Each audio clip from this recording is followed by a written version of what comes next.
At just 14 years old, Chen Nuo was destined to step onto the battlefield in western Sichuan, where 30 million souls had perished. His fate was sealed the moment he crossed into this world. The autumn wind was cool, and white banners fluttered in the air, adding to the somber mood of Qinjia village that morning. The remaining villagers gathered under the old locust tree at the village entrance. Chen Nuo's grandmother, her hands weathered by time, clutched him tightly and angrily addressed the village elder, Chen Dai. "Are you trying to wipe out our village, old man?" "Grandmother, this is my own decision," Chen Nuo quickly explained. "The war has reached a point where age no longer matters. The defense at Chongguan is in crisis, and as a descendant of the Sichuan army, I must go to battle." From the moment Chen Nuo arrived in this world of spiritual resurgence, he knew he had no other choice. For centuries, powerful beings from various races, including demons and barbarians, had torn through the void to descend upon the world. They could pluck stars and moons, rend the heavens, and were bloodthirsty, treating humans as livestock. Humanity had been on the brink of extinction. In these desperate times, generations of heroes had sacrificed themselves, building mountains with their flesh and bones to fortify the defenses. Over the centuries, countless billions had perished, and of the 31 million sons of Western Sichuan who had gone to war, none had returned. White banners hung from every home, and 9 out of 10 families had lost their sons. Chen Nuo's grandmother trembled as she caressed his young, yet determined face. She had watched her grandfather, father, husband, children, grandchildren, and even Chen Nuo's parents, sister, and uncle leave, never to return. She had thought Chen Nuo would be her last solace, but once again, parting had come. After bowing 3 times, Chen Nuo resolutely turned away. Even as the cries of women and children echoed behind him, no one dared to look back. Only when he had disappeared down the mountain path did the villagers notice the white banners hanging from the old locust tree. "Child, are you afraid?" Chen Dai asked, suppressing his grief. "I am ready," Chen Nuo replied firmly. In this world, he had experienced joy, confusion, and anger, but never fear. "Good for you. Truly a descendant of the Sichuan army," Qi Gong exclaimed, his aura shining with the energy of a martial artist. This was one of the 9 realms of humanity: martial artist, spirit refiner, dragon force, sky flyer, dharma body, star breaker, divine traveler, Dao transformer, and king domain. Unfortunately, Chen Nuo had not awakened any special talents and could only train his body using ancient methods, reaching the 9th level of a martial artist. Yet he remained steadfast, for too many of his loved ones were on the battlefield, and his home was there too. Regardless of life or death, he was determined to find them. With his emotions in check, Chen Nuo followed the village elder's lead. The setting sun painted the sky with a blood-red hue as the recruitment ground in western Sichuan buzzed with activity. Young men from all over gathered, standing in neat rows, waiting to enlist. Their eyes were determined, their faces resolute, fully aware that they might not return from the battlefield, yet none showed any fear. Everyone understood that if they didn't rise to fight against the invading forces, even the sunrise of tomorrow could become an unattainable dream. They were willing to shed their blood and sacrifice their lives to ensure a peaceful dawn for their loved ones. At the end of the long line, a group of 11 stood out. These were the able-bodied men from Qinjia village, ranging from elderly figures to energetic youths. Leading them was the esteemed village elder, Chen Dai, followed by the likes of 7th Uncle Chen Li, 2nd Uncle Chen Wen, 3rd Uncle Chen Wu, 5th Uncle Chen Zhong, and the younger generation including Chen Qi, Chen Yu, Chen Su, Chen Mo, Chen Tao, and the youngest, Chen Nuo. These young men were orphans of war, their parents lost on the battlefield. Raised by the village elder and 7th uncle, they had not awakened any special talents but had diligently practiced ancient body refining techniques, making them formidable. As they awaited silently, they remained unfazed by the curious glances from those around them. "Wawa," 7th Uncle Chun Li whispered to Chen Nuo, "remember to say you're 16 when asked." Chen Nuo nodded quietly. Although the age limit for recruitment in Western Sichuan had been relaxed, 16 remained the minimum age. Those under 16 were considered children and would not be sent to the front lines, regardless of the urgency of the war. Those under 16 who had awakened talents would be sent to training academies.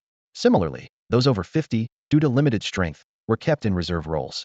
As Chun Li gently patted Chen Nuo's head with a sense of guilt, a sudden change occurred. Chen Nuo's pupils contracted, and a mysterious mental barrier shattered in his mind, revealing a glowing screen. Unique talent awakening. Host, Chen Nuo. Realm, 9th level warrior. Unique talent, infinite dimensional ascent. Cultivation techniques, ancient body refining technique, gravity fist. Weapons, none. Blood crystals, 0. Blood crystal consumption rate, level 1. Note: blood crystals are the essence of a being's fortune, life force, and lineage, condensed into a form. Defeating enemies yields blood crystals, with stronger foes providing more. Blood crystals can activate unique talents or be used for cultivation. Chen Nuo stared silently at the words on the screen. This forbidden talent, infinite dimensional ascent, was unique. Once awakened by him, no one else could possess it. Unlike dimensional reduction, which compresses higher dimensions into lower ones, dimensional ascent elevates lower dimensions to higher ones. This isn't about burning oneself for a fleeting burst of power. Instead, it allows the user to gain higher realm strength and special abilities. For instance, normally, one cannot fly below the flying realm, but through infinite dimensional ascent, one could not only gain the strength of the flying realm, but also master the art of flight. Each increase in level equates to crossing into a new major realm. The ninefold ascension can indeed elevate one's power by 9 major realms, but this forbidden talent comes at a great cost. It requires consuming a large amount of blood crystals. If there were an unlimited supply of blood crystals, theoretically, one could ascend dozens or even hundreds of realms, standing invincible. Just as Chen Nuo was about to delve deeper into this topic, a loud voice from the recruitment registration area rang out. Next, Chen family village, Chen Dai, 50 years old. An elderly man with graying hair stepped forward. Yufeng looked up and scrutinized the elderly man in front of him, whose face was speckled and who appeared to be at least 70, with a slight frown. Old man, are you joking? The young recruits around also cast surprised glances. Chen Dai, unperturbed, released a powerful aura of ninefold spirit refinement. Officer, I may look old, but you should be able to sense this energy. Old man, at your age, you should really be enjoying your twilight years at home. It's not like the youth in Sichuan have all disappeared, someone nearby advised. Get out of here, you young ones, stop making a fuss, Chen Dai scolded, then leaned down to whisper to Yufeng.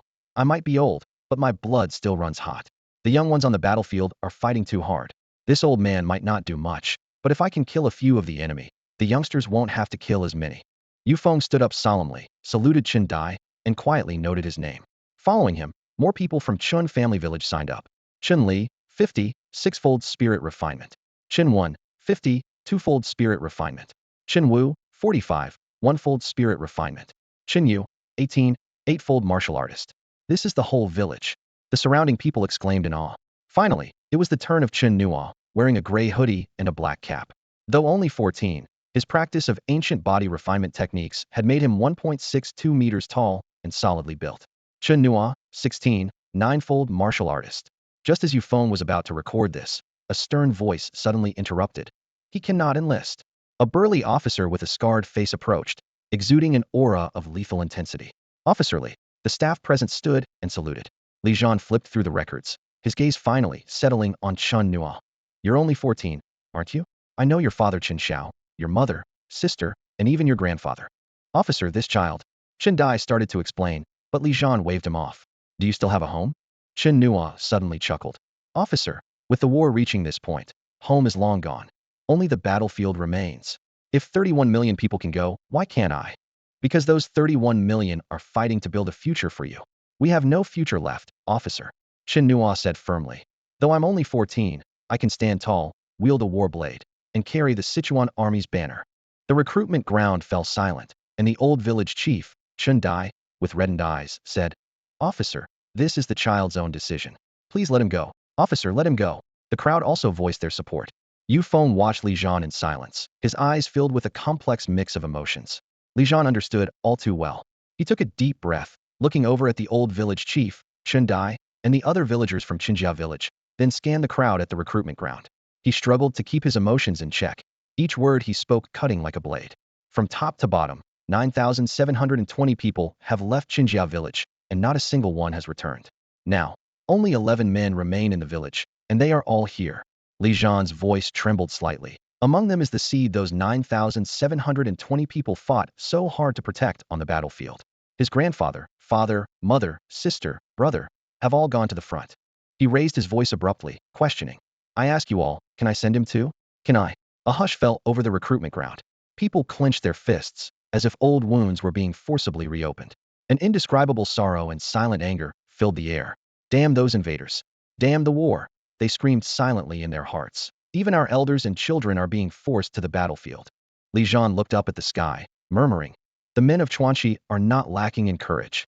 But please, leave some seeds for Chuanqi, leave some seeds for the Chuanqi army. With that, he composed himself and turned to leave. Old village chief Chen Dai remained silent. Even he began to doubt if his decision was right. Yufeng stood for a long time, Li Zhan's words making him even more hesitant. However, Chen Nuo's resolve was untouched. He had awakened his unique gift, infinite ascension. And only by fighting on the battlefield could he obtain blood crystals to grow stronger. Chen Yu looked at Chen Nuo, hesitating to speak. Xiao Nuo maybe? Chen Nuo interrupted firmly. Second brother, I must go. He looked around. These 10 people were now his only family. He knew that once on the battlefield, their chances of survival were slim. He had already lost too much and could not stand by idly. As long as he could kill enough enemies, there was hope of surviving the battlefield with them. Chen Dai paused for a moment. Then after a quiet discussion with Chun Li, said, I'll go talk to that officer again. You all wait here. With that, he left the recruitment ground, heading toward the distant military camp. Some youths in the square stepped forward, trying to dissuade Chen Nuo, but he remained unmoved. In the military camp's office, Chen Dai recounted Chen Nuo's life story to Li Zhan. Li Zhan listened quietly, then after a long while, looked up as if asking himself, Old man, we've fought for so many years, sacrificed so much, for what? Chen Dai sighed. No one wants him on the battlefield more than I do. But this child has truly grown up. He shed all his tears, cried his voice hoarse, and has nothing left. So he picks up the blade without hesitation to fight the enemy, until even his blood runs dry. That's his resolve. Li Zhan, with his back to Chen Dai, let out a low, angry roar. He's only 14. Just 14. In the past, he would still be in school, reading without a care, but now he must bear arms and go to war. But there's no choice. Chen Dai said heavily. The two fell into a long silence. Ultimately, Li Zhan agreed as well. This decision might be wrong, but in such dark times, they had no other option. Returning to the recruitment ground, Chen Dai conveyed the decision to Chen Nuo. Chen Nuo breathed a sigh of relief, as if a heavy burden had been lifted. With the war situation urgent, they were to move to the front line in 3 days. Those who registered would head to the military camp for organization and would be assigned to the 9th Corps of Chuanchi. A total of 10 regiments were recruited, amounting to 100,000 soldiers. All 11 members from Qinjiao village were assigned to the 3rd Battalion of the 9th Regiment. Li Zhan broke military protocol by making this decision to ensure that the villagers could look after each other. Every new recruit was equipped with a sharp alloy combat knife and a decent military uniform. Unlike other regions, Western Sichuan is remote and resource scarce, unable to afford expensive armor, high-energy guns, or specialized medical supplies. Yet, even with just a knife, the Western Sichuan army is renowned for its unparalleled bravery and fighting spirit. Over the next 3 days, instructors tirelessly explained battlefield conditions, the strengths and weaknesses of various alien races, and different survival techniques. Meanwhile, the village elder, Chen Dai, was discreetly making arrangements. On the 4th morning, a Western Sichuan military reporter, Yan Qing, stood at the train station, ready to broadcast the departure of the newly formed Western Sichuan Corps to the battlefield. Dressed in her military uniform, she appeared both beautiful and professional. I'm Yan Qing, a reporter for the Western Sichuan military, bringing you live coverage of the new Western Sichuan Corps as they head to the battlefield. Her voice echoed through the region via the microphone. The camera slowly panned across the massive, elongated train station, packed with crowds as far as the eye could see. 2 enormous military trains, resembling hibernating dragons, each consisted of up to 150 carriages. In front of each train entrance, groups of 100 soldiers stood in neat formations. The eyes of all Western Sichuan focused here. 100,000 soldiers, 100,000 families' hopes and concerns. These warriors, about to step onto the battlefield, are sons to their parents and fathers to their children. Today's farewell might mean separation by life and death. Despite the heartache, everyone held back their tears, gazing at their loved ones, possibly for the last time. Yan Qing moved along the platform, broadcasting and capturing the images of each formation with her camera. Suddenly, a young man called out to her. Reporter Yan. Yan Qing immediately ran over. Do you have something to say? The camera focused on the young man in uniform. The young man looked at the camera, a bittersweet smile on his face. Xiaoing, don't wait for me. Find someone who loves you and live well. That's all I have to say. His words were brief, yet filled with deep emotion. Somewhere in Western Sichuan, a girl named Xiaoing watched the television, tears streaming down her face. We all have to live well, Yan Qing said softly. The young man just smiled and quickly turned away. Reporter Yan, I have something to say too. Me too. More and more people began to call out. Yan Qing rushed through the crowd, recording each heartfelt message. Old man, build a monument for me. Sis, take care of mom. Child, you must survive, no matter how hard it gets. You must survive. Each word was like a sharp blade, piercing Yan Qing's heart. She struggled to control her emotions. Her voice choked as she continued the broadcast. As we depart, will we return? Everyone knows the answer in their hearts. We will all strive to survive, no matter how difficult. The entire Western Sichuan was filled with the sorrowful cries of the people, women, children, and the elderly weeping together. Yan Qing wiped her tears, forcing herself to calm down. and approached the formation of the 68th carriage. The camera captured the straight figures of the people from Chenjia village. Do you have anything to say? Yanqing pointed the camera at Chen Nuo. The young Chen Nuo looked into the camera, momentarily speechless. Unlike others, his entire family was already on the battlefield, leaving him with no one to talk to. The village elder and the soldiers in line looked at Chen Nuo, a wave of indescribable sadness filling their hearts. Chen Nuo was silent for a few seconds, then suddenly spoke to the camera with determination. If there's no future, fight to the death. This statement was like a thunderclap, shocking everyone present. People near the platform turned to look at Chen Nuo, their eyes becoming more resolute. If there's no future, fight to the death. Yanqing silently repeated the phrase in her heart. Suddenly, a whistle sounded through the loudspeaker, and Li Zhan shouted, "All aboard!" The train doors slowly opened, and everyone filed in. As they passed by, Yanqing felt their determination and courage. Yanqing's gaze followed Chen Nuo's back. A young man hurriedly ran past, urgently speaking into the camera. His name is Chen Nuo, a 14-year-old child. His parents, brothers, and sisters are all on the battlefield, leaving him the only one left.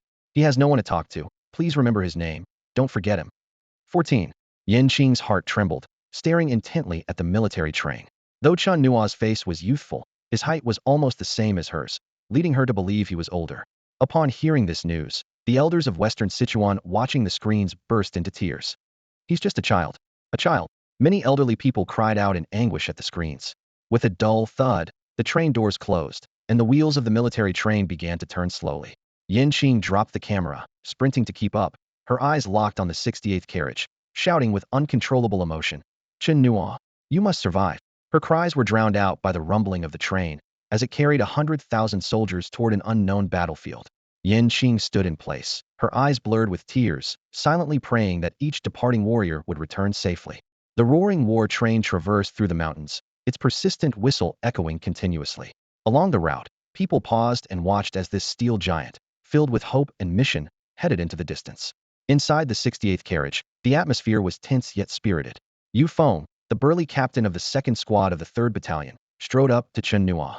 He patted Chen Nuo on the shoulder, his tone full of concern. "Kid, be sharp when you get to the battlefield." Beside him, Wang Xiong, a formidable warrior at the 8th level of spiritual refinement, chimed in. "Captain Yu, this kid's not bad. I've taken a liking to him."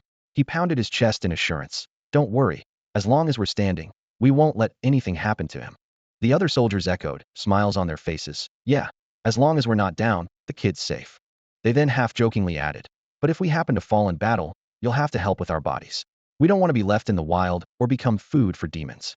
Chen Nuo felt the care from those around him, and, after a moment of silence, suddenly lifted his head, his eyes blazing. "We will win." In the past, this might have been just a joke, but now, with the unique talent of infinite dimension ascension, Chen Nuo saw hope. Everyone was momentarily stunned, then burst into hearty laughter. "Yes, we will definitely win." Yu Feng didn't say much more, thinking that if this kid could still say such words when truly facing the battlefield, it would be commendable. Chen Nuo didn't speak further but instead summoned a light screen in his mind, carefully studying this unique talent. Infinite dimension ascension was indeed extraordinary. As long as there were enough blood crystals, it could even allow a mortal warrior to challenge divine beings. He was more concerned about the blood crystal consumption rate, which determined the difficulty and cost of ascension. At his current warrior level, ascending one level to the spiritual refinement realm required 100 blood crystals and could be maintained for an hour.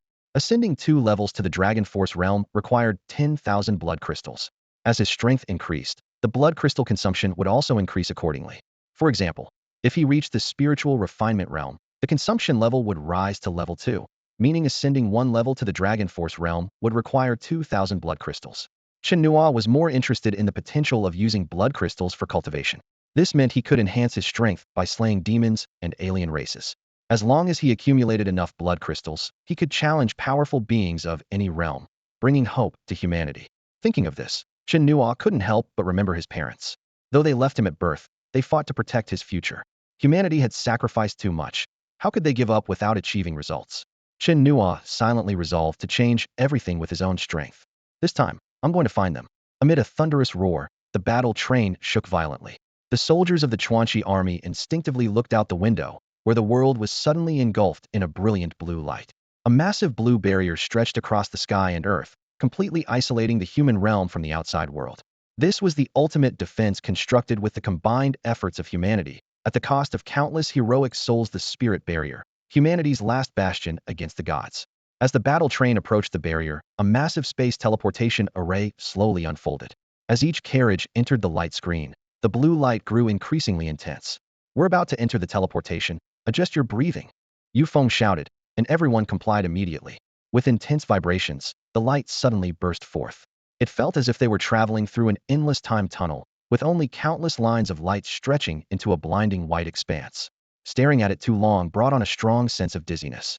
"If you can't handle it, close your eyes," Yufeng reminded again.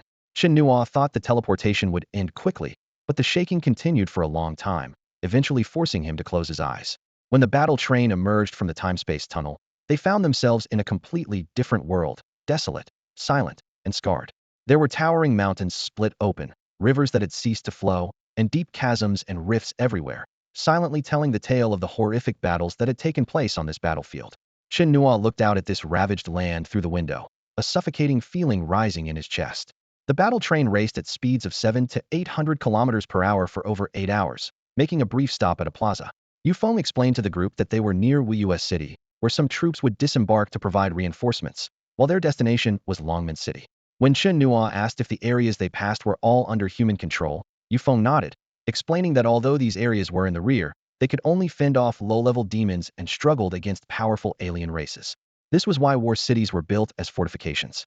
"Every inch of land is soaked with blood," Qi Gong remarked, gazing out the window, his resolve for the journey strengthening. The train stopped once more at dawn and finally reached its destination near noon. As the sharp whistle blew, the doors opened. "Everyone off the train," Yufeng commanded, and they all moved quickly. Chen Nuo followed the elder village chief, finding themselves atop a mountain range. In the distance, a majestic ancient defensive city stood tall, its walls towering and robust, as if forged from steel. The group assembled on a flat plaza, where Li Zhan, leading several instructors, counted heads before ordering everyone to board the 100 military vehicles waiting to take them down the mountain road. After over an hour, they finally arrived at their destination, Longman City. The city of Longman is fortified with thick walls over 100 meters high, forged from a special alloy. The walls are densely engraved with unique and powerful bone patterns, glinting with a metallic sheen in the sunlight. These patterns not only withstand attacks from powerful alien races, but also keep most lower-level aliens and demons at bay. As far as the eye can see, similar fortresses are scattered like stars across the vast battlefront. They resemble islands in the sea, collectively forming a crucial defense line for humanity, tirelessly resisting countless demonic and alien threats day and night. Inside Longman City, everyone is a soldier. At this moment, a convoy of military trucks is slowly entering the city. By the roadside, a scar-faced man frowns at the convoy, a trace of worry in his eyes. "How many more people can we muster if this continues?" he wonders aloud. The people around him remain silent, continuing their work, a scene they've witnessed too many times before. Chen Nuo arrives with the convoy at an open area. After disembarking, he surveys his surroundings. Lush green lawns intersected by asphalt walkways, sporadic trees adding to the scenery, and various military supplies neatly stacked. Soldiers in Sichuan military uniforms bustle about, busy with their tasks. Yufeng, after a brief spar with a few burly instructors in armor, quickly returns to lead the group across the lawn to an 8-story building by a row of birch trees. "This is dormitory 2. You'll be staying on the first floor, for people to a room," he instructs succinctly. "Settle in, and we'll regroup here in the afternoon." Chen Nuo, along with the old village chief Chen Dai, Chen Yu, and Chen Mo, are assigned to the room on the far left. Through the wire mesh, they can see a vast plaza outside, but they still know little about this city built in the ancient style. The room is spacious. Once settled, the old village chief, Chen Dai, sits on the bed and calls the three over. "We've stepped onto the battlefield, and we must always be ready to face death. I have only one request: stay close behind me," he instructs with brevity and gravity. In this bloodthirsty and brutal battlefield, the chances of survival are slim, but he will do everything he can to protect these young people. The three nod solemnly, while Chen Nuo silently resolves to obtain blood crystals as soon as possible. At the afternoon assembly, Yufeng stands straight and, once everyone is gathered, begins the introduction. "This is Longmen City, jointly defended by the Sichuan West 7th and 9th Corps. You will be assigned to the 9th Corps, 3rd Battalion, 2nd Squad. Over the next month, before officially entering the battlefield, you will undergo training that includes battlefield survival skills, understanding the characteristics of demons and aliens, as well as demon combat trials and alien combat trials." "Officer Yu, what is a demon combat trial?" Wang Xiong asks, the question on everyone's mind. Chen Nuo and the others perk up, waiting for the answer.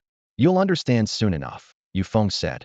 Leading the group across a vast square, through lush woods, and past a shimmering artificial lake to a special building. It was a massive open-air arena, funnel-shaped, with a fighting platform enclosed by barriers at its center. Each side had a large closed gate. Circular tiers rose upwards, more than 100 levels high, ensuring a clear view of the platform from any seat. The seats were filled with newly recruited warriors, while veteran soldiers of Longman City stood at the top. After showing a pass, Yufeng guided the group to a reserved section in the 20th row with 100 seats. As soon as Chen Nuo sat down, his gaze was fixed on the fighting platform. 10 minutes later, a clear female voice echoed through the loudspeakers. My name is Lin Jiao, from Western Sichuan. Welcome to all warriors of the 9th Corps of Sichuan. She elaborated on the trial prepared by Longman City for the new warriors, aimed at better understanding the enemies they would face. As the eastern gate slowly opened, the clanking of chains drew everyone's breath. A hulking figure emerged from the shadows, shielding his eyes from the glaring light. Once adjusted, everyone could see the true form of this otherworldly being humanoid, but more akin to a werewolf, standing 2 meters tall, with scars under his tattered armor. His arms, neck, and face bore blue tattoos, the most striking being a third blood-red eye on his forehead. This is a member of the Three-Eyed Spirit Clan, Lin Jiao explained, under the command of the Feather Clan, one of our main adversaries. They possess immense natural strength, and their third eye can emit a blood ray that traps people in illusions. Some mutated individuals have even more powerful eyes. Accursed human ants, the Three-Eyed Spirit roared. Our mighty warriors will annihilate you all. This roar ignited the fury of the new recruits. Damn beast, I'll slaughter you, came the angry shouts. Seeing they were newcomers, the Three-Eyed Spirit sneered. So, another batch of fresh meat. Let me taste your flavor first. The recruits gritted their teeth, filled with murderous intent. In contrast, the veteran soldiers appeared calm and composed, familiar with such scenes. Meanwhile, Chen Nuo's eyes burned with a strange intensity and longing. Lin Jiao slowly walked to the front of the crowd and began to introduce the Three-Eyed Spirit Clan that had been captured. Her voice was clear and serious. This alien race originally had a cultivation level of refining spirit stage 5. With the special ability of the third spiritual eye, it holds an absolute advantage in unknown combat, capable of taking on 5 opponents of the same level. As soon as she finished speaking, the new recruits of the 9th Legion all showed expressions of shock. The disparity in strength was astonishing, making it clear why the war was so difficult. Chen Nuo felt a slight sense of disappointment after hearing the introduction. Although he had trained in ancient body refining techniques with the old village chief, achieving a remarkable physique at the warrior stage 9, and frequently sparred with his third uncle Chen Nuo and others, even mastering the gravity fist, allowing him to face a refining spirit stage 1 opponent alone. The gap to refining spirit stage 5 was immense. At this moment, Lin Jiao shifted her tone. However, we have already destroyed his spiritual eye and shattered his dantian. Now, his strength is equivalent to about refining spirit stage 1. He will be your first target for trial. With these words, the scene erupted with excitement. Let me go down and slay this beast. Many immediately shouted, their hatred and anger overshadowing their previous shock. The Three-Eyed Spirit Clan member, though aware of its inevitable demise, still scanned everyone present with a bloodthirsty excitement, sneering. Ha! Ha! Come on, I've slaughtered plenty of human ants already. Killing a few more before I die wouldn't be bad. At this point, Chen Nuo stood up. Chen Dai quickly grabbed his clothes, trying to prevent him from acting recklessly. Yufeng and the rest of the squad also turned to watch. Wang Xiong spoke up. Xiao Nuo, sit down first, let us handle this. He had vowed on the battle train to protect Chen Nuo. They had just arrived here and were unfamiliar with the aliens. Although Lin Jiao had introduced some details, they still lacked hands-on experience and didn't know the specific tactics of this alien race. However, Chen Nuo did not sit down.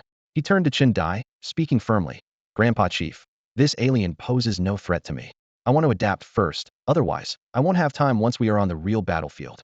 After speaking, he looked around and loudly declared, Uncles and brothers, I am Chen Nuo from the 3rd Battalion, 2nd Squad of the 9th Legion of the Sichuan West Army. Hearing the alien's arrogant words has made my blood boil. I want to take the first fight, so please allow me to face him. The crowd's eyes focused on the young man, their brows slightly furrowed. A middle-aged man asked, Kid, this alien is ferocious. Are you sure you want to fight first? Chen Nuo replied fearlessly. I'm not afraid of death. Why would I fear the first fight? Besides, I'm confident I can take him down. His voice was filled with determination, determined to seize this opportunity. Chen Nuo astutely noticed that the Three-Eyed Spirit Clan member was further weakened by chains binding its feet. He thought to himself that as long as he defeated this alien, he could obtain a blood crystal. This was an important reason for him to fight. The group of veterans on the steps watched Chen Nuo with satisfaction, praising, this kid's got guts. In a distant building, Zhao Shan was observing the trial field through surveillance screens. He turned to Li Jian beside him and asked, 14 years old? Li Jian nodded in confirmation, adding, the whole village came, not one stayed behind. Hearing this, Zhao Shan's brow furrowed slightly, struggling to accept this reality. As a veteran of the Sichuan West Army, they fought on the front lines to protect the bloodline legacy of the Sichuan West people. He hadn't expected the war to reach such a point. Zhao Shan asked gravely. At his age, how long can he last on the battlefield? This is the underworld, the edge of the abyss of death. The brutal slaughter is relentless, day after day, year after year, with wave after wave falling. On the battle stage stands a young figure, Chen Nuo, a boy who has just turned 14. How long can this kid last? Someone whispered. Li Jian remained silent. No one could predict. Maybe he'd fall in the first match, or maybe he'd endure 10. But everyone knew in their hearts that one day, he would fall on this blood-stained battlefield. For hundreds of years, this has been the consensus. Yet, even so, people continue to come forward. Chen Nuo's powerful declaration broke the silence, and no one disputed his opportunity. Chen Dai, though not stubborn, did not stop him. The others could only remain silent. Yufeng cast a concerned glance at Chen Nuo, softly reminding him, be careful. Chen Nuo showed no fear. If true danger arose, he believed that even before Yufeng could intervene, countless others would rush onto the battlefield. Chen Nuo, with his sword, walked towards the battle stage, Chen Dai following closely to guard against any unforeseen events. As a practitioner of the 9th level of spirit refining, he could surely be of use in a critical moment. This alloy sword is different from the ones in our village, Chen Dai advised at the edge of the stage. In battle, it should become an extension of your arm to unleash its full power. Chen Nuo nodded in agreement.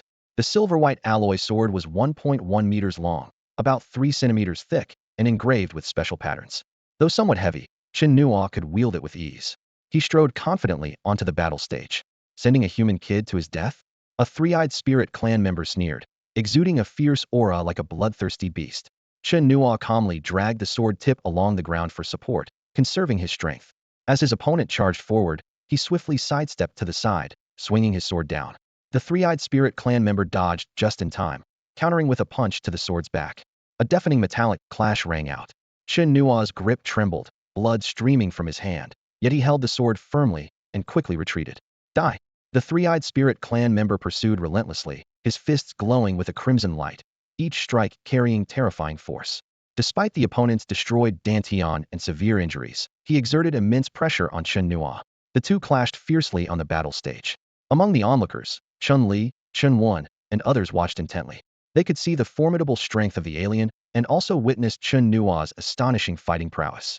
After a prolonged battle, Chen Nuo gradually discerned his opponent's characteristics. Though the three-eyed spirit clan member was physically strong, his speed was even more impressive. If not for the chains on his feet, he would be faster. Chen Nuo exploited this weakness, constantly changing his attack angles. Suddenly, he shifted direction, and as the three-eyed spirit clan member turned, he struck a heavy blow on the opponent's back. Crack! The blade sliced into flesh, splitting the shoulder bone. Ah! The three-eyed spirit clan member let out a shrill scream, swinging back and knocking Chen Nuo away. Chen Nuo landed heavily on the stage, while the three-eyed spirit clan member, now in a frenzy, charged at Chen Nuo, ignoring the sword embedded in his shoulder. Yufeng and the others felt a pang of anxiety. Without the alloy sword, Chen Nuo's combat power would be greatly reduced, and the frenzied, three-eyed spirit clan member posed an even greater threat. In a critical moment, Chen Nuo suddenly sprang up, advancing instead of retreating. At the moment of collision, he slid past the three-eyed spirit clan member's left side, grabbing the opponent's ankle and flipping him. Chen Nuo clamped onto the spirit clan member's head with both hands, his fingers piercing into the opponent's eyes. The three-eyed spirit clan member stumbled back, flailing his arms wildly. Chen Nuo remained unfazed, delivering a gravity punch, smashing it onto the opponent's head. Crack! The sound of bones breaking was unmistakable. Before the three-eyed spirit clan member could retaliate, his head tilted, and his body crashed to the ground. The sword embedded in his shoulder further tore into his flesh, blood splattering. Though Chen Nuo was also thrown to the ground, he ignored the pain, clinging like a bone-attached maggot. With gravity punches and elbow strikes, he relentlessly pounded until the spirit clan member's head was a bloody pulp before stopping. The entire arena fell silent. Not only the new recruits, but even the veterans at the top of the stands were moved. This pure and brutal fighting style was startling. Li Jian, Zhao Shan, and others showed expressions of surprise. No wonder he's a seed of our Sichuan army, some middle-aged soldiers thought to themselves. They all knew Chen Nuo was only 14, still a child, yet he faced death with such bravery, earning their respect. With such spirit, what did the Sichuan army have to fear? Well done, well fought. The arena erupted in enthusiastic cheers. Chen Nuo slowly rose, his eyes gleaming with a sharp, bloodthirsty aura. He wiped the blood and flesh from his fists, drew out the sword, and then checked the display in his mind. Killed a spirit refining level enemy. Gained 20 blood crystals. Chen Nuo gazed at the 20 blood crystals on the battle stage, and the murderous intent in his eyes gradually faded. Although satisfied with the outcome, he pondered to himself. This weakened 5th level spirit refining realm foreigner only condensed 20 blood crystals. If faced with weaker martial realm enemies, the harvest might be even less. He slowly left the stage, and Chen Dai approached, gently wiping the blood from his face. Xiao Nuo, you were too reckless just now, Chen Dai said earnestly. Even though that foreigner had a strong physique, his speed was limited. You should have used your agility to wear him down, then looked for an opening to deliver a fatal blow. Chen Nuo nodded respectfully, knowing that the elder's advice was grounded in wisdom. Under the watchful eyes of the crowd, the two returned to their original spot. His older cousins, Chen Shi, Chen Yu, Chen Su, Chen Mo, and Chen Tao, all cheered for Chen Nuo. Xiao Nuo, well done. Other young members of the squads also looked on with admiration, recognizing not only Chen Nuo's formidable combat skills, but also his rich battle experience. Even the seasoned veterans couldn't help but nod in approval. Only Chen Wan, Chen Wu, and Chun Zhong knew that this was the result of Chen Nuo's relentless training with them in the village. It was the same for Chun Yu and the others. Yu Feng turned to Chen Nuo and asked, have you gained some understanding of the foreigner's strength? Chen Nuo pondered for a moment and replied, they indeed have significant advantages. Yu Feng added, and that's what the third spiritual eye destroyed. If the eye were intact, we'd be at an even greater disadvantage at the same level. These foreigners have been cultivating for many more years than us, receiving unimaginable gifts, which makes them naturally stronger. However, humans also have their own talents. After explaining, he reminded, keep watching, this is just the first match. Shortly after, the door on the east side opened again, and another three-eyed spirit race member was released, slightly shorter than the one Chen Nuo had previously slain. Lin Jiao began to introduce. This three-eyed spirit race member is at the first level of spirit refining, and the third eye is intact. We want everyone to have a more direct understanding so that once we enter the battlefield, we can better defend and respond, reducing the casualty rate. The three-eyed spirit race member entered the battle stage, his pupils shrinking slightly upon seeing his kin's corpse. He quickly scanned the stands and locked onto Chen Nuo, as he could smell the blood of his kin.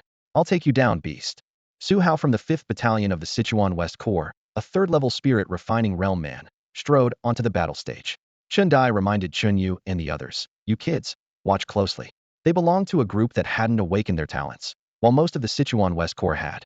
Chen Nuo also focused intently on the scene. The battle erupted instantly.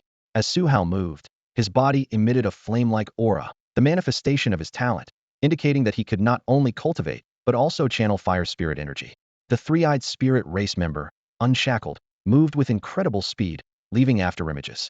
Despite being two minor realms apart, he could still contend with Su Hao. The two clashed for over 100 rounds, during which Lin Jiao took the opportunity to explain the advantages and weaknesses of the three-eyed spirit race in detail. After all, the direct foreign enemy of Longman City was the three-eyed spirit race, and the more they understood them, the greater the advantage they would have in battle. Despite the formidable strength of the three-eyed spirit clan, they have a weakness in long-range combat. Following Lin Jiao's advice, Su Hao cleverly exploited this vulnerability. He unleashed searing flames of spiritual energy, creating scorching barriers that effectively hindered the actions of the alien warriors. Sensing the threat, the alien warrior's eyes flashed with a bloodthirsty glint. Ignoring the burning pain, he gritted his teeth and forced his way through the fiery barriers. As he finally closed the distance, the third eye on his forehead suddenly opened, its pupil rapidly dilating. A ripple of invisible energy spread out from him, and everyone could clearly see this eerie phenomenon. Yu Feng was about to warn them, but it was too late. Su Hao's movement slowed, his gaze turned vacant, indicating he had fallen into an illusion. The alien warrior seized the opportunity, delivering a fierce punch to Su Hao's abdomen. Su Hao spat out a mouthful of blood, his body flying backward like a kite with a broken string. The intense pain jolted him awake, and he erupted in even fiercer flames, resembling a legendary super warrior. Su Hao quickly counterattacked, releasing a wall of spiritual fire to obscure his opponent's vision.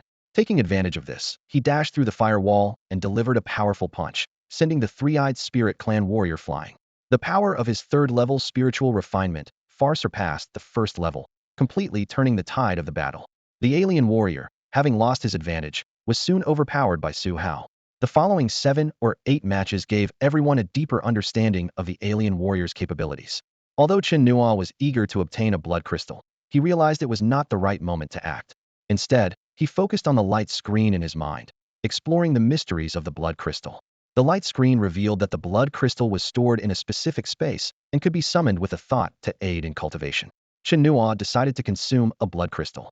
Instantly, a strange power surged into his body, doubling his energy and vitality. To his surprise, he also gained the ability to open a third spiritual eye.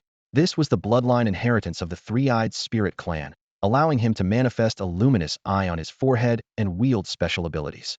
Chen Nuo realized that the blood crystal contained not only cultivation and fortune, but also the power of bloodline inheritance. As the 10th match concluded, a group of veterans hurried in. They conveyed orders to the instructors of each team. Upon learning that Commander Li had called a meeting, Yu Feng rose with a serious expression. He instructed Old Village Chief Chun to lead the new recruits back to the barracks, then quickly departed, clearly having urgent matters to attend to. In the council hall of Longman City, every seat was occupied, and the air was thick with tension. As Yu Feng stepped into the room, his gaze was immediately drawn to the 7 figures seated at the head. He recognized Li Zhan on the far left, and a shiver ran down his spine. These 7 individuals represented the highest authority in Longman City, and their collective presence signaled the gravity of the situation. In the center sat an elderly man with white hair, Longman City's leader, Ling, who possessed the power of the fragmented star realm. To his left was Li Shanhe, the 9th Legion's commander, who was in the Dharma body realm. Further left were 2 commanders of the soaring heaven realm, Zhao Shan and Li Zhan. To Ling Yu's right was a woman in battle armor with a high ponytail. Her expression was stern and commanding. She was Yu Na, the 7th Legion's commander, also in the Dharma body realm. Next to Yu Na were the 2 commanders of the 7th Legion, Nan Shan and Su Yu. Yu Feng took his seat quietly, knowing that such a gathering would not occur unless something significant had happened. After a moment, Ling Yu spoke, his voice heavy with concern. The situation is urgent, so I'll be brief. The forward outpost has fallen, and the entire 9th Battalion has been wiped out, including Battalion Commander Huang Yu. His words hit like a hammer, plunging the room into silence. Yet, this kind of pain was something they were accustomed to. A battalion commander was the first to break the silence, volunteering to fight. Other commanders quickly followed suit, vowing to reclaim the outpost and avenge the 9th Battalion. Ling Yu raised a hand to calm the room and continued. Our investigations reveal that powerful members of the Yu clan have arrived in Ling City, escorting a group of their prodigies to the front lines for training. The 9th Battalion's annihilation is largely due to the Yu clan's involvement. These so-called trainees are likely accompanied by strong escorts, and acting rashly could lead to greater casualties. Nanshan scoffed. Looks like they've turned our place into their training ground. Zhao Shan chimed in. Why not take a few of them out? Though his tone was casual, everyone understood this was about seeking justice for the 9th Battalion. Li Shanhe frowned. Let's not act impulsively. Our priority should be retaking the outpost. A commander expressed concern. Commander, if these are indeed Yu clan prodigies, they might strike again after we reclaim the outpost. Wouldn't that turn the outpost into their training ground for real? Ling Yu responded. That's precisely my worry. After discussion, we've decided to deploy 2 battalions to retake the outpost, with 3 soaring heaven realm experts secretly stationed there for reinforcement. Additionally, another battalion will be stationed 100 miles away, ready to assist at any moment. He paused, a hint of fierceness in his eyes. Once the situation stabilizes, if you want revenge, it will depend on your abilities. Just make sure that Yu clan feels some pain too. At these words, a murderous determination filled the room. Li Shanhe looked at Ling Yu and said firmly, the 9th Legion has been reinforced. Let us take on this mission. Ling Yu nodded in agreement. There was no need for formal orders, as no one doubted the resolve of the Sichuan West Army. Ultimately, the meeting concluded with the decision that the 3rd and 5th Battalions of the 9th Legion of the Sichuan West Army would be responsible for reclaiming the outpost. The 2nd Battalion of the 7th Legion is stationed within 100 miles, ready to provide support at any moment. As night fell, Chen Dai carefully examined Chen Nuo's body in the dormitory after dinner. Once he confirmed there were no injuries, he let out a long sigh of relief, his tense shoulders finally relaxing. I never expected these outsiders to be so powerful, Chen Yu exclaimed, his eyes reflecting a mix of unease and excitement. Despite frequently sparring with their uncles and gaining considerable combat experience, they still struggled against even a weakened outsider, highlighting the natural advantages these outsiders possess. Chen Nuo pondered for a moment before analyzing. The outsiders do have superior physiques and some inherited abilities, but their range is limited. He turned to Chen Yu, a glint of cunning in his eyes. Brother Yu, your archery skills are exceptional. On the battlefield, you could blind them from a distance beyond their abilities, allowing us to finish them off. Little Nuo is right. Chen Dai agreed, looking at Chen Yu. Chen Yu, who had a passion for hunting and shooting from a young age, had received meticulous guidance from several elders, and his shooting skills were now quite advanced. Chen Dai mused. "I'll mention this to instructor Yu to see if he can find a longbow." Chen Yu's eyes lit up, and he smiled. If we could get high-energy guns, that would be even better. However, he knew deep down that high-energy guns were likely just a luxury and didn't hold much hope. Chen Dai playfully knocked on Chen Yu's head, half-jokingly. "You wish, you brat. First, think about how you'll deal with the three-eyed spirit tribe on the battlefield." Rubbing his head, Chen Yu grimaced and returned to his bed. Chen Nuo and Chen Mo also laughed and went to their own beds. In the quiet of the night, Chen Nuo began absorbing blood crystals. After absorbing 19 crystals, he felt his vitality grow stronger. Although he hadn't reached the spirit refining realm yet, his strength had increased several times. Even more exciting was the apparent enhancement of his spiritual eye ability. Could it be that absorbing blood crystals from the three-eyed spirit tribe strengthens the spiritual eye? This idea flashed in Chen Nuo's mind. If true, by slaying enough of the three-eyed spirit tribe, the power of his spiritual eye could become increasingly formidable, possibly surpassing even the tribe itself. This discovery filled Chen Nuo with anticipation. At dawn, a piercing whistle shattered the silence. Everyone quickly assembled in front of the dormitory building. Such assemblies would continue for a month until they were ready to enter the battlefield. Then, they would face endless battles instead of assemblies. Eugene brought two important manuals, the Blood Spirit Manual and the Broadsword Technique. The Blood Spirit Manual was suitable for everyone to practice, while the Broadsword Technique was a compilation of practical battlefield sword skills by countless experts from the Sichuan West Army. This was all the Sichuan West Army could provide. There were no other cultivation resources. The harsh conditions of the Sichuan West Army were disheartening. On the vast battlefield of the Chongguan, it was such an almost bare-handed army that charged forward with all their might. Yet, despite the adversity, the fighting spirit of the Sichuan West Army remained undeterred. Chen Dai and Chun Li focused on studying the Blood Spirit Manual. Even though they hadn't awakened any talents, they were determined to give it a try. Despite being in his 70s, Chen Dai had reached the 9th level of the spirit refining stage through physical training. If he could break through with the Blood Spirit Manual, he would be better equipped to protect the children. Eugene briefly outlined the tasks for the month before entering the battlefield. Firstly, you need to practice the Blood Spirit Manual and the Broadsword Technique. Especially the Broadsword Technique, as it's crucial for killing enemies on the battlefield. This month's focus is to master it. Secondly, you'll go to the trial ground, where you'll encounter not only the three-eyed spirit tribe, but also various demons, all of which you need to familiarize yourselves with. In addition to training, you can visit Longman City or the city walls. I'll arrange for you to receive 2 maps, one of Longman City and one of Chongguan, which you must memorize. Everyone noted Eugene's instructions carefully.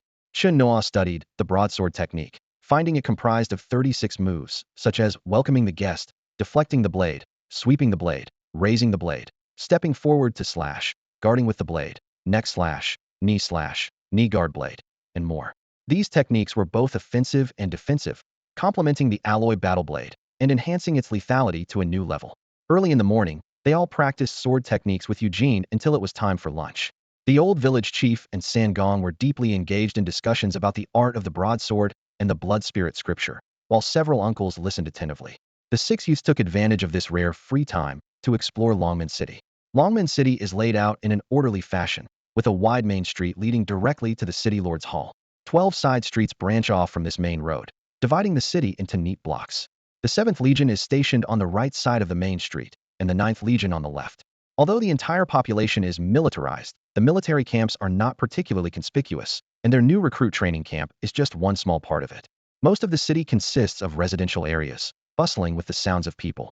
A distinctive feature of the Sichuan West Legion is that both men and women can serve in the military. According to regulations, married soldiers are entitled to housing, and those veterans who have retired due to exhaustion of their vital energy are also accommodated. Interestingly, the city is also home to the descendants of the Sichuan West Army from centuries ago, and these long-established residents have become the main source of recruits for the 7th Legion. Chen Yu suggested they check out the city walls, but Chen Nuo had other plans. He wanted to go to the trial grounds, but, worried about causing concern, he simply said he was going back to the dormitory to rest.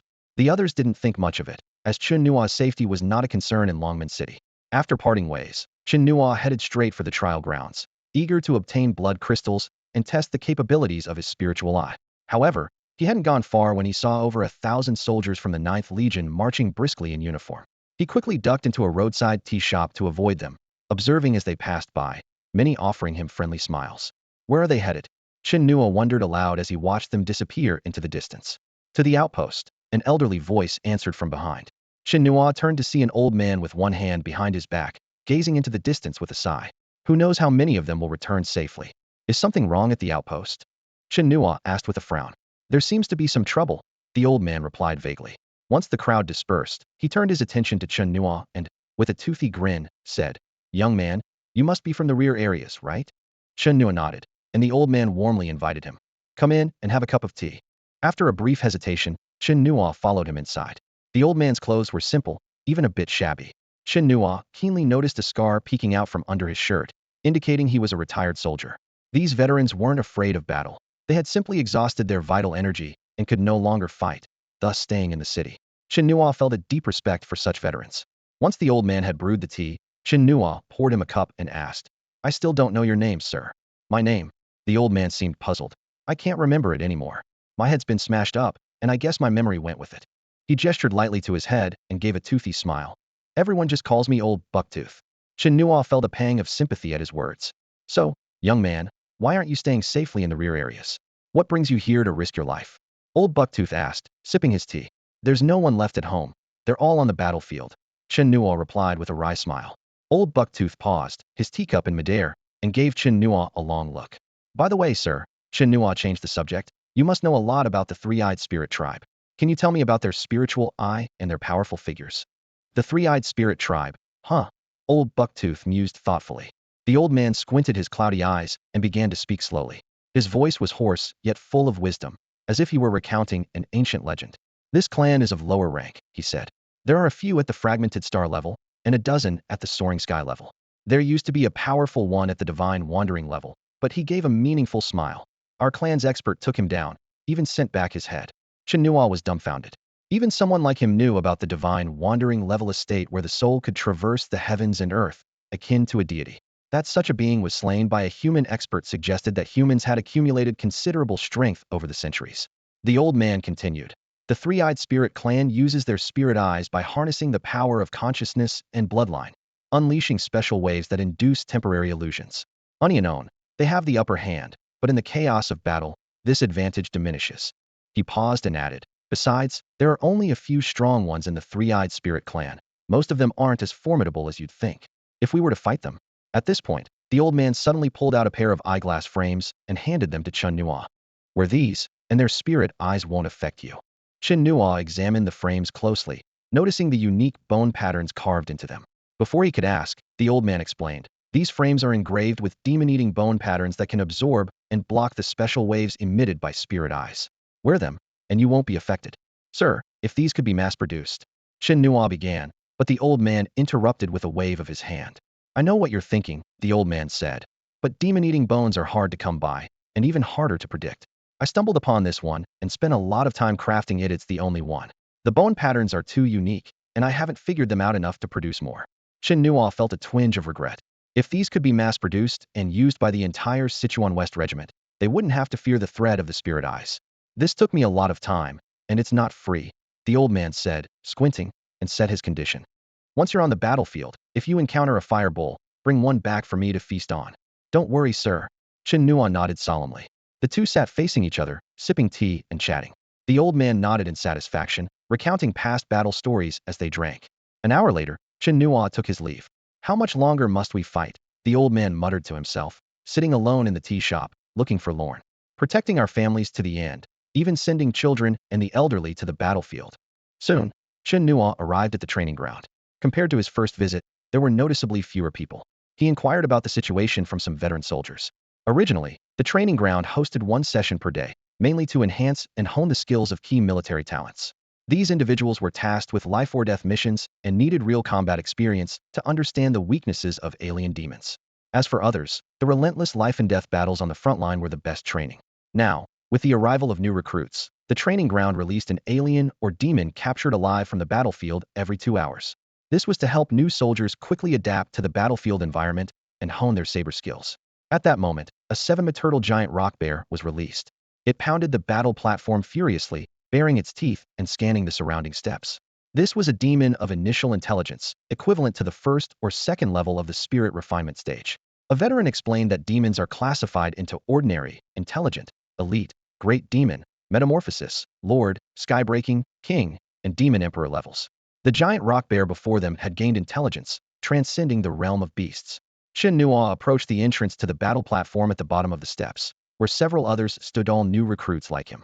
Their eyes were filled with tension yet excitement, ready to face the forthcoming challenge. A few new recruits looked towards the battle stage in awe, their eyes shining with admiration. The name Chen Nuo was already well known among them, and this young man truly lived up to the title of Sichuan Western Army's hope. "Let me take this one," Chen Nuo said calmly to the crowd, his gaze firm and resolute. A comrade couldn't help but warn him. "Be careful, these are demons, not just any other race. Their physical strength is greater." Chen Nuo nodded slightly, his expression serious. "I'll be cautious," he replied, before striding confidently onto the stage. In the stands, a few seasoned soldiers recognized Chen Nuo, their brows furrowed. "It's that kid," one veteran murmured. "I heard he's only 14, the sole survivor from his village. He's got guts, I admire that." Although Chen Nuo had performed brilliantly in his debut battle yesterday, it wasn't until they returned to camp that they learned his true age and the fact that he had dared to fight without having awakened his abilities. This revelation significantly elevated their opinion of him.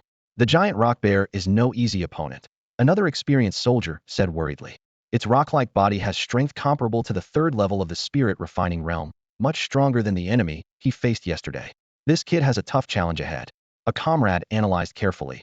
"Don't worry, yesterday's fight showed his physical training is solid. Even though he's only at the 9th level of a warrior, his combat experience and agility should allow him to hold his own for a while." Suddenly, a deafening roar interrupted their discussion. The giant rock bear charged at Chen Nuo like a moving mountain. Chen Nuo swiftly dodged to the side. As the bear turned to attack again, Chen Nuo didn't retreat. Instead, he charged forward, activating his spirit eyes. His eyes rippled with a strange effect that momentarily slowed the bear's reactions. Seizing the opportunity, Chen Nuo swung his blade in a diagonal slash. With a sharp crack, the bear's head was severed, and blood gushed from its neck like a fountain. The massive body crashed to the ground. The new recruits at the edge of the stage and the veterans in the stands were stunned, frozen for a full 2 seconds. "One slash, he took down the giant rock bear," someone murmured in disbelief. This scene was far from what they had expected. A boy not yet at the spirit refining stage had, in the blink of an eye, slain a strength-type demon with initial intelligence. Everyone was left speechless, unable to process what had just happened. Chen Nuo heard the system prompt. Killed an intelligent-level demon, gained 10 blood crystals. He was only momentarily surprised, quickly regaining his composure. Regardless of the amount, it was a decent reward. The enhancement from his spirit eyes had exceeded his expectations. After slaying the giant rock bear, Chen Nuo eagerly took out a blood crystal, sat cross-legged, and began to cultivate. However, this time, the training did not yield any new abilities as he had hoped. He realized that the sword could not absorb just any blood crystal to gain new powers. It had to be from a powerful bloodline or have a strong enough blood force. Having confirmed this, Chen Nuo did not linger in the trial grounds. He stood up, nodded in acknowledgement to the veteran, and left under the gaze of admiration. Chen Nuo knew well that these trials were more crucial for many new recruits, and he saw no need to compete with them for resources. After all, he had already faced off against different races and demons, gaining a clear understanding of his own strength. In the days that followed, Chen Nuo devoted all his energy to practicing the saber technique, making final preparations for the impending battlefield. He methodically refined the remaining 9 blood crystals, feeling his internal energy and blood grow stronger until it reached a critical point. Chen Nuo knew he was ready to break through to the spirit refinement stage. This process required immense accumulation. Like the old village chief and the 3 elders, those without awakened talents often needed more than a decade of arduous cultivation to take this crucial step. However, for those with awakened talents, supported by ample resources, it might only take a few days or up to a month. Chen Nuo understood that after a warrior strengthened their energy and blood, they needed to expend much of it to temper their dantian and meridians, thus stepping into the spirit refinement stage. Spirit energy enters the meridians, accumulates in the dantian, and then nourishes the body until the energy moves like a powerful dragon or elephant, unleashing immense power. Despite his inner desire to quickly enhance his abilities, Chen Nuo did not rush. He chose a steady approach, continuously consolidating and honing his foundation to lay a solid groundwork for long-term development. He firmly believed that only by doing so could he progress further on the martial path. A month passed swiftly, filled with monotony yet fulfillment. All the recruited new soldiers diligently practiced the saber technique, while those with awakened talents also cultivated the blood spirit manual. The people of Qinjia village, having practiced gravity boxing and ancient body refining techniques since childhood, progressed the fastest in their saber training. Under the strict supervision of the old village chief and the 3 elders, Chen Nuo and the others had mastered the basic moves, needing only to apply them flexibly in real combat. However, the distant battle situation was not optimistic. The war at the Sentry Pass was incredibly tough, making this strategic location a focal point for various factions. After a successful surprise attack, the three-eyed spirit race immediately reinforced their defenses and enlisted demons to help fend off the human counterattack. 2 battalions of human elites struggled for over a month to barely conquer this tough stronghold. Unfortunately, before they could savor the victory, a sudden change pushed the situation into an even more perilous state. Even the 7th Battalion's 2nd Regiment had to be deployed, and Longman City continued to draw troops to support the front lines. The tense atmosphere hung over everyone like a dark cloud, and the new soldiers began to gather, ready to march at any moment. Eugene returned from the meeting with a grave expression. He immediately assembled the team members and briefly informed them of the latest developments. The old village chief, sensing the gravity of the situation, bluntly asked, "Is there trouble at the Sentry Pass?" Eugene nodded heavily, revealing little detail but said, "The war is escalating, and the Sentry Pass is in dire straits. We've been ordered to support immediately." Wang Xiong, with a solemn expression, spoke on behalf of everyone. "Instructor Yu, give the order. We are ready." Others nodded in agreement, and although no one voiced it, everyone knew that many would fall on the battlefield, perhaps including themselves. Yet, no one flinched. At this moment, fear seemed insignificant. War and death were undoubtedly terrifying, but compared to the beliefs in their hearts and the responsibilities on their shoulders, they seemed trivial. Everyone cherished life, but when faced with missions worth sacrificing for, they always chose to move forward without hesitation. This spirit was the inexhaustible drive that allowed the human race to endure through difficult times. Eugene's gaze fell on Chen Nuo. This young man was not only his student, but also a beacon of hope for the entire Ninth Legion. Perhaps even Chen Nuo himself did not realize the significant role he represented. To ease the tense atmosphere, Eugene deliberately teased, "We're heading to the battlefield soon. Don't cry your eyes out, kid. The battlefield is nothing like the trial grounds. It's pure hell." Others joined in, laughing. "Yeah, kid, don't wet your pants." Amidst the laughter, the heavy mood lightened a bit. Seeing this, Wang Xiong stepped in to mediate. "All right, stop scaring him." Faced with the teasing, Chen Nuo simply smiled faintly. He knew well that despite all his training, he couldn't guarantee he'd come out unscathed in the brutal war ahead. But he was ready to face whatever came his way. Even with extraordinary talent and current fortune, Chen Nuo understood the ruthlessness of war could destroy everything. Mentally prepared, he followed Eugene to the main street of Longman City. 3,000 soldiers gathered on the street, all belonging to the 3rd Battalion of the 9th Legion. Most were new recruits, as the veterans had already headed to the frontier. Eugene surveyed the team of 100 and ordered gravely, "Move out." The troops marched through the city, and as they passed a tea house, Chen Nuo noticed an old man with buck teeth standing at the door. The old man shouted, "Kid, don't forget my lihua beef." Chen Nuo nodded silently without responding. The city gates opened, and the 3rd Battalion traveled several kilometers in military trucks before disembarking and quickly assembling in a mountain valley. Battalion Commander Su Meng, a master of the Second Heaven Realm, stood before them like a towering mountain, his aura as fierce as a dragon, his voice booming like thunder. "I'll be honest, the frontier battles are brutal, and the conflict is escalating. Young geniuses from the Yu clan, backing the Three-Eyed Spirit clan, have come to Longmen City for training, attempting to use the lives of our Sichuan West soldiers as practice. The Three-Eyed Spirit clan has set a trap at the frontier, mobilizing a large force from Spirit City, intending to heavily damage Longmen City. The city lord has ordered us to detour through Devil's Ridge to support the frontier from the left flank and attack the enemy. Time is short, we have only 3 days.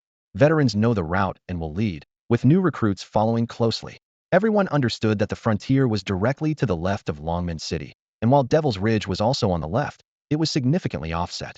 The 3 locations formed a triangle, with the Longmen Mountains as a natural barrier in the middle. To support the frontier, crossing the mountains directly was not an option. They had to detour along the flat terrain at the mountain's edge, with Devil's Ridge being the only obstacle. Su Ming briefly explained the situation and immediately ordered the march. Although Eugene worried that the old village chief and the 3 elders might fall behind, they had reached the spirit-refining realm, and despite their advanced age, they weren't significantly affected. On the way, Chen Nuo asked Eugene about the Yu clan. Eugene explained, "The Yu clan is one of the 17 royal clans, ruling over the Three-Eyed Spirit clan. The fact that a few of their geniuses can mobilize such forces shows their extraordinary power. However, the human race has its own strengths. Our immediate enemy is the Three-Eyed Spirit clan." Chen Nuo felt the gravity of the situation, though he knew understanding these enemies now was of little use. After a day and night, the 3rd Battalion approached Devil's Ridge. Suddenly, a devastating beam of light fell from the sky, tearing the earth apart. and within its range, soldiers were instantly reduced to blood mist. Enemy attack. Prepare for battle. Su Ming shouted, leaping into the air, his body radiating a powerful aura of spiritual energy. Eugene and the veterans reacted swiftly, rushing towards the ancient forest at the edge of the wasteland. The new recruits, however, were momentarily stunned by the sudden assault. Xiao Nuo, Xiao Yu, come to Grandpa. The old village chief and the three elders turned pale, shouting to the younger members from Chen's village. Chen Nuo quickly gathered with them. At that moment, over 1,000 three-eyed spirit clan members charged out of the ancient forest, clashing with Eugene and the veterans. On the rocks within the forest, a giant blood wolf with fierce eyes eyed the entire 3rd Battalion with bloodthirsty intent, its thick saliva dripping from its mouth as it let out a chilling howl. Boom! The ground shook violently. From the mountain at the edge of the wasteland came the relentless sound of trees snapping, growing ever clearer. The instructors immediately sensed the impending danger and shouted to rouse the drowsy recruits. The recruits looked up to see the distant ancient forest seemingly torn apart by an invisible force, the sound of trees collapsing like rolling thunder. A thick, menacing aura surged towards them, making everyone instantly understand the instructor's warning as they hurriedly moved away from the open area. However, upon seeing the veterans fiercely battling, some recruits hesitated and prepared to turn back. Don't stop. Keep moving. Eugene's roar pierced the sky, hurting the recruits' ears. At this critical moment, a fierce wind suddenly howled down from the sky. A massive bird of prey swooped down, its expansive wings blocking out the sun and casting a shadow on the ground. It streaked like lightning into the midst of the recruits, its talons gleaming with cold light as it began a frenzied attack. Meanwhile, the ancient forest collapsed entirely, and monstrous beasts and demons burst through the trees, flattening everything in their path as they stormed into the battlefield. They easily breached the veterans' defenses and charged directly at the recruits. The powerful impact sent many recruits flying, the beasts' massive bodies like moving mountains, their oppressive presence suffocating. Those unable to dodge were instantly torn apart, blood splattering everywhere. In an instant, the demons fell into a frenzied feeding state, with harrowing screams echoing all around. Damn it, stop those demons! Su Ming shouted angrily, his voice filled with rage and urgency. Before he finished speaking, a strong flying spirit tribe warrior with 3 eyes was already charging at him, engaging Su Ming in a fierce aerial battle. The two exchanged blows, the wind howling and shockwaves rolling, with the aftermath of their fight continuously impacting the ground. The veterans quickly adjusted their formation, blocking the breaches in the defensive line, and resisted the demons' attack with all their might, buying the recruits some breathing room. Where Chen Nuo stood, a large black-scaled tiger lunged at him. The old village chief, quick on his feet, swung his sword, accurately severing one of the tiger's front paws. Yet, the crisis was not over, as a blood wolf followed closely, its jaws wide open, aiming to bite Chen Nuo. Second uncle and others immediately intervened, slaying the blood wolf. Chen Nuo did not retreat. Instead, he dashed forward toward the staggering black-scaled tiger. His battle knife drew a sharp arc, and though the tiger was injured, it was still defiant, attempting to swallow Chen Nuo whole. At the critical moment, Chen Nuo activated his spirit eye, an invisible wave spreading out, causing the tiger to become sluggish. Seizing this fleeting opportunity, Chen Nuo's blade flashed, and half of the tiger's head fell. Killed a low-level intelligent demon, earned 10 blood crystals. The system notification sounded in Chen Nuo's ear, but he remained unfazed. He quickly surveyed his surroundings, noting that most of the nearby demons were ordinary or intelligent level, and while the 3-eyed spirit tribe had strong members at the spirit refinement and dragon force levels, most were at the warrior level. For Chen Nuo, these were all potential sources of blood crystals. Chen Nuo gripped his battle knife tightly and charged into the dense group of demons without hesitation. This sight made the old village chief, 7th uncle, and 2nd uncle Chen Wen's faces change drastically. The old village chief signaled to 7th uncle, who understood and quickly followed Chen Nuo. Chen Nuo targeted an ordinary level blood wolf, easily slicing it in half without even using his spirit eye, cutting through bone with a single stroke. Killed an ordinary level demon, earned 2 blood crystals. The system notification sounded again. Blood splattered, covering Chen Nuo's face, and the demon's blood seemed to ignite a fire within him, fully rousing his fighting spirit. Chen Nuo became a blur, his alloy battle knife tracing arcs of cold light through the air. With the aid of his spirit eye, he was like a precise killing machine, frantically harvesting the demons' lives. This scene left Chen Yu, Chen Mo, and others in awe. Although they knew Chen Nuo trained diligently, often sparring with his uncles, they hadn't expected him to be so fierce in actual combat. Chen Nuo seemed born for the battlefield, each movement filled with power and decisiveness. Even Wang Xiong, who intended to protect Chen Nuo, was deeply shaken by this sight. The system continuously flashed notifications of blood crystal gains, but Chen Nuo ignored them, fully immersed in the world of flashing blades and slaughter. The spirit eye provided his best assurance, allowing him to maneuver effortlessly on the chaotic battlefield. Seventh uncle closely watched, ready to intercept any demons that might threaten Chen Nuo. Seventh uncle, brother you, block the remaining demons. I'm going to help instructor you. Chen Nuo called out loudly as he fought, his voice filled with battle intent and determination. Chen Nuo put on the glasses frames given by the buck-toothed old man and charged fearlessly toward the battlefield where the veterans were, directly confronting the three-eyed spirits. Instantly, several martial artists and spirit refining level aliens locked onto him. Kid, get back, a veteran shouted, but Chen Nuo's blade had already flashed and two aliens fell. The veteran's words were cut short, and surprise flickered in his eyes. You keep him busy. Two spirit refining aliens quickly decided. One rushed at the veteran, while the other aimed for Chen Nuo, intending to finish quickly. Chen Nuo sensed their plan and feigned an action. When the alien reached the predetermined distance, he suddenly revealed a cold smile and activated the power of his spirit eyes. Feigning injury, Chen Nuo hesitated for a moment. He's done for, the alien thought triumphantly, charging forward.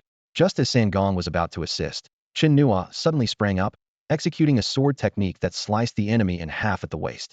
How is this possible? You actually. The alien's eyes widened in disbelief, unable to comprehend how this human could ignore the spirit eye attack. The alien fighting the veteran was also distracted and was slashed away. The veteran turned to Chen Nuo and laughed heartily. Kid, I'm growing more and more fond of you. At this moment, Chen Nuo was filled with a murderous intent and rushed toward the main battlefield. After killing 5 more three-eyed spirits, a screen in his mind displayed 100 blood crystals. Seeing this number made Chen Nuo's blood boil even more, as he had finally met the conditions to unleash his unique talent. First Dimensional Ascension, he eagerly whispered. The 100 blood crystals vanished instantly, and he felt the environment around him change in a wondrous way, as if he had been elevated from a flat surface to a three-dimensional space. A profound sensation surged into his heart, and he suddenly mastered spiritual energy, enabling him to enhance his attacks with spiritual power capability only available at the spirit refining level. The power within him roared like a dragon and elephant, a hallmark of the spirit refining level. So this is what crossing a boundary feels like. Feeling the tremendous power filling his body, Chen Nuo gripped his sword even tighter. He charged at the aliens, his speed doubling, with a significant whirlwind forming around him. As he activated his spiritual energy, a blood-red aura enveloped his alloy sword, transforming it into a weapon with enhanced effects. Chen Nuo moved swiftly across the battlefield, executing his sword technique to perfection. No martial artist or spirit-refining alien could withstand the power of his strikes. This was a true battlefield, not a unknown duel. There was no room for hesitation. Every move was a lethal strike. With a resolve to die, Chen Nuo seemed invincible. The spirit eyes had no effect on him. His level had risen to spirit refining, and with his refined physique and the bloodline abilities of the three-eyed spirits, he could slaughter at will, unless faced with a dragon force-level opponent. Chen Nuo became a humanoid weapon, leaving a trail of carnage in his wake. The three-eyed spirits were completely stunned by this sudden, fierce assault. Eugene and others watched with narrowed eyes, while Sangong, following behind, stared in disbelief at this diminutive war god. Veterans and new recruits alike turned to watch, their faces filled with shock and awe. This young man, with just a sword, charged at the front lines with the veterans. His uniform was drenched in blood, making him look like a war god emerging from hell, unstoppable and unmatched in bravery. Such ferocity left even seasoned veterans in awe. This kid can carry the banner of our Sichuan West Army. He's the pride of our Sichuan West Army. Eugene couldn't help but laugh out loud, his eyes gleaming with pride. Chen Nuo charged into the battlefield like a bolt of lightning, his brave actions instantly igniting the fighting spirit of Chen Yu, Chen Mo, Chen Qi, and the others. Xiao Nuo, I'm with you. Chen Qi shouted, rushing into the enemy ranks right behind him. The rest of the Chen family village quickly joined the fight, while the old village chief, Chen Dai, watched silently.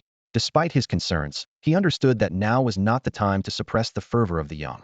On the battlefield, the new recruits seemed to go mad, recklessly charging at the three-eyed spirit clan. Even those with only remnants of their bodies left would use their last breath to crash into the enemy. The veterans tried to stop this madness, but eventually were swept up in the fervor, joining the frenzied combat. This sudden counterattack erupted like a torrential flood, quickly overwhelming the area and throwing the three-eyed spirit clan into chaos. Damn it! Take him down first, a three-eyed spirit clan expert at the Dragon Force level roared, targeting Chen Nuo. He realized that this young human had become the core of the Sichuan West Army's morale and needed to be eliminated swiftly. In this critical moment, A Dragon Force-level veteran instructor from the Sichuan West Army dashed forward like a flash, positioning himself in front of Chen Nuo. "How dare you," he shouted, "trying to harm our Sichuan West Army's young ones. I'll slaughter you." With that, he launched a ferocious attack on the three-eyed spirit clan expert, and the two quickly became locked in a fierce struggle, blood spilling from both their mouths. Although the Dragon Force-level expert was held back, a horde of spirit refining level three-eyed spirit clan members continued to swarm. Chen Nuo swung his weapon, cutting down enemy after enemy, soon piling up bodies at his feet, his hair soaked in blood. This wild slaughter terrified the three-eyed spirit clan, causing their morale to crumble rapidly, and they no longer dared to engage directly with the frenzied Sichuan West Army. High above, Su Ming was locked in battle with a three-eyed spirit clan expert at the sky-flying level.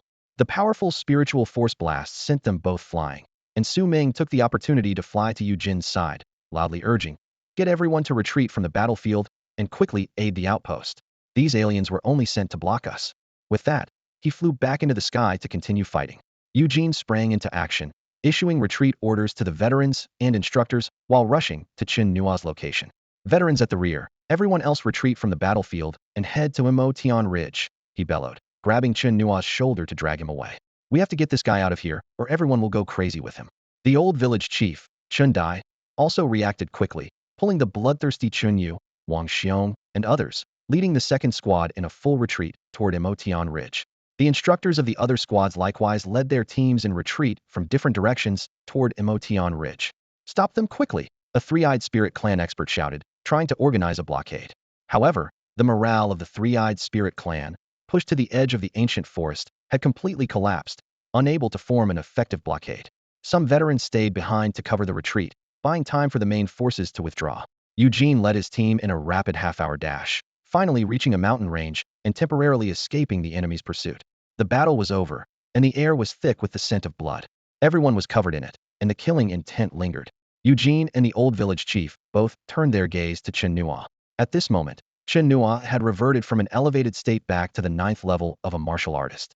His lips were cracked, his face smeared with blood, making him almost unrecognizable. The old village chief wiped the blood from Chen Nuo's face with trembling hands, his voice filled with concern. "Are you hurt?" "No." Chen Nuo shook his head. "It's all the blood of the different tribes." The old village chief turned to Chen Yu and the others. "What about you?" They exchanged glances and shook their heads lightly. Although they had some superficial wounds, they were not in serious condition. They chose to hide their injuries in unspoken agreement. They then counted their numbers. Originally a team of 100, only 81 remained. This meant that 19 comrades had fallen or stayed behind to cover their retreat. A heavy atmosphere enveloped the survivors.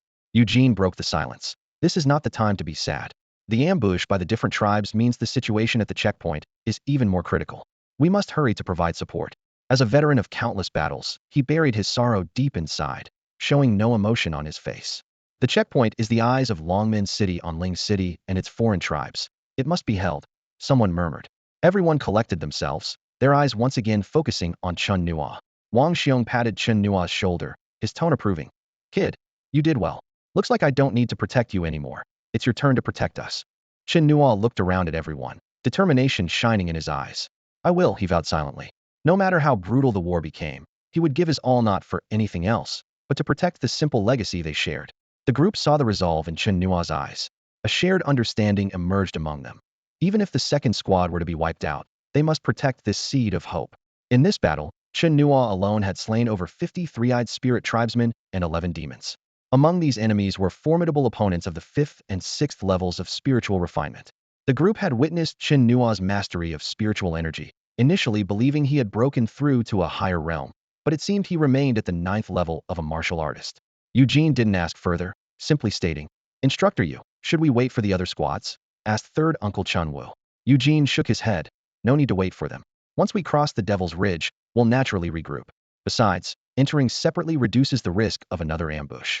Hearing this, everyone nodded silently. They all understood the urgency of the checkpoint situation and dared not delay any longer, continuing on their journey. At this point, they had reached the edge of the Devil's Ridge.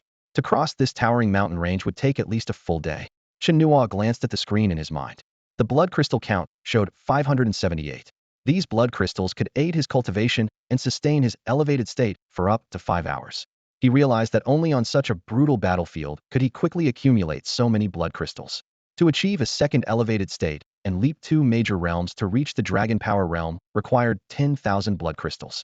This meant he had to slay more of the foreign tribes.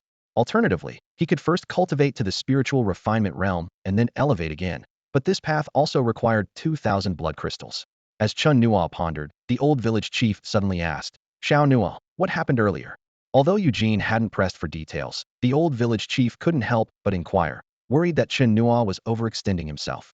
Chen Nuo decided to keep his unique ability of infinite elevation a secret, vaguely replying, Grandpa, I unexpectedly awakened a talent that allows me to use spiritual energy through the Blood Spirit Sutra to enhance my combat strength.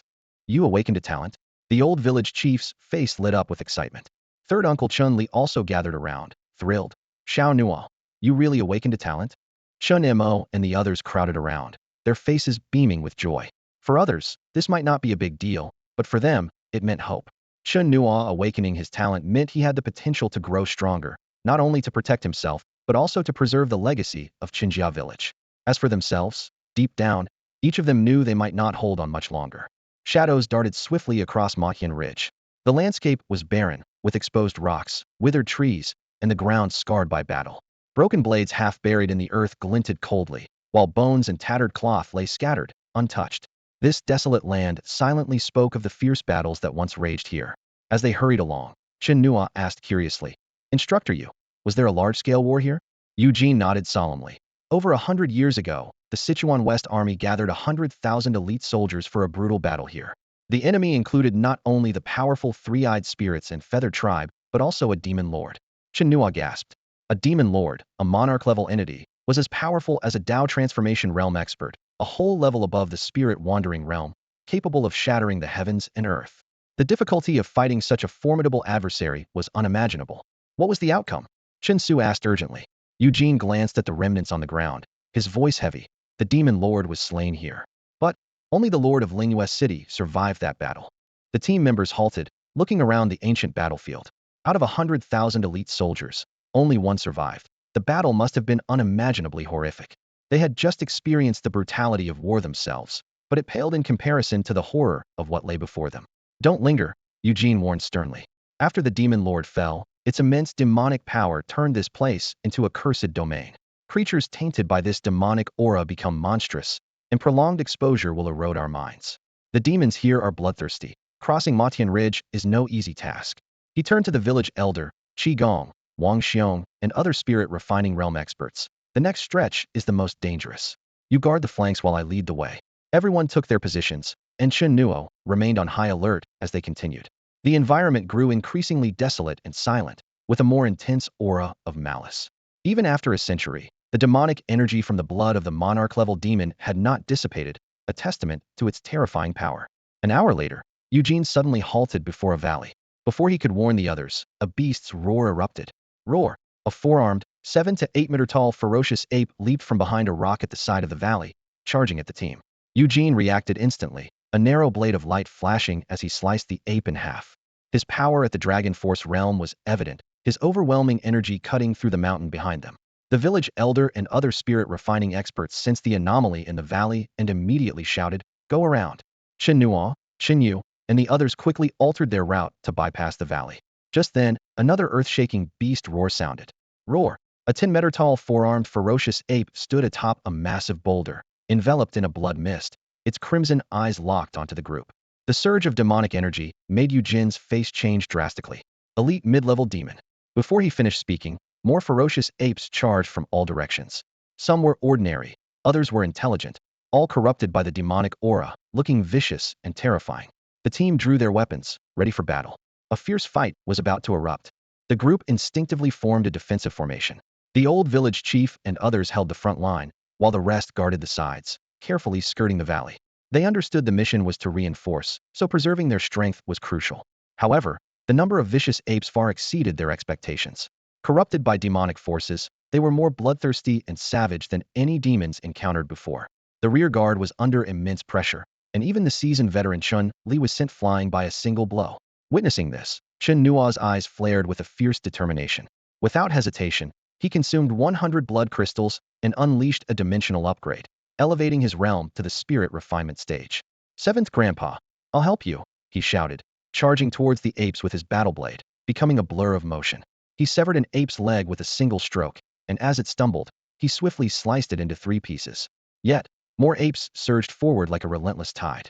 Chun-Li struggled to his feet, wiped the blood from his mouth, and stood back to back with Chen Nuo. The two, grandfather and grandson, needed no words as they split up and began a rapid assault on both flanks. Eugene was locked in a fierce battle with an elite ape while simultaneously fending off attacks from 4 intelligent apes. Clearly, these apes, possessing some level of intelligence, understood the tactic of eliminating the strongest first. Worse, the surrounding apes seemed to organize a siege around the team. Despite Eugene's dragon power level, he was pinned down in the valley, unable to break free. The old village chief and others were also in dire straits, struggling to retreat.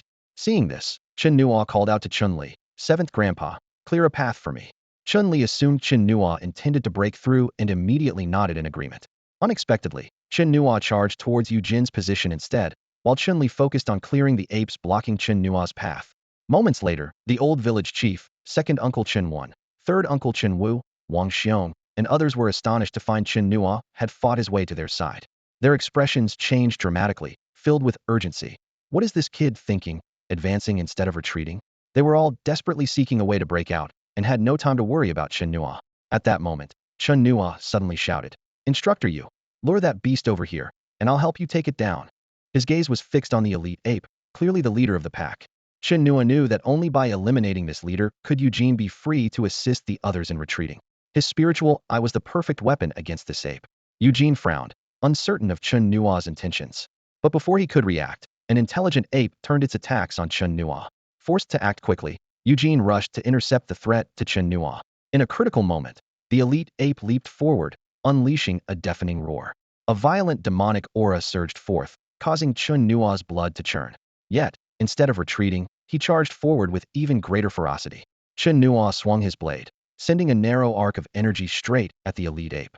The ape retaliated with a powerful punch, shattering the blade's energy, and then opened its massive jaws, aiming to devour Chen Nuo. Xiao Nuo, the old village chief, screamed in terror, fighting desperately to reach him. Eugene, though frustrated by Chen Nuo's reckless actions, had no time for anger. He quickly slashed at the apes around him, rushing to Chen Nuo's aid, unleashing a barrage of blade strikes to deter the elite ape. As death loomed over him, Chen Nuo felt a chilling dread but did not waver. Just as the ape's fangs were about to reach him, Chen Nuo shouted to Eugene, "Instructor you now."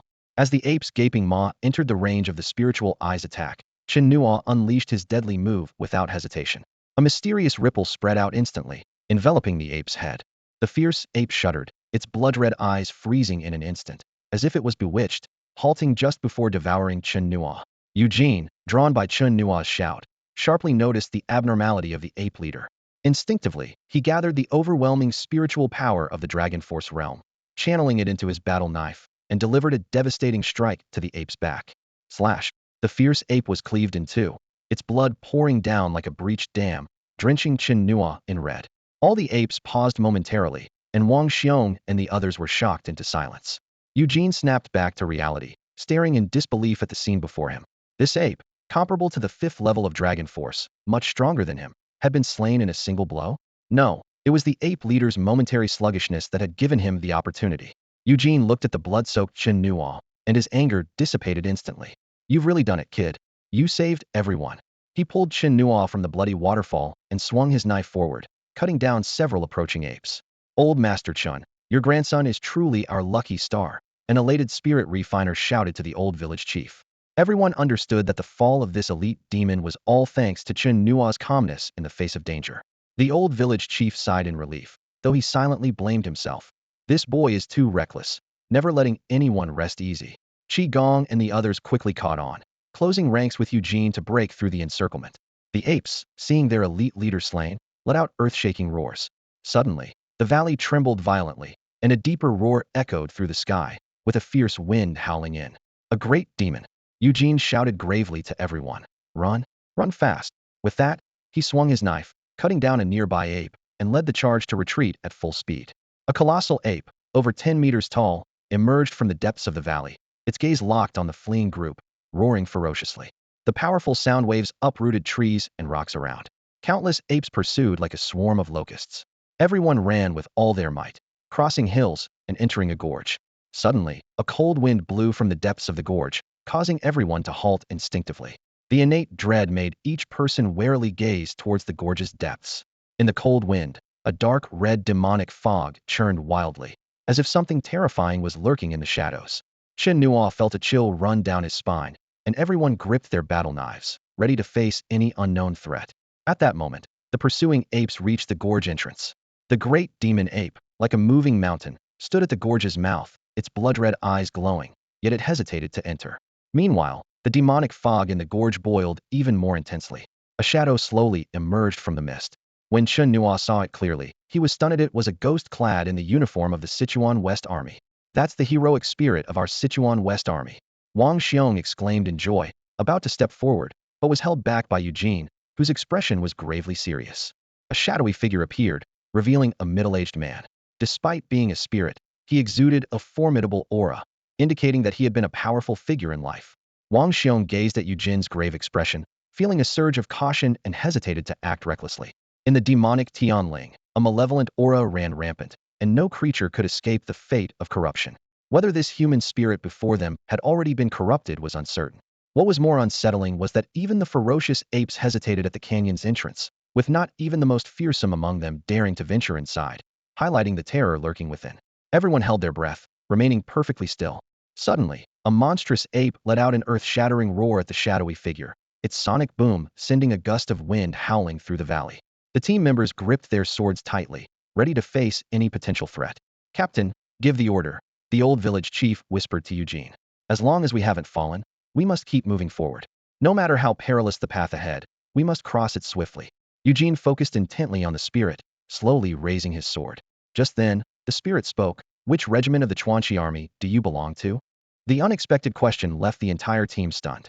They stared at the spirit, astonished that it could speak and recognize them as part of the Chuanchi army. This could only mean. Eugene responded loudly. "3rd Squad, 2nd Battalion, 9th Regiment of the Chuanchi army. You're from the 9th Regiment." The spirit's expression fluctuated intensely. Eugene asked in return, "May I know which regiment you belong to, senior?" He sought to confirm whether the spirit had been corrupted. "Standard bearer of the 6th Battalion, 9th Regiment of the Chuanchi army, Wang Jing. Come over here." The spirit of Wang Jing called out. "Senior from the 9th Regiment." Chen Nuo and the others exclaimed. Upon hearing this, Eugene instructed the group, "Let's go." He led the way, followed closely by the others, until they stood before Wang Jing's spirit. Eugene stood at attention and saluted. In the older generation of the army, standard bearers held a special place. They were brave and skilled, the elite soul of the army, yet often the first to fall on the front lines. Such a role commanded profound respect. "Senior, why are you still here after all these years?" Eugene asked, puzzled by the spirit's presence over a century later. Wang Jing smiled slightly and explained, "Just a remnant soul buried here, surviving by borrowing a drop of demon blood from a demon lord." His gaze swept over the 81 people, finally resting on the white-haired village chief and the others. "Are there 70 of you?" "There are 72, the village chief replied. Wang Jing nodded, seeming to want to say more, but remained silent with the village chief. He then turned his attention to the young ones like Chen Yu and Chen Qi, finally focusing on the bloodstained Chen Nuo. He gently wiped the blood from Chen Nuo's eyes and softly asked, "Child, how old are you?" 14. Chen Nuo, already on the battlefield, answered calmly. 14. Wang Jing's hand paused abruptly, turning to Eugene with urgency. "What happened? Did we not hold the line? What about the strongholds and barriers?" "Senior, they held. Eugene quickly reassured him. "If they held, why are these children here?" Wang Jing grew increasingly agitated. They had fought tirelessly, battle after battle, to protect these children. Now, seeing them here, how could he not be deeply concerned? The group, with tears in their eyes, managed to hold Magician's Ridge, but suffered heavy casualties. Chen Yu firmly declared, "Senior, this is our own decision." Young people like Chen Nuo nodded in agreement. Wang Jing looked at these young people with pain, even his remaining soul trembling. He couldn't imagine how heartbroken the fallen soldiers of the Sichuan West Army would be to see such young warriors on the battlefield. He knew all too well the heavy burdens these kids would face in the future. They had given their all, fighting with the last drop of their blood, roaring their final cries, yet still couldn't withstand the enemy's assault. Chen Nuo stepped forward, meeting Wang Jing's gaze, and said, "Senior, the survival of our race has never been one person's responsibility. This is everyone's war. You have shielded us from the enemy, and now it's our turn to inherit your will and continue the fight. The outpost is in danger. We must go to their aid." Wang Yingjia, holding back his grief, turned to look at the ferocious apes trying to break into the canyon, his eyes filled with hatred and anger. He gave Chen Nuo a long look, then touched his forehead, imprinting two martial arts techniques, sacrificial spirit technique and true martial body, into Chen Nuo's mind. This is a little gift from me, Wang Yingjie said softly. Live well, no matter how difficult the future may be. He gently patted Chen Nuo's head and then walked past him. Wang Yingjie headed towards the battlefield, exuding a sharp, killing intent, a spirit energy battle blade forming in his hand. He shouted loudly, "Let's do one last thing for the children." In the canyon, mist swirled as shadows emerged, wielding battle blades. They passed by the 81 survivors, taking one last longing look before charging fearlessly at the dense ranks of the ferocious apes outside the canyon. The great demon-level ape let out an earth-shattering roar, as if giving the order to attack. All the apes charged in unison. Seeing this, everyone had tears in their eyes. Eugene, holding back his emotions, shouted, "Go!" The old village chief pulled Chen Nuo, while the seventh elder dragged Chen Yu and the others, sprinting towards the other end of the canyon. Wang Yingjie leaped across the void, slashing at the great demon ape, roaring, "One last battle, in honor of all the human souls of Magician's Ridge. Kill!" All the heroic spirits charged into the fray, their war cries once again echoing across the ancient battlefield. The second squad ran continuously for a day and a night, finally crossing Magician's Ridge. They only glanced back briefly before pressing on. After another night and half a day of swift travel, they reached a lake on the left side of the outpost. Chen Nuo checked the number of blood crystals and found 522 remaining. Although they had used up 100 blood crystals in the battle with the apes, they had replenished some by slaying them. He secretly absorbed blood crystals to cultivate while studying the sacrificial spirit technique and true martial body. The sacrificial spirit technique is a profound martial art requiring a cultivation level of at least spirit refinement. Once mastered, it can manifest beast forms and weapons, creating powerful attacks. The true martial body is a body refining technique, several levels stronger than ancient body refinement techniques, capable of cultivating a true martial treasure body with astonishing power. Chen Nuo decided to practice these two techniques and have the old village chief and others start training as well. However, being on the battlefield was not the best time for cultivation. The squad rested while waiting for the other squads of the 3rd Battalion to arrive. Chen Nuo quietly absorbed blood crystals, having reached the bottleneck of the 9th level of martial artist and spirit refinement. He needed to break through quickly to better utilize his unique ability of infinite elevation. In the martial artist realm, using infinite elevation to reach Dragon Power realm required 10,000 blood crystals, while in spirit refinement, it only needed 2,000 blood crystals for a single elevation. Obtaining 10,000 blood crystals in a short time was nearly impossible, but 2,000 was achievable. Once successful, he would possess the strength of the Dragon Power realm. The stronger the enemies he defeated, the more blood crystals he would gain. The more blood crystals he had, the faster his progress, allowing for more elevations. This was a positive cycle and the only taboo of his unique talent. Above the clouds, beyond the frontier, stood more than a dozen figures suspended in midair. Each of them bore a pair of majestic black wings, marking them as the gifted of the Feather Clan. 7 young men stood at the forefront, surrounded by a radiant aura, resembling noble angels. They wore expressions of arrogance, arms crossed, exuding a sense of superiority. A Feather Clan youth clad in black armor suddenly spoke up. "Endless killing is so dull. How about a direct competition to see who can claim the most human heads?" He turned to the other 6, a dangerous gleam in his eyes. One of them became intrigued and asked, "No restrictions on the level?" "Dragon Power level," the black-armored youth replied. "Of course, slaying 10 of the spirit refining level can count as 1 Dragon Power level." "Agreed." The 6 nodded indifferently, a spark of excitement in their eyes. Behind them, from middle-aged Feather Clan members assured in deep voices, "If anyone at the Flying Heaven level dares to intervene, we'll handle it. You can focus on your training. Then let the hunt begin." The black-armored youth's lips curled into a cold smile as he transformed into a streak of light, rushing into the battlefield. Meanwhile, in the human camp, other teams were arriving at the lake. Su Ming had also arrived and quickly counted the numbers, finding 2,653 left. Just one assault had cost them over 300. However, after the bloody battle, everyone's mental resilience had significantly improved, and their combat effectiveness had multiplied. Eugene reported their journey to Su Ming. Upon hearing that Chen Nuo had helped Eugene kill a mid-level elite fierce ape, the instructors present cast surprised glances at Chen Nuo. Previously, when the Three-Eyed Spirit Clan launched a sneak attack, this kid was the one who rallied everyone and easily killed at the spirit refining level. "His combat prowess is incredible," one instructor marveled. "More than just easily killing at the spirit refining level, I've seen him take down several," another instructor added. Eugene solemnly stated, "He's awakened his talent." "Really?" Su Ming's sharp eyes narrowed slightly. Seeing Eugene nod affirmatively, he was overjoyed. "This kid with awakened talent and such strong combat power is a treasure for our 3rd Battalion." You all understand what I mean, right? Everyone nodded knowingly. Years of fighting side by side had created a deep understanding among them. At that moment, a surge of spiritual light suddenly erupted from Chen Nuo. The members of the 3rd Battalion turned their gazes towards him, and the villagers from Chun family village, including the old village chief and elder Chi, instinctively gathered around him. Su Ming and the others also turned quickly, gathering by Chen Nuo's side. Chen Nuo had absorbed all the blood crystals and finally broke through the bottleneck. The surging energy filled his meridians, converging into a torrent that poured into his dantian, forming a spiritual sea. This signified his official entry into the 1st level of the spirit refining stage. Xiao Nuo has broken through to the spirit refining stage, Qin Yu announced joyfully. The old village chief stroked his beard with a smile, recalling how it took them over a decade to break through from the 9th level of a warrior to the spirit refining stage. This child's rapid progress confirmed his belief that Chen Nuo had indeed awakened his talent. Everyone held their breath in anticipation.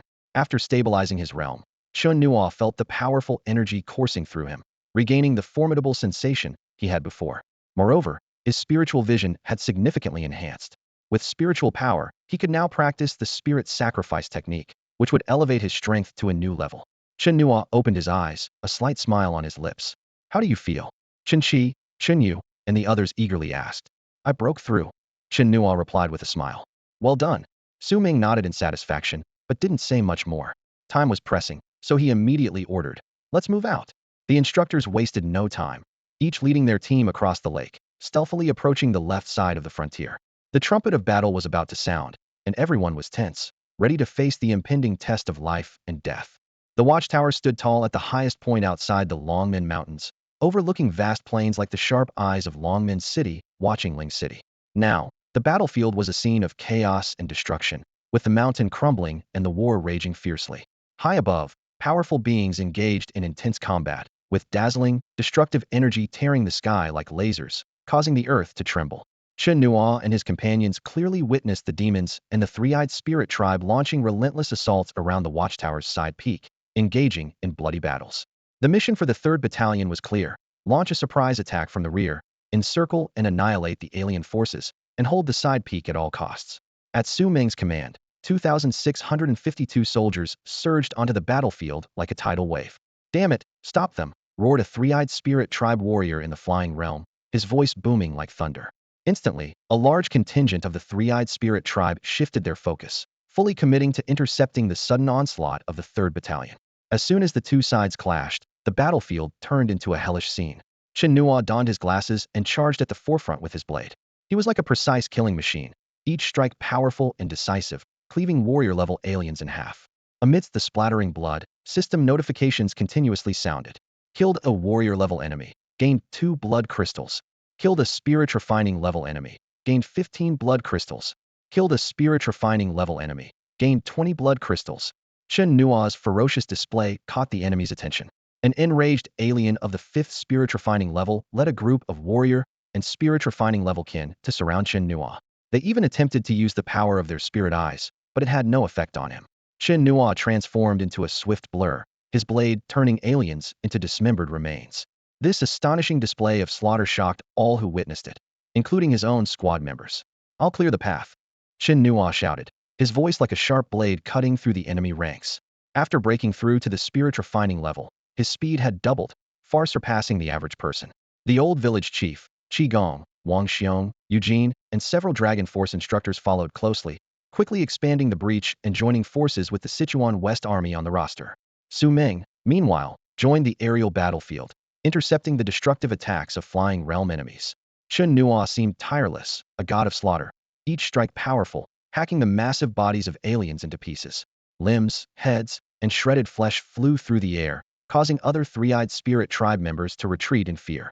Yet Chen Nuo was relentless, pursuing them through the mountains. Each time he caught up to one, it was met with a furious storm of attacks until it was completely shredded. The fleeing three-eyed spirit tribe members were terrified, exclaiming, "Damn, this human is more ferocious than a beast. Even the spirit eye's power is useless against him." At that moment, the battle took a sudden turn. Several blood-winged avians streaked across the sky like auroras, diving straight for Chen Nuo.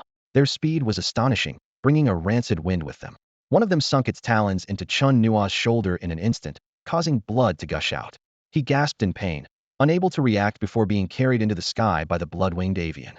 3 blood-winged avians surrounded him, their eyes filled with malice, ready to feast on this human warrior who had proven to be a formidable challenge. Chen Nuo found himself in an unprecedented crisis. The blood-winged beast that had grabbed hold of Chen Nuo suddenly released its claws, but Chen Nuo wasn't ready to give up. Despite the excruciating pain, he reversed his grip and clung tightly to the beast's iron-like talons. With his other hand, he swiftly drew his sword, slicing it cleanly across the creature's belly. Instantly, blood gushed out like a breached dam, spilling out its organs. Chen Nuo fell alongside the beast. In that desperate moment, a message flashed in Chen Nuo's mind. Killed an intelligent-level demon, gained 20 blood crystals. Without hesitation, he focused his thoughts and absorbed the crystals. A strange power surged through him, enhancing his strength. Another message appeared. Acquired bloodlight wings, speed increased threefold, can traverse the air when spiritual energy is activated. Chen Nuo's heart leapt with joy. With a thunderous crash, both Chen Nuo and the blood-winged beast hit the ground hard. However, at the moment of impact, a pair of blood-red wings unfurled from Chen Nuo's back, effectively cushioning the fall. "Xiao Nuo!" shouted his third uncle, Chen Wu, who dashed over frantically. Meanwhile, 3 other blood-winged beasts swooped down like arrows. Chen Nuo didn't immediately fight back. Instead, he feigned severe injury, lying motionless on the ground. He was waiting for the beasts to enter his spiritual eye's attack range. As they drew near, Chen Nuo sprang up suddenly, severing the head of one beast with a precise strike, then swiftly slashing towards another's back. A harsh metallic clang rang out as his sword met the rigid blood wings. Realizing this, Chen Nuo switched tactics, unleashing a barrage of powerful gravity punches, pummeling until he shattered the beast's spine, his fists driving deep into its abdomen. The blood-winged creature let out a piercing scream. The remaining beast, finally aware, took flight in terror, realizing it had fallen into Chen Nuo's trap and now sought to flee from this dangerous human. Chen Nuo wasn't about to let it escape. He leaped off the broken back of the fallen beast, gathering strength in his legs, and gripped his sword tightly, channeling all his spiritual energy into it. Soaring through the air, he struck the fleeing beast with a mighty blow on its rear. With a tearing sound, the lethal energy of his sword split the creature's body in half, and once again, the beast and Chen Nuo plummeted to the ground. Every soldier in the 3rd Battalion stared in awe, swallowing hard. This kid was unbelievably fierce. In the high skies above the side peak, a master engaged in combat with a 3-eyed spirit race expert glanced at the battlefield, moved by what he saw. These blood-winged beasts were intelligent-level flying demons, boasting not only the advantage of flight, but also formidable strength and resilience, making them extremely difficult to kill. They had posed a significant threat to the side peak's battlefield, yet this young man had taken them down in mere moments. Kill. The new recruits of the 3rd Battalion, invigorated and with their blood boiling, charged forward with newfound fervor, their battle spirit surging as they pressed against the 3-eyed spirit race. Kill him. The 3-eyed spirit race master, locked in combat, witnessed the scene and was filled with intense murderous intent towards Chen Nuo, shouting orders to his kin on the battlefield. In an instant, a tide of 3-eyed spirit race warriors surged towards Chen Nuo. As Chen Nuo hit the ground, a pair of blood-red wings suddenly unfurled from his back. These wings, like beams of bloodlight, propelled him instantly to the other side, colliding fiercely with the oncoming 3-eyed Ling clan. The battle sword in his hand carried immense power, severing 4 of the aliens in a single strike. The intense shockwave halted the surrounding 3-eyed Ling clan, but soon, 2 aliens at the 9th level of the spirit refinement realm reacted first, moving swiftly to attack Chen Nuo from both sides. Chen Nuo's bloodlight wings unfurled once more, lifting him effortlessly into the air, evading the attack. This scene left the 2 aliens momentarily stunned, staring in disbelief at Chen Nuo hovering above. They couldn't believe that a mere human could fly. Chen Nuo glanced down at them, but chose not to attack. These 2 aliens at the 9th level of the spirit refinement realm were powerful, and he didn't want to get bogged down. Besides, the old village chief was already on his way to engage them. Chen Nuo's goal was to kill as many aliens as possible to gain more blood crystals. Transforming into a streak of blood-red light, Chen Nuo charged toward the other aliens. With the bloodlight wings, his speed increased dramatically, like a shooting beam. He frantically cut down the enemies surrounding him on the battlefield. The 2 9th-level spirit refinement aliens were furious, quickly returning to the fight. At that moment, the old village chief shouted, "Get lost!" He charged in, exuding an overwhelming force of blood energy, slashing both aliens back with a single strike. The old village chief's combat power was formidable because he hadn't reached the 9th level of the spirit refinement realm through cultivation, but through body refinement and nurturing blood energy, which forged an ancient martial body. This made his combat power far surpass others at the same level.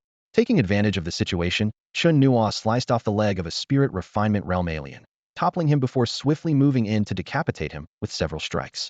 This scene terrified the other aliens, causing them to retreat, but Chen Nuo pursued them, like a tiger descending the mountain, recklessly harvesting lives on the battlefield. A powerful dragon strength realm, three-eyed Ling clan member, witnessing Chen Nuo single-handedly chasing and slaughtering countless of his kin, was enraged. He roared, "Kill them all. Anyone who retreats will be slain by me." He intended to personally kill Chen Nuo, as the human side seemed to be emboldened by this fierce individual. However, as his attention wavered, Eugene and another instructor seized the opportunity to launch a full-force attack, causing him to cough up blood and rage. The entire battlefield grew increasingly brutal, with blood dyeing the fresh earth a dark red. Many demons joined the fray, and the vast mountainside of the side peak was littered with dismembered bodies, with no intact corpse left. The fierce battle raged on for 3 days and nights until both sides were exhausted, finally exterminating the aliens and demons on the side peak, with only a few escaping. At the same time, the 3rd Battalion reunited with those defending the side peak. After the battle, Su Ming and 2 flying heaven realm experts flew to a mound of corpses. People on the hillside also focused their gaze in that direction. Atop the mound stood a blood-covered figure. His blood-soaked hand tightly gripped a battle sword, its blade dulled from overuse. At his feet lay a heap of shattered bodies, including three-eyed aliens and massive demons, all hacked to pieces. Su Ming and his companions wanted to speak, but found themselves at a loss for words. Suddenly, they stood straight, saluting the bloodied figure in unison. At this moment, the old village chief also approached. Chen Nuo supported his third uncle, Chen Wu, as they came to the mound of corpses. Witnessing this horrifying scene, Chen Qi and Chen Su felt chills down their spines, turning their gaze to the bloodied figure. This hero, who fought so valiantly, was none other than Chen Nuo. The two waded through a sea of corpses and blood, their footsteps making a chilling squelching sound, as if they were stepping into a mire of flesh and blood.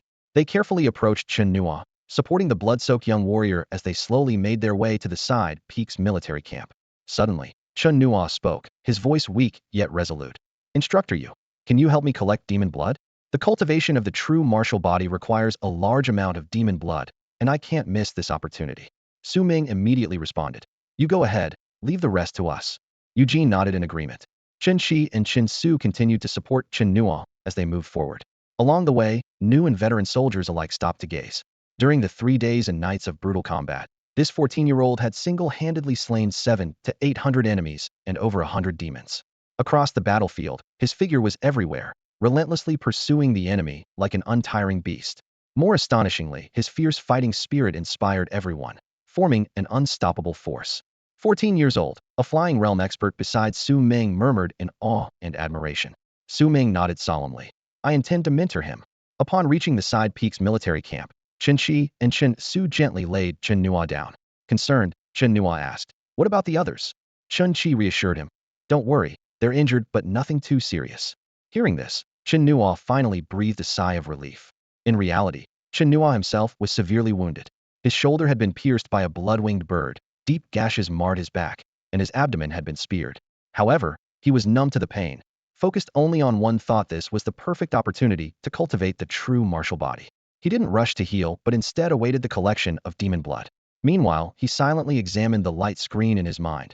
Blood crystals, 3,470. This brutal battle had not been fought in vain. He had gained enough blood crystals to perform an endless dimensional upgrade, break through to the dragon power realm, and still have ample blood crystals for cultivation. Su Ming and other flying realm experts, along with the old village chief and Qi Gong, soon arrived at the camp. Qi Gong checked Chen Nuo's injuries, scolding him affectionately. "You stubborn child." Su Ming hurriedly handed a bottle of elixir to Qi Gong, who carefully fed it to Chen Nuo. A soothing energy flowed through Chen Nuo, quickly healing his internal injuries and significantly improving his external wounds. Chen Nuo marveled at the elixir's miraculous effects. Curious, Su Ming asked, "Why do you need demon blood?" Chen Nuo honestly replied, "On Demon Heaven Ridge, Senior Wang Jing taught me a technique that requires demon blood for tempering." Su Ming didn't question further, simply instructing, "There are barrels in the camp. Focus on healing, we'll handle the rest." The main battlefield's battle raged on. This fierce war was far from over. Su Ming ordered, "Everyone, rest up and then reinforce the main battlefield." The main battlefield was the most intense, with most of the pressure concentrated there, and the strongest fighting on that front. The side peak needed to rally forces to support it. Leaving Chen Qi to watch over Chen Nuo, the others returned to rest. During the elixir's healing, Chen Nuo meticulously studied the cultivation methods of the true martial body and the spirit sacrifice technique. The cultivation of the true martial body is divided into two stages. The first involves tempering with demon blood to condense true martial radiance. The second uses natural forces like lightning, wind, and floods to forge and ultimately form the true martial markings, achieving the true martial body. Once achieved, it grants an indestructible form, limb regeneration, and incredible recovery abilities. The prerequisite for cultivating the spirit sacrifice technique is condensing a spirit sacrifice diagram. Chen Nuo's plan was to master both techniques, and then use his unique talent of enlist dimensional upgrade to break through to the dragon power realm, where his combat power would truly transcend dimensions. Now, he began absorbing blood crystals. He decided to reserve 2,000 blood crystals for the upcoming battle, absorbing the rest. Half a day later, with a slight spiritual tremor, Chen Nuo successfully broke through to the second level of the spirit refinement realm. Another breakthrough. Chen Qi, watching nearby, exclaimed in amazement. Reflecting on 3 days ago by the lake when Xiao Nuo had just broken through, he pondered. Is he a prodigious talent in cultivation? If he had awakened earlier, perhaps he wouldn't have needed to come here and could have directly entered a martial arts academy. In half a day, the demon blood had been collected. With the intention of nurturing Chen Nuo, Su Ming specially prepared several barrels of demon blood for him. Despite the Western Sichuan army's resource scarcity, Su Ming was committed to meeting Chen Nuo's needs. To avoid disturbance, he even set aside a tent for Chen Nuo's cultivation. Chen Nuo accepted without hesitation, understanding that only by becoming stronger could he kill more enemies and relieve the burden on the Western Sichuan army. He immersed himself in the barrel of demon blood without delay. Demon blood contains violent energy and potent bloodline aura. The key to cultivating the true martial body is to use this energy to temper the body from the outside in, rather than simply absorbing and refining it. Chen Nuo focused entirely on the cultivation method of the true martial body, beginning the arduous tempering process. Simultaneously, his consciousness was diligently working on constructing the spirit sacrifice diagram. On this bloody battlefield, a young warrior was undergoing transformation, preparing for even greater challenges ahead. On the battlefield at the frontier pass, a brutal fight was unfolding. Blood soaked every inch of the ground, and the battlefield was littered with corpses. The original force of over 50,000, including veterans from the 3rd Battalion, the 5th Battalion, the 2nd Battalion of the 7th Legion, and other reinforcements, had already lost a third of its numbers. The opposing Three-Eyed Spirit clan was also struggling, having mobilized 80,000 spirit beings from Ling City along with several thousand demons, and had lost half of their forces. In the sky, powerful warriors from both sides engaged in fierce combat. On the Sichuan West Army's side, in addition to the 5th Battalion Commander Pei Yuan, the 2nd Battalion Commander of the 7th Legion Kang Yu, and the veteran Tao Long from the 3rd Battalion, there were 5 other experts in the flying realm. The Ling City side had 6 flying realm warriors from the Three-Eyed Spirit clan and a formidable demon known as the Fire Nether Beast. Behind these warriors, 4 flying realm experts were assisting the Feather Clan prodigies in hunting down the Sichuan West Army's Dragon Power realm experts. Reports of the Dragon Power realm experts falling came frequently, weakening the Sichuan West Army and putting them in a precarious position. At this critical moment, Su Ming led 1,500 men from the 3rd Battalion into the battlefield. Although this small unit could hardly turn the tide, the addition of Su Ming, a flying realm expert, undoubtedly eased some pressure on the Sichuan West Army. In the center of the battlefield, a group of young men with black wings noticed the arrival of Su Ming and his men, but they remained indifferent. Instead, they seemed more pleased the longer the battle continued, as if it was an excellent opportunity to hone their skills. Suddenly, a deafening roar echoed. A young Feather Clan warrior in black armor, like a falling shadow, charged directly at a Dragon Power realm instructor. The instructor roared, tearing off his shirt to reveal a scarred, muscular body. He raised his battle knife, charging forward with the mighty aura of a raging ape, ready to meet the Feather Clan warrior. The black-armored youth brandished his spear, piercing through the instructor's knife aura with a single thrust. He shook his wings, diving from the side, his spear shattering the void into countless spear shadows. This Feather Clan prodigy not only had the advantage of flight and speed, but also wielded formidable combat techniques. Though the instructor was at the 5th level of the Dragon Power realm, and the youth only at the 3rd, the young warrior was not intimidated. Instead, he was exhilarated. This was exactly what he designated a perfect opponent to sharpen his combat skills. The two clashed fiercely, the instructor slicing through spear shadows with his knife, producing deafening clashes. Under the powerful energy impacts, he advanced, delivering a mid-air slash at the black-armored youth. The youth evaded with agile movements, launching another attack. His black wings were his greatest advantage, granting him flight and speed abilities beyond the Dragon Power realm. The battle raged from morning to afternoon, and then from night into dawn. The black-armored youth remained full of momentum, while the instructor was battered, his shoulders shattered, his breath weak. Your vitality must be exhausted too. The black-armored youth taunted with a playful smile. Holding his battle spear, he conjured a formation diagram, transforming it into a runic battle spear. This strike, carrying an immense destructive force, descended upon the instructor like the spear of the heavens. The instructor channeled his remaining strength into the broken warblade, creating a blinding arc aimed directly at the tip of the sky spear. As they clashed, sparks flew, momentarily illuminating the void. In that split second, a young warrior from the Wing tribe, clad in black armor, skillfully maneuvered around the formation. With ruthless precision, he drove his spear through the instructor's chest. The instructor clung desperately to the spearhead, enduring the excruciating force that shredded his hands to the bone. His eyes, sharp as blades, bore into the young warrior with defiance and fury. The young warrior sneered. So what if you're unwilling? My path to invincible power begins with you.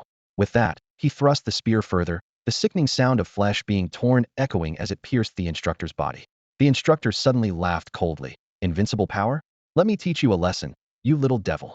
He released his grip on the spear, lunging forward to let it completely penetrate him. In his final moment, he swung the broken warblade fiercely at the young warrior's head. Caught off guard, the young warrior couldn't retract his spear or retreat.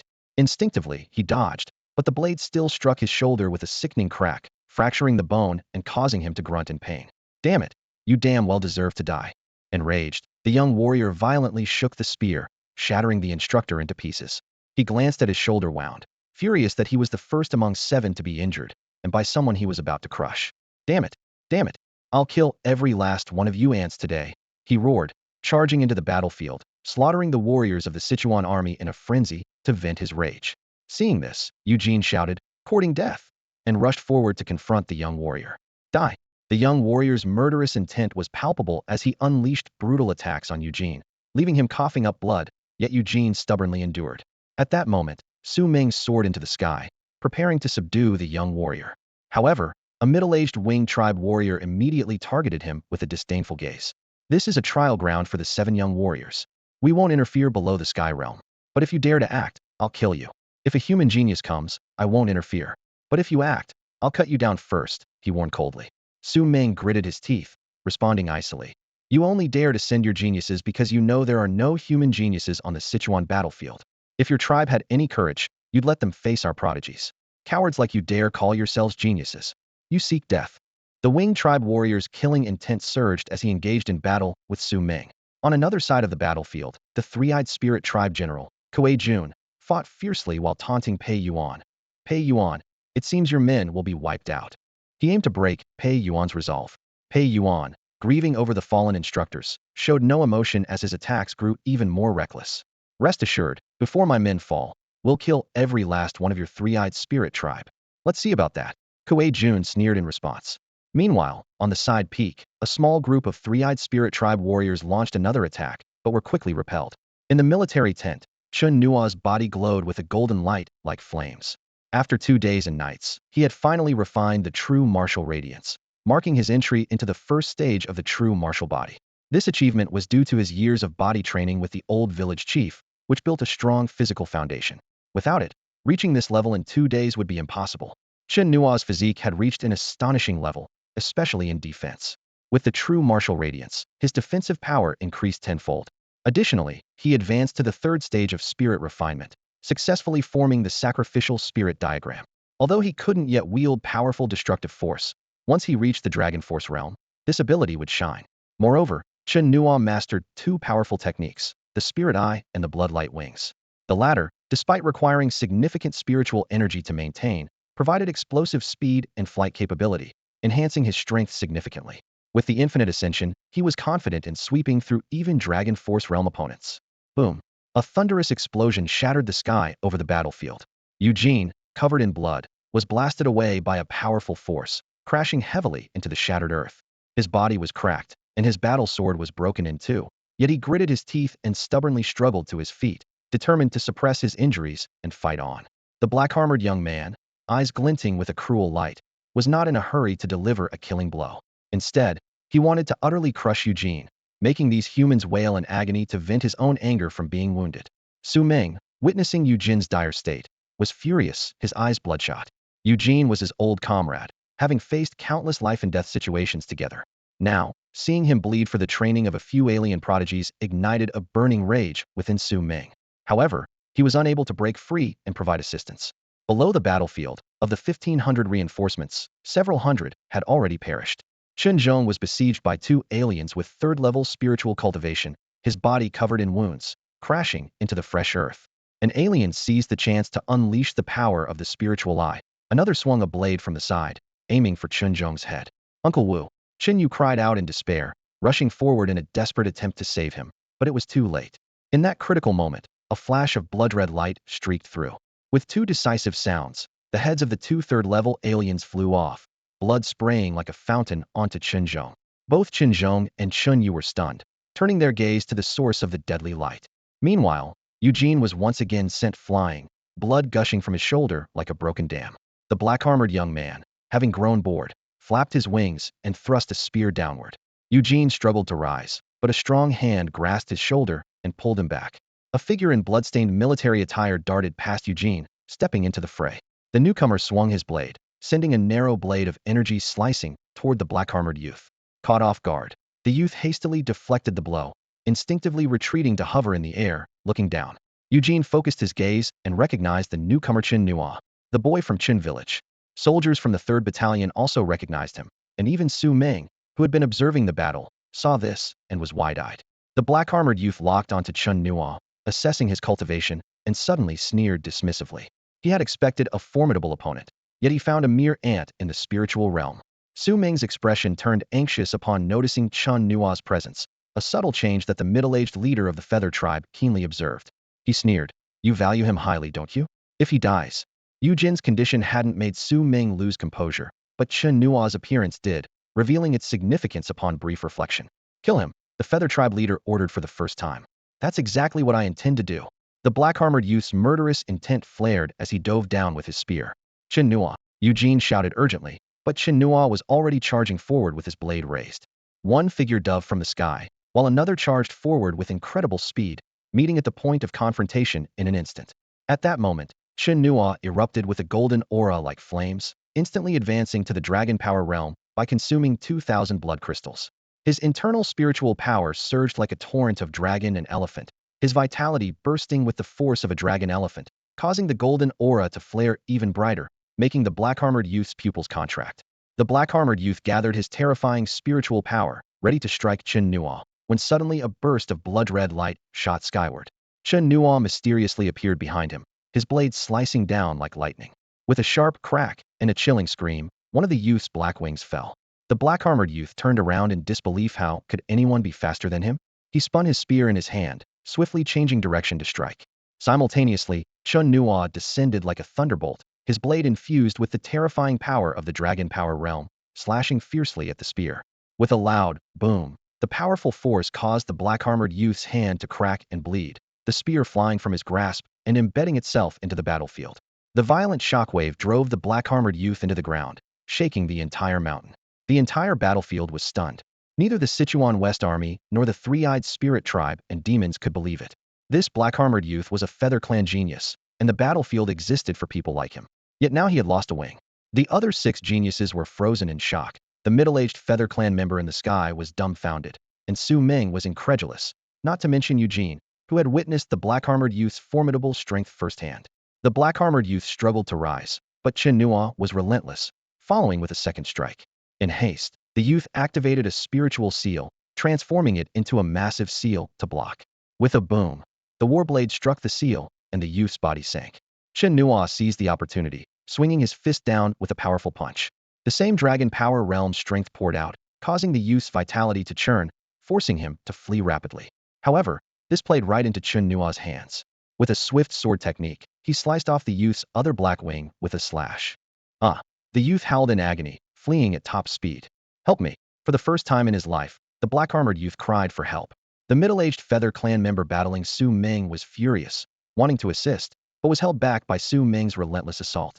The other 3 Feather Clan flying realm experts attempted to rush over, only to have Pei Yuan intercept them with a single strike, cutting off their path. The wingless black-armored youth could only flee on the ground. Chen Nuo exploded with speed, severing one of his legs with a slash. The youth stumbled, tumbling down the mountain, with Chen Nuo in hot pursuit like a violent ape, severing his other leg with another strike. It wasn't until the youth's mangled body stopped on a rock halfway down the mountain. Blood spurted from the severed legs, and the youth screamed in agony. Chen Nuo landed steadily in front of him, the youth glaring at him with a twisted face. You ant, you! He attempted to launch a powerful attack, but was powerless. Without hesitation, Chen Nuo decapitated him with a slash. The head rolled down the mountain, its whereabouts unknown. Blood gushed from the neck, and Chen Nuo grabbed the body, tilting it back to drink a long gulp before tossing it off the cliff. This scene made the three-eyed spirit tribe's general Kuei Jun's pupils contract sharply, and the eyes of the four Feather Clan flying realm experts darkened. Su Ming, Pei Yuan, Kong Yu, Tao Long, and other powerful figures were dumbstruck, their gaze on Chen Nuo changed. Even the beast eyes of the great demon-level fire nether beast shrank rapidly. The 6 Feather Clan prodigies watched with wide eyes, unable to believe what they were seeing. Chen Nuo wiped the blood from his mouth, his gaze sweeping across the battlefield. He tore off his blood-soaked military uniform, revealing the strong physique of a 14-year-old boy. Twisting the uniform into a strip, he tied the war blade to his hand, pointing it directly at the 6 Feather Clan geniuses, and shouted fiercely, "Human warrior Chen Nuo is here. Which genius dares to fight me?" The powerful figure on the battlefield made all the warriors shudder. Chen Nuo stood like an unsheathed sword, sharp and formidable. Eugene and others from the 3rd Battalion were stunned. They knew Chen Nuo's strength well, but never imagined he could fight against a strong Dragon Force realm fighter, let alone kill a talented foreign adversary. "Come on, you bastards!" Chen Nuo's roar was like thunder, igniting the fervor of the Sichuan West soldiers. They brandished their swords and shouted in unison, their momentum unstoppable. The 6 Feather Clan prodigies watched the fallen black-armored youth with heavy hearts. They could hardly believe that a human, much younger than them, could so swiftly kill a Feather Clan genius below the flying heaven realm. This scene was an immense humiliation for the Feather Clan, and if it spread to other clans or battlefields, it would disgrace them. The 6 took to the skies, charging towards Chen Nuo. His eyes, bloodshot and focused, locked onto them. Suddenly, he trembled, and 2 vast clouds of blood mist unfurled from his back, forming wings bathed in blood light. Amidst the stunned gazes of those around, Chen Nuo soared into the sky like a crimson aurora piercing through the void. Time was of the essence, as the power sustained by the blood crystal would last only an hour. Chen Nuo dared not relax for a moment, swiftly confronting one of the Feather Clan prodigies. His sword unleashed a terrifying arc, descending like a curtain of the sky. "Courting death!" the Feather Clan prodigy shouted, swinging a spear to meet the attack. The clash erupted with a bang, sending the prodigy reeling back. Chen Nuo, shrouded in Jinwu radiance, cut through the storm, repeatedly slashing with his sword. Although the Feather Clan prodigy barely blocked, the overwhelming force shook him to his core. The remaining 5 quickly surrounded Chen Nuo, their eyes filled with fear. They felt the weight of his power, as heavy as a mountain, and immediately launched a coordinated assault. Seeing this, Fei Yuan, Tao Long, Kong Yu, and other Flying Heaven Realm fighters moved to support. "No need to come. I can defeat all 6. Please, uncles, protect my path," Chen Nuo shouted defiantly, his body exuding killing intent, his short hair bristling like steel needles, his gaze unwavering with determination. Before his words faded, Chen Nuo darted among the 6 Feather Clan prodigies like lightning. The 7 engaged in a fierce aerial battle, with the Feather Clan's coordinated attacks raining down on Chen Nuo, only to be largely deflected by the Jinwu radiance. Each slash of Chen Nuo's sword inflicted wounds on the 6. Could there be a human prodigy on this battlefield? Three-eyed Spirit Clan General Kuei Jun watched coldly, murderous intent brewing. Other Feather Clan Flying Heaven Realm fighters also showed icy killing intent. Tao Long and the other Flying Heaven Realm fighters risked their lives to block the enemies. Kong Yu, in particular, fought a Three-eyed Spirit Clan Flying Heaven Realm fighter alone and even held off a Feather Clan Flying Heaven Realm fighter, showcasing incredible strength. The battle grew fiercer, the battlefield enveloped in a haze of blood, and the clashing of swords and blades. Chen Nuo's figure, like an unyielding crimson lightning bolt, darted through the enemy ranks, determined to create a miracle within the hour. The guardians of the Yu clan engaged in a fierce battle with the Chuanqi army. The battlefield was filled with the sounds of explosions as 6 Yu clan prodigies clashed with Chen Nuo in a thrilling fight. After half an hour and thousands of exchanges, the Yu clan prodigies were battered and bruised but still unable to defeat Chen Nuo. This sense of humiliation ignited their fury. "I'll crush him," one Yu clan youth shouted with a grim expression. 2 Yu clan youths coordinated their attack from both sides, one wielding a spear and the other a sword, charging at Chen Nuo like lightning. Meanwhile, the youth who had spoken formed hand seals, summoning a massive golden cauldron that expanded to the size of a hill, pressing down on Chen Nuo. The golden light sealed off the area around Chen Nuo. This was an extraordinary artifact, with power enough to shatter mountains, far surpassing ordinary divine weapons. An extraordinary artifact. Su Ming and Kong Yu were horrified, and the entire battlefield shook with shock. Standing as if under a golden waterfall, Chen Nuo's body shuddered as his Zhenwu brilliance erupted. He bent one arm and forcibly withstood the suppressive force of the golden cauldron. At this critical moment, the two Yu clan youths' deadly strikes were upon him. However, Chen Nuo did not block them. Instead, he allowed them to approach. As they closed in, he suddenly used his spiritual eye, sending an invisible ripple through the golden light to strike the spear-wielding Yu clan prodigy. The prodigy froze, and Chen Nuo seized the opportunity, sweeping his blade in an arc. The blade cut through the golden light, slicing the opponent in half, and continued its momentum towards the sword-wielding Yu clan youth, who retreated in panic. Damn it! Another Yu clan prodigy was slain, and the 4 Yu clan flying realm guardians could no longer restrain themselves. They abandoned their previous promises, eyes locked on Chen Nuo with venomous intent. Chen Nuo showed no fear. Instead, he taunted, "Does it hurt? The more it hurts, the more I'll kill. Watch as your precious guardians die one by one." These words infuriated the 4 Yu clan flying realm guardians, who gritted their teeth in anger. Eugene watched in shock, swallowing hard.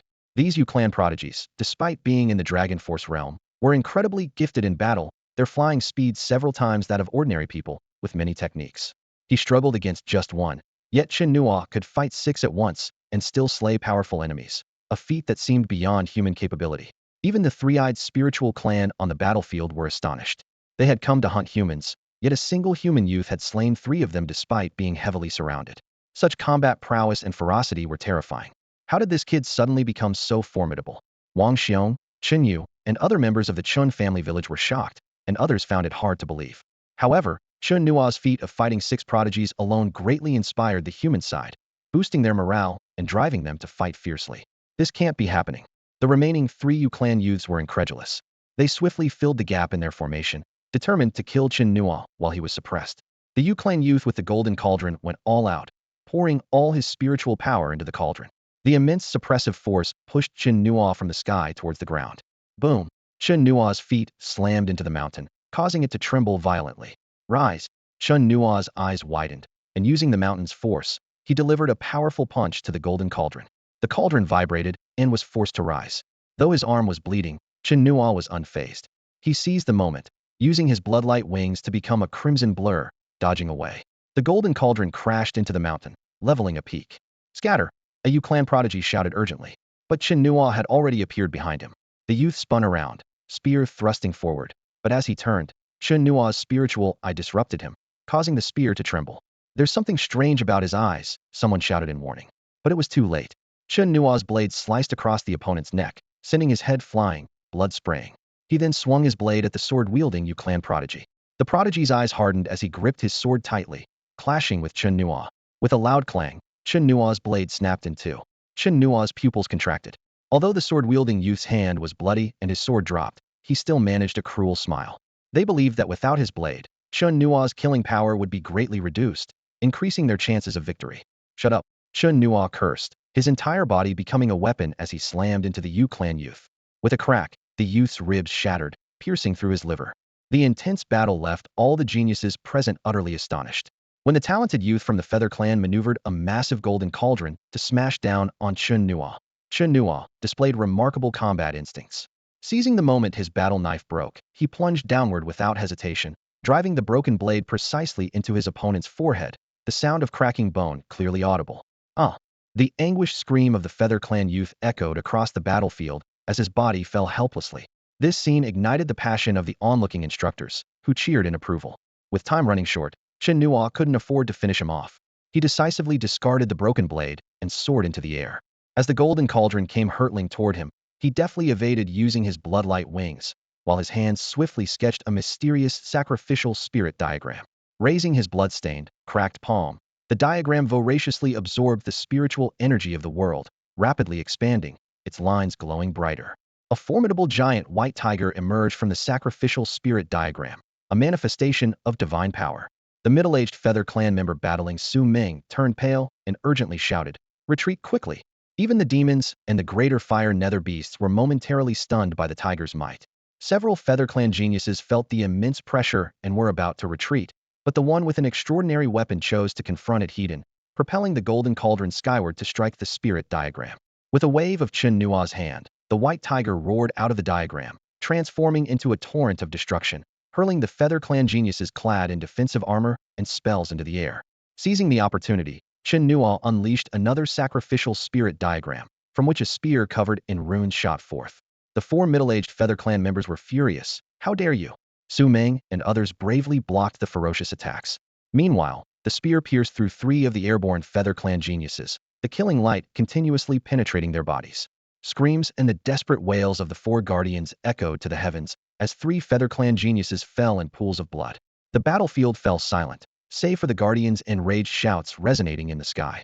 The last Feather Clan youth managed to recall the golden cauldron just in time to block the spear.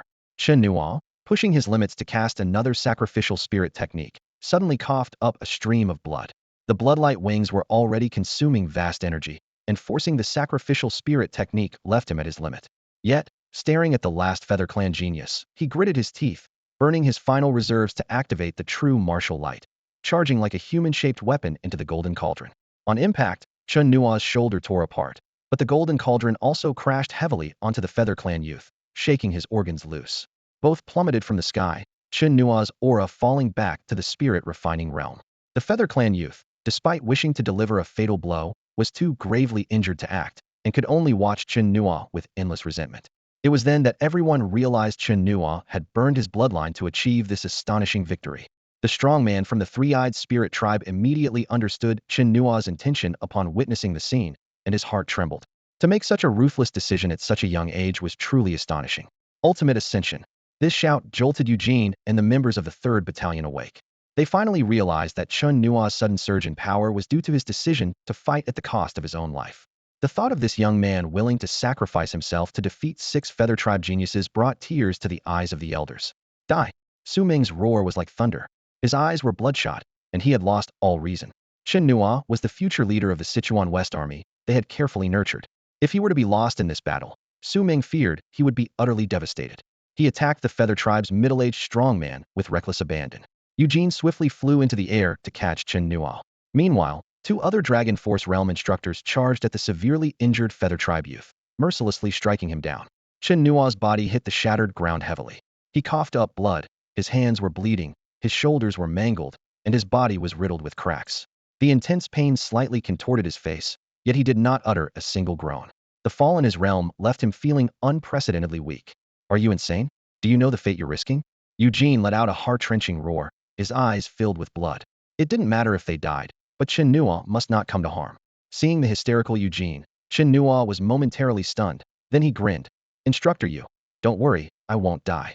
He thought to himself that the forbidden technique of infinite ascension was miraculous because it didn't deplete his own strength.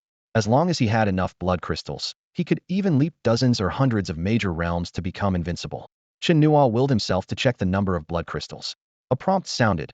Blood crystals, 920. He had killed 6 out of 7 Feather Tribe geniuses, and with the previous kills of other tribes, it was equivalent to slaying a Dragon Force Realm genius, earning him over 100 blood crystals. Though he was severely injured, the battle results were worth it. Refine 500 blood crystals, Chen Nuo commanded in his mind. Instantly, 500 blood crystals were deducted, and a mysterious force surged into his body, transforming into spiritual energy that filled his dantian and strengthened his spiritual power. After a brief recovery, he said to Eugene, Instructor you, the battle isn't over. With that, he charged back into the fray, heading straight for where the Golden Giant Cauldron had fallen. The Golden Giant Cauldron was an extraordinary artifact with immense power. With its Feather Tribe owner slain, it was now unclaimed, and the Three-Eyed Spirit Tribe was also vying for it. Despite his injuries, Eugene followed closely behind. The battle in the sky grew even more intense after the 7 Feather Tribe geniuses were slain. Neither side held back, and the clashes shook the heavens and shattered the void like a mirror. On the ground, without the 7 Feather Tribe geniuses, the advantage shifted towards the Sichuan West Army. The fierce battle raged on for 2 full days. In the end, the Three-Eyed Spirit Tribe's General Kuei Jun had no choice but to order a retreat. The Sichuan West Army had sacrificed one of their Flying Sky Realm strongmen to take down 2 of their own. The battlefield was nearly depleted of troops, and the great demon fire underworld beast had also fled. Lacking the resolve to fight to the last man, they retreated to Spirit City. 4 Feather Tribe Flying Sky Realm strongmen roared hysterically, refusing to concede. They fought outside the pass for another day, ultimately being gravely wounded by Su Meng, who killed one of them at the pass before they reluctantly retreated. In this brutal battle, Chen Nuo killed numerous foreign tribes and successfully seized the golden spiritual cauldron. A brutal war had just ended, leaving the landscape of Shaoguan Mountain in ruins. Severed limbs were scattered across the terrain, and every inch of land was soaked in blood, the heavy scent of which was carried by the mountain winds. Though victory was achieved, it came at a great cost. Of the over 50,000 soldiers from the Chuanqi army, only half remained. The surviving soldiers stood on the mountain plain, using their swords to support their exhausted bodies. Their eyes were fixed resolutely on the fluttering Chuanqi flag, a symbol of their last spiritual belief. Chen Nuo, dragging his wounded body, searched the corpse-laden battlefield for the old village chief, Qi Gong, and second uncle among others. He pulled Chenyu from a pile of bodies, and together they continued their search through the mountains. Eventually, they found the others halfway up the mountain. Second uncle Chen Wen had lost an arm, his injury severe. Upon seeing Chen Nuo, he couldn't help but spit out blood and angrily scold. "You reckless child! Do you even know what you're doing?" His anger was directed at Chen Nuo's desperate fighting style, burning his life force to its limits. Chen Nuo recognized the concern in his words and simply smiled in response. The old village chief silently wiped the blood from Chen Nuo's face without saying a word. At that moment, Su Ming, Kang Yu, Tao Long, and Pei Yuan masters of the Feitian realm arrived. Ignoring their own grave injuries, Su Ming immediately checked Chen Nuo's energy and blood. After careful examination, Su Ming sighed in relief. "Fortunately, your foundation is intact." The others relaxed as well. Su Ming sternly warned Chen Nuo. "Soldier, don't be reckless like this again, understood?" Chen Nuo nodded in agreement without further explanation. Just then, a few veteran soldiers approached, handing Su Ming an ancient ring engraved with bone patterns. Su Ming glanced at it, and then passed it to Chen Nuo. "This is your spoils of war. It's called a storage ring, crafted with great magical power. It can store items, and there are good things inside. Take it." Chen Nuo took the ring and examined it closely. Under Su Ming's guidance, he infused it with spiritual energy, and his consciousness entered a hazy space. Inside, there was a black spear, several jade bottles, a few ancient scrolls, a pile of strange stones, and herbs. Chen Nuo attempted to store a golden giant cauldron, which instantly disappeared into the ring. Su Ming explained, "Aside from our alloy swords made of rare metals and special spiritual iron, there are extraordinary items, treasures, and Dao weapons. This golden giant cauldron is an extraordinary item. Although its grade is not high, its power is remarkable. That Yu Clan genius didn't unleash its true potential. By refining it with your spiritual energy, you can use it as a means of protection." Hearing terms like extraordinary items, treasures, and Dao weapons, Chen Nuo was amazed. He realized he was gradually coming into contact with deeper layers of power in this world. Chen Nuo gazed at the wounds on his body, scars left by the golden cauldron that were so deep they exposed bone. He frowned in thought, realizing the power of this extraordinary artifact far exceeded his expectations, yet its true potential had not been fully unleashed. "Captain, are there different grades for extraordinary artifacts?" Chen Nuo turned to Su Ming, his eyes gleaming with curiosity. Su Ming nodded solemnly. "Indeed, there are. Extraordinary artifacts are crafted uniquely and are classified into lower, middle, upper, and supreme grades. With each grade increase, their power escalates significantly, and the difference in strength and lethality is immense." Understanding dawned on Chen Nuo as he looked at the golden spiritual cauldron nearby. So this golden spiritual cauldron must be a lower grade extraordinary artifact. Su Ming patted Chen Nuo's shoulder. "Let's get you back to heal. There are some jade bottles in the storage ring, filled with healing elixirs that work wonders for your recovery." Chen Nuo nodded in agreement, assisting his second uncle, Chen Wen, along with Chun Yu, as they slowly made their way to the military tent on the side peak. Pei Yuan withdrew his gaze, turning to the remains of 7 young geniuses from the Feather Clan strewn in the mountain stream, a trace of satisfaction in his eyes. This has always been their training ground, but now they've all been vanquished. It's gratifying to finally get this off our chest. The faces of everyone around were lit with unconcealable joy.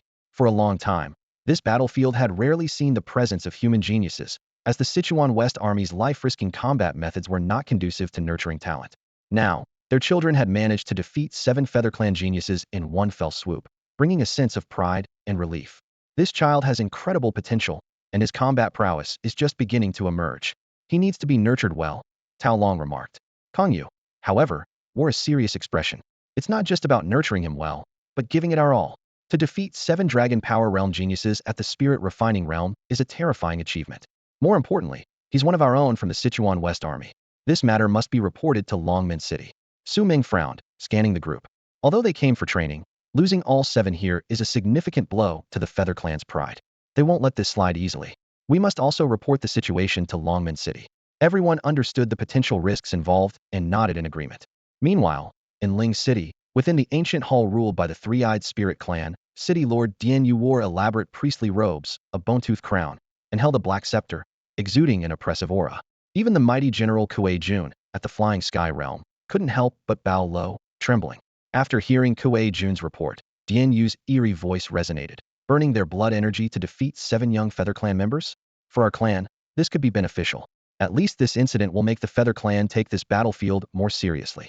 His gaze shifted to the hall's entrance, where 3 middle-aged Feather Clan members stood, ashamed to face Dian Yu, guarded by 4 Flying Sky Realm experts. After all, having 7 juniors defeated by a spirit-refining realm human was a deep humiliation. Dian Yu sneered, thinking to himself, though the three-eyed spirit clan serves the Feather Clan, today's events might change something. The family's honor has been gravely insulted. We cannot let them mock us. A middle-aged man from the Feather Clan looked grim, his eyes glinting coldly. He murmured, to restore our honor, we must call upon the talented ones from our clan who have been trained, and have them eliminate that young man. Another person agreed. With our cultivation at the Flying Realm, we indeed have a chance to kill that human boy. However, considering the formidable strength he has shown, the Sichuan West Army will surely protect him carefully. We need to strategize. A third person frowned and added, what's more challenging is that even if we wait and manage to kill him, it won't restore our clan's honor. It might even make us look weak. Worse still, we might face severe judgment from within our clan. The 3 fell silent, the air heavy with tension. After a moment, one of them gritted his teeth and said, survival is our priority. When we return, we'll claim that a human genius appeared unexpectedly, catching us off guard, which led to this incident. If the Feather Clan's leaders find out that a mere soldier from the Sichuan West Army killed 7 of our clan's talents right in front of us, we are doomed. The other 2 nodded in agreement, a hint of relief in their eyes. He continued, only by fabricating the story of a human genius can we quell the leader's anger. Then the clan will surely send powerful talents to kill that human soldier and restore the Feather Clan's honor. Only then will we have a chance to be reassigned. Meanwhile, in a grand, ornate hall in Ling City, a 3-eyed youth of the Ling clan, with a golden vertical pupil on his forehead, was listening intently to a report. Killed all 7 of the Feather Clan? The youth raised an eyebrow in surprise. Those 7 were newly emerged talents, young and inexperienced, but they were at the 2nd or 3rd level of the Dragon Power realm. Moreover, the Feather Clan's innate ability to fly gives them impressive speed, and few below the Flying Realm can kill them all. The reporting member of the 3-eyed Ling clan respectfully added, this person is not a human genius, but an ordinary soldier, which makes it even more unbelievable. He is extremely ruthless, having killed 700 to 800 of our clan members alone in a skirmish. On the main battlefield, he has slaughtered many of our spirit refiners, accumulating a heavy blood debt. We implore you to eliminate him. The youth, named Dian Tu, was a powerful talent of the 3-eyed Ling clan. His awakened ability was a potent electric light, possessing extreme destructive power. Although he was currently only at the 6th level of the Dragon Power realm, he could suppress and kill 4 at the 9th level of the Dragon Power realm, and only those at the Flying realm could overpower him. He possessed many formidable techniques and was exceptionally strong. Dian Tu said indifferently, I will take action to kill him, but not just yet. The reporting member of the 3-eyed Ling clan asked in confusion, why wait? Dian Tu smiled calmly. He's not a human genius. He rose from the battlefield. Let him bask in the glory for a while. Let the Sichuan West Army remember him and place their future hopes on him. Once they pin their hopes on him and begin to nurture him, I will personally kill him and send his head back to them. Tell me, won't the Sichuan West Army go mad with grief then? Hearing this, the member of the 3-eyed Ling clan felt a chill as he looked at the smile on Dian Tu's face. The realms are as follows: Warrior, Spirit Refiner, Dragon Power, Flying, Dharma Body, Star Shatter, Divine Wandering, Dao Transformation, Royal Domain. Inside the military tent at the side peak of Shaoguan, the atmosphere was tense. Chen Nuo carefully helped his severely injured second uncle, Chen Nuo, to enter, followed closely by other villagers, all wearing expressions of deep concern. Chen Nuo quickly retrieved several jade bottles from his storage ring, meticulously checking each one until he found the one labeled Rong Ling Dan. He gently uncorked the bottle, pouring out 6 pills that emitted a bluish aura, filling the tent with a rich, spiritual fragrance. The quality of these elixirs far surpassed ordinary medicinal liquids, offering miraculous healing effects. Second uncle, open your mouth, Chen Nuo instructed as he placed a pill in Chen Wen's mouth. He then distributed the remaining pills to the equally injured village elder, Qi Gong, Chen Yu, and 5th uncle Chen Zhong. Despite their severe injuries, years of body cultivation had made them remarkably resilient. We old bones can do without. The village elder waved off the offer. These precious elixirs should be saved for the young. Chen Nuo explained earnestly. Grandpa Village Chief, no matter how precious these elixirs are, they need to be used where they're most needed. Your injuries are too severe and require immediate recovery. Besides, if even a Yuzu genius carries such elixirs, their entire tribe must have ample reserves. Once my strength grows, I'll surely acquire more. The situation at Shaoguan is unstable. Let's heed the child's advice, Qi Gong urged. The village elder pondered for a moment before finally accepting the elixir. By the way, Chen Nuo addressed the group. You all saw the techniques I used during the battle, right? Were they taught by Senior Wang Jiying? Second Uncle Chen Wen inquired. Chen Nuo nodded in confirmation and then demonstrated the Jinwu radiance, a golden glow enveloping his body like flames. This display of corporeal light astonished everyone, as it signaled a high level of physical cultivation. These are the Jinwu body and sacrificial spirit techniques taught by Senior Wang Jiying. Chen Nuo declared with determination. I plan to teach these techniques to all of you, especially Grandpa Village Chief, Qi Gong, Second Uncle, and Third Uncle. You have reached the spirit refinement stage and can fully cultivate the sacrificial spirit technique, significantly boosting your power. As for the Jinwu body, we've been cultivating our bodies for so long that even without natural talent, we can practice it. Once the Jinwu body is mastered, you'll have the strength to contend with the flying heaven realm. This was Chen Nuo's plan to provide a path forward for the villagers. Those without inherent cultivation talent struggle to break through existing barriers, making them vulnerable on the battlefield. These were his closest kin, and he refused to see them fall. His broader vision was that once the villagers mastered the Jinwu body, he would teach this technique to the entire Sichuan West Army, just as he did with the broadsword techniques, greatly enhancing their combat strength. In times of racial survival, when our loved ones are in hell and the Sichuan West Army fights valiantly, how can we keep these secrets to ourselves? Chen Nuo spoke resolutely. If not for the fact that the Bloodwing technique cannot be shared, I would even teach it to the Sichuan West Army. If we could train a group of warriors with both the Jinwu body and the ability to fly, the strength of the Sichuan West Army would skyrocket, and defeating the alien races would be within reach. Upon hearing this, the initially hesitant village elder agreed willingly. After all, he too wished to protect these young ones to the best of his ability. Following this, while everyone took their medicine to heal, Chen Nuo began teaching the Jinwu body cultivation method. Since Chen Yu and others could not cultivate the sacrificial spirit technique, it was only taught to the village elder and the others. The large amount of demon blood collected after the battle would aid in cultivating the Jinwu body, and the village elder had already started making arrangements for this. Chen Nuo also took a roan Ling Dan, beginning his own recovery process. This elixir is indeed quite miraculous. After Chen Nuo ingested a pill, a bluish glow flowed over his cracked body and shoulder, which looked like shattered flesh, and his injuries began to heal rapidly. He opened the light screen in his mind to check his personal information. Host, Chen Nuo. Realm, 3rd level of spirit refinement. Unique talent, infinite dimensional ascension. Techniques, ancient body refinement, gravity fist, saber technique, true martial body, spirit sacrifice. Weapon, extraordinary spirit cauldron. Blood crystals, 4120. Consumption level, 2. As his strength increased, the number of blood crystals obtained from defeating powerful enemies rose significantly. With the current level 2 blood crystal consumption, performing a 2nd level dimensional ascension in the spirit refinement realm requires 100,000 blood crystals, which is 50 times less than the 3rd level ascension in the warrior realm. If he directly performs a 3rd level ascension, only 5 million blood crystals are needed to leap from the spirit refinement realm to the Dharma body realm. The gaps in strength between each major realm warrior, spirit refinement, dragon power, soaring, and Dharma body are immense. However, Chen Nuo is not worried about the blood crystal issue. As his strength grows, the stronger the enemies he defeats, the more blood crystals he naturally gains. He examined the items in his storage ring, several jade bottles containing spirit fusion pills, spirit enhancement pills, and mysterious scorching pills. The spirit enhancement pills were the most numerous and could replenish spiritual power during battle. Only 3 mysterious scorching pills remained, which are true elixirs capable of purifying and nourishing the meridians and expanding the Dantian's spiritual sea. Additionally, there was a black spear forged from special spiritual iron, not an extraordinary weapon but as sharp as an alloy saber. Most notable was the golden spirit cauldron and 3 ancient scrolls, which recorded the cloud-piercing hand, void-breaking technique, and spirit cauldron control method. The void-breaking technique is a spear method specifically for high-altitude combat, with considerable power. After understanding these, Chen Nuo began to focus on refining the golden spirit cauldron. Meanwhile, the atmosphere in the Dragon Gate City's council hall was tense. City Lord Ling Yu, 9th Legion Commander Li Shanhe, 7th Legion Commander Yu Na, and others were awaiting news.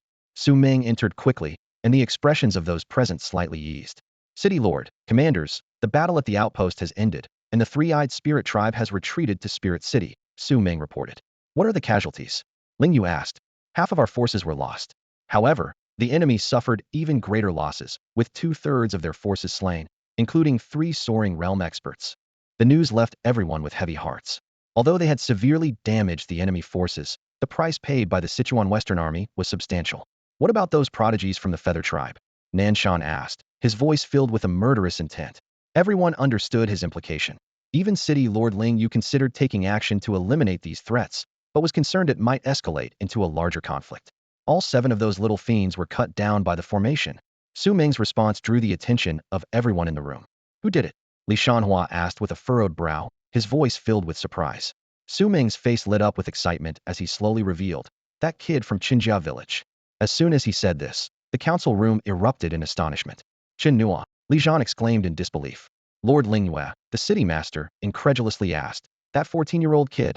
Li Shanhua, Yu Na, Su Yu, and the others present were momentarily stunned. They had heard of the young boy, but never expected to hear his name in this context. Su Ming nodded solemnly, confirming their suspicions. How is that possible? Li Zhan stood up, agitated. He's only at the 9th level of the martial artist realm. How could he have defeated 7 geniuses from the dragon power realm? Especially since they all have the ability to fly, making them even harder to deal with. Su Ming, you must explain how this happened. Nanshan and the others looked on eagerly. It all seemed too incredible. Su Ming then detailed Chen Nuo's journey, leaving everyone visibly moved, especially Li Zhan, who was clearly shocked. Even the usually composed Lord Lingyue lost his usual calm demeanor. According to you, he inherited the true martial body and spirit sacrifice technique from the old commander? Lord Lingyue's voice trembled slightly, his face shadowed by memories of the bloody battle of Matian Ridhea conflict involving the elite 100,000 strong Sichuan West Army, known as the True Martial Army, all practitioners of the true martial body. Wang Jing was their old commander, wielding the powerful spirit sacrifice technique.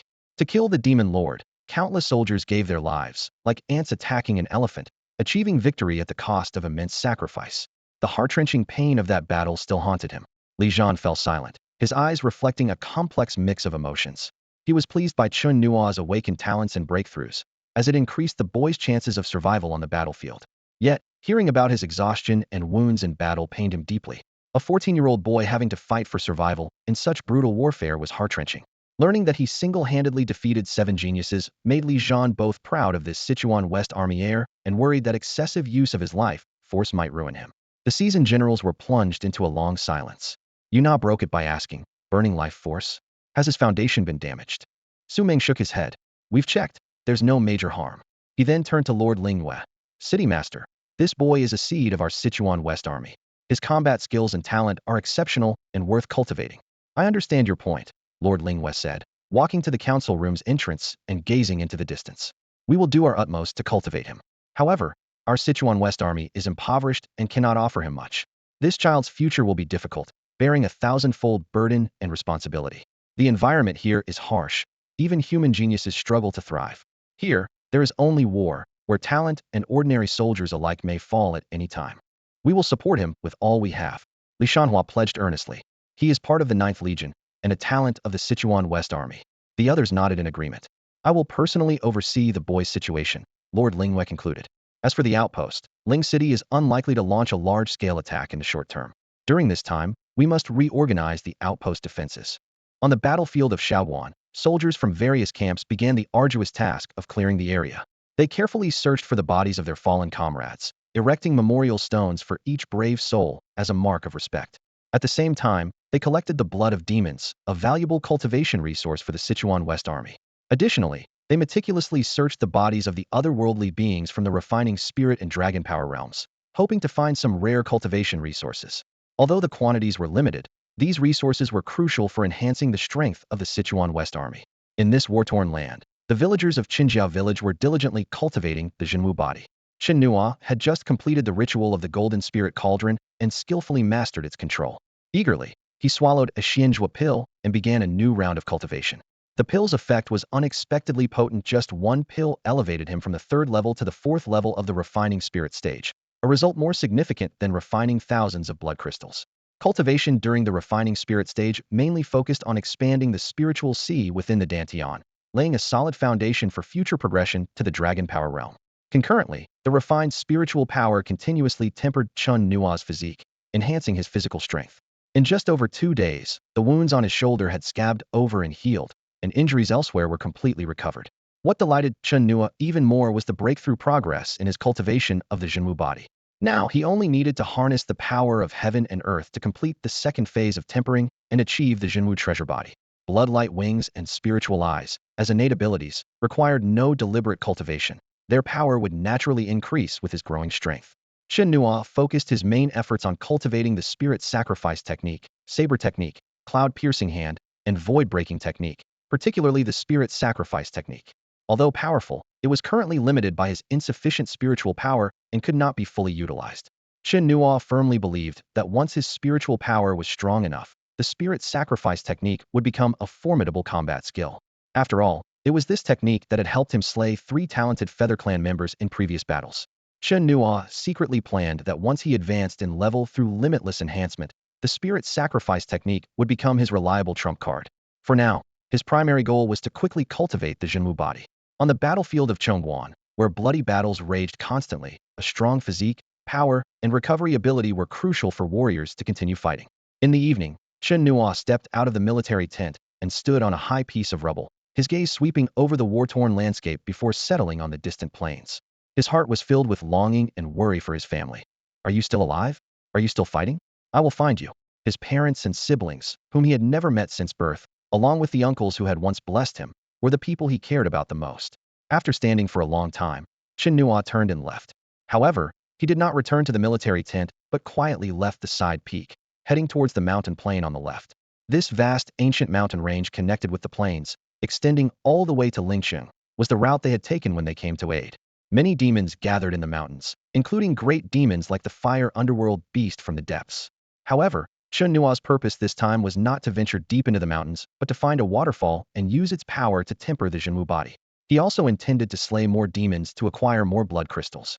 Upon entering the outskirts of the mountain plain, Chen Nuo unleashed his spiritual power, moving like a violent storm through the forest. The trees along the way snapped under his force, creating loud crashes. This alarming noise attracted many demons, who rushed to investigate. When these demons saw that it was just a human child, those with intelligence were momentarily stunned, then let out fierce roars. They couldn't believe that this human child would brazenly intrude into their territory. Seemingly afraid they wouldn't notice him as he deliberately snapped trees and made a huge commotion. This was a forbidden area for humans, and with dusk approaching, the fact that this child dared to enter alone was astonishingly bold. To the demons, it seemed this human child didn't take them seriously at all. Faced with such disdainful provocation, the intelligent demons bared their teeth, but refrained from launching an immediate attack. They warily observed this audacious human child, filled with confusion. It was truly bizarre for a child at the spirit refining stage to dare venture alone into this perilous territory. The demons cautiously followed behind Chen Nuo, and as night deepened, their numbers grew.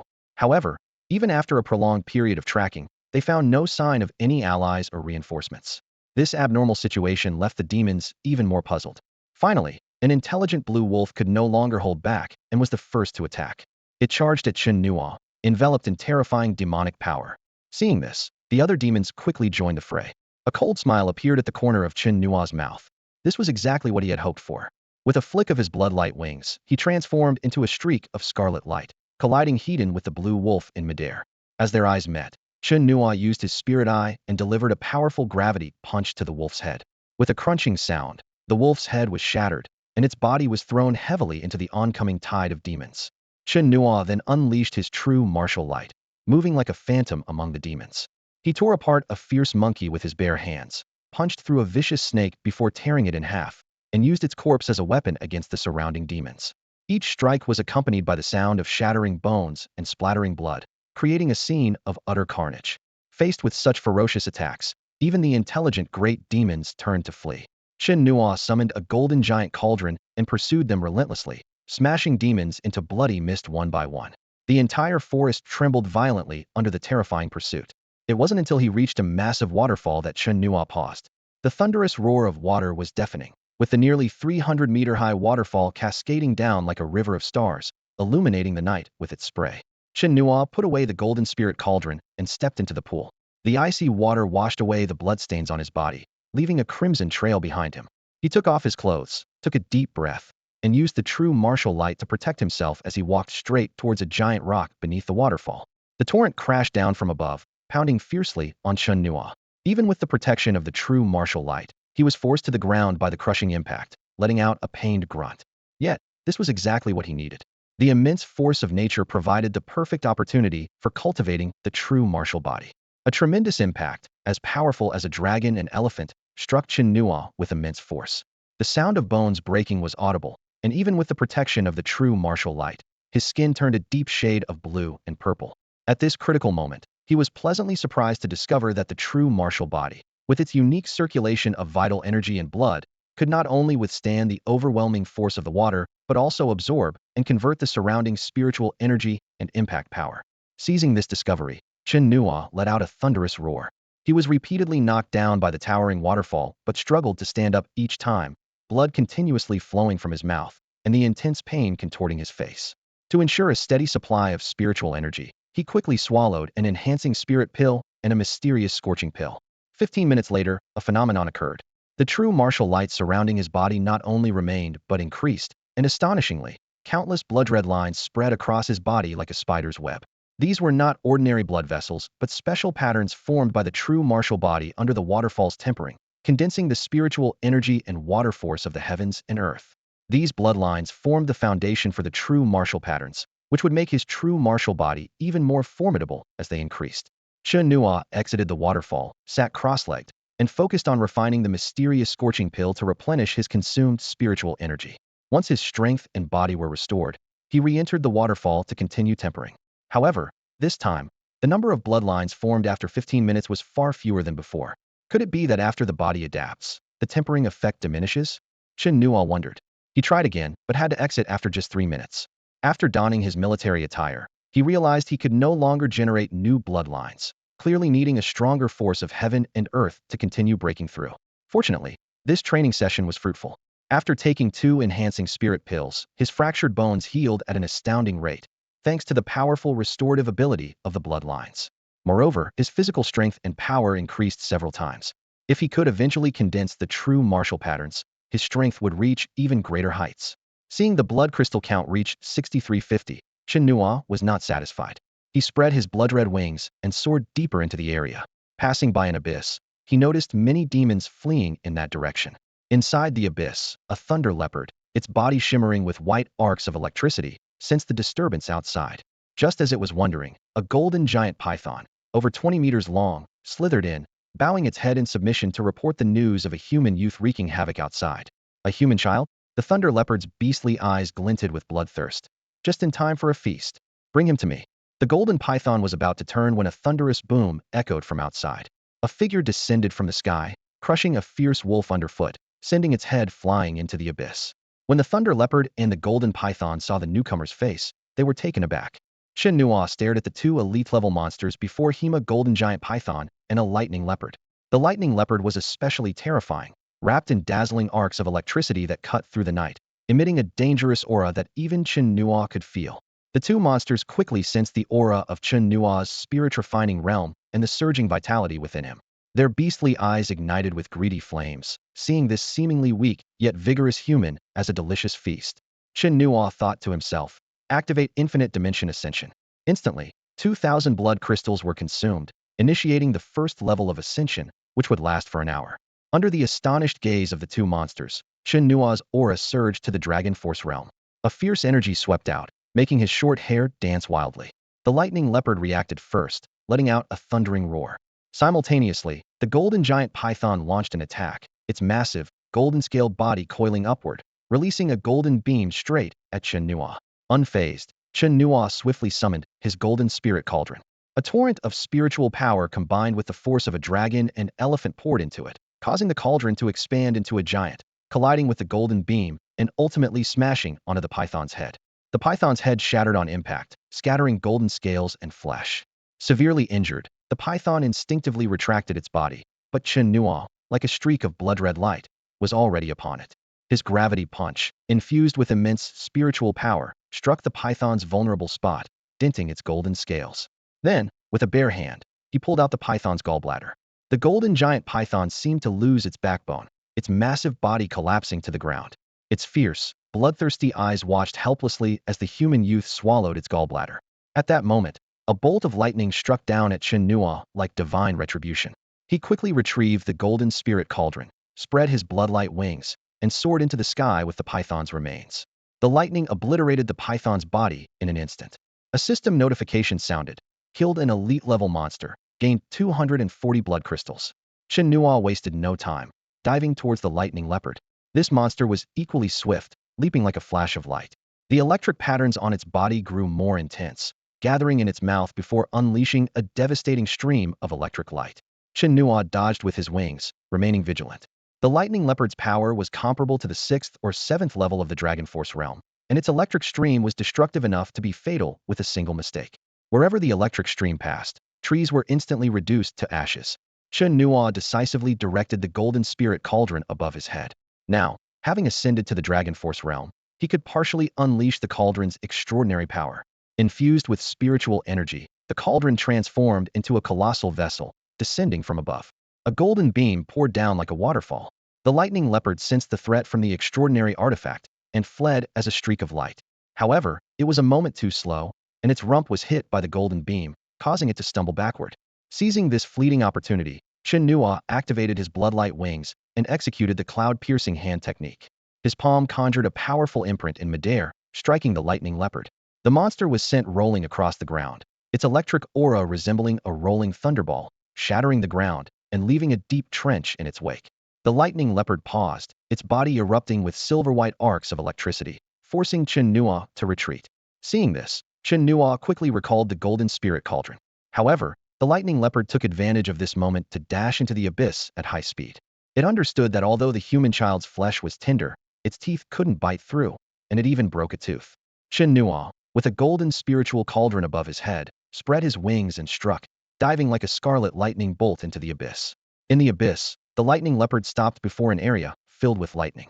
Chen Nuo hovered in midair, his gaze fixed on the lightning domain that occupied nearly half of the mountain chasm. Dense white lightning leapt like silver snakes, with crackling sounds constantly in the air, and the aura of destruction was so thick it almost became tangible. The bright arcs illuminated the entire area, with not a blade of grass growing beyond its perimeter. The lightning leopard glared fiercely at Chen Nuo, issuing a provocative roar, as if to say, "Come on, try me." This lightning domain harbored magnetic energy that absorbed the power of the heavens and Earth's lightning. During thunderstorms, the falling lightning would be stored here. The lightning leopard was born here, gradually mastering the power of lightning over time, becoming the ruler of this region. It contained the energy of lightning within, allowing it to approach freely, whereas other creatures found it difficult to get close. Chen Nuo felt a surge of joy. He had been struggling to find a force stronger than the great waterfall for cultivating the true martial body, and unexpectedly, he had stumbled upon this perfect place. However, he did not rush in recklessly. Instead, he first activated the true martial body's energy circulation within him, igniting the true martial radiance, with bloodlines spreading across his body instantly. Simultaneously, he activated the golden giant cauldron as a defense, just in case. With a thunderous roar, Chen Nuo dashed towards the edge of the lightning domain like a straight bloodline, directly targeting the lightning leopard. The lightning leopard was clearly unprepared for the audacity of this human child, and immediately let out a roar, its entire body erupting with dense currents that converged into streams of lightning to strike Eden. Chen Nuo activated the golden spiritual cauldron to defend. Amidst the crackling sound, the currents collided with the cauldron, producing deafening explosions. The powerful impact even pushed the golden spiritual cauldron back a few paces. Chen Nuo quickly outlined a spirit-sacrificing diagram, and a formation unfolded in the air, manifesting the fierce visage of a swan and eye. The swan and eye roared as it charged through the currents, slamming into the lightning leopard and sending it crashing into the lightning domain. Crack! It was as if the entire lightning domain had been detonated, with wrist-thick arcs lashing the lightning leopard like whips. Seizing the opportunity, Chen Nuo activated the golden spiritual cauldron and smashed it down heavily. With a thunderous crash, the spiritual cauldron struck the lightning leopard, the extraordinary artifact's power instantly shattering its body. The destructive arcs tore through its body regardless of its immunity. Chen Nuo used the spirit-sacrificing diagram to summon a Xuanwu shadow for defense, while retrieving a black war spear from his storage ring. In a flash, he rushed forward, and just as the lightning leopard was about to turn and escape, he drove the spear through its ear, pinning it to the ground. The lightning leopard glanced at Chen Nuo with unwillingness, the light in its fierce eyes quickly fading. Elite-level demon slain. gained 370 blood crystals. The system notification sounded, indicating that the lightning leopard was far stronger than the golden python. Chen Nuo landed at the edge of the lightning domain, where arcs flickered and thunder roared, creating a significant psychological impact. He took a deep breath, focusing on the newly acquired blood crystals, and immediately commanded, "Refine the latest 290 blood crystals." The light panel deducted 370 blood crystals, and a strange energy surged into Chen Nuo's body. He had hoped to gain the power of lightning, but since the lightning leopard's abilities were not inherited through bloodline, he couldn't acquire it. This left Chen Nuo slightly disappointed, but he quickly felt relieved finding this lightning domain was a great fortune in itself. With the lightning leopard dealt with and no more worries, Chen Nuo hesitated no longer. He removed his clothes, operated the true martial body, and cautiously stepped into the edge of the lightning domain. As if responding to his presence, the surrounding magnetic energy suddenly activated, and arcs of lightning enveloped him. With a crackle, Chen Nuo's skin was instantly torn apart. Even the true martial radiance couldn't fully shield him. Fortunately, he still retained his Dragon Force realm cultivation. Otherwise, this would have severely injured him. There is still some time before the Dragon Force realm's power fades. I hope to adapt quickly, Chen Nuo thought to himself. He consumed his only Xianzhua pill and began cultivating at the edge. Some intelligent demons gathered at the abyss's edge, cautiously approaching after a long silence. They watched from afar as the human child bathed in lightning, their fierce eyes filled with shock. To face such destructive power of heaven and earth directly was more ferocious than a beast cub. This was no ordinary person. Seeing the lightning leopard's grisly demise, they retreated cautiously. Spiritual power and lightning energy were absorbed by Chen Nuo's physique, enhancing the blood refinement effect significantly. In just over 10 minutes, the bloodlines on his body became denser. Once the Dragon Force realm's power completely dissipated, he immediately distanced himself from the lightning domain. By then, his body was covered in bloodlines, the result of blood energy refined to its utmost. Although the true martial body had progressed, it was still far from forming the first true martial mark. However, his cultivation had nearly reached the 5th level of spirit refinement. After recovering from his injuries, Chen Nuo charged out of the abyss, continuing his frenzied slaughter of demons under the cover of night, before returning to the lightning domain to bathe, determined to quickly forge the first true martial mark. Roar! A furious roar pierced the sky over the mountains. The demons howled at the heavens, their eyes ablaze with anger and fear. They had once preyed on humans with impunity, even daring to hunt the fierce Sichuan army on the battlefield. However, in just 6 days, the appearance of a human child had completely upended their world. This human child was like a tireless killing machine, conducting a relentless massacre day and night.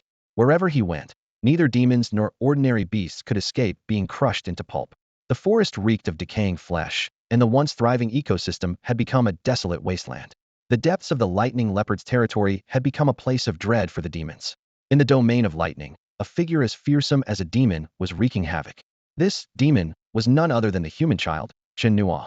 Chen Nuo stood in the lightning domain, satisfied as he looked at the shimmering blood crystals around him. In 6 days of bloodshed, he had killed over 100 elite demons, some even more powerful than the lightning leopard. Yet, in his first ascension state, these demons were no match for him. Most of the blood crystals came from the slain intelligent demons, leaving the mountain's demons nearly extinct, with the survivors fleeing deep into its recesses. The blood crystals in his hand were enough to support Chen Nuo's second ascension, allowing him to leap from the spirit refining realm to the sky-soaring realm. However, his primary focus now was cultivating the true martial body. Under the tempering of the lightning domain, his physical strength, power, and recovery abilities had been significantly enhanced. Now, even without using extraordinary weapons, he could easily overpower opponents at the 9th level of the spirit refining realm. Chen Nuo continued deeper into the lightning domain, consuming the last few enhancement pills and practicing the true martial body technique. The power of thunder fused with his blood energy, with bloodlines spreading throughout his body. After 2 hours, the bloodlines, as if drawn by an invisible hand, converged on his forehead, eventually forming a mysterious blood-red paterna true martial mark. This marked Chen Nuo's successful cultivation of the true martial treasure body. Although he had only refined one true martial mark, his abilities had increased tenfold, and the true martial light on his body had doubled in width. At this point, even an alloy battle blade would struggle to harm him. These days of training not only strengthened Chen Nuo's physique, but also elevated his mastery of various combat techniques. If he used the second ascension, he was confident he could easily defeat an average sky-soaring realm expert. Chen Nuo's gaze turned towards the depths of the mountains, where, besides a great demon named the Fire Nether Beast, other great demons might be lurking, surrounded by many intelligent and elite demons. This was his next target. However, remembering that he had been away for many days and that those at the outpost might be worried due to his absence, Chen Nuo decided to return first. Meanwhile, on the side peak of the outpost, a group of people anxiously awaited news of Chen Nuo. Even Li Zhan had come personally, highlighting the gravity of the situation. Everyone was concerned about the safety of this young and powerful warrior, hoping for his safe return. Search parties set out from the checkpoint, spreading out in all directions, even reaching the outskirts of Ling City, but they still couldn't find any trace of Chen Nuo. Still no news? Su Ming anxiously paced back and forth, watching the returning teams. The village elder, seventh uncle, and other members of the Chun family from the village were equally worried. Their greatest fear was that the powerful Sky Realm experts of the Feather Clan or the other tribes of Ling City might harm Chen Nuo.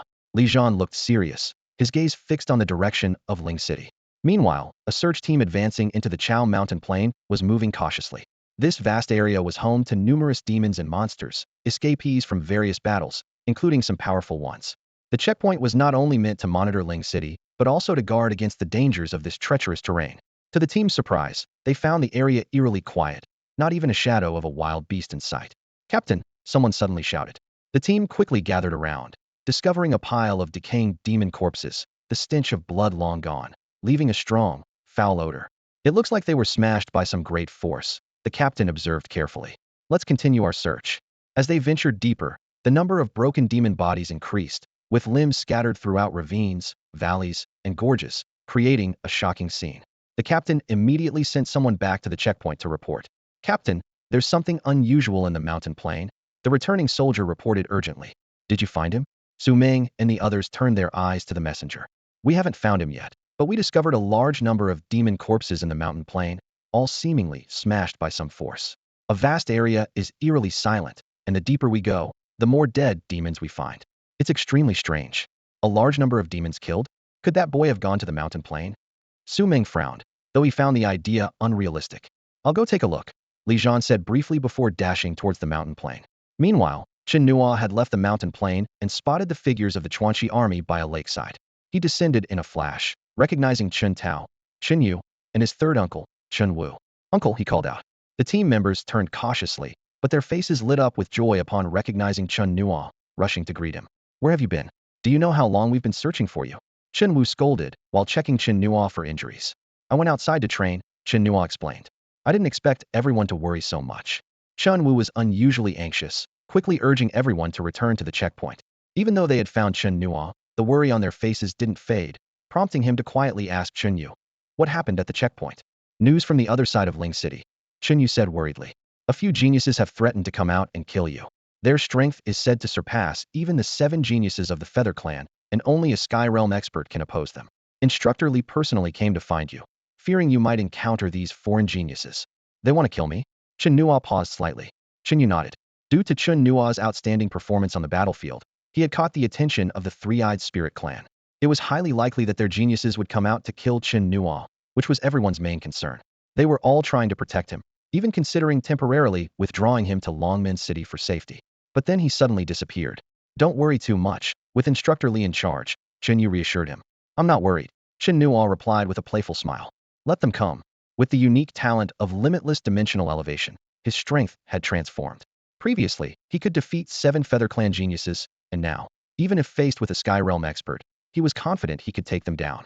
In the ancient mansion of Ling City, a young man in a purple robe sat opposite Dian. Tuesday's sunlight streamed through the window lattice, casting dappled shadows on the ground.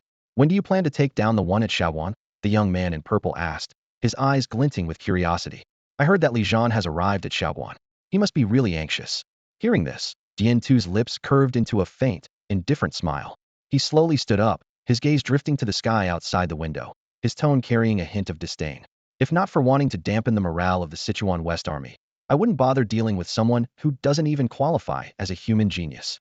He paused, then continued. "But since the word is out, I'll have General Kuei Gang block Li Zhan and take that kid down right in front of him."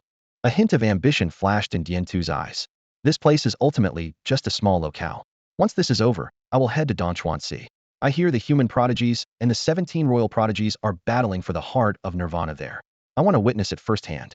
The young man in purple, hearing this, was also filled with longing. He said softly, "Going there is not about competing, but about admiring the proud prodigies of the 17 royals.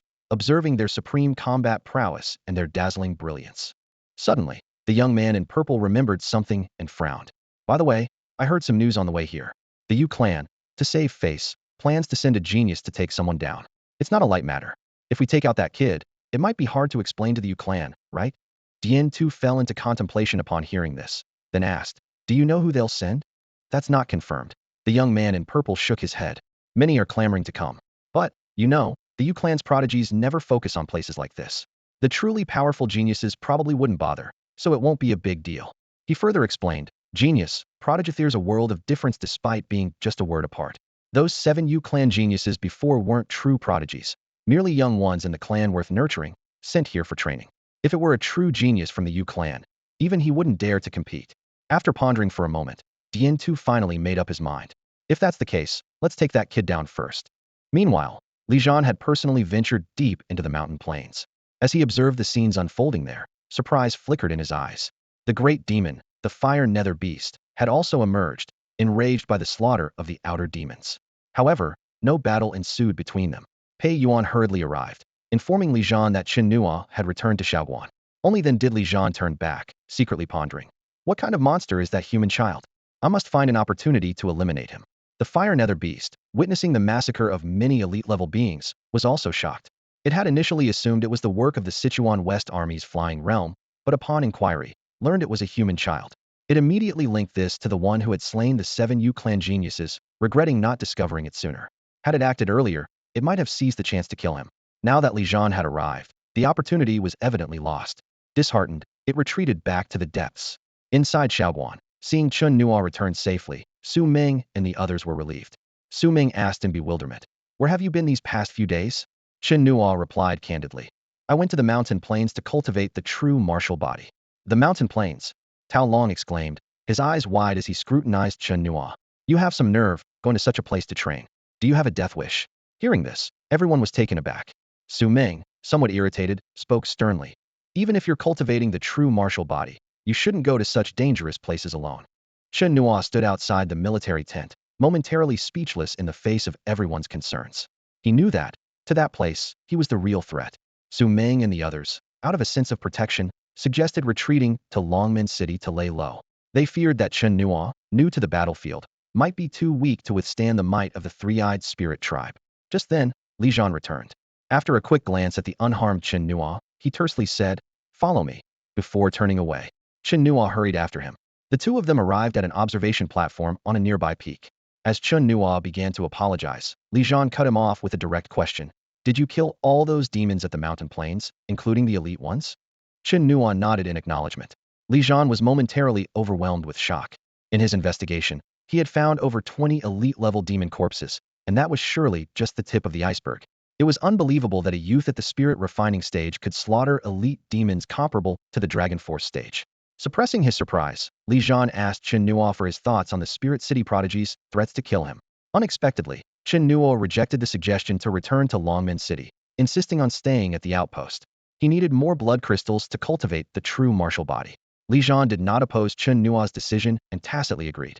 After a moment of silence, Chen Nuo suddenly inquired about his parents' whereabouts. Li Zhan truthfully informed him that they might still be alive in Dragon Head War City. Learning that his parents might be alive, Chen Nuo felt a surge of emotion, but he quickly subdued it and made a surprising request. Instructor Li, I want to go to Spirit City. Can you safeguard me for a day? Li Zhan furrowed his brow in surprise, and Chen Nuo explained. Instead of waiting passively, it's better to strike first. I want to take out those who threaten to kill me. Li Zhan pondered for a long time, proposing the need to gather troops. However, Chen Nuo insisted. No, just the two of us.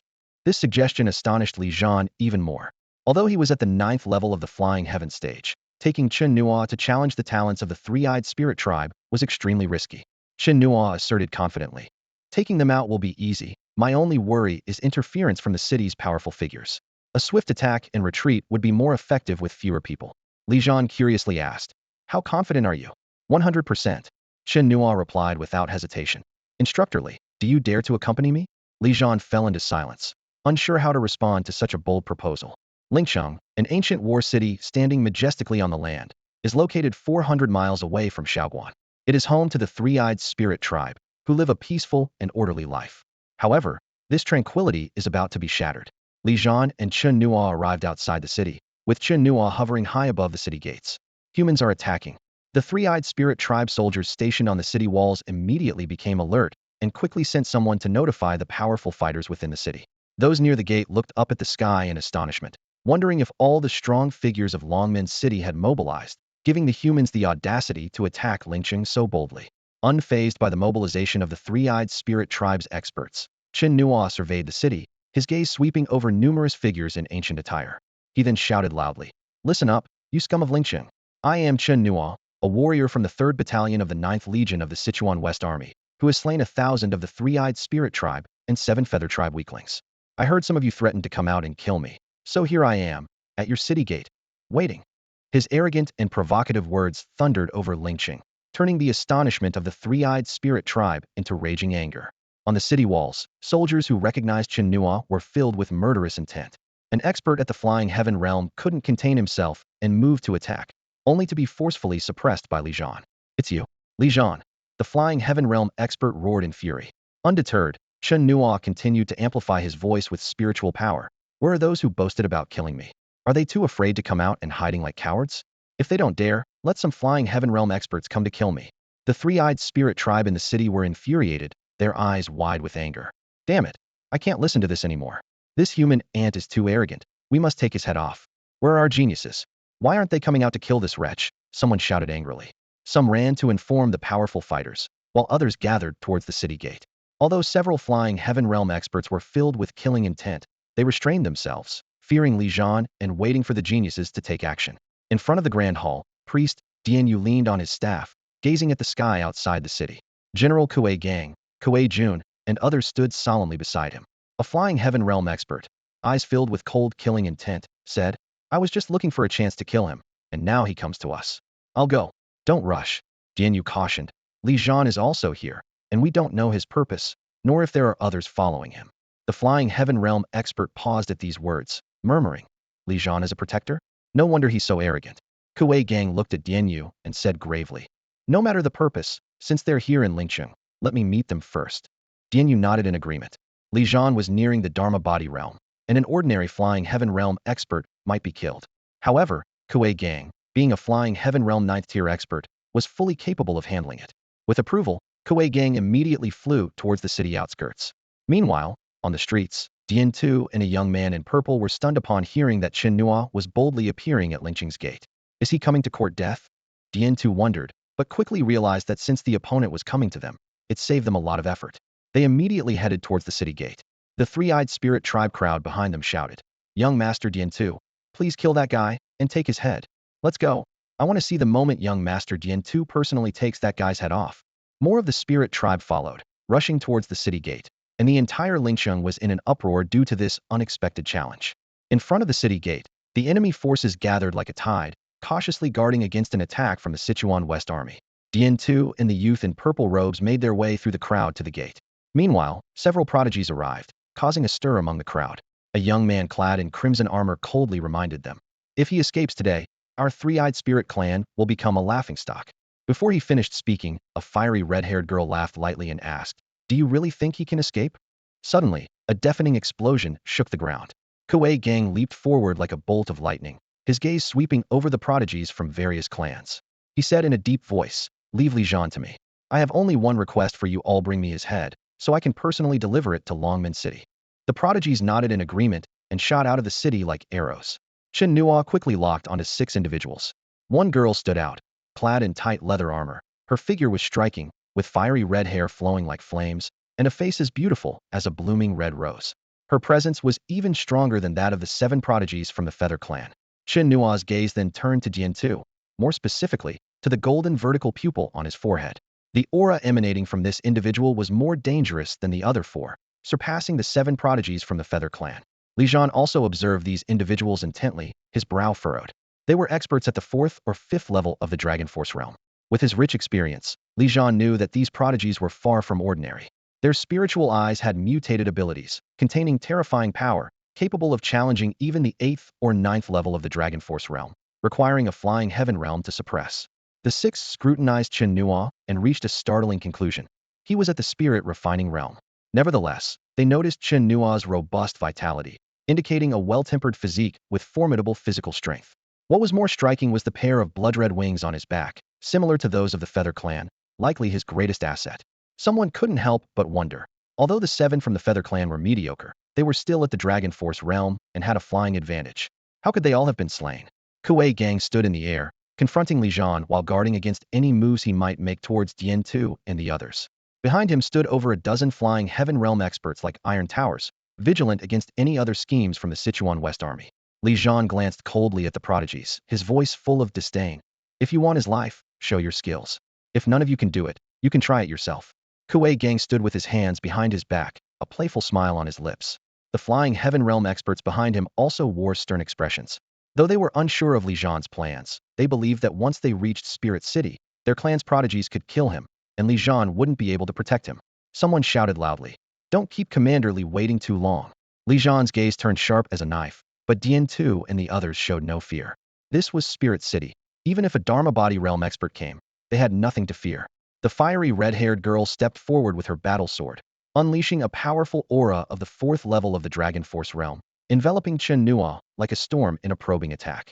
This aura was several times stronger than that of the Feather Clan youths, and even with the reduced flying advantage, she had the strength to kill the 7 Feather Clan prodigies. Pointing her sword at Chen Nuo, she said coldly, "Chen Nuo, right? I'll take your head." Chen Nuo's lips curled slightly as he silently recited, activating a dimensional elevation. The light screen panel instantly deducted 2,000 blood crystals. Suddenly, Chen Nuo looked down at the red-haired girl, and a violent surge of spiritual power erupted from within him, with true martial radiance rising like flames. The powerful energy wave spread rapidly from him, instantly obliterating the girl's aura and even blowing her short hair straight up. Dragon Force Realm. Dian Tu and the others' pupils contracted, and even Kuei Gang couldn't help but be moved. From spirit refining to Dragon Force Realm in an instant. With such strong aura, it was no wonder the 7 from the Feather Clan met their downfall. Could it be burning blood vitality? The red-haired girl smiled playfully, a hint of excitement in her eyes. "I'm curious to see how long you can keep burning." Behind him, Li Zhan watched in shock as Chen Nuo's aura surged dramatically, his expression changing instantly. Had he known earlier that Chen Nuo was fighting by burning his life force, he would never have let him take such a risk. However, it was too late now. Chen Nuo was already charging forward like an arrow released from a bow, heading straight for the red-haired girl. The red-haired girl met his challenge heat-in, her sword gleaming. Infused with spiritual energy, she swung her sword in a sweeping arc, the dazzling sword light pouring forth like a river of stars, directly targeting Chen Nuo. Instead of retreating, Chen Nuo advanced, stomping the ground with a thunderous crash. The sword light dissipated beneath his feet as he used the momentum to dive downward. In Chen Nuo's hand, the black spear moved with precision, and his blood-red wings gave a powerful flap, leaving only a crimson streak in the air. The spearhead pierced through the red-haired girl's chest in an instant, the tremendous impact pinning her to the ground, the spear tip driven deep into the earth. The red-haired girl's beautiful face twisted in agony as her left chest was penetrated. Her spiritual eye at her brow suddenly opened, and flames erupted like a raging dragon, rushing towards Chen Nuo.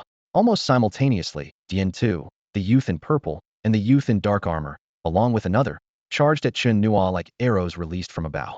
In the critical moment, Chen Nuo was enveloped in the protective glow of true martial energy, which formed a barrier to block the flames.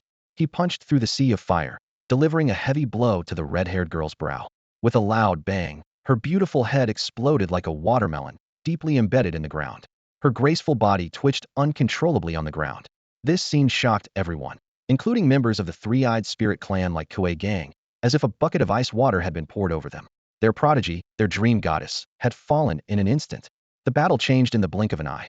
The youth clad in crimson armor swung a massive war hammer, sending destructive ripples towards Chen Nuo.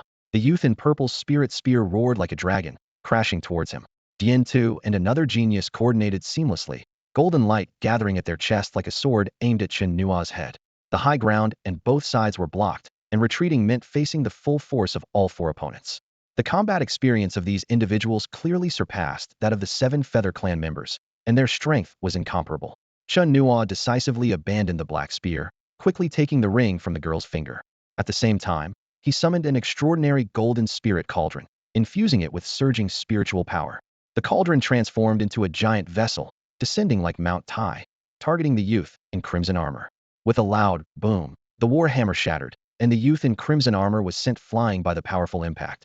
Seizing the opportunity, Chen Nuo's blood-red wings flapped, and he shot towards the opponent like a crimson lightning bolt, his hand forming a piercing strike.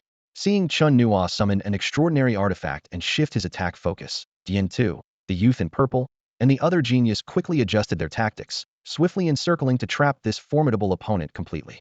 On the battlefield, Chen Nuo moved like lightning, executing the cloud-piercing hand technique. His spiritual energy condensed into an invisible giant hand, striking precisely at the chest of a talented cultivator. The impact forced the man to spit blood and hastily activate his defensive spiritual art. However, this was merely a distraction, a ploy by Chen Nuo. His true target was always the young man in the purple robe. Seizing the moment while his opponent was caught off guard, Chen Nuo activated his true martial body, his aura surging dramatically. He charged like a human weapon, his rapid punches shattering the spear light of the purple-robed youth. The youth, instead of being frightened, was delighted, his spiritual spear gleaming coldly as he aimed for Chen Nuo's vital points. However, Chen Nuo unexpectedly caught the spear with his bare hands. The clash between the true martial radiance and the sharp spear edge sparked brilliant flashes. In the next instant, Chen Nuo collided with the purple-robed youth, his force resembling a divine wall collapsing. A cracking sound echoed as the youth's chest bones shattered, his body breaking apart. While the youth was unable to retreat due to the spear, Chen Nuo's fingers clamped down on his head like steel pincers and twisted sharply. His head fell, the headless body flung away. With fluid movements, Chen Nuo grabbed the severed head and hurled it at a young man wielding a warhammer. The young man smashed the head into pieces with a single blow, blood mist filling the air as a golden giant cauldron descended from the sky, instantly crushing him. At that moment, Dian 2 arrived. His golden vertical pupils opened wide, shooting laser-like golden beams straight at Chen Nuo. Chen Nuo summoned the golden cauldron to block, but the terrifying impact sent him flying. Yet this played right into his hands, allowing him to begin activating the spirit sacrifice art. Dian 2, consumed with rage and losing his reason, compressed his golden light, harboring a deadly intent threatening enough to endanger even those at the flying heaven realm. Suddenly, Chen Nuo soared into the air, using his spirit eye, causing ripples to spread. The bloodline ability of my clan. Kuei Gang recognized the move, his expression changing drastically as he flew down from the city wall. His overwhelming presence of the 9th level of the flying heaven realm bore down on Chen Nuo, but was blocked by Li Zhan's spirit wall, who arrived just in time. Although Dian 2 fell under the illusion of the bloodline technique, he quickly regained clarity, his golden vertical pupils firing several destructive beams. However, this brief pause was fatal. Chen Nuo's spirit sacrifice art took shape, and a sky-piercing divine spear shot through the air, skimming past the golden beams to pierce Dian 2's body precisely.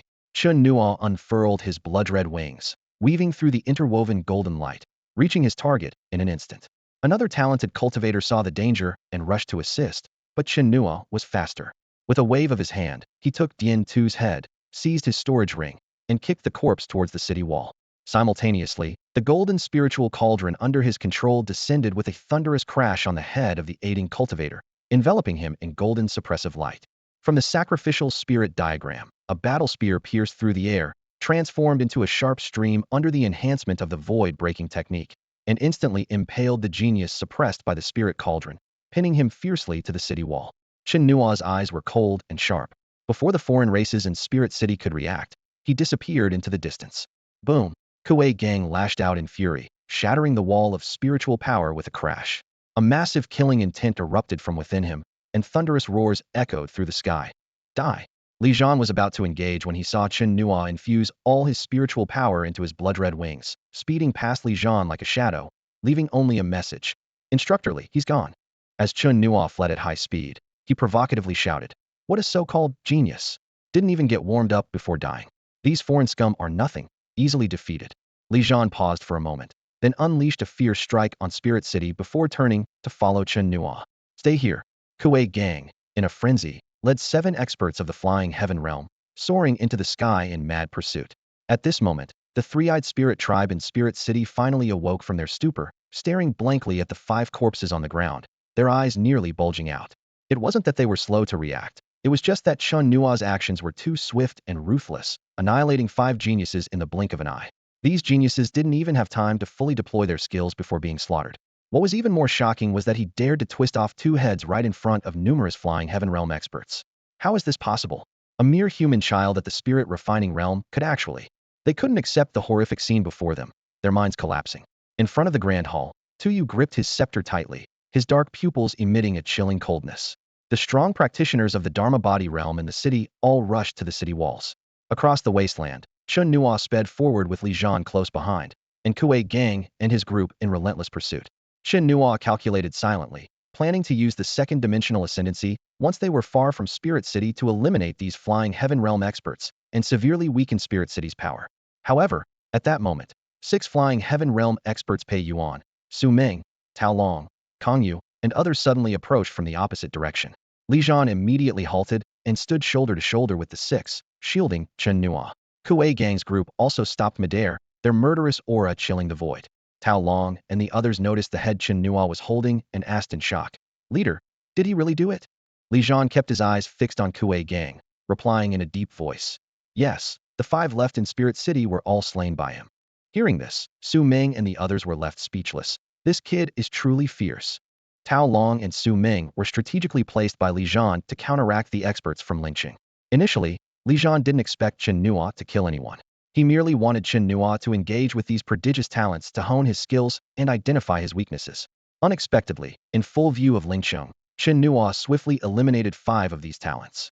This turn of events nearly caught Li Zhan off guard, prompting him to secretly admire Chen Nuo's ferocity. "Su Ming, take him away first," Li Zhan called out to Su Ming.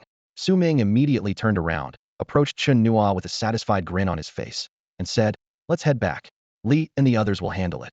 Chen Nuo hesitated for a moment, feeling a surge of desire to eliminate everyone present. Yet, considering the circumstances, he decided it wasn't worth wasting his resources here since he still had to venture deeper into the mountains later. He nodded and swiftly left the scene. Seeing this, the 6 experts behind Kuei Gang stepped forward, followed by Tao Long and the others. "Kuei Gang, can't you handle losing?" Tao Long said with a smile. "Your tribe's talents claimed they'd come to kill our Sichuan army's young ones, and we didn't complain. He was even polite enough to go to your Lingsheng and wait at the gates for you to handle. But your talents couldn't cut it, and now you're coming here. Aren't you worried about losing face?" Li Zhan didn't stop Tao Long's taunts, feeling secretly pleased, though he didn't show it due to his reserved nature. Not only had they eliminated 5 talents, but they'd also dealt a significant blow to the morale of the 3-eyed spirit tribe, shaming them across the region. The satisfaction was immense. "You're courting death." Kuei Gang, enraged, charged forward. Li Zhan also made his move, unleashing a terrifying wave of spiritual energy that intimidated the 6 experts. They hadn't expected Li Zhan to possess such power despite not yet reaching the Dharma body stage.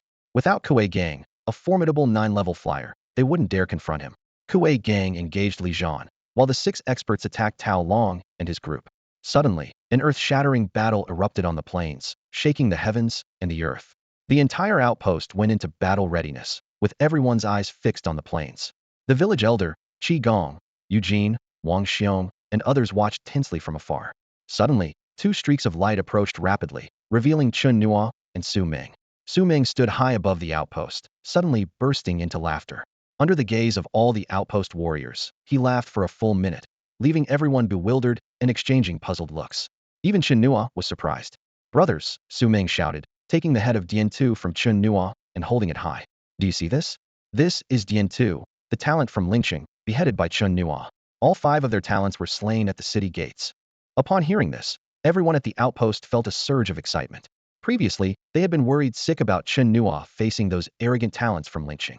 But he had boldly gone to Lingsheng and slain them all. Such audacity brought great pride to the Sichuan army. Ha! Many veteran warriors joined in the hearty laughter. "Well done." Numerous soldiers clenched their fists, faces alight with excitement. Eugene, Wang Xiong, and others were left in shock, while the village elder and Qi Gong stroked their beards and smiled. Resolving the issue once and for all, that's just like Xiao Nuo. Chen Yu, Chen Qi, and the others all wore smiles on their faces. At this moment, Chen Nuo's cultivation level suddenly dropped from the Dragon Force realm back to the 5th level of the Spirit Refining realm as he gently landed on the ground. After taking stock of the blood crystals consumed, he noted that although 2,000 blood crystals were used in this battle, the defeat of 5 alien geniuses yielded 1270 blood crystals, which was more rewarding than when he had previously slain 7 members of the Feather Clan. More importantly, it completely eliminated a potential threat. Throughout the battle, Chen Nuo had the upper hand and emerged unscathed. Compared to his previous encounter with the 7 Feather Clan members, this fight was quicker, showcasing the effectiveness of his recent training. He also made an unexpected discovery. As his strength in the Spirit Refining realm increased, the power he could reach in the Dragon Force realm after unleashing Infinite Ascension also grew stronger. Without this advantage, it would have been challenging to take down those 5 before the Sky Realm experts could react. Additionally, the enhancement from the true martial body was significant, further solidifying his resolve to master it as soon as possible. Upon returning to the side peak, Wang Xiong approached, giving a thumbs up and exclaiming, "Kid, you're incredible. At 14, you can wield a blade and lead the charge, even taking down alien geniuses." The crowd gathered around, and the old village chief asked with concern, "Are you hurt?" Chen Nuo shook his head with a smile. "I moved fast enough that those alien experts didn't have time to react before Instructor Li and I retreated. However, Instructor Li stayed behind to hold them off." Hearing this, everyone was amazed as they looked Chen Nuo up and down. A spirit-refining realm cultivator able to swiftly defeat warriors of the Dragon Force realm. The old village chief placed his hand on Chen Nuo's wrist to check his blood vitality. Finding no injuries, he was both surprised and relieved. It seemed that reversing his cultivation didn't burn his blood vitality. Otherwise, how could he remain unscathed after multiple reversals? Chen Nuo didn't say much more and turned to gaze at the distant plains. After waiting for an entire hour, Li Zhan and Tao Long finally returned. Although Li Zhan carried a heavy aura of killing intent, he was unharmed. Tao Long and the others seemed somewhat disheveled, but were laughing heartily, clearly elated by the blow dealt to the morale of the three-eyed spirit clan. Li Zhan, following procedure, checked Chen Nuo's blood vitality. Confirming no issues, he couldn't hide his amazement. "It's incredible that you're completely unharmed." He earnestly advised, "Whatever secret technique you use to temporarily boost your cultivation, it's best to use it sparingly. Even if there's no visible damage now, there could be hidden risks." He didn't press for details about Chen Nuo's secret technique. Chen Nuo nodded symbolically. Li Zhan glanced into the distance and warned, "Avoid going out for the next few days. Even the Dharma body realm has been alerted, and there are a few Sky Realm experts lying in wait outside." Under the watchful eyes of numerous experts, a spirit-refining realm cultivator managed to defeat 5 geniuses, turning the three-eyed spirit clan into a laughingstock, and they were furious. Even Li Zhan was only now coming to terms with it. Those geniuses were undoubtedly skilled and possessed various techniques, yet they didn't even have the opportunity to use them before Chen Nuo swiftly took them down. His combination of battlefield calculation and reaction speed was truly impressive. However, what Li Zhan didn't know was that Chen Nuo had honed his skills from a young age through real combat with his uncles, consistently fighting stronger opponents, which developed his exceptional combat prowess. To prevent any incidents, Li Zhan assigned 2 Sky Realm experts to guard the side peak, then returned to the outpost to make arrangements and inform Dragon Gate City. As soon as Commander Li left, Eugene eagerly urged, "Chen Nuo, tell us about Ling Qing." Wang Xiong and the others gathered around, and the brothers from Chen's village looked at Chen Nuo with anticipation. Taking a deep breath, Chen Nuo began to vividly recount his tales. When he described the scene where a spear pierced through the chest of the red-haired girl, everyone had a peculiar expression, sighing softly. They thought to themselves that Chen Nuo was still just an innocent kid, and considered finding a chance to educate him on such matters to prevent any future mishaps. However, when Chen Nuo spoke of the powerful suppression and killing of Dian-Tu, the crowd was left speechless in shock. Chen Nuo spoke animatedly for a long time, covering everything from amusing childhood stories to the origins of his combat prowess. The listeners were sometimes doubled over with laughter, and other times gasping in surprise, repeatedly exclaiming how impressive he was. The elders nearby watched the scene with amusement, thinking how rare such light-hearted moments were amidst the harsh realities of the battlefield. After finishing his story, Chen Nuo quietly stepped aside to carefully examine the 2 storage rings he obtained from the red-haired girl and Dian Tuesday. He noticed that the other 3 geniuses didn't have such rings, which subtly indicated the distinct status of the 2. Inside the red-haired girl's storage ring, aside from some personal clothing, there were various pills, 2 bottles of Rongling Dan, 3 bottles of Zhengling Dan, and 4 bottles of Huowen Dan. Most striking was a fire Ganoderma emitting a rich medicinal aroma, clearly a legendary spiritual medicine. There was also a bone talisman engraved with a fire Luan pattern, 2 fiery red swords, and other miscellaneous items. Dian-Tu's storage ring was even more abundant. 4 bottles of Rongling Dan, 2 bottles of Zhengling Dan, 6 bottles of Xianzhui Dan, 1 bottle of Xixiang Dan, and 3 spiritual medicines similar to the fire Ganoderma. A silver scroll was particularly eye-catching, along with 2 bone talismans engraved with Taotai and Swanee patterns. These talismans reminded Chen Nuo of the glass's frame given to him by the snaggletooth old man, likely possessing extraordinary power.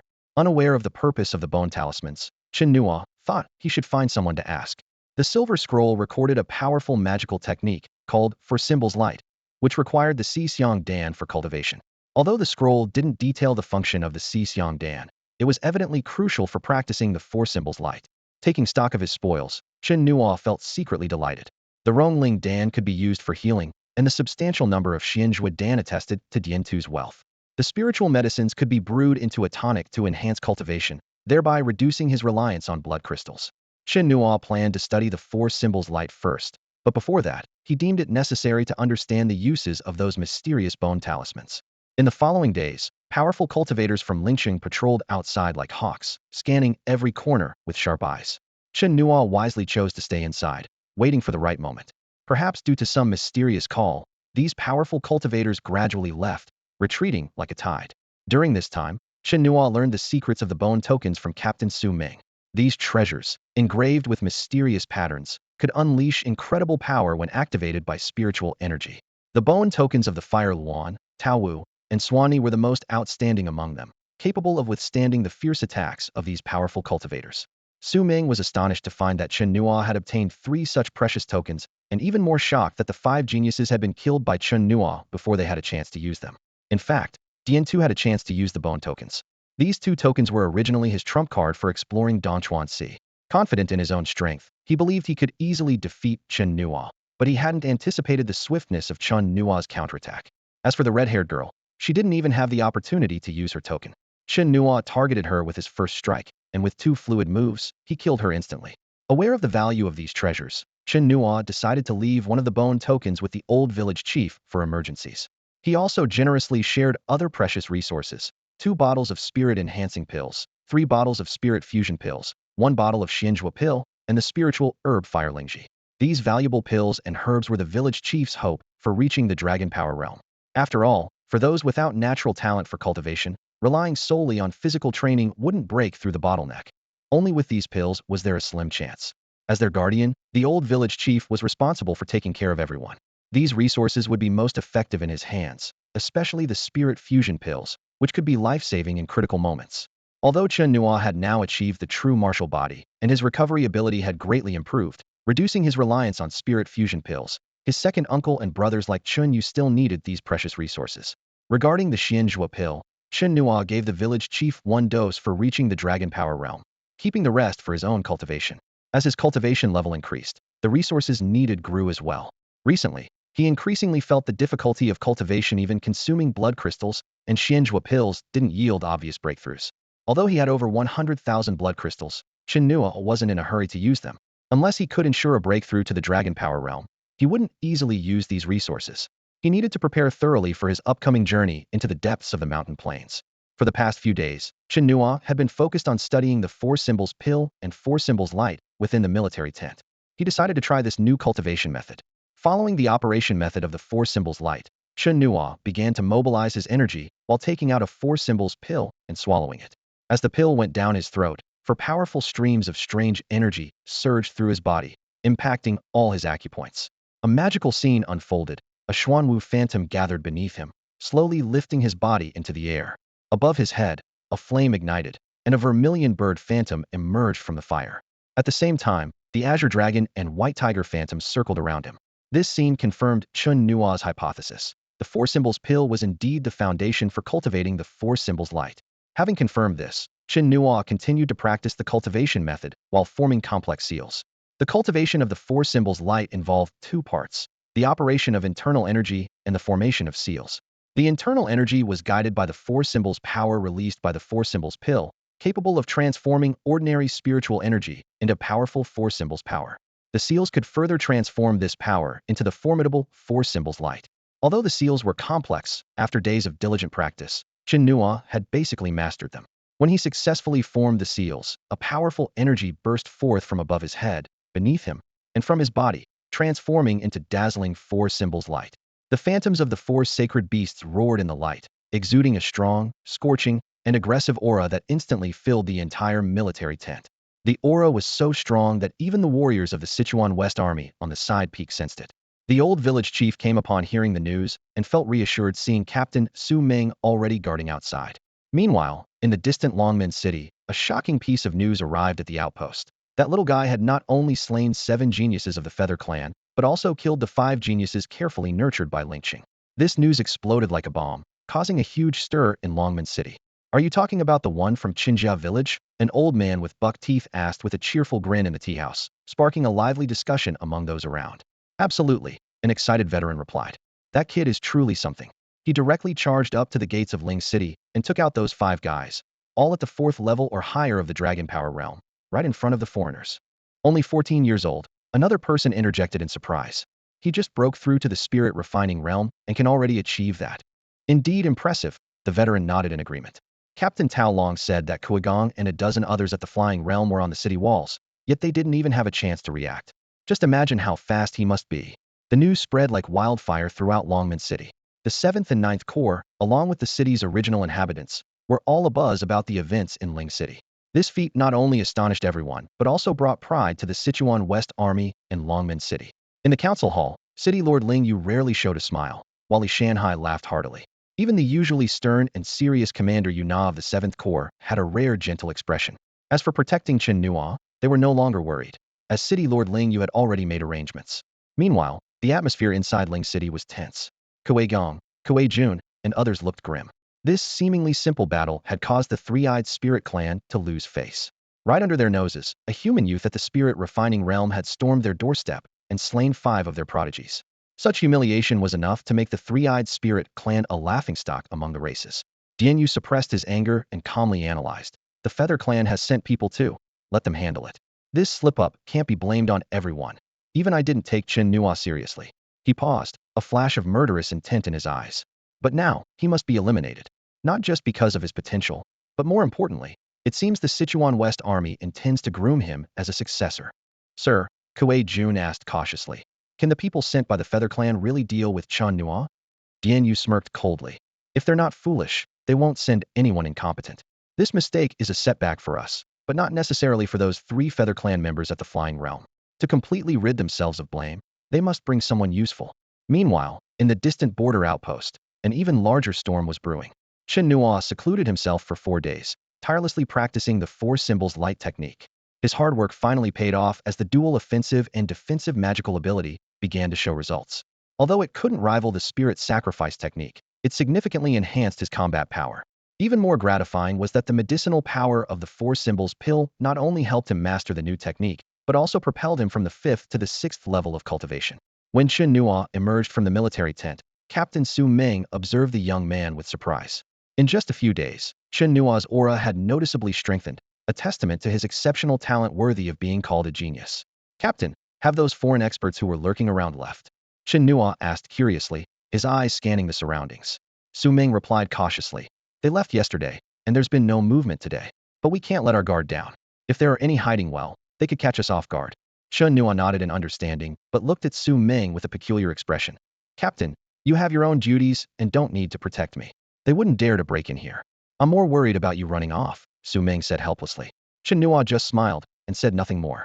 He spent the entire day wandering around the side peak, noticing that people no longer saw him as a 14-year-old child, but as a formidable warrior who had earned military honors. Everyone he encountered saluted him, offering the highest respect and recognition. Meanwhile, the old village chief was leading the villagers in practicing the true martial body technique. Chen Nuo was planning that once they completed the first stage of training, he would send them to the Thunder Domain for further practice. Although dangerous, as long as he entered the mountain plains and killed more demons, dealing with the major ones in the depths, and then having Li Zhan send troops to clear the plains, he could create a relatively safe environment for the villagers to train. As night fell, Chen Nuo quietly left the military tent, transforming into a streak of light heading straight for the mountain plains. After the last massacre, the outer demons were nearly wiped out. He headed directly to the Thunder Domain, removed his clothes, and walked confidently into the center area, filled with electric light. The dense arcs of electricity instantly enveloped him, and he swallowed 2 Xianzhua pills, continuing to temper his true martial body. To Chen Nuo's delight, this time, during the internal circulation, the inner energy derived from the 4 symbols light also began to flow within his body in a manner similar to cultivating energy, absorbing the external thunder power to replenish itself. This was undoubtedly a significant boost to practicing the 4 symbols light. Discovering this unexpected benefit, Chen Nuo decided to extend his training time in the Thunder Domain, curious about the effects this new method of cultivation would bring. Immersed in the world of interwoven lightning, he felt the changes and flow of energy within himself. Boom! The domain of thunder suddenly became agitated, with bolts of lightning dancing wildly like frenzied serpents, instantly striking Chen Nuo. The blood patterns on his body quickly contracted as he landed firmly on his feet. In that instant, Beams of divine light erupted from within him, piercing the mountain abyss like sharp swords, causing intense tremors. This was the terrifying power of the four symbols' light. Simultaneously, the four symbols' beasts appeared. The vermilion bird soared into the sky, its fiery feathers dazzling. The black tortoise shielded him, invulnerable. The azure dragon roared, exuding immense power. Only the white tiger underwent a mutation, its body entwined with terrifying arcs of electricity, emitting an even stronger aura of destruction. Clearly, the thunder energy absorbed by the four symbols' light had been transferred to the white tiger. Chen Nuo had a realization. The white tiger symbolizes slaughter, and the four symbols' light, based on the four symbols' pill, can transform others' spiritual power. During his cultivation of the true martial body, he absorbed a small amount of thunder energy to refine the true martial pattern, and the four symbols' light also absorbed a trace of thunder essence. Quickly dressing, Chen Nuo did not linger but continued to advance deeper into the demon-infested area. Although it was the domain of a great demon, there would inevitably be many intelligent and elite demons guarding it. Over 100,000 blood crystals were enough to support him in executing the second-level Dimensional Ascension, and with 2 bone talismans capable of blocking attacks from flying realm entities, he was confident he could slay a great demon. This time, Chen Nuo opted for a more cautious approach than before, aiming to hunt as many demons as possible to accumulate blood crystals in preparation for potentially encountering a great demon. Along the way, he did not hesitate to crush even intelligent-level demons with a single punch, let alone ordinary ones. The deeper he ventured, the stronger the demons became, and the more blood crystals he acquired. Meanwhile, high above the river on the other side of Ling City, several members of the Feather Clan hovered among the clouds. Leading them was a young man with silver wings, his cultivation at the 9th level of the Dragon Force realm, exuding an imposing aura. Even the 3 middle-aged Feather Clan members showed him rare respect. "Uncles, tell me honestly, how strong is that person?" the silver-winged youth asked. Although Yu Xian was not the top genius in the clan, he excelled in combat power, temperament, and tactics. With his cultivation at the 9th level of the Dragon Force realm, and leveraging his flight and speed, he once defeated a flying realm expert, a feat that was astonishing. One middle-aged man smiled. "To you, he is insignificant, easily killed."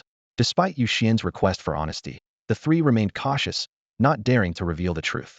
After all, if Yu Xian discovered that a mere spirit-refining realm human had slain the 7 individuals under the protection of 4 flying realm members, they feared Yu Xian might report it to the clan in anger, with unpredictable consequences.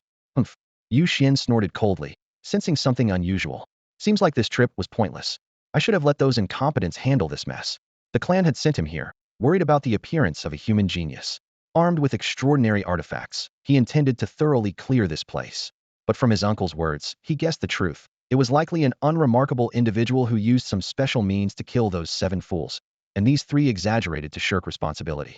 However, since he was already here, Yu Xian didn't bother to argue further and flew directly toward Ling City. 2 hours later, he arrived in Ling City. The air was filled with angry curses.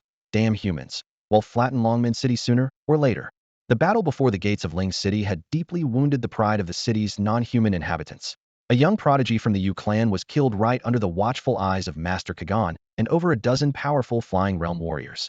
This scene etched an indelible scar on the hearts of the non-humans in Ling City. The city was in turmoil as a middle-aged man from the Yu clan hurriedly flew in and grabbed a 3-eyed spirit being, urgently asking, "What happened in Ling City?" Those around recognized the individuals and began whispering, "It's a lord from the Yu clan." The 3-eyed spirit being, full of anger and with a trembling voice, responded, "That human child, the one who killed 7 young masters of the Yu clan, came to Ling City and killed a genius of our race." "What?" The 3 middle-aged Yu clan members' pupils contracted in disbelief. Yu Xian also raised an eyebrow, evidently intrigued by the news. The middle-aged Yu clan member collected himself and immediately pressed for details. "Explain it clearly." The 3-eyed spirit being, not daring to delay, recounted the events he witnessed. When he mentioned that Dian Tu and the others were all slain, the 3 middle-aged Yu clan members were struck speechless with shock. Killed right in front of Kagan, a flying realm 90-year master. "It's simply absurd," one middle-aged Yu clan member muttered, eyes filled with disbelief. Yu Xian, after listening, squinted slightly, his interest piqued. He knew Dian Tu and was aware of his formidable abilities. Even if his skills were lacking, with 4 companions assisting and a flying realm expert nearby, he shouldn't have been defeated so easily. To accomplish all this quickly and escape unscathed, the one who killed Dian Tu must possess overwhelming power. Even if Yu Xian himself had taken action, it might not have been so clean and swift. From the 3-eyed spirit being's account, Yu Xian caught a key piece of information. The opponent was a spirit refiner who forcibly used a secret technique to burn blood energy and elevate to the dragon power realm. Suddenly, things became more interesting. At least for now, this trip wouldn't be in vain. The three middle-aged Yu clan members tried to suppress their shock and looked at Yu Xian in unison. They realized that they might have been naive, assuming Chen Nuo was merely a minor figure emerging from the Sichuan army. But now, hearing how Jian Tu and others were killed, they understood that the 7 geniuses they were protecting being slain was no coincidence. This level of power might even rival Yu Xian. Seeing the worried looks from the three, Yu Xian snorted coldly. How could he not understand their thoughts? To him, it was a blatant mockery. He ignored them and didn't go to the main hall to see Dian Yu and others, but flew straight out of Ling City. Dian Yu, although aware of their arrival, pretended not to notice and didn't stop Yu Xian from heading to the outpost. After all, none of them were foolish, and much could be left unsaid. Meanwhile, in the council hall of Longman City, the atmosphere was tense. City Lord Ling Yu urgently summoned Li Shanha, Yu Na, Nen Shan, Zhao Shan, and Su Yu. Seeing the city lord's grave expression, Li Shanha couldn't help but ask, "City Lord, what's happened?" City Lord Ling Yu solemnly replied, "We've just received news that one of our human prodigies was hunted by the royal clan and has fled to the rear." In an instant, their expressions changed drastically. For the human race, a prodigy meant more than even a star fragmentation realm warrior. Better to lose a star fragmentation warrior in battle than to let a prodigy bleed and die. The words human prodigy carried a weight and legacy that surpassed the war itself. Li Shanha anxiously inquired, "What exactly happened?" City Lord Ling Yu explained. It said that during the fight for the Nirvana Heart in East Chuan Sea, a royal body from the Thunder Clan, along with some star fragmentation realm experts, severely injured her. According to the reports, the situation doesn't look good. Yuna furrowed her brows and asked, "Is it in our region?" Although the city lord spoke vaguely, she sensed the potential danger of bloodshed. She had witnessed firsthand how terrifying a royal body could be, and the memory of such power remained unforgettable. The lord of Ling West City nodded gravely, his brows furrowed. His voice was deep and urgent. "She crossed the lighthouse and vanished from our territory. The Thunder Clan and the Blackwater Mixed Blood Ancient Tribe have already sent people in pursuit. Although War City has also dispatched people, I am more concerned about the Feather Clan and the Three-Eyed Spirit Clan. If they get wind of this, they will surely send a large number of powerful individuals. If they find her first, the consequences would be disastrous." As soon as the Lord finished speaking, the atmosphere in the council hall became tense. He looked around at everyone and quickly issued orders. "Li Shanha, Yuna, immediately mobilize half of our forces to search in all directions. Notify the outpost to also deploy their troops for the search, and keep a close watch on the movements of the Three-Eyed Spirit Clan. Report back at any moment." The few individuals nodded and quickly left. Moments later, the most urgent horns sounded throughout Dragon Gate City, and the residents wore solemn expressions, the air thick with an impending sense of tension. Meanwhile, in the Grand Hall of Spirit City, a flying realm cultivator hurriedly flew in. With an anxious expression, he reported to Priest Dianyo. "Priest, there's an urgent message from the clan." Sensing something unusual, Dianyo asked in a deep voice, "What is the message?" The flying realm cultivator hurriedly replied, "A royal body from the Thunder Clan severely injured a talented human. In the brink of death, the human used a divine ability to escape into our territory. The Thunder Clan and Blackwater Tribe are already in pursuit. The clan leader orders you to immediately deploy forces to search, and if found, ensure they are killed. The main family has also sent strong individuals." A human prodigy. Dianyo's eyes flashed with intense coldness. He knew the weight of a human prodigy significant enough to warrant the action of a royal body. Killing them would be more valuable than capturing Dragon Gate City, dealing a severe blow to the humans. Dianyo immediately issued a command, his voice resonating throughout Spirit City. "All above the flying realm, report to me immediately." Kuigong, Kuejuan, and other flying realm cultivators quickly arrived, followed by 2 elders in the Dharma body realm descending into the hall. Kuejuan respectfully asked, "Lord, what are your instructions?" Dianyo succinctly issued orders. "A human prodigy was severely injured by a royal body of the Thunder Clan and has fallen into this region. Deploy forces to search immediately. Dragon Gate City must have received the news as well, and we must act first. If found, eliminate them at once." A human prodigy. The crowd's breath quickened at the news. They quickly grasped the gravity of the situation and, without further ado, set out to take action. In this region, various factions were stirring beneath the surface, and a massive hunt for the human prodigy was about to unfold. In this world, the hierarchy of realms is as follows: warrior, spirit refining, dragon force, flying, dharma body, star fragmentation, divine wandering, Tao transformation, and royal domain. Each leap in realm signifies a qualitative leap in power. Deep within the mountain wilderness, a deafening roar echoed as Chen Nuo wielded his extraordinary golden spiritual cauldron. smashing an elite tiger demon to pieces. A light screen appeared, indicating he had gained 220 blood crystals. Another screen revealed his detailed stats: refining spirit realm at the 7th level, limitless ascension technique talent, mastery of skills like cloud-piercing hand and broadsword technique, equipped with an extraordinary spiritual cauldron and 2 bone talismans, with a total of 246,350 blood crystals accumulated. These past 2 days and nights of hunting had proven fruitful. He had continuously slain intelligent and elite demons, amassing over 100,000 blood crystals. He also took the opportunity to consume 5 Xianzhua pills, advancing 1 level in cultivation. More importantly, through combat practice, he integrated various spells and divine abilities, multiplying his combat power. The only puzzle was the eerie silence of the demons in this area, but despite his confusion, he decided to venture deeper. Meanwhile, on the other side of the mountain wilderness by a lake, a brutal chase was unfolding. Over 20 people were besieging a blood-soaked woman, their terrifying attacks tearing the void asunder. Despite her body being covered in wounds and life force rapidly dwindling, she continued to fight with her sword, displaying astounding determination. Among the pursuers, a young man clad in thunder armor with a lightning mark on his forehead stood out. Silver lightning coiled around him, and each step he took was accompanied by deafening thunder, like a thunder god incarnate. The others were also formidable, grinning viciously, thrilled at the prospect of severing a human prodigy and cutting off the human lineage. The severely injured woman coughed up a mouthful of blood, yet seized the chance to flee into the forest. She used her last bit of spiritual power to form a light shield, concealing her blood scent. Even though hope was slim, she was determined to survive, knowing she bore the heavy burden of her people. The thunder-armored youth dashed into the mountains like a streak of lightning, his expression serious as he searched. He ordered his followers who caught up, "She can't have gone far. Split up and search. Signal immediately if you find her." With that, he pursued the faint trail further into the wilderness. In the wilderness, Chen Nuo moved like a leopard, his eyes alert. As he ventured deeper, he noticed a surge in the number of elite demons, as if fleeing from something terrifying. This unusual phenomenon puzzled him, prompting him to quicken his pace further into the depths. Suddenly, a dull thud echoed from the mountain gorge ahead, shattering the jungle's silence. Chen Nuo's nerves tightened instantly, and he sped towards the source of the sound with lightning speed. The scene that unfolded caught him off guard. A blood-soaked figure was on the verge of collapsing.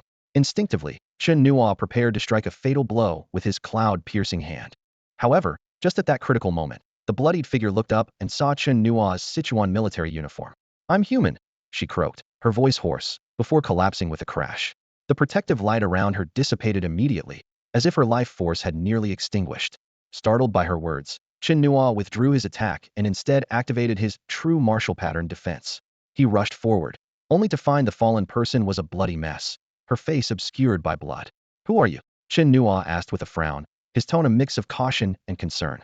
The bloodied figure was extremely weak, barely managing to utter a faint voice. "Forget about me, run." As soon as she finished speaking, a suffocating aura of terror enveloped the area. A fierce wind howled, and the forest trembled. Chen Nuo felt as if he had fallen into an ice cellar, as though an ancient beast had set its sights on him, his hair standing on end. "Finally, it's here," Chen Nuo thought to himself. Without hesitation, he scooped up the bloodied figure, and wings of blood light burst from his back. In an instant, he transformed into a blood-red shadow, shooting towards the sky like an arrow, speeding away in another direction. It must be a great demon. Could it be the fire demon beast? Chen Nuo pondered as he flew. Since it's already been alerted, there's no need to hide my presence. With that realization, he unleashed his aura and flew with all his might. Sonic booms echoed through the mountains, alarming countless demons. "It's that human little devil. Damn it, to fly so brazenly in the depths. This is a blatant provocation." Roars of anger erupted, and countless demons were filled with hatred towards Chen Nuo. "Where are you running to?" A thunderous shout exploded from the other end, and a violent storm swept towards Chen Nuo. "It's Lord Fire Demon. It's been disturbed. That damned human brat is done for." Hearing this, all the demons recognized the pursuer's identity and rushed towards the direction Chen Nuo was fleeing. Boom! Several powerful auras erupted from the depths. A massive green rock soared into the sky. A mountain-sized Zhu Yin beast pounded the mountainside and leaped out. A two-headed fierce tiger roared to the heavens, its voice shaking the forest. A gigantic purple-scaled spider crushed the forest as it advanced on Chen Nuo. From all directions, formidable enemies surrounded him. Chen Nuo was trapped in the center of a siege, countless pairs of lantern-sized fierce eyes fixed on him and the bloodied figure in his arms. "Run! Why aren't you running?" The two-headed tiger taunted in human language. "This is the deep wilderness. Even if Li Zhan came, he wouldn't dare to be so arrogant." But this little brat dares to rampage through this no-flee zone. If we don't even make a sound, wouldn't it be a joke to humans and other tribes? Seems like luck is really on our side. Another voice chimed in. Not only do we have a little genius from the outpost, but also a human prodigy. Truly unexpected. Don't fight with me. I want to skin them and give it to Li Zhan, roared the fire nether beast as it charged forward. The scorching heat wave instantly sealed the void, locking onto Chen Nuo and the bloodstained figure in his arms. On the mountain ridge, countless intelligent and elite-level demons gathered, gazing upward and roaring with earth-shaking fury. Inwardly, these great demons rejoiced. With so many powerful beings taking action, this little devil finally stands no chance of escaping death. Chen Nuo was overwhelmed by the intense pressure. His spiritual cultivation seemed insignificant in front of these terrifying demons, making it difficult for him to even move. However, when he heard the fire nether beast mention human prodigy, he couldn't help but look down at the bloodied figure in his arms. Although he couldn't see her face clearly, he realized her importance. Unexpectedly, instead of showing fear, Chen Nuo wore a devilish grin. This scene shocked the surrounding demons, who began to chatter in their beast language. Is this little devil crazy? Carrying a barely alive person and facing so many big figures, yet he dares to be so arrogant. Such a stubborn mouth, a demon sneered. Under the adult's attacks, probably only his mouth will survive. The fire nether beast coldly remarked. Thinking of using the blood-burning technique to boost yourself to Dragon Power Realm again? I'm waiting. It had witnessed Chen Nuo's method of forcefully ascending to Dragon Power Realm by burning blood essence during the border battle. But to it, this was merely an ant's struggle, insignificant before a Sky Realm powerhouse. More importantly, the woman in Chen Nuo's arms was a human prodigy, a vulnerability of the human race. Killing her would not only devastate the Sichuan West Army, but also crush the morale of the entire human race. Now that she had fallen here, weak as an ant, the fire nether beast decided to strike first.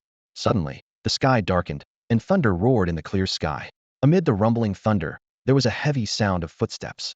This sound was louder than the thunder, as if each step resonated in everyone's heart, shaking the void. Several great demons were startled, their eyes fixed on the horizon. They saw lightning like giant dragons crisscrossing the sky, and beneath the thunder dragons, a burly figure clad in thunder armor slowly approached. With each step he took in the void, lightning flashed beneath his feet, and the entire world thundered with his stride. He was surrounded by lightning, like an invincible thunder god, walking step by step towards Chen Nuo and the gathered demons. As he approached, the sky grew darker, and a violent thunderstorm swept in, as if the apocalypse had arrived.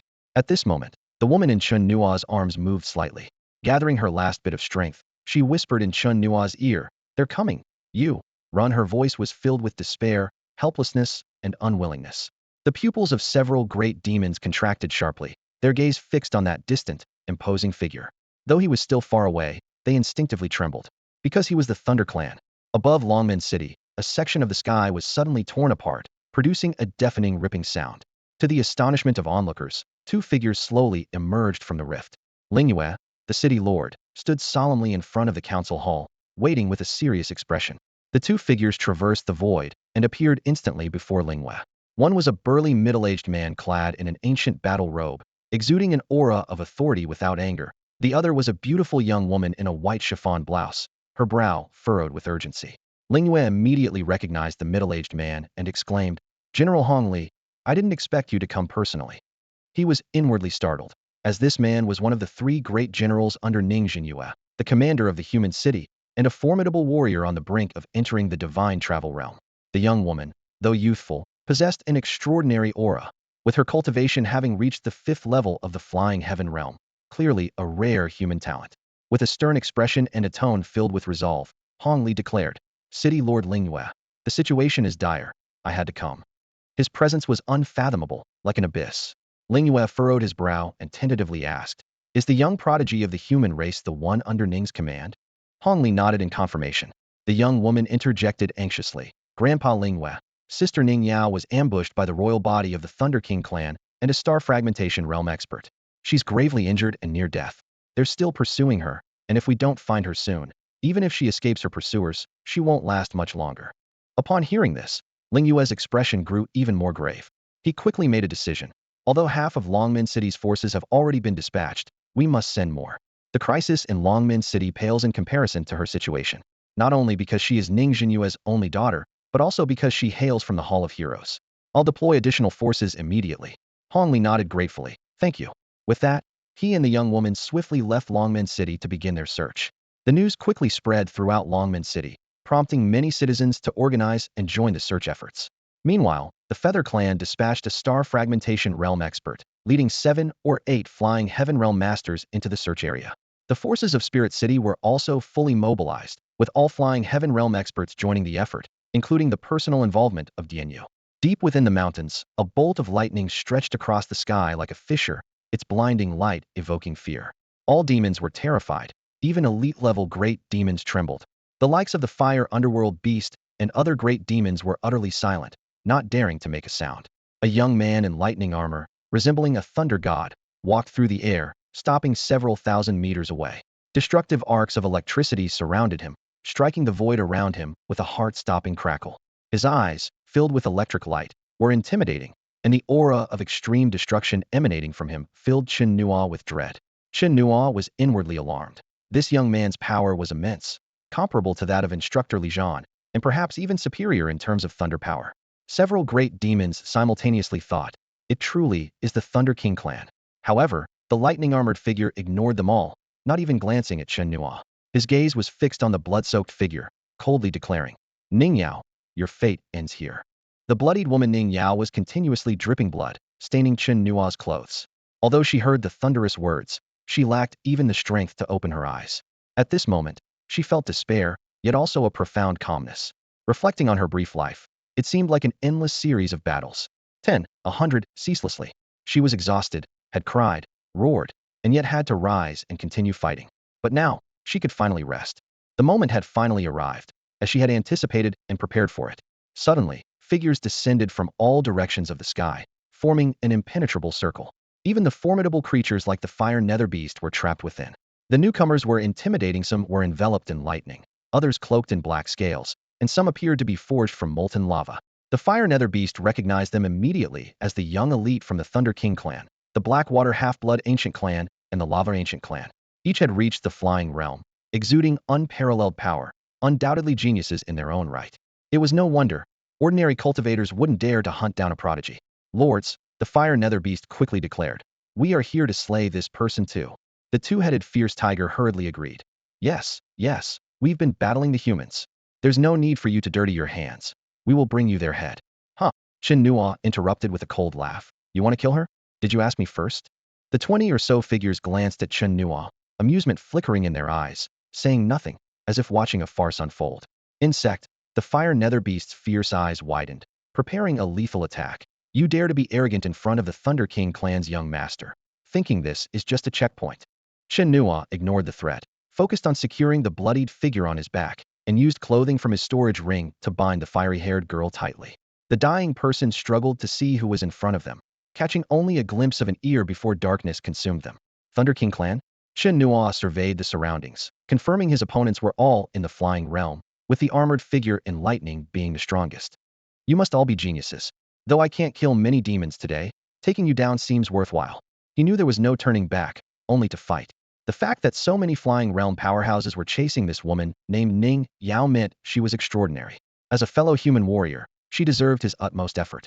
Facing numerous talented adversaries while protecting a gravely injured person, he swiftly calculated his strategy.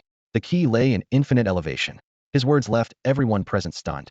The ancient clan geniuses saw through Chen Nuo's spirit-refining realm cultivation, bursting into laughter. Let's see. A young man from the Blackwater Half-Blood Ancient clan, shrouded in black light, mocked. How you, a mere spirit-refining realm insect, plan to kill us?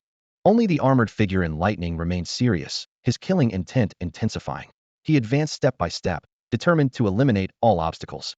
In his eyes, as long as Ning Yao lived, she was a grave threat.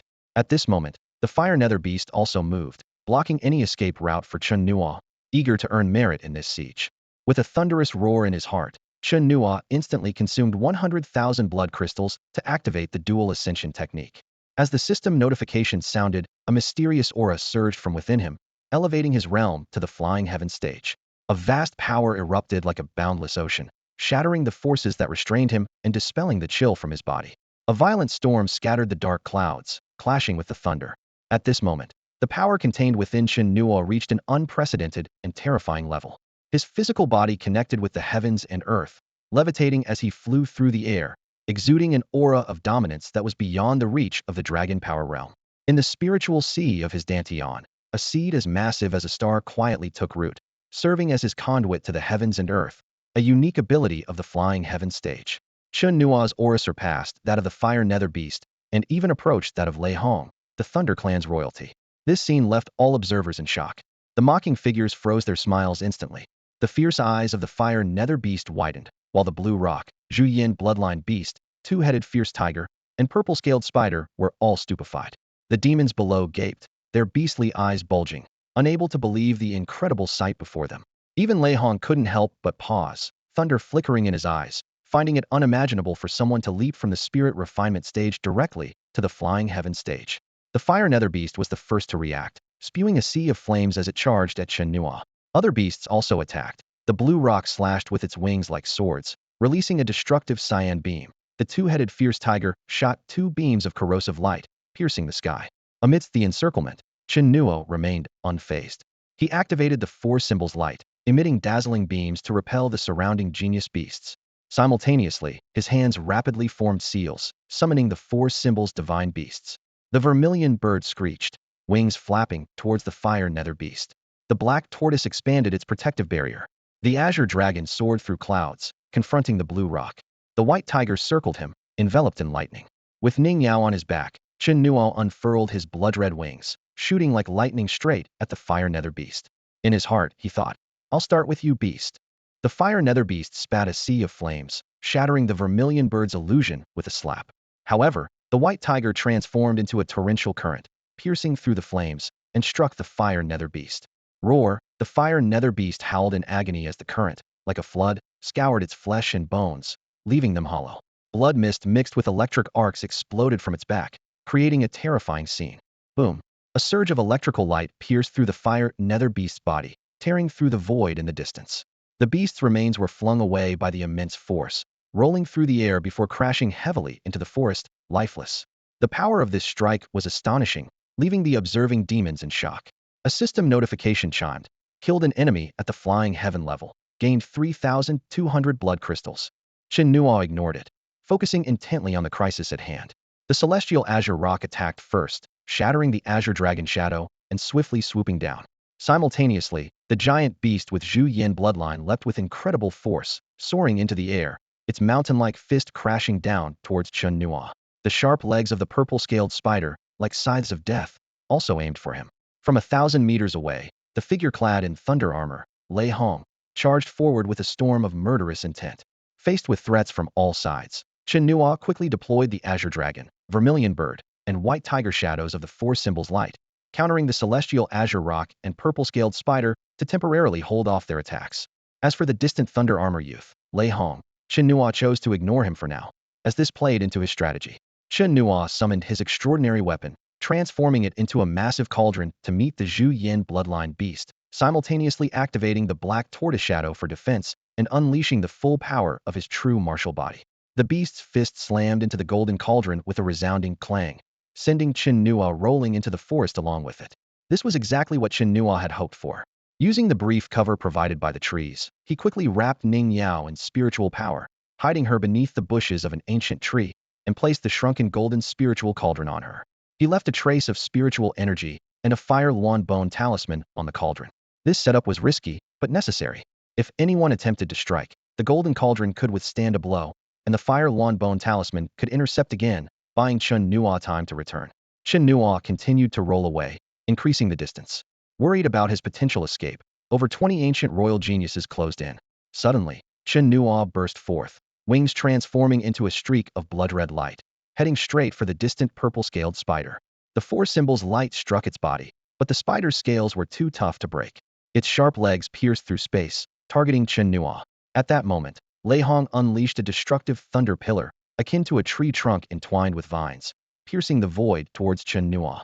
Quickly, Chen Nuo maneuvered to the other side of the purple-scaled spider, delivering a gravity punch that sent the spider's massive body tumbling, colliding precisely with the thunder pillar. Boom! Lightning erupted on the body of the purple-scaled spider, the powerful electric current piercing through its defenses in an instant. The massive spider collapsed with a crash, and Chen Nuo seized the opportunity, delivering a precise punch to the weak spot on its head. With a sickening crack, a surge of spiritual energy flooded in like a torrent. The spider's eyes burst violently, spewing a thick green liquid. At this moment, a crowd of over 20 people surged forward like a tide, their deadly lights weaving into a dazzling sea of attacks. The terrifying scene even drove back 3 great demons: the sky-covering blue rock, the bloodline beast Zhu Yan, and the two-headed fiend tiger. Clearly, this group intended to annihilate both Chen Nuo and the woman in the dreadful wave of attacks. Having just killed the purple-scaled spider, Chen Nuo had no time to catch his breath before facing a destructive assault from all directions. He quickly unfurled his blood-red wings and employed all his defensive measures, charging toward the northern wave of attacks. Boom!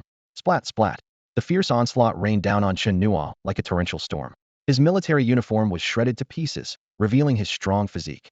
Despite the dual defenses of the true martial pattern and the black tortoise shadow, Chen Nuo's body was continuously torn, his internal organs trembling violently, and he coughed up blood incessantly. Yet, amid the ferocious attack, Chen Nuo quietly activated the sacrificial spirit diagram and advanced towards a few individuals to the north. His targets were a Lava Ancient Clan member and 2 Blackwater Half-Blood Ancient Clan geniuses. The Blackwater Half-Blood Ancient Clan, an ancient race with the bloodline of the prehistoric Blackwater Mystic Snake, possessed formidable bloodline abilities. Seeing Chen Nuo approach, they erupted with a glow of black scales, releasing an endless corrosive black mist. The Lava Ancient Clan genius was not to be outdone, activating a formation diagram that spewed magma like a volcanic eruption, engulfing Chen Nuo. Meanwhile, attackers from other directions, realizing their target had escaped, poured their attacks onto the ground. Booms echoed incessantly as the earth and mountains trembled violently. They hadn't expected this ant to be so tenacious and immediately redirected to encircle and kill. Chen Nuo, undeterred by the threats behind, had already closed in on the 3. He drew a fiery red battle sword from his storage ring and slashed at the lava, carving a path through it. Under the stunned gaze of the Lava Ancient Clan genius, Chen Nuo charged across the scorching lava. As his feet made contact with the lava, they hissed, emitting white smoke and filling the air with the scent of charred protein. Yet Chen Nuo didn't blink, leaving the Lava Ancient Clan genius dumbfounded. Never seen a spirit refining realm this strong, huh? Chen Nuo teased while secretly activating the sacrificial spirit diagram. As he spoke, a heaven-piercing spear shot from the diagram, piercing through the Lava Ancient Clan genius's mouth and exiting through the back of his head. Chen Nuo pushed the still-twitching corpse towards the corrosive black mist. He swiftly closed in on the 2 Blackwater Half-Blood Ancient Clan members, striking one with a cloud-piercing hand and sending him flying. With a flap of his blood-red wings, he broke away from the Lava Ancient Clan's remains and crashed into the other. The genius widened his eyes, hastily activating a mystical Ordera transcendent artifact. The order erupted with dazzling black light, clashing with Chen Nuo's forcible light. Chen Nuo skillfully maneuvered to the opponent's side, and before the opponent could react, he gripped and twisted, snapping the genius's head off, then hurled it at the one who had just blocked his cloud-piercing hand. Just as Chen Nuo thought he had gained control of the situation, endless lightning exploded behind him. The fierce current struck Chen Nuo, sending him flying like a broken kite. His back was instantly a bloody mess, the gruesome wounds shocking to behold. The pain Chen Nuo endured far exceeded his experience of cultivating the true martial body in the domain of lightning, leaving him gritting his teeth. Had he not already adapted to the destructive nature of thunder, this strike could have cost him half his life. The attack came from the young man in thunder armor, Lei Hong, whose formidable strength was on full display. However, Lei Hong was equally astounded by the strength of this seemingly weak human youth. After steadying himself, Chen Nuo quickly swallowed a few spiritual enhancement pills, ignoring his injuries. He decisively struck, killing the genius from the Blackwater Half-Blood Ancient Clan with one blow, then skillfully maneuvered around Lei Hong to charge at the other approaching geniuses. Chen Nuo knew he had to fight with all his might before his opponents realized he had shaken off Ning Yao. He was aware that Lei Hong was the strongest adversary and should not be confronted head-on, as doing so would likely result in being completely entangled. Despite the immense destructive force he had to endure, he had to find a way to maneuver. Lei Hong pursued relentlessly. Although slightly slower than the Bloodlight Wings, he was adept at the powerful movement techniques of the Thunder Clan, minimizing the speed gap. Watching Chen Nuo's retreating figure, Lei Hong thought, "It seems taking you down wouldn't be a bad outcome." Several experts from the Thunder Royal Clan also noticed Chen Nuo's unusual strength and attacked in unison. Chen Nuo immediately activated the Four Symbols Light, colliding head-on with their thunder attacks. Simultaneously, a heaven-slaying spear emerged from the sacrificial spirit map beside him, rapidly draining the surrounding spiritual energy as it shot toward one of the attackers. That person quickly formed thunder patterns, spiraling like a Gatling gun, and unleashed a thunder pillar like a laser cannon, fiercely colliding with the heaven-slaying spear. Seizing the opportunity, Chen Nuo charged in. Courting death, the opponent snorted coldly, their body erupting with thunder. However, compared to Lei Hong, this person's thunder power was far inferior. Both in strength and cultivation, they were no match for Lei Hong. Chen Nuo's adaptability to thunder and his current flying heaven realm cultivation were far superior to his opponents. With almost no resistance, Chen Nuo withstood the exploding thunder and delivered a gravitational punch that shattered the opponent's upper body. Defeated a flying heaven realm enemy, gained 2,700 blood crystals. The prompt flashed, and Chen Nuo internally shouted, "Fuse these blood crystals." The Thunder Royal clan's bloodline ability, this should work. Consumed 2,700 blood crystals, gained Thunder Bloodline.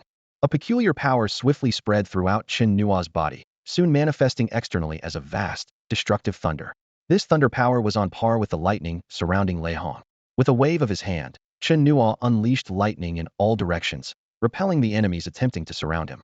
Indeed, the royal bloodline's inheritance power is so strong, absorbing blood crystals truly works. Chen Nuo marveled to himself. How can he wield thunder power as well? The retreating ancient clan geniuses exclaimed in shock. Even the Azure Rock, the two-headed fierce tiger, and the Zhu Yin bloodline beasts were astounded. The Thunder Royal clan members were even more dumbfounded, staring in disbelief at the scene. Crack! Chen Nuo rampaged like a walking thunderstorm, wreaking havoc in the high skies over the mountain plains.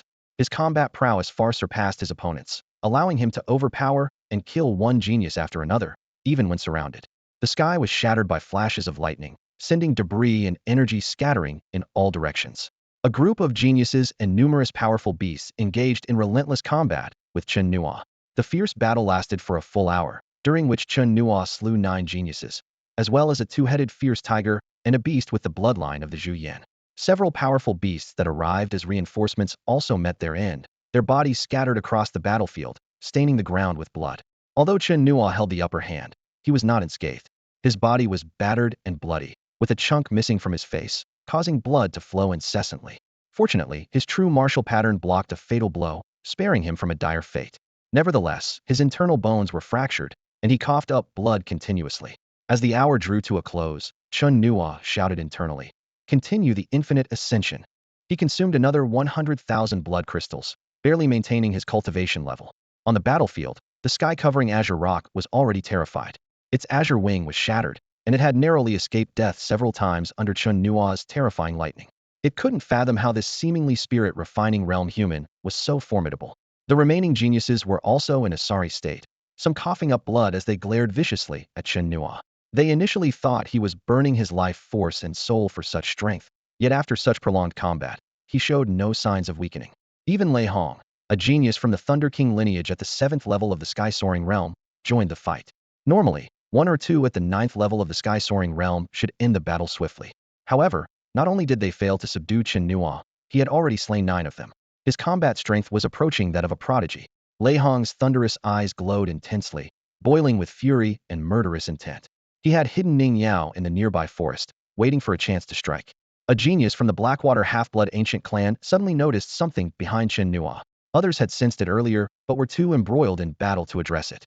Now, with a brief respite, they began to search immediately. Chen Nuo gave them no time to breathe, coldly stating, "Not bad. Let's go again." Before he finished speaking, he charged like a rampaging thunderstorm once more. The destructive lightning became a nightmare for his opponents, as his spirit sacrifice technique and 4 symbols light were pushed to their limits, clashing in the sky with deafening booms. Though others lacked Lei Hong's cultivation, they also activated their extraordinary weapons, attacking Chen Nuo with all their might. However, Chen Nuo was unstoppable, slaying 6 more before a genius from the Blackwater half-blood ancient clan seized an opportunity and slashed his shoulder. Chen Nuo's shoulder was split open, causing him to stagger and cry out in pain, a fierce expression on his face. "Damn it," he cursed, transforming his palm into a strike that shattered the opponent's skull. Seeing this, others closed in, but Chen Nuo's body erupted with lightning, forming a crackling barrier to block their attacks. Lei Hong seized the moment, launching a strike. With a loud boom, the clash of thunder sent Chen Nuo flying, blood spraying. Chen Nuo quickly got back on his feet. Despite the blood streaming from his shoulder and his face twitching, his fighting spirit remained undiminished. The sky-covering Azure Rock was utterly terrified of this ferocious creature, coughing up blood as it retreated from the battlefield, fleeing into the distance. Seeing this, Lei Hong coldly said, "You hold him off. I'll kill Ning Yao first, then deal with him." With that, He shot towards the ancient tree where Ning Yao was hidden like a bolt of lightning. Chenua was alarmed and immediately gave chase. The remaining 7 desperately tried to block him, shouting, "Stop!" Chenua roared, "Get out of my way!" Previously, over 20 couldn't stop him, and now with only 7, it was a hopeless dream. His figure flickered in the lightning, determined to prevent Lei Hong from harming Ning Yao. Chenua unleashed a powerful punch, and lightning surged forward like a tidal wave, transforming into a majestic white tiger charging into battle. Simultaneously, a sharp war blade shot out from the sacrificial spirit diagram, slicing through the sky. Lei Hong sensed a mortal threat and quickly summoned a thunder pattern diagram, which expanded instantly into a massive thunderous canopy. However, the war blade cut through the canopy with ease. Seizing the opportunity, Chen Nuo charged forward, using his physical strength to collide with Lei Hong. This reckless act made Lei Hong's killing intent surge. He coldly remarked, "It seems you've given up on your life." Chen Nuo's shoulder was slashed, leaving it a bloody mess. Yet he fought with increasing ferocity. Through gritted teeth, he declared, "I can do without my life, but I must take you down." Lei Hong, enraged, summoned a Thunderbone talisman. Infused with spiritual power, the talisman exploded, transforming into a colossal thunder hand that descended towards Chen Nuo. Simultaneously, a black warblade, glowing with silver lightning, flew from Lei Hong's body. The lightning spread like chains, distorting the atmospheric energy, as dark clouds loomed overhead. "An extraordinary artifact, the Thunderclap Blade," exclaimed the 7 companions, their pupils constricting as they quickly retreated. Though they possessed extraordinary artifacts themselves, theirs were of inferior quality, incomparable to this divine weapon. Feeling the approach of death, Chen Nuo desperately launched the lightning white tiger to counter. Yet the tiger was instantly obliterated under the overwhelming thunder hand. The thunderclap blade then descended, splitting the earth apart, as violent thunder and sharp blade energy descended together. In this critical moment, Chen Nuo deployed 3 ultimate techniques: Lightning Bloodline, Xuanwu Shadow, and Jinwu Body, gathering all his strength for a cloud-piercing strike. He also summoned every weapon from his storage ring. However, these defenses crumbled under the sheer power of the attack, each one disintegrating. With a thunderous crash, the entire mountainous region trembled. From afar, the three-eyed spirit tribe, the feather tribe, and even the strong warriors at the watchtower felt the terrifying energy wave. Yuxian spread his wings and flew swiftly towards the scene. As the dust settled, a massive crater appeared before everyone. The thunderclap blade hovered above Lei Hong's head, radiating unparalleled thunderous light, exuding murderous intent. The 7 prodigies looked at the crater with lingering fear, seeing Chen Nuo lying motionless within, his fate uncertain. Ignoring Chen Nuo, Lei Hong turned directly towards the ancient tree. Sensing Ning Yao's blood energy, he swung the thunderclap blade without hesitation, intent on killing. At the critical moment, the golden spirit cauldron on Ning Yao suddenly activated, transforming into a gigantic golden cauldron. Radiating a brilliant glow, the cauldron rose into the air, colliding fiercely with the thunderclap blade. The 2 powerful forces clashed in the sky, with golden light and lightning intertwining, illuminating the entire heavens. When the moment arrived, the golden spiritual cauldron trembled violently, with countless cracks spreading like a web and then plummeting rapidly from the sky. Simultaneously, a surge of spiritual energy was precisely injected into the fire Luan bone talisman, instantly transforming into a giant Luan bird that blazed towards Lei Hong unexpectedly. Lei Hong's expression was icy, dismissing the sudden attack with disdain. He raised his hand to shatter the fire Luan.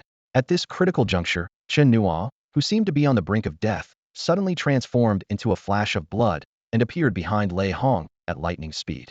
"Watch out, Lei!" shouted the 7 geniuses, their faces changing dramatically, unable to react in time. Lei Hong was focused on destroying the fire Luan bone talisman, but his combat instincts were sharp. He quickly turned and delivered a powerful punch, intending to force Chen Nuo back and then deal with Ning Yao. Chen Nuo, however, advanced instead of retreating, gathering all his strength to form a thunder shield. With a loud bang, Lei Hong's mighty punch shattered the thunder shield and continued its forceful path, striking Chen Nuo's left side, sending blood and flesh flying. This was the moment. Enduring the excruciating pain, Chen Nuo activated his spiritual eye ability and somehow wielded a battle saber he had seized from another genius. Seizing the opportunity, he slashed diagonally, precisely hitting Lei Hong's shoulder and neck. With a sharp crack, the blade sliced through bone and flesh, cutting open the chest and nearly severing Lei Hong's shoulder and head, leaving them barely connected. Blood gushed like a fountain as the mangled body was flung into the distance. The 7 geniuses were dumbfounded, their eyes filled with shock and terror. Such a reckless fighting style, this relentless ferocity, was beyond their comprehension of martial combat. Chen Nuo, however, ignored his injuries, grabbing the thunderblade and charging towards the remaining 7. In a flash of lightning, 4 of them were instantly consumed. With a thunderous crash, the remaining 3 were terrified, fleeing in panic. "He's a monster," they cried as they ran. Chen Nuo wanted to pursue, but the searing pain within his body forced him to halt, even the true martial pattern's healing ability proving futile at this moment. He gritted his teeth against the pain, quickly collecting the fallen extraordinary artifacts and storage rings, then dashed to the ancient tree to pick up Ning Yao, racing towards the mountain's edge. Time was of the essence, and his initial goal was forgotten, replaced by the urgent need to escape. Blood splattered along the way as his strength waned rapidly, eventually causing him to stagger and fall from the sky. At that moment, a joyful voice echoed from the sky. "I found her." Accompanied by the flutter of silver-white wings, a figure swooped into the depths of the forest. Boom! A thunderous clash erupted at the edge of the mountain plain. Countless warriors were locked in fierce combat across the land, as the forces of the Chuanxi army and the Three-Eyed Spirit clan battled to a standstill. The sky shattered under the blows of the powerful shattering star realm fighters, with energy waves sweeping in all directions. Some rushed to aid their allies, while others fought desperately to hold the line, both sides exerting every ounce of strength. With a heavy thud, Chen Nuo landed hard in the forest, clutching Ning Yao. Blood trickled from the corner of his mouth as he coughed painfully, his throat filling with the metallic taste of blood. The searing pain from his injuries was overwhelming, twisting his grimace into something almost unrecognizable. Although they had retreated to the familiar territory where he had hunted demons, the area was now cleared of any threats. Even the elite demons had retreated in fear. But the danger was far from over, and Chen Nuo was preparing to leave with Ning Yao. At that moment, a brilliant silver light shot down from the sky. With a sickening thud, a silver spear pierced through Chen Nuo's chest, pinning him to the ground. He felt his internal organs tearing apart, his fragile spirit refining realm body unable to withstand such a deadly blow. Desperately, he clung to Ning Yao, his fingers sinking into her flesh as blood uncontrollably gushed from his mouth. A gust of wind heralded the arrival of a young man with silver wings hovering above, looking down at Chen Nuo. This was Yuxian, a prodigy from the Feather Clan, who had come specifically to kill Chen Nuo. Just a lowly ant in the spirit-refining realm. Yuxian sneered at Chen Nuo, his gaze shifting to the blood-stained figure in his arms. "Isn't that the human genius who escaped from the War City? What a delightful surprise." Yuxian's excitement was palpable. He had come to kill Chen Nuo, but now he had stumbled upon an even greater prize. Returning to the Feather Clan with the head of a human genius would bring him treasures, elixirs, extraordinary artifacts, and unparalleled glory. "I'll kill you, you filthy beast." Chen Nuo's eyes burned with a chilling intent to kill.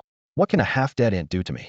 Yuxian laughed at the disparity in their powers, his dragon power realm far surpassing Chen Nuo. He was about to strike when Chen Nuo suddenly shouted, "Activate first-level ascension." With the system prompt, 2,000 blood crystals consumed, first-level ascension complete. Chen Nuo's strength surged to the dragon power realm. Yuxian's expression changed dramatically as he dove down, wings spread. At that moment, Chen Nuo unleashed a fierce burst of lightning from his mouth, forming a blinding beam that pierced the void and struck Yuxian with full force. The destructive power of the thunder instantly enveloped Yuxian, leaving him smoking and his feathers charred black. "The human prodigy is here. Kill her quickly," Yuxian cried out in agony. Sensing the battle's disturbance, 3 middle-aged members of the Yu clan rushed in from the edge of the void.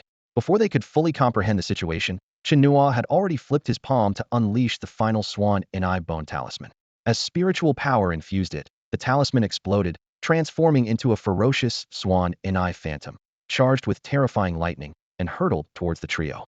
Even strong practitioners of the flying realm found it difficult to withstand such a sudden and fierce assault. Simultaneously, Chen Nuo swung the Thunderblade with all his might, channeling his entire reserve of lightning power into it. The supreme extraordinary weapon unleashed a storm of thunder that instantly consumed the 3 middle-aged Yu clan members. Impossible. Yuxian was dumbfounded, watching as the 3 flying realm experts fell in an instant. A chill of death enveloped him, and he turned to flee, only to be struck head-on by the Swan Ni phantom, plummeting from the sky, his body shattered by the lightning. Chen Nuo retrieved the Thunderblade and strode towards Yuxian, crushing his skull underfoot. He then picked up Ning Yao and continued to charge forward. However, as his strength waned, his consciousness grew increasingly blurred, and the scene before him seemed shrouded in a thin veil. He didn't know how long he had been running when he saw figures emerging through his hazy vision. At first, there were dozens, then hundreds, and soon thousands. They were the soldiers of the Sichuan West Army, some stationed at outposts, others guarding Longman City, and various other locations. Eugene, Su Meng, the old village chief, Qi Gong, Erbo, Sen Shu, Chen Yu, Chen Shi, Tao Long, Pei Yuan, Kang Yu, Li Zhan, all stood silently, gazing at the blood-soaked figure ahead. His shoulder was torn, his abdomen mangled, his face a bloody mess, a spear protruding through his body, yet everyone recognized that face. In an instant, the elders broke down in tears. The old village chief and Qi Gong trembled, their eyes bloodshot. In the sky, powerful figures like Li Shanha, Yuna, Nanshan, and the lord of Lingyue city descended, while Hong Li and a young girl tore through the void to arrive. When they saw Ning Yao in Chen Nuo's arms, everyone's eyes reddened. Is it the Sichuan West Army? Chen Nuo asked with great difficulty, his eyes completely bloodshot. Child, the old village chief called out with a trembling voice, as if the words shattered the last of Chen Nuo's resolve. He released Ning Yao and fell straight down. Hong Li quickly caught Ning Yao with spiritual power and was about to step forward when an old, hoarse, and anguished shout rang out. Move aside. In that moment, the old village chief burst forth with a speed surpassing even the star-shattering realm, rushing to Chen Nuo's side and holding his body tightly. Hong Li took Ning Yao and immediately began to assess her injuries. The young girl watched with a worried expression, her eyes fixed intently. With a grave look, Hong Li told City Lord Ling Yu, her injuries are severe, and her core has suffered significant damage. I must save her as soon as possible. If her condition continues to deteriorate and her core isn't repaired, her future is doomed. With that, he tore open the void with his bare hands and returned to Longman City with the girl. Everyone's attention then shifted to Chen Nuo. They all knew this young hero of the human race was carried back from the depths of the mountains by Chen Nuo himself, though no one knew the exact circumstances. Seeing Chen Nuo in such a pitiful state, everyone felt a deep sorrow. City Lord Ling Yu, Li Shanha, Yuna, and others descended from the sky to Chen Nuo's side, with others following suit. Suddenly, the old village chief, like an enraged lion, shouted hysterically, "Get away!" He clumsily supported Chen Nuo's mangled body, unsure how to care for him. The old man's heart ached. This was the child he had watched grow up, the sole heir of the entire family. Standing by, City Lord Ling Yu was anxious but understood the old village chief's feelings. The people of Qinjia village also rushed over, their faces filled with anxiety and worry. Su Ming stepped forward quickly and said to the old village chief, "Old man, we must save him immediately." Li Shanha urgently agreed. "Yes, there's no time to waste." Everyone clenched their fists, their eyes full of concern. Li Zhan, holding back tears, approached the old village chief. Seeing the 70-year-old man secretly sobbing, he simply said, "Let's head back to Shaoguan." With that, he lifted Chen Nuo and flew toward Shaoguan without looking back. The old village chief suppressed his emotions and called out to the people of Qinjia village, "Let's go." Then he followed Li Zhan. City Lord Ling Yu and the others watched them leave, their hearts a mix of emotions. Li Shanha was about to speak, but was stopped by a look from City Lord Ling Yu, who then ordered, "We've found them. Everyone, head back and don't give the enemy any opportunity." With that, he tore through the void and left. Others quickly coordinated the retreat of the Sichuan West Army, with several camps at Shaoguan returning rapidly. Meanwhile, on the other side of the void, a group of powerful figures stood silently. There was Dian Yu, the city lord of Lingcheng, a mighty star fragmentation realm warrior, along with elders like Kuei Gang and Kuei Jun from the Dharma Body realm, and all the sky realm warriors of Lingcheng. A star fragmentation realm warrior from the Feather clan and several sky realm warriors were also present. A star fragmentation realm warrior from the Blackwater half-blood ancient clan rushed over but arrived too late. The Three-Eyed Spirit clan, having battled the Sichuan West Army on the wasteland outside Shaoguan, withdrew to wait. A sky realm warrior from the Feather clan, unable to suppress the urge to kill, asked, "Since we know they're in Longman City, should we strike directly?" Ning Yao is Ning Jinyue's only daughter. Killing her would not only devastate Ning Jinyue, but also create a heart demon for him. Besides, Ning Yao herself is a prodigy of the human hall, worth the risk to eliminate. Dian Yu responded coldly. With Hong Li personally arriving, along with Ling Yu, we stand no chance. If we attack Longman City, other places likely won't stand by idly. Despite the intense urge to kill surging within him, the Starshatter realm expert of the Three-Eyed Spirit clan ultimately suppressed this impulse. He knew well that if he attacked Ning Yao and failed to kill her, it would not only doom everyone present, but also place the Three-Eyed Spirit clan in a precarious position and outcome he most wanted to avoid. The Starshatter realm expert of the Feather clan nodded slightly in agreement, clearly not wanting the area to descend into chaos either. However, as his gaze swept toward the depths of the mountain plains, his brow furrowed. What happened? How did she manage to escape? It's quite laughable that the geniuses of the Thunder King clan and the Blackwater half-blood ancient clan couldn't catch someone on the brink of death. This veiled mockery caused the Starshatter realm expert of the Blackwater half-blood ancient clan to stiffen. Although the Feather clan's expert spoke tactfully, the derision for their incompetence was evident. Several Sky Ascension Realm cultivators then flew toward the depths of the mountain plains to investigate. Meanwhile, a military tent at the sentry post was surrounded by the Sichuan West Corps. All the station soldiers focused their gaze on this tent. Inside, as Li Zhan drew his spear, blood spurted out. He immediately channeled his spiritual power to mitigate the damage from the penetrating wound. Ling Yu quickly took out a holy heart pill, which emitted a milky white glow, and carefully fed it to Chen Nuo. This precious healing pill not only gathered holy heart power in the heart, but also nourished the blood, repaired shattered bones, and even dispelled lingering malice. He simultaneously infused powerful magic to continue healing Chen Nuo. The old village chief and elder Qi silently observed everything from the side.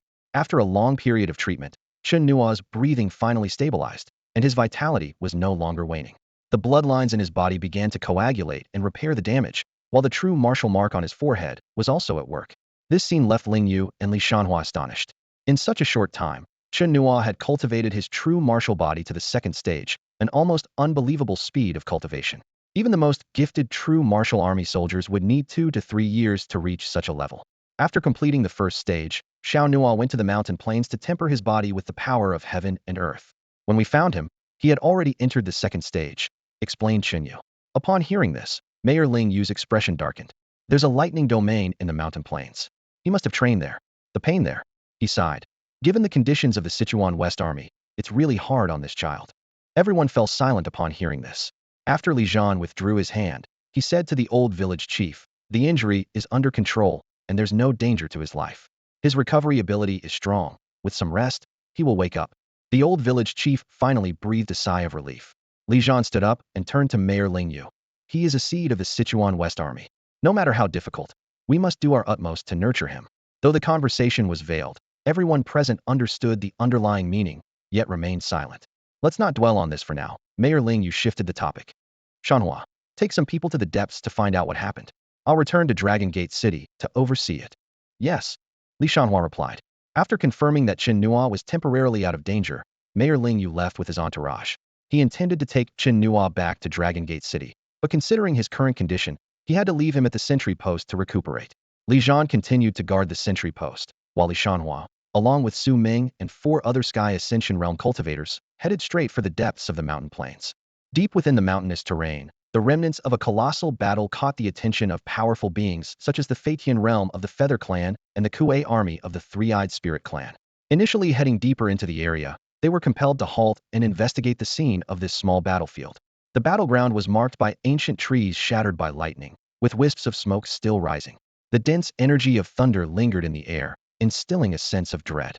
Scattered across the ground were mangled body parts.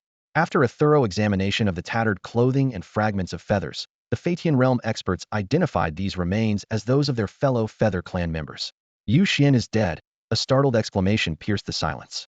Following the voice, they discovered a corpse with a crushed head among the forest, confirming it was indeed Yu Xian.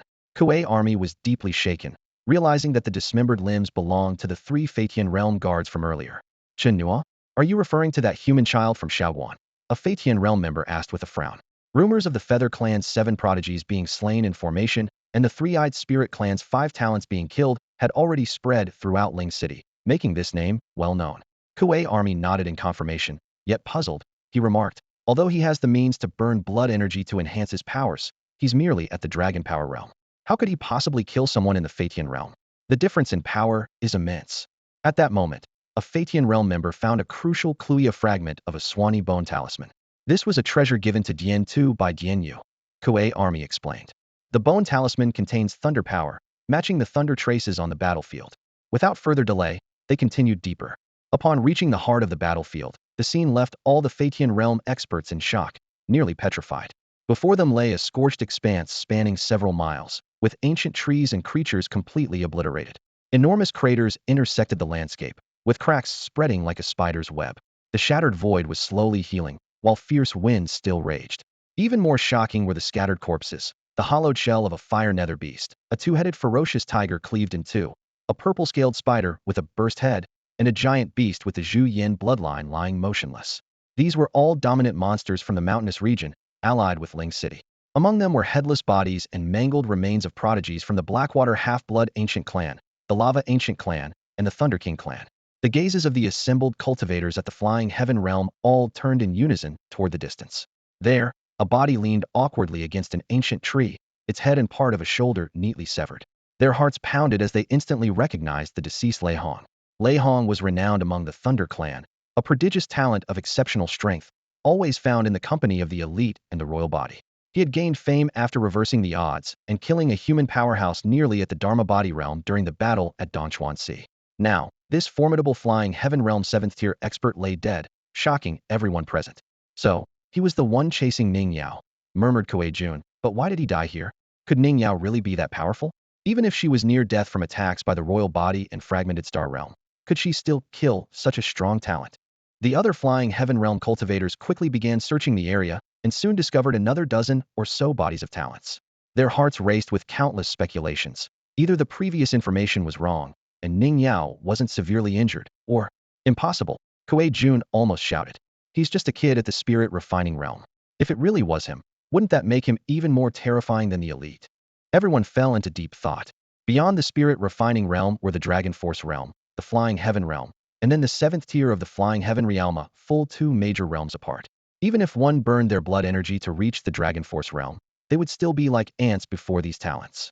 Qing Peng is still alive, and there might be other surviving talents. If we find them, we'll know the truth, a flying heaven realm expert from Lingqing reminded. Let's report the situation here first. The group remained silent, unable to regain their composure for a long time. They noticed that storage rings and extraordinary artifacts had disappeared, and they turned to leave, still speculating about the truth. Meanwhile, Li Shanhe, Su Ming, and others had entered the mountainous region and arrived at Yuxian's corpse. Without lingering, they quickly moved deeper. Upon reaching the battlefield and witnessing the grim scene, even Li Shanhe couldn't help but gasp. Are these all talents from various clans? Su Ming asked in a daze.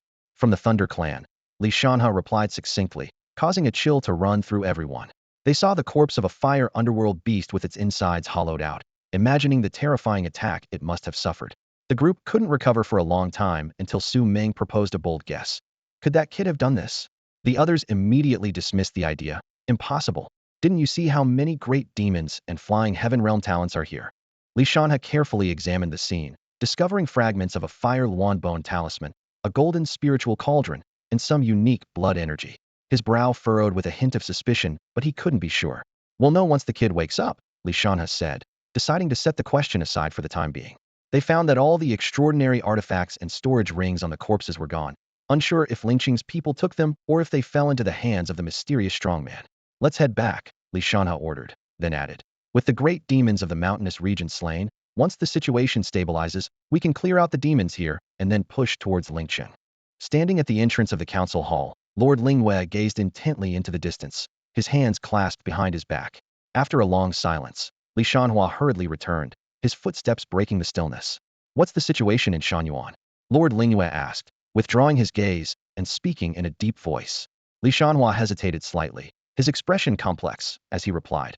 More than 20 talents from the Thunder King clan, Blackwater Half-Blooded Ancient Clan, and Lava Ancient Clan, who were pursuing Ning Yao have been slain.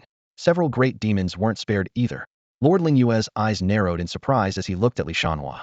Was it Ning Yao, or that young man? Before he could finish, Li Shanhua, understanding the implication, dared not speculate.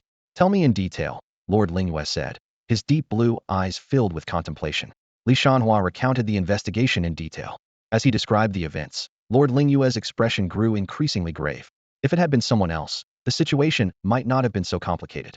But with Ning Yao severely injured and unconscious, and Chen Nuo also badly hurt coupled with rumors of him slaying a Dragon Force realm talent, the entire incident was shrouded in mystery.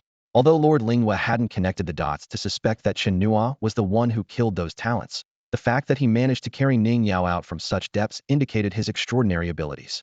Lord Lingyue pondered privately, wanting to gauge Chen Nuo's potential to secure resources for him. Unfortunately, with Ning Yao unconscious, he couldn't inquire further and could only wait for Chen Nuo to recover. The slaying of the great demon in Shanyuan opens a path directly to the flank of Ling City. We must seize it quickly, Lord Lingwei advised. Dian will likely respond soon. Li Shanhuan nodded in agreement. I've already informed the sentries. The scene shifted to a room in Longman City. A beautiful girl in a chiffon blouse stood anxiously beside a bed, her hands clasped tightly in prayer. Hong Li was administering a rare elixir from Longman City to Ning Yao, using his full magical power to help heal her injuries. A vibrant, delicate branch fused into Ning Yao, slowing the loss of vitality and beginning to nourish her body. After some time, Hong Li halted his treatment. Uncle Hong, how is Sister Ning? The girl asked urgently. Hong Li sighed softly. Her injuries have stabilized, and her vitality is restored. But the damage to her core is beyond my full repair. The girl furrowed her brows in concern. Will core damage affect her combat ability and future cultivation? Hong Li reassured her. Don't worry too much. While my abilities are limited, there are still options. However, we must take her back for better treatment as soon as possible given Longman City's limitations. Feeling slightly reassured by his words, the girl relaxed a bit. Hong Li, still shaken, remarked, It's fortunate we found her first. If she had fallen into the hands of the Feather Clan, the consequences would have been dire. Just as the girl was about to speak, Lord Ling entered the room. How is she? He asked, looking at Ning Yao on the bed. Hong Li replied, Her injuries are stable, but her core is severely damaged. I need to take her back for further treatment as soon as possible. Lord Ling nodded in understanding. Indeed, the sooner, the better. Let's take a walk. With a final glance at Ning Yao, Hong Li followed Lord Ling out onto the grassy path outside. Have the enemies in the depths of Shenyuan retreated? Hong Li asked. The enemies pursuing Ning Yao, if they haven't left, indeed pose a significant threat to Longman City. No one can guarantee they won't vent their anger on the city. However, City Lord Ling calmly stated, all 20 or so geniuses chasing her have been slain, and several great demons have been cleared away. Not only is there no longer a threat, but the pressure on the sentry posts has also been reduced. That's good to hear. Hong Li nodded, a hint of relief flashing in his eyes. Suddenly recalling something, he asked, By the way, is the young one all right? City Lord Ling replied expressionlessly, He's out of danger. He paused for half a second before adding, You might not know, but he's only 14. Hong Li paused in surprise, looking at Ling. The City Lord, however, did not stop and continued walking forward. Hong Li snapped out of it and quickly caught up. As they walked, City Lord Ling said, That child is the only offspring of his family, with both parents having gone to the battlefield. He was raised by the villagers. He was conscripted recently. Since entering the battlefield, he has fought like an ordinary soldier, always in the thick of the bloodshed. Hong Li listened silently, his heart shaken. He's as good as anyone, Ling continued. Always at the forefront, he can boost the morale of the entire Sichuan West Army. He's exceptional, having slain many at the Dragon Power realm while still in the Spirit Refining realm, including some genius from different races. He even risked his life to escort your person out from deep within the mountains, covered in wounds. At this point, City Lord Ling suddenly stopped, turned to face Hong Li, and frowned slightly. But you didn't even spare him a glance. Hong Li also stopped, falling silent. After a long pause, he finally said softly, I'm sorry. I was too anxious, and you know how important Ning Yao is to our race. I could only consider the bigger picture and overlook too many details. They are all children of our race. City Lord Ling said with a frown. Though she is a prodigy of our race and the greatest hope for our future, Hong Li, please believe that this child can shoulder that responsibility just as well. Because he fights harder than anyone. This battle for survival has never been about one person. It's supported by every individual willing to fight to the death. City Lord Ling said no more. For someone at Hong Li's level, everything serves the greater good. It may have been unintentional. The Sichuan West Army is a spontaneously organized human force, receiving few privileges and relying solely on lives to fight. As someone from the older generation, having experienced the baptism of blood and fire, he had no intention of blaming anyone. He just wanted to tell the child's story. The matter concerning the child should not be delayed either. Take her back as soon as possible, City Lord Ling reminded. The experts of the Feather Tribe and the Three-Eyed Spirit Tribe may not dare to enter Longman City, but if the powerful of the Thunder King Tribe arrive now, they won't let it go. Hong Li nodded, his expression serious. I'll leave the matters here to you. If we don't leave, attracting more strong enemies of different races could be detrimental to them and disastrous for Longman City. After their exchange, Hong Li escorted Ning Yao out of Longman City.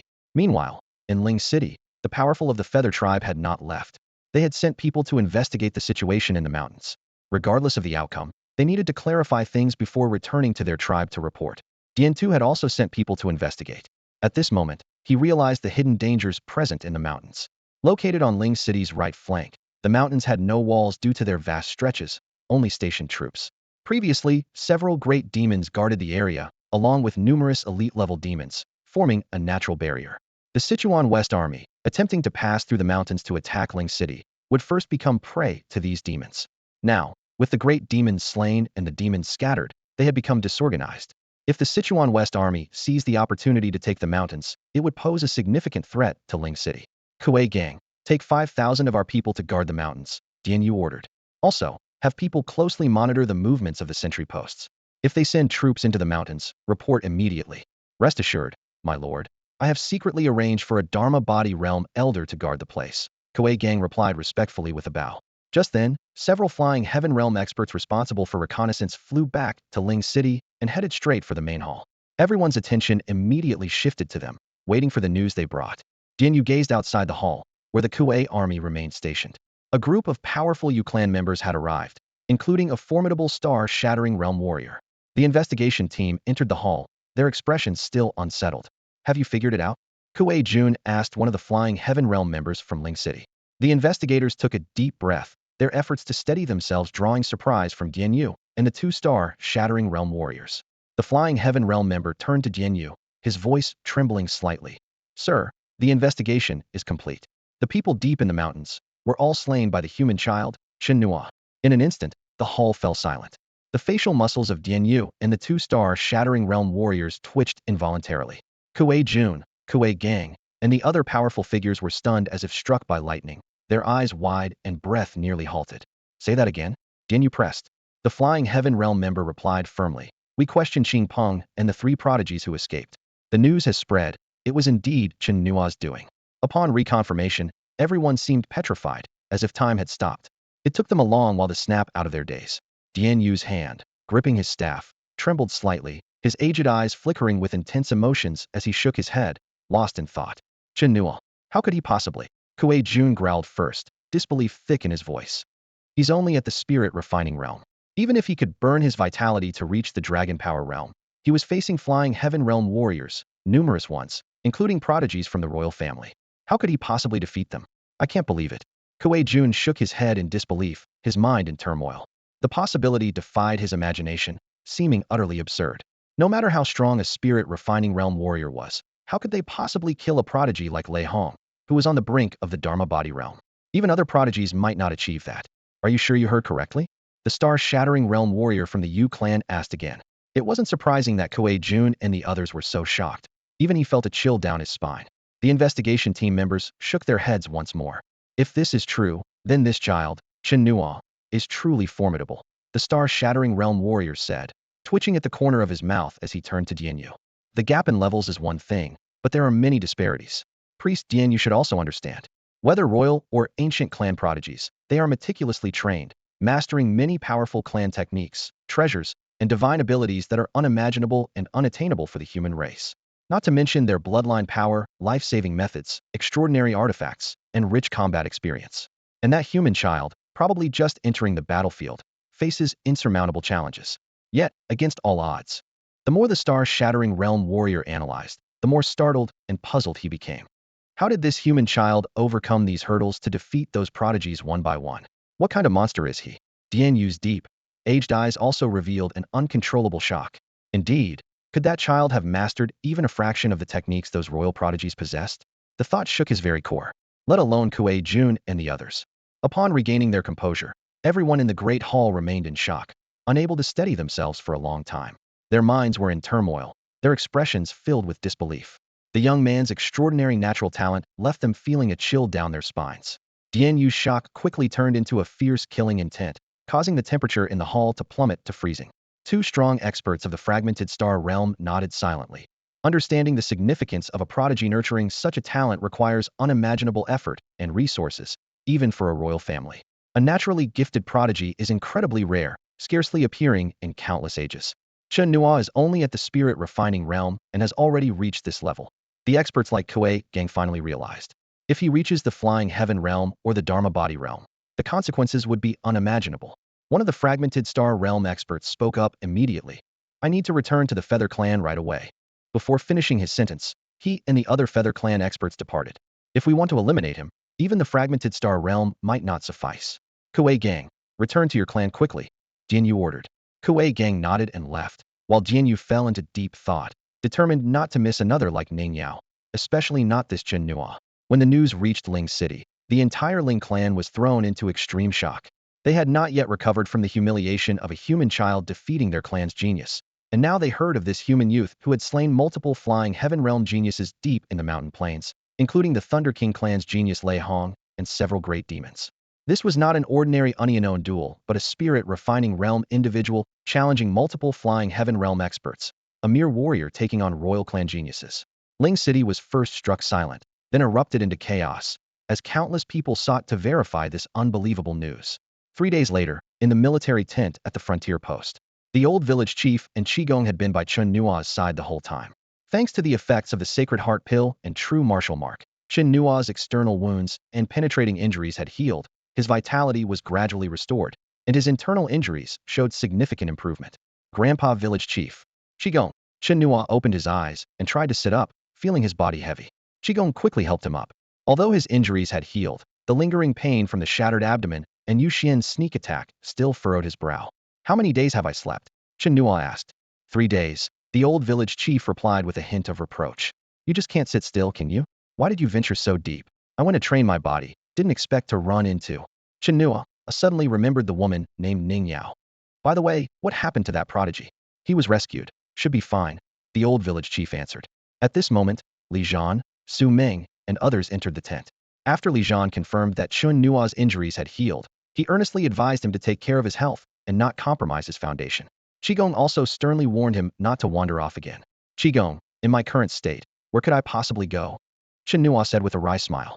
By the way, Su Ming suddenly asked, what exactly happened deep in the mountain plains? In the depths of the mountain?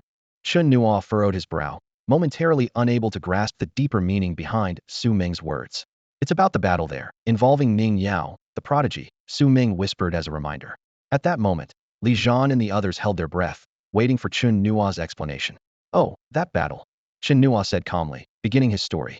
I was originally there to cultivate the true martial body and to eliminate demons, testing the techniques I obtained from Dian Tuesday. However, deep in the mountains, I encountered Ning Yao, who was on the brink of death, being hunted down and lying in a mountain stream. Just as I was about to carry her away, a fire underworld beast and several other powerful creatures appeared. The ones pursuing her also arrived, surrounding us from all sides. With no way to retreat, I had no choice but to kill them all first. The tent fell into a dead silence.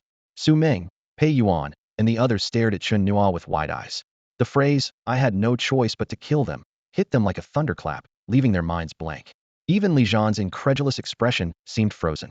However, the seventh elder and the old village chief, unaware of the details, simply complained. You lucky kid, this time it's not just those at the Flying Heaven realm. Even experts at the Fa Shun and Sui Xing realms were involved. Chen Nuo glanced at their exaggerated expressions, understanding their disbelief. After all, crossing two major realms to defeat so many powerful opponents was indeed hard to believe. But that was the terrifying aspect of infinite dimensional ascension. With enough blood crystals, not just ascending 2 dimensions, but even 3, 4, or 5 dimensions, defeating even those at the throne realm wouldn't be out of reach. Surely that was even harder to accept. All those people, you killed them all? Su Ming finally managed to ask after a long pause, cautiously seeking confirmation. Seeing Chen Nuo nod, Su Ming hurriedly said, I need to step outside, and rushed out. Pei Yuan, Tao Long, and others quickly followed. He actually killed so many royal geniuses. Su Ming stammered outside the tent. Crossing 2 great chasms, what kind of monstrous power is this? The others were equally shocked, unable to remain calm. They had assumed it was Ning Yao who had slain the enemies in her final trials, never imagining it was all Chen Nuo's doing. After a moment of silence inside the tent, Li Zhan stepped out and immediately ordered, Su Ming, notify the corps commander and the city lord at once. Tao Long, take 2 teams to patrol the plains. If you see any members of the Three-Eyed Spirit tribe, report immediately. The foreign tribes will surely react to this. Only by mobilizing the strong from the Sichuan West Army of Battle City can we respond. Upon hearing this, Su Ming swiftly flew over the Longman Mountains, heading straight for Longman City. Meanwhile, Li Zhan ordered the entire army to strengthen their defenses, and in the military tent, Chen Nuo gestured for the old village chief and Elder Qi to leave first, suggesting they go back to rest. These past few days, the 2 elders had been taking care of him and were undoubtedly exhausted. Once they left the military tent, Chen Nuo prepared to activate the true martial body technique, utilizing its powerful restorative capabilities to heal his internal injuries. However, just as he was about to begin his practice, a thought crossed his mind. He reached out and retrieved a pile of storage rings, his eyes gleaming with anticipation. For ordinary people, storage rings were rare treasures, but for a genius of the ancient royal family, they were not uncommon. Chen Nuo picked up one of the rings and examined it closely, surprised to find its space much larger than the one he wore. He cautiously explored the treasures within and was immediately stunned by the abundance. The first thing that caught his eye was a dazzling array of spiritual pills, mountains of spirit-enhancing pills, and countless healing pills. 3 bottles of heavenly spirit pills emitted a faint aura, their quality far surpassing that of the spirit-enhancing pills. 2 bottles of spiritual void pills for enhancing cultivation lay quietly nearby, and 3 bottles of dragon elephant pills exuded a powerful aura. Most striking was a bottle of lost spirit pills of the treasure grade, which inspired awe just by looking at them. Besides the spiritual pills, there were various rare medicinal herbs. A ginseng resembling a blood dragon was carefully sealed in a jade box, lifelike, as if a sleeping blood dragon. Chen Nuo gently opened the lid, and a rich medicinal fragrance immediately wafted out, invigorating his spirit. Such a level of treasure he had never seen before. The storage ring also contained over a dozen other rare herbs, though without any labels indicating their names or uses. It was clear that being stored in these geniuses' rings meant they were invaluable treasures. Additionally, the ring held a large quantity of precious spiritual iron, rare stones, and many unknown miscellaneous items. Although Chen Nuo knew little about them, anything stored in a ring like this was undoubtedly a priceless treasure. Among these treasures, one item stood out: a lower-grade extraordinary weapon, the lava spear. It appeared to be forged from molten rock, entirely crimson, with an outer layer covered in a black, iron flake-like substance, containing a power far surpassing that of the golden spirit cauldron. In comparison, the golden spirit cauldron, though excellent in defense and suppression, was somewhat lacking in attack power. It had even cracked during a confrontation with the Thunderblade, losing a corner and significantly diminishing its power. Aside from this extraordinary weapon, there were several other spears and swords, but their quality was similar to alloy blades. What truly caught Chen Nuo's attention were several ancient scrolls recording the lava ancient clan's techniques: endless flame burst, lava meteor, and the first part of the lava martial art. Chen Nuo recalled personally experiencing the power of endless flame burst and lava meteor, techniques executed by a lava ancient clan genius that had caused him to spit blood twice. If not for the protection of the Xuanwu shadow and the true martial body, he might have lost half his life. Chen Nuo did not immediately study these scrolls, but continued to inspect the other storage rings. There were 14 storage rings in total, with a few missing due to their bodies being shattered and scattered, making them impossible to find. At this point, searching for them would likely be too late. The treasures in these storage rings brought Chen Nuo immense joy. He felt that this battle was not a loss, but rather a great harvest. Just the spiritual pills and herbs for cultivation and enhancement numbered in dozens of bottles, with countless healing pills. High-grade pills like the dragon elephant pill were also plentiful, and there were as many as 13 bottles of treasure-grade lost spirit pills. In terms of rare herbs, there were 9 treasures of the same level as the blood dragon ginseng. The most special was a golden orchid found in a storage ring belonging to a half-blood ancient genius from the Blackwater clan. This orchid had 3 buds, displaying 3 colors, with 3 rotating yin-yang fish inside, its mystical nature even surpassing that of the blood dragon ginseng. Additionally, the techniques and divine abilities Chen Nuo acquired were another pleasant surprise, filling him with anticipation for his future cultivation journey. Chen Nuo stood in the middle of the battlefield, surveying the scene as he mentally calculated his gains. The mystical arts of the foreign warriors were diverse and impressive, each with its own unique power, despite some overlap. His eyes lingered on the Thunderbird clan's ultimate technique, Thunderbird's 1,000 strikes of the Thunder Punishment, a spell with earth-shattering power that filled him with awe. Reflecting on the fierce battle earlier, Chen Nuo frowned. His struggles were largely due to his limited tactics. Repeatedly using the same move allowed his opponents to anticipate his actions. Although those prodigies were defeated, they managed to devise countermeasures after enduring multiple attacks and launched targeted counterattacks. His gaze moved over other spoils. 2 movement techniques caught his attention: Skylight Shadow and Dragon Walk. These lightweight skills would certainly be beneficial in combat. As for extraordinary weapons, including the Molten Spear, there were 12 in total, along with countless other treasures. Although there were only 6 bone charms, Chen Nuo suspected he had used quite a few while pursuing Ning Yao. He reached for Lei Hong's storage ring and examined its contents closely. It held numerous elixirs, with the Fa Ling pill, Huangji pill, and Sheng Xian pill being the most precious. Notably, there were 11 bottles of Fa Ling pills. The various rare treasures inside were more valuable than the contents of the other storage rings combined. The most intriguing find was a small branch, about the thickness of a pinky finger, sealed in a bone-patterned jade box. Opening the box released a rich life aura, accompanied by peculiar ripples. Although he quickly closed the lid, the surrounding plants seemed to absorb some of the energy, instantly bursting into life. Chen Nuo marveled at this incredible life force, speculating on the nature of this treasure. Suddenly, a notification appeared: Jinmu branch, used for planting techniques. Chen Nuo was taken aback, surprised that the screen could identify treasures. He immediately recalled the legend of Jinmu. the mythical tree and root of the world. This discovery thrilled Chen Nuo, prompting him to examine other treasures: blood dragon ginseng, golden orchid grass, dragon blood xianxian, and more. Each item's information brought him joy. Many seemingly ordinary items were in fact rare treasures. Continuing to search through Lei Hong's storage ring, Chen Nuo found the most exciting treasury: a top-grade extraordinary weapon, the Thunderblade. Its power far surpassed mid-grade and high-grade weapons, having once shattered a golden spiritual cauldron in one strike. With proper refinement and the use of his double life force technique, he could significantly reduce injury risks and quickly resolve future battles. Chen Nuo's attention turned to several ancient scrolls containing Lei Hong's exclusive techniques.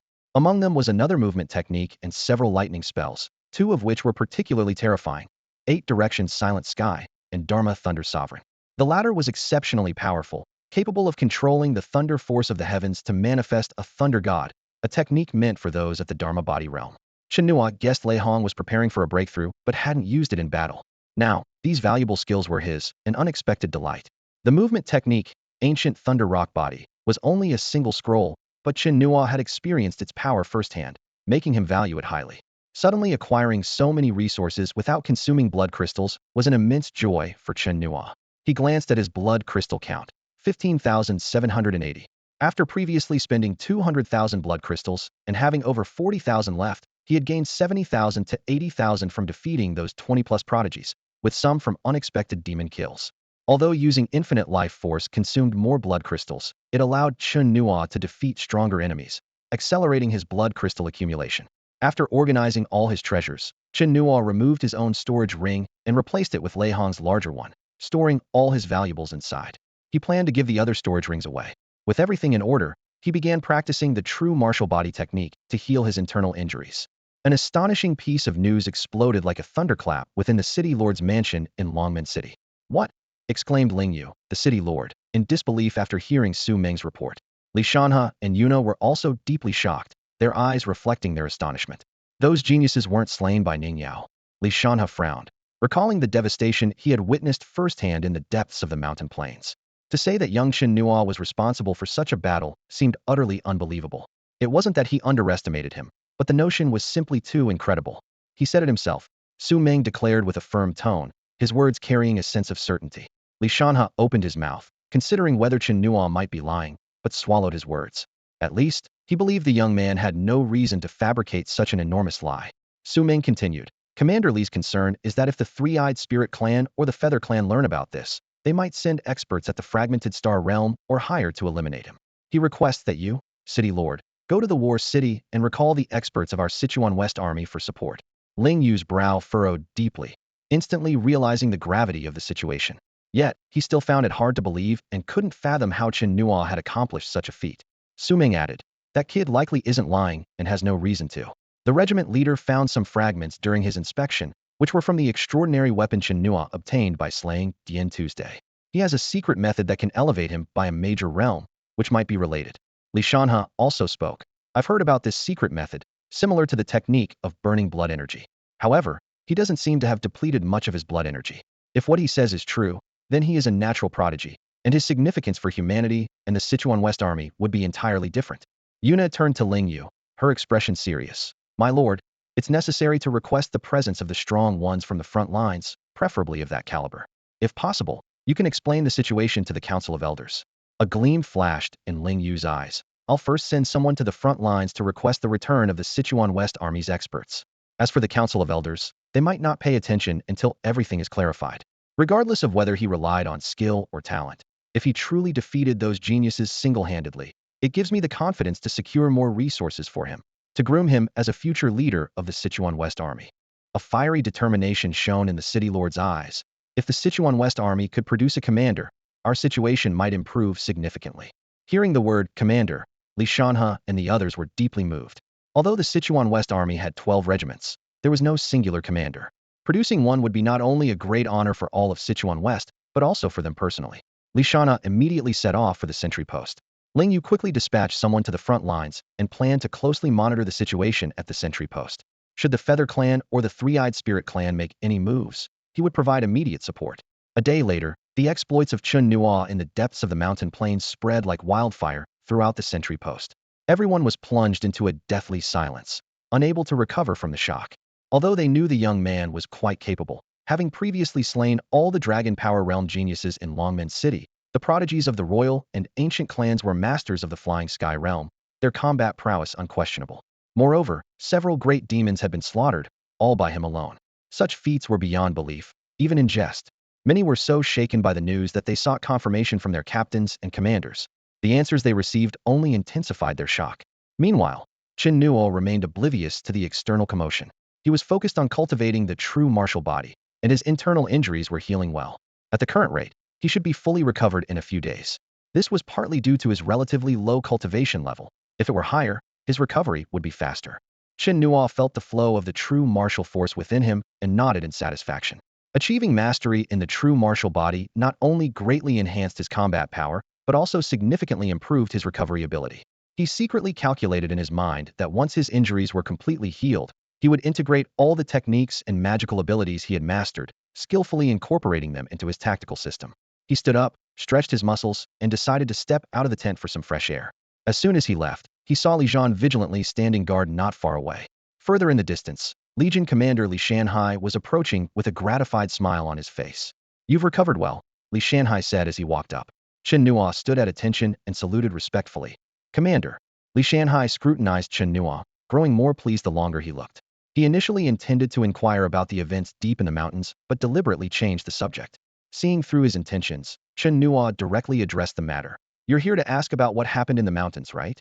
Li Shanhai squinted slightly and asked directly, "Was it really your doing?" Chen Nuo briefly recounted the events. "I originally intended to take down those great demons, but ended up running into them." Even though Li Shanhai already knew the general situation, hearing it directly from Chen Nuo still shocked him. Suppressing his internal reaction, he pressed on. "Can I ask what method you used to defeat them?" Chen Nuo answered cautiously. "I used a secret technique to elevate my cultivation to the flying heaven realm. I did the same when I killed Dian Tuesday. But you don't need to worry about any side effects. I can handle it myself." He didn't disclose much about his infinite dimensional ascension talent, as this secret was too forbidden and extraordinary to even share with family. Elevating to the flying heaven realm, Li Shanhai gasped, and Li Zhan also showed a look of astonishment. Li Shanhai quickly regained his composure and solemnly instructed, "I won't ask about the secret technique, but remember, never mention it to anyone. Just say it's the result of burning blood energy to the utmost. No matter who asks, even if they're from our race, you can't tell anyone, understand?" He signaled Li Zhan with his eyes to check the surroundings. After confirming no one was nearby, Li Zhan nodded to Li Shanhai. Understanding Li Shanhai's intent, Chen Nuo nodded solemnly in agreement. Only then did Li Shanhai show a satisfied smile. He didn't pursue further details, but his understanding of Chen Nuo's strength deepened. With the limited techniques Chen Nuo mastered, being able to slay so many talents cultivated by the ancient royal clans was enough to prove his formidable combat power. Li Shanhai contemplated internally, considering that if more resources and weapons could be provided to Chen Nuo to bridge the gap with those ancient royal clan talents, Chen Nuo's potential would be unimaginable. "You still have too few techniques," Li Shanhai said. "I'll try to find some human combat skills for you. As you advance, you need to integrate various methods into your being to gain an advantage in the seed law of the flying heaven realm, forging even greater combat power."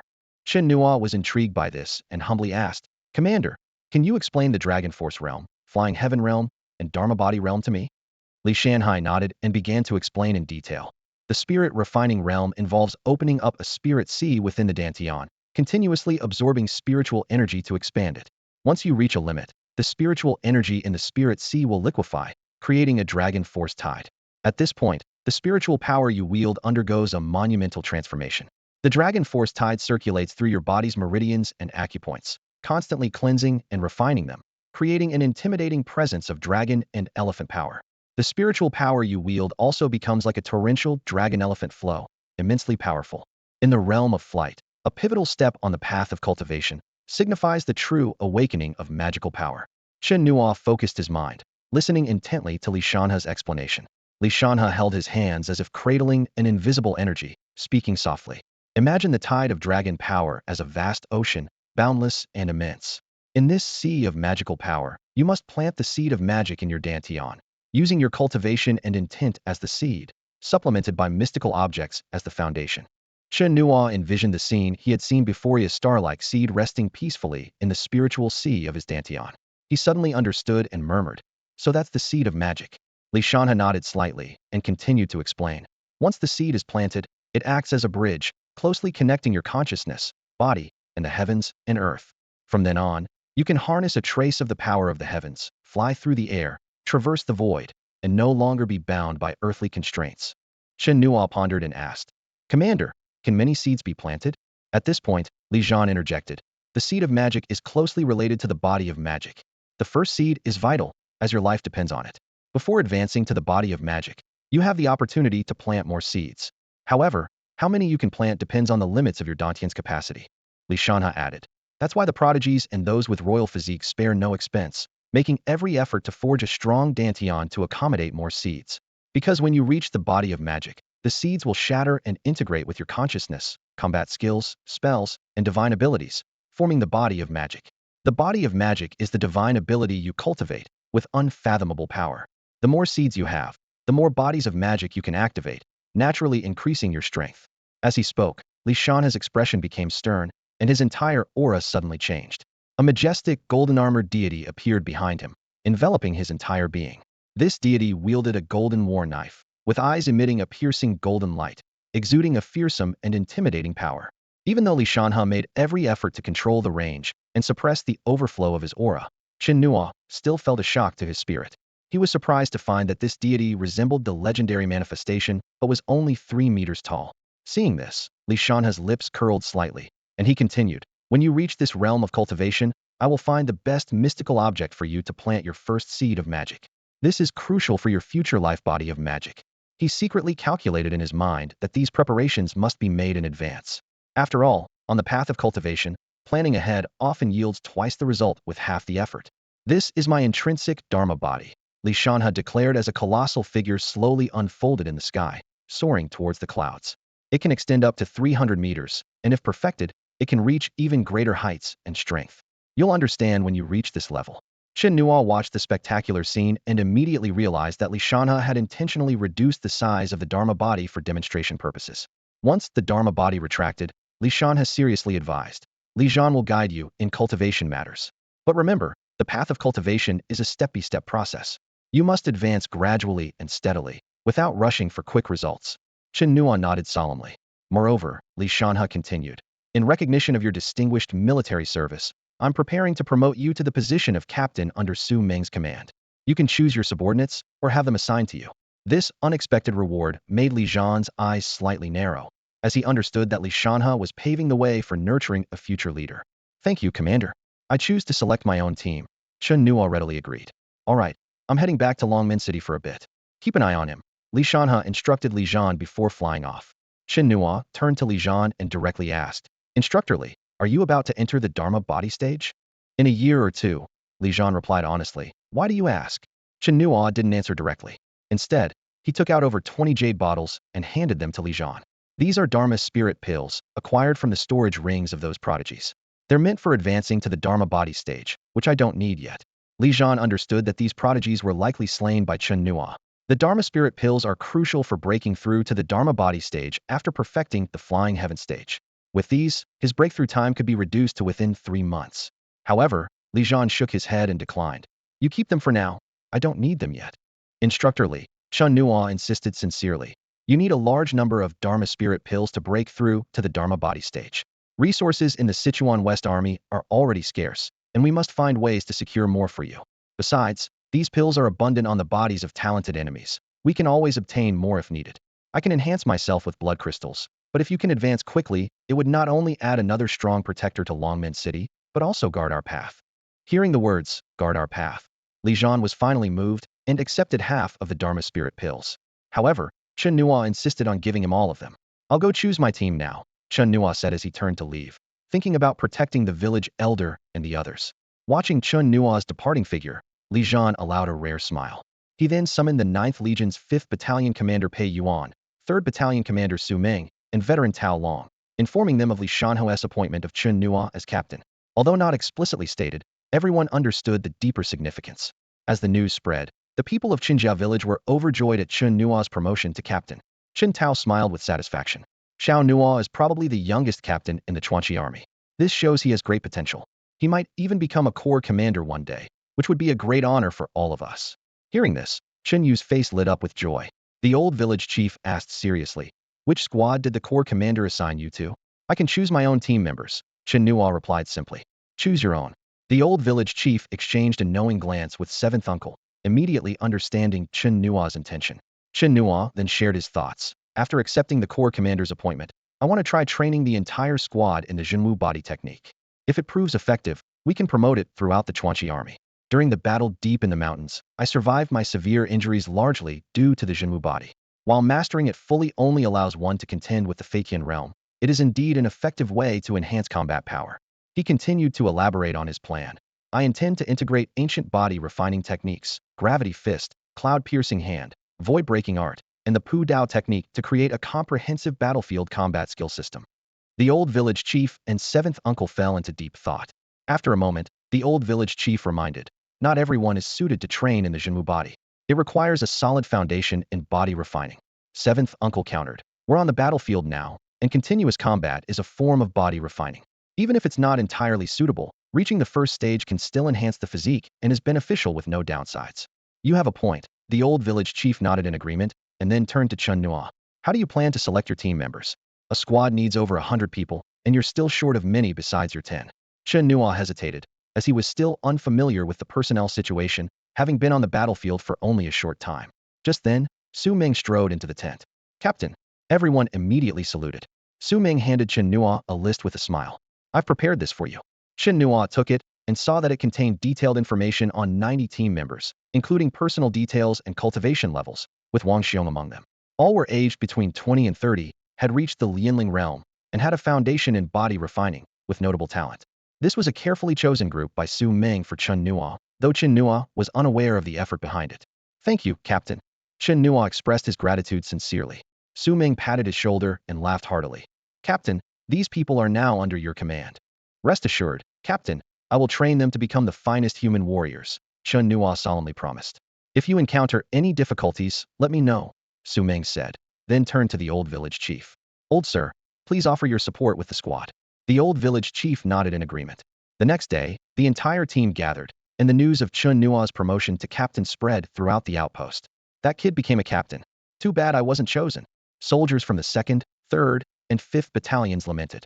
Many realized that this squad was being carefully formed for Chen Nuo's future success, and joining it was considered a great honor. Outside Chen Nuo's tent, all team members, including the 10 from Qinjia village, stood in formation. Chen Nuo called out names to get to know them. Despite being only 14, much younger than the others, Wang Xiong and the rest showed no disrespect, instead holding him in high regard. Ambition isn't about age. Whether it was the achievements deep in the mountains or his previous performance, they were enough to earn their respect. Captain, we heard you really killed those great demons and royal geniuses deep in the mountains. Lu Shu, standing next to Wang Xiong, asked curiously.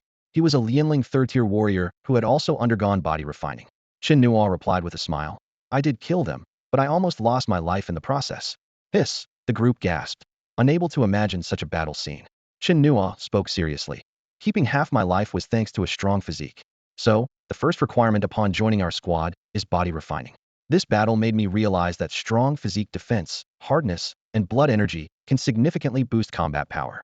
Therefore, I plan to have everyone train in the Chenua body. After a day, Chen Nuo's injuries had mostly healed. He led his team into the mountainous region, with no objections from Su Ming. Besides Li Zhan staying behind, the Legion commander Li Shanhe personally returned to oversee the outpost, significantly ensuring their safety. Deep within the mountains, the team began their mission to hunt demons. Once they had collected enough demon blood, Chen Nuo enlarged the golden cauldron that had a missing corner and added several precious herbs into it. He instructed the team on how to use this specially prepared demon blood to cultivate the Chenua body. The village elder, Qi Gong, Sen Shu, and others had already completed the first stage of the Chenua body cultivation. Among them, the village elder had the most experience in body refinement, which saved Chen Nuo a lot of trouble with his guidance. These team members, who had awakened their talents, progressed much faster than the people from Qinjia village. Since the last great battle, many demons in the mountains had scattered. Chen Nuo temporarily avoided the most dangerous areas and focused on mastering 3 ancient movement techniques: the Thunder Rock Form, Heavenly Light Shadow, and Wandering Dragon Step. He knew that once he mastered these techniques, combined with the Bloodlight Wings, his speed and attack flexibility would greatly improve. Perhaps due to acquiring the Bloodlight Wings, within just 2 days, he made rapid progress with the most difficult Thunder Rock Form.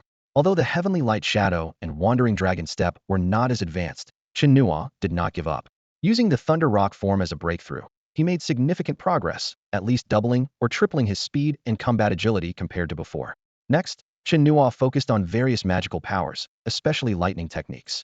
Now that he had acquired the ability to control lightning, mastering these powers would undoubtedly elevate his combat strength to a new level. However, before that, Chen Nuo first needed to plan the training path for his team. The demon blood, enhanced by the medicinal herbs, offered a much more effective refinement process than when he first trained. In just 2 days, everyone had stepped into the threshold of Jinwu body cultivation. The strength of the Jinwu body was remarkable.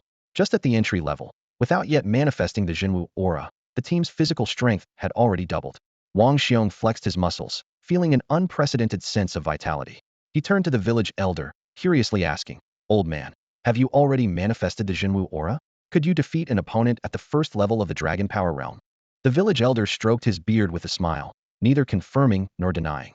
Despite his age, he was not outmatched by these young men in terms of combat strength. Once the Jinwu body entered the second stage, with his 90-year spiritual cultivation, defeating someone at the first level of the Dragon Power realm would not be difficult. At that moment, Chenua returned. Everyone immediately gathered around him, eager to learn the secrets of quickly cultivating the Jinwu body.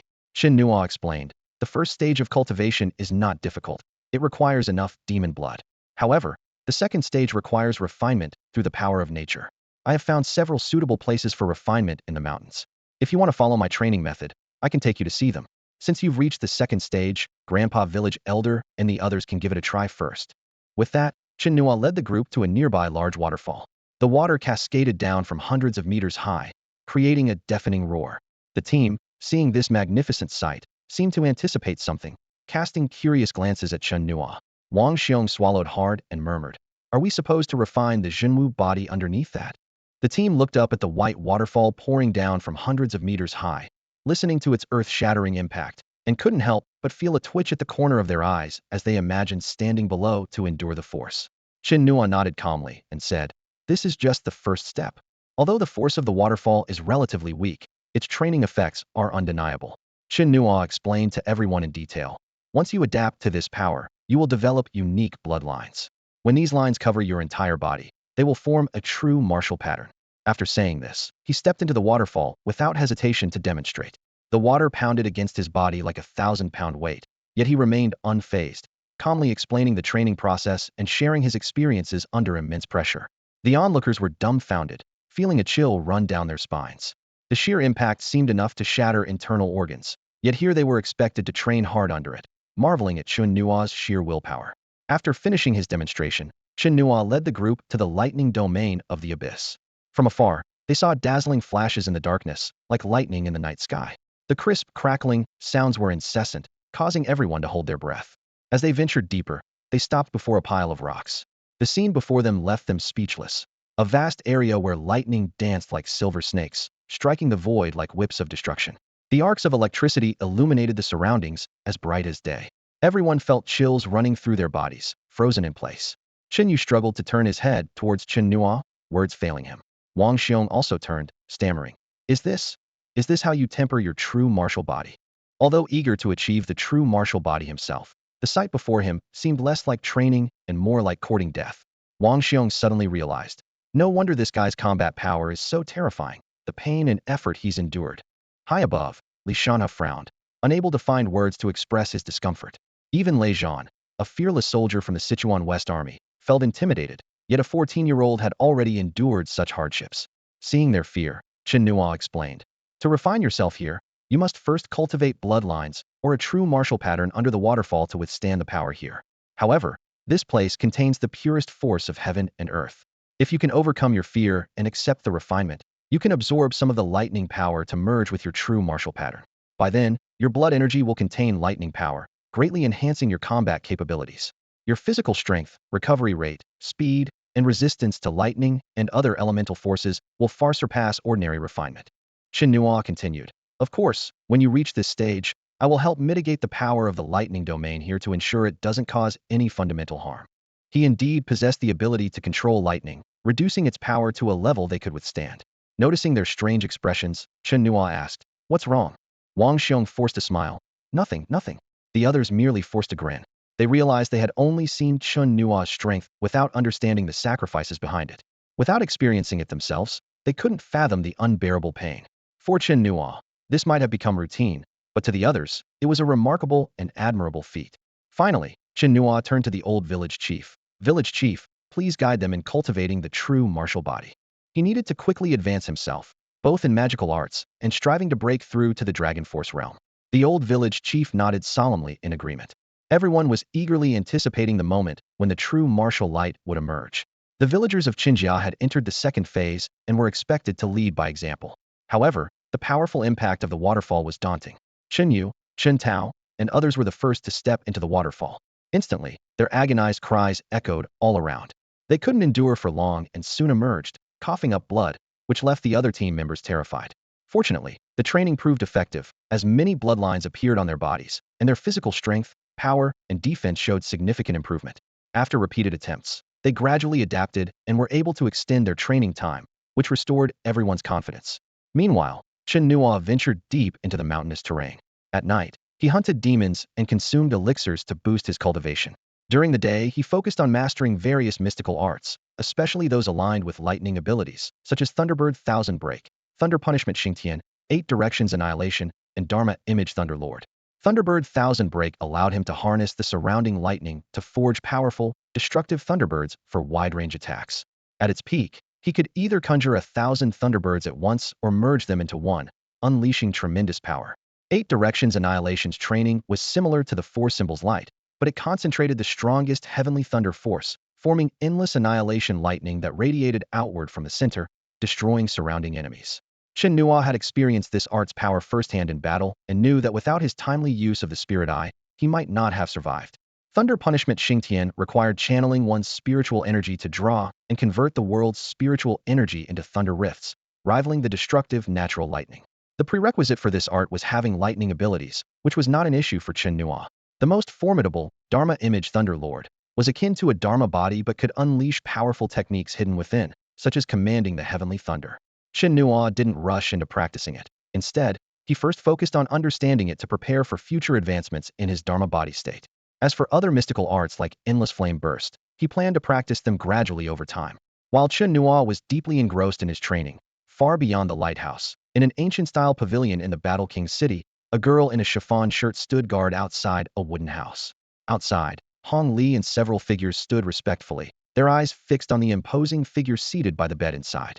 Though the person exuded no power, there was an overwhelming presence, as if facing an insurmountable mountain. Suddenly, a coughing sound came from the bed. Ning Yao slowly awakened and weakly asked, "Where am I?" The girl in the chiffon shirt hurriedly stepped forward to support her, explaining, "Sister Ning, you're home." Ning Yao turned her gaze to the imposing figure nearby and softly called, "Father." "Yao, how are you feeling now?" Ning Chenua asked with concern.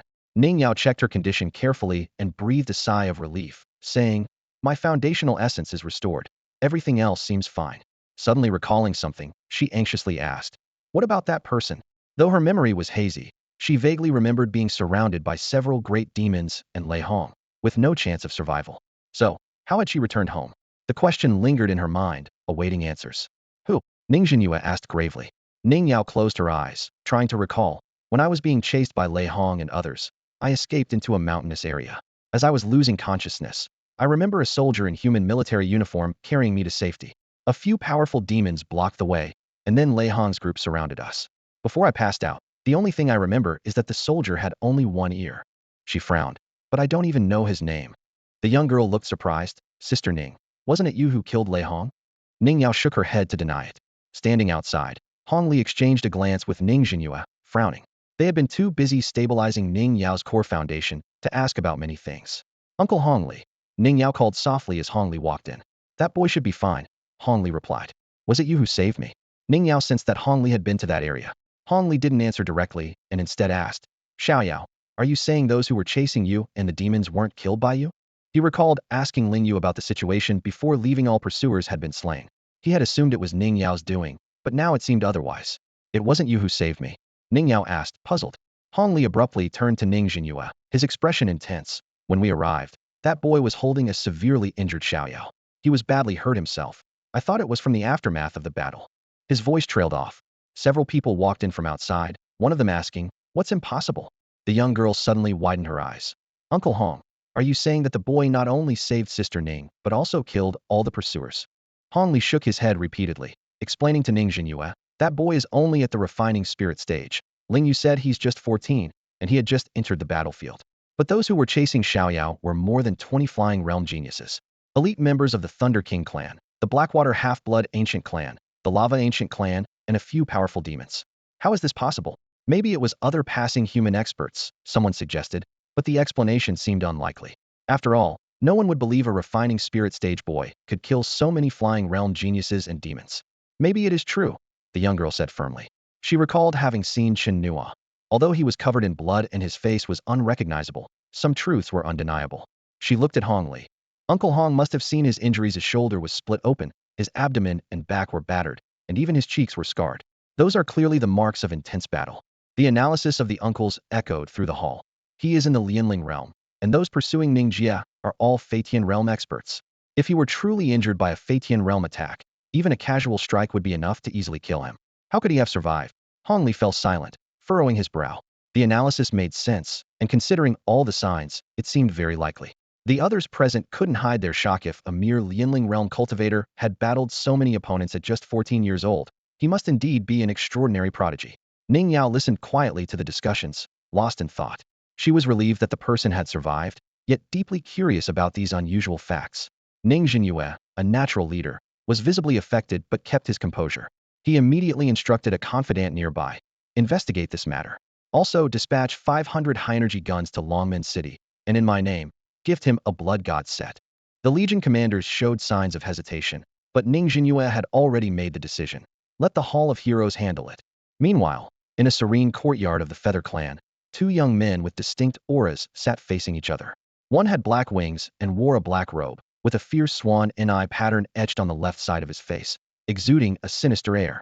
The other had silver wings, a silver-white snowflake mark on his forehead, donned in silver-white armor, with long hair as bright as moonlight, resembling a divine messenger. Do you think the recent rumors are true? Asked Yu Hao, the black-winged youth. Yu Zhua, the silver-winged youth, looked serious. Two clan elders saw it with their own eyes. It can't be false. If true, that kid is quite a remarkable prodigy, even for a Lianling realm prodigy, Yu Hao said with a twisted smile. Yu Zhua glanced at him, seeing through his intentions. If it's true, it means he's already killed over 20 Feitian realm experts. Even Lei Hong fell to him. Don't get yourself killed. What harm is there in checking it out? Yu Hao was nonchalant. Our strength isn't inferior to Lei Hong's. Besides, Longman City is within our clan's territory. We're bound to meet him sooner or later. Why not gather some brothers returning from Dongchuan Sea and test him together? Yu Zhua pondered. Indeed, Longman City and other cities bordered the Feather Clan, and if that person was truly a prodigy, they would eventually clash. He neither agreed nor refused. Let's wait for the clan elders to decide. At that moment, the entire Feather Clan was abuzz with discussions about the rumor. Many were shocked yet thought it might be exaggerated. In the Feather King Hall, the clan's leadership, including clan leader Yu Luo, priest Yu Mok, and grand elder Yu Hualong, were gathered. The Star Fragment Realm elder who witnessed the event was detailing the account. The hall fell into a long silence as they weighed the threat level of the situation. How did that human child ascend to the Feitian realm? One elder asked. If we can find out, it might be easier to assess his threat to the Three-Eyed Spirit clan and us. No need for too much speculation, Grand Elder Yu Hualong said somberly. Even if he used special means to ascend, to single-handedly kill so many Feitian realm experts is already terrifying. Moreover, he's only 14. I'm considering whether to request a Shunyu realm expert, the elder explained. The current situation is delicate. Once a Shunyu realm takes action, it will surely attract the attention of human experts. In the hall, everyone was deep in discussion, their expressions grave. The human experts were notoriously elusive, their strength difficult to gauge. It was a delicate balance between the cost and the urgency of eliminating Chen Nuo. Chief, let's send 2 experts at the fragmented star level, suggested the elder, Yu Along, his eyes fixed intently on Yu Luo. A fragmented star expert who had just returned from Ling City spoke in a low voice. If that human child could kill so many at the flying heaven level with just a refining spirit level, we must eradicate him at all costs. However, he achieved this through special means, elevating himself to the flying heaven level temporarily. Although a formidable threat, it doesn't warrant reckless sacrifice. He continued, although Longman City has only one resident at the fragmented star level, Wuyue City and Jingjiang City are nearby. They might intervene if there's any major disturbance. After careful consideration, Yu Luo made his decision. Send Dianyo along. Take the demon spear with you. At the mention of the demon spear, the fragmented star expert who was about to voice his opinion fell silent. The demon spear, an ancient weapon acquired from the ancient demonic lands, was imbued with immense destructive power. With 3 fragmented star experts wielding it, their strength was formidable. Moreover, other forces might also get involved in the events at Longman City. The scene shifts to the Kungsa Mountains, one of the 3 great barriers of the Chongguan battlefield.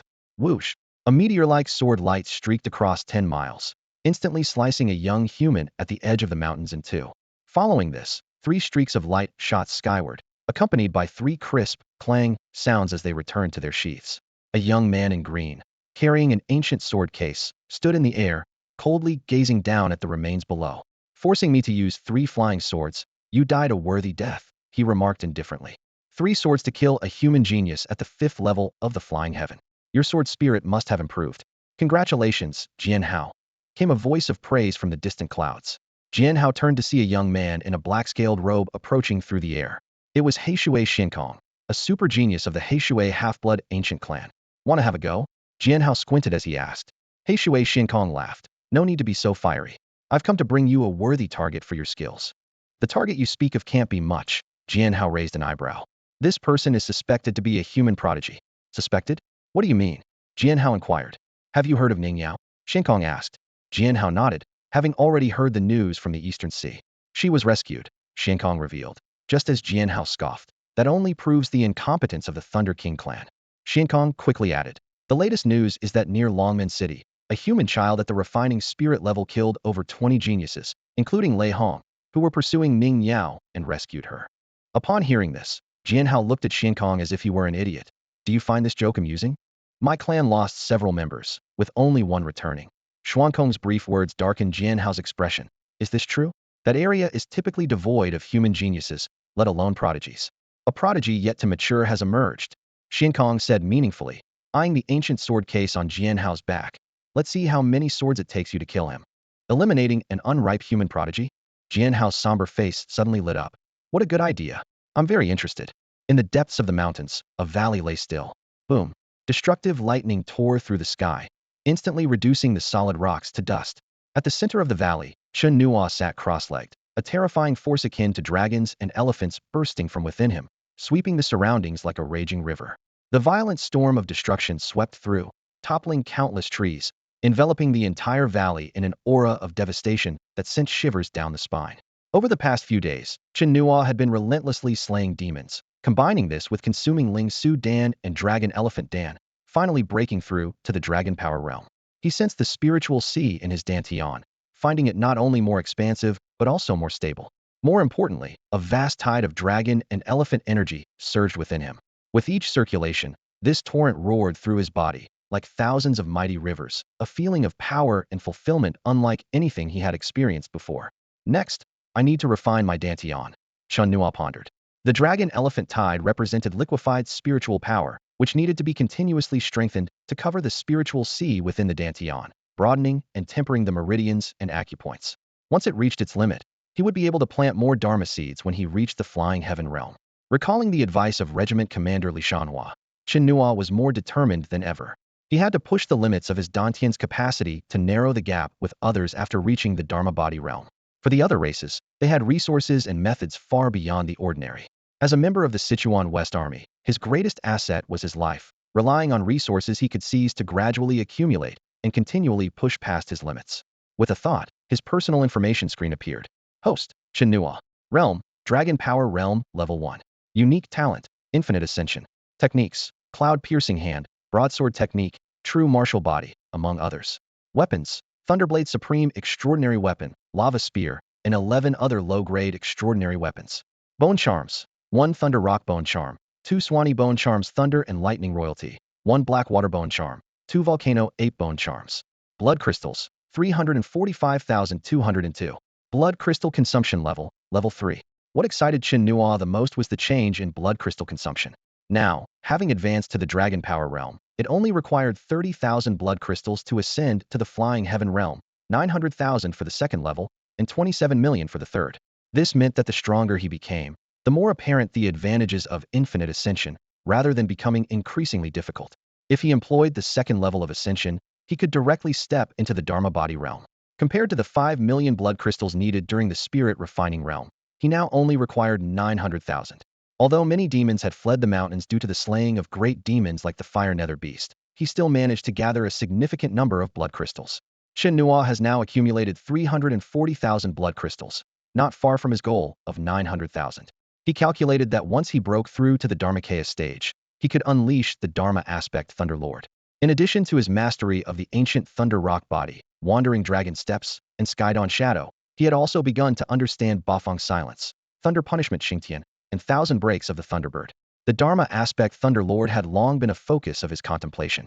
Taking a deep breath, Chen Nuo steadied his aura and slowly emerged from the mountain abyss.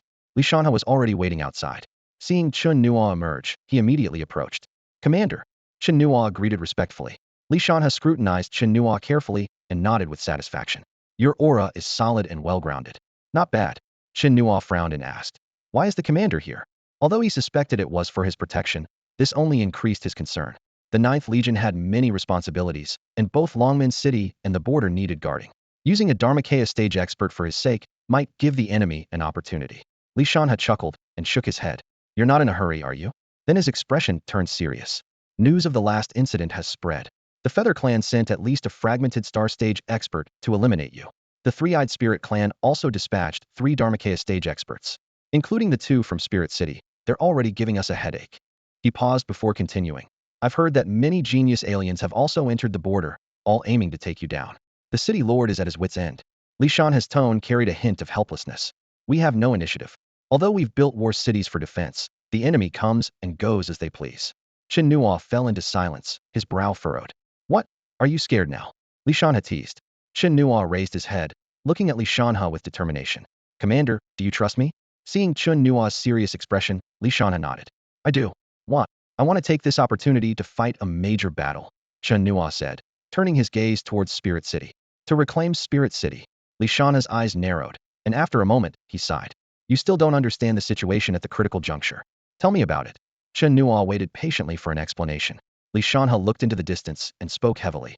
"Do you think we don't want to reclaim Spirit City? Every inch of this land holds the memories of our people.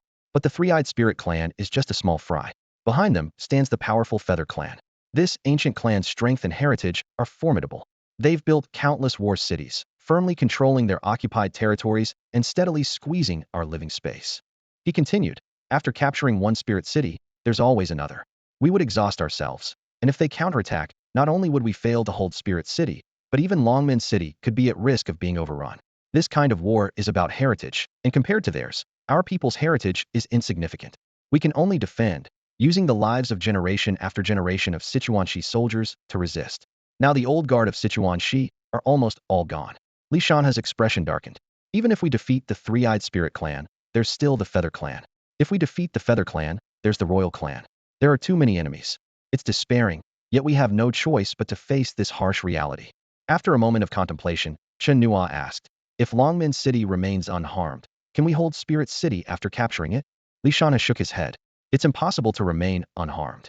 "I want to try," Chen Nuo said earnestly. "Commander, I have a plan." "A plan?" Li Shanhe was intrigued but didn't underestimate Chen Nuo. "Let's hear it."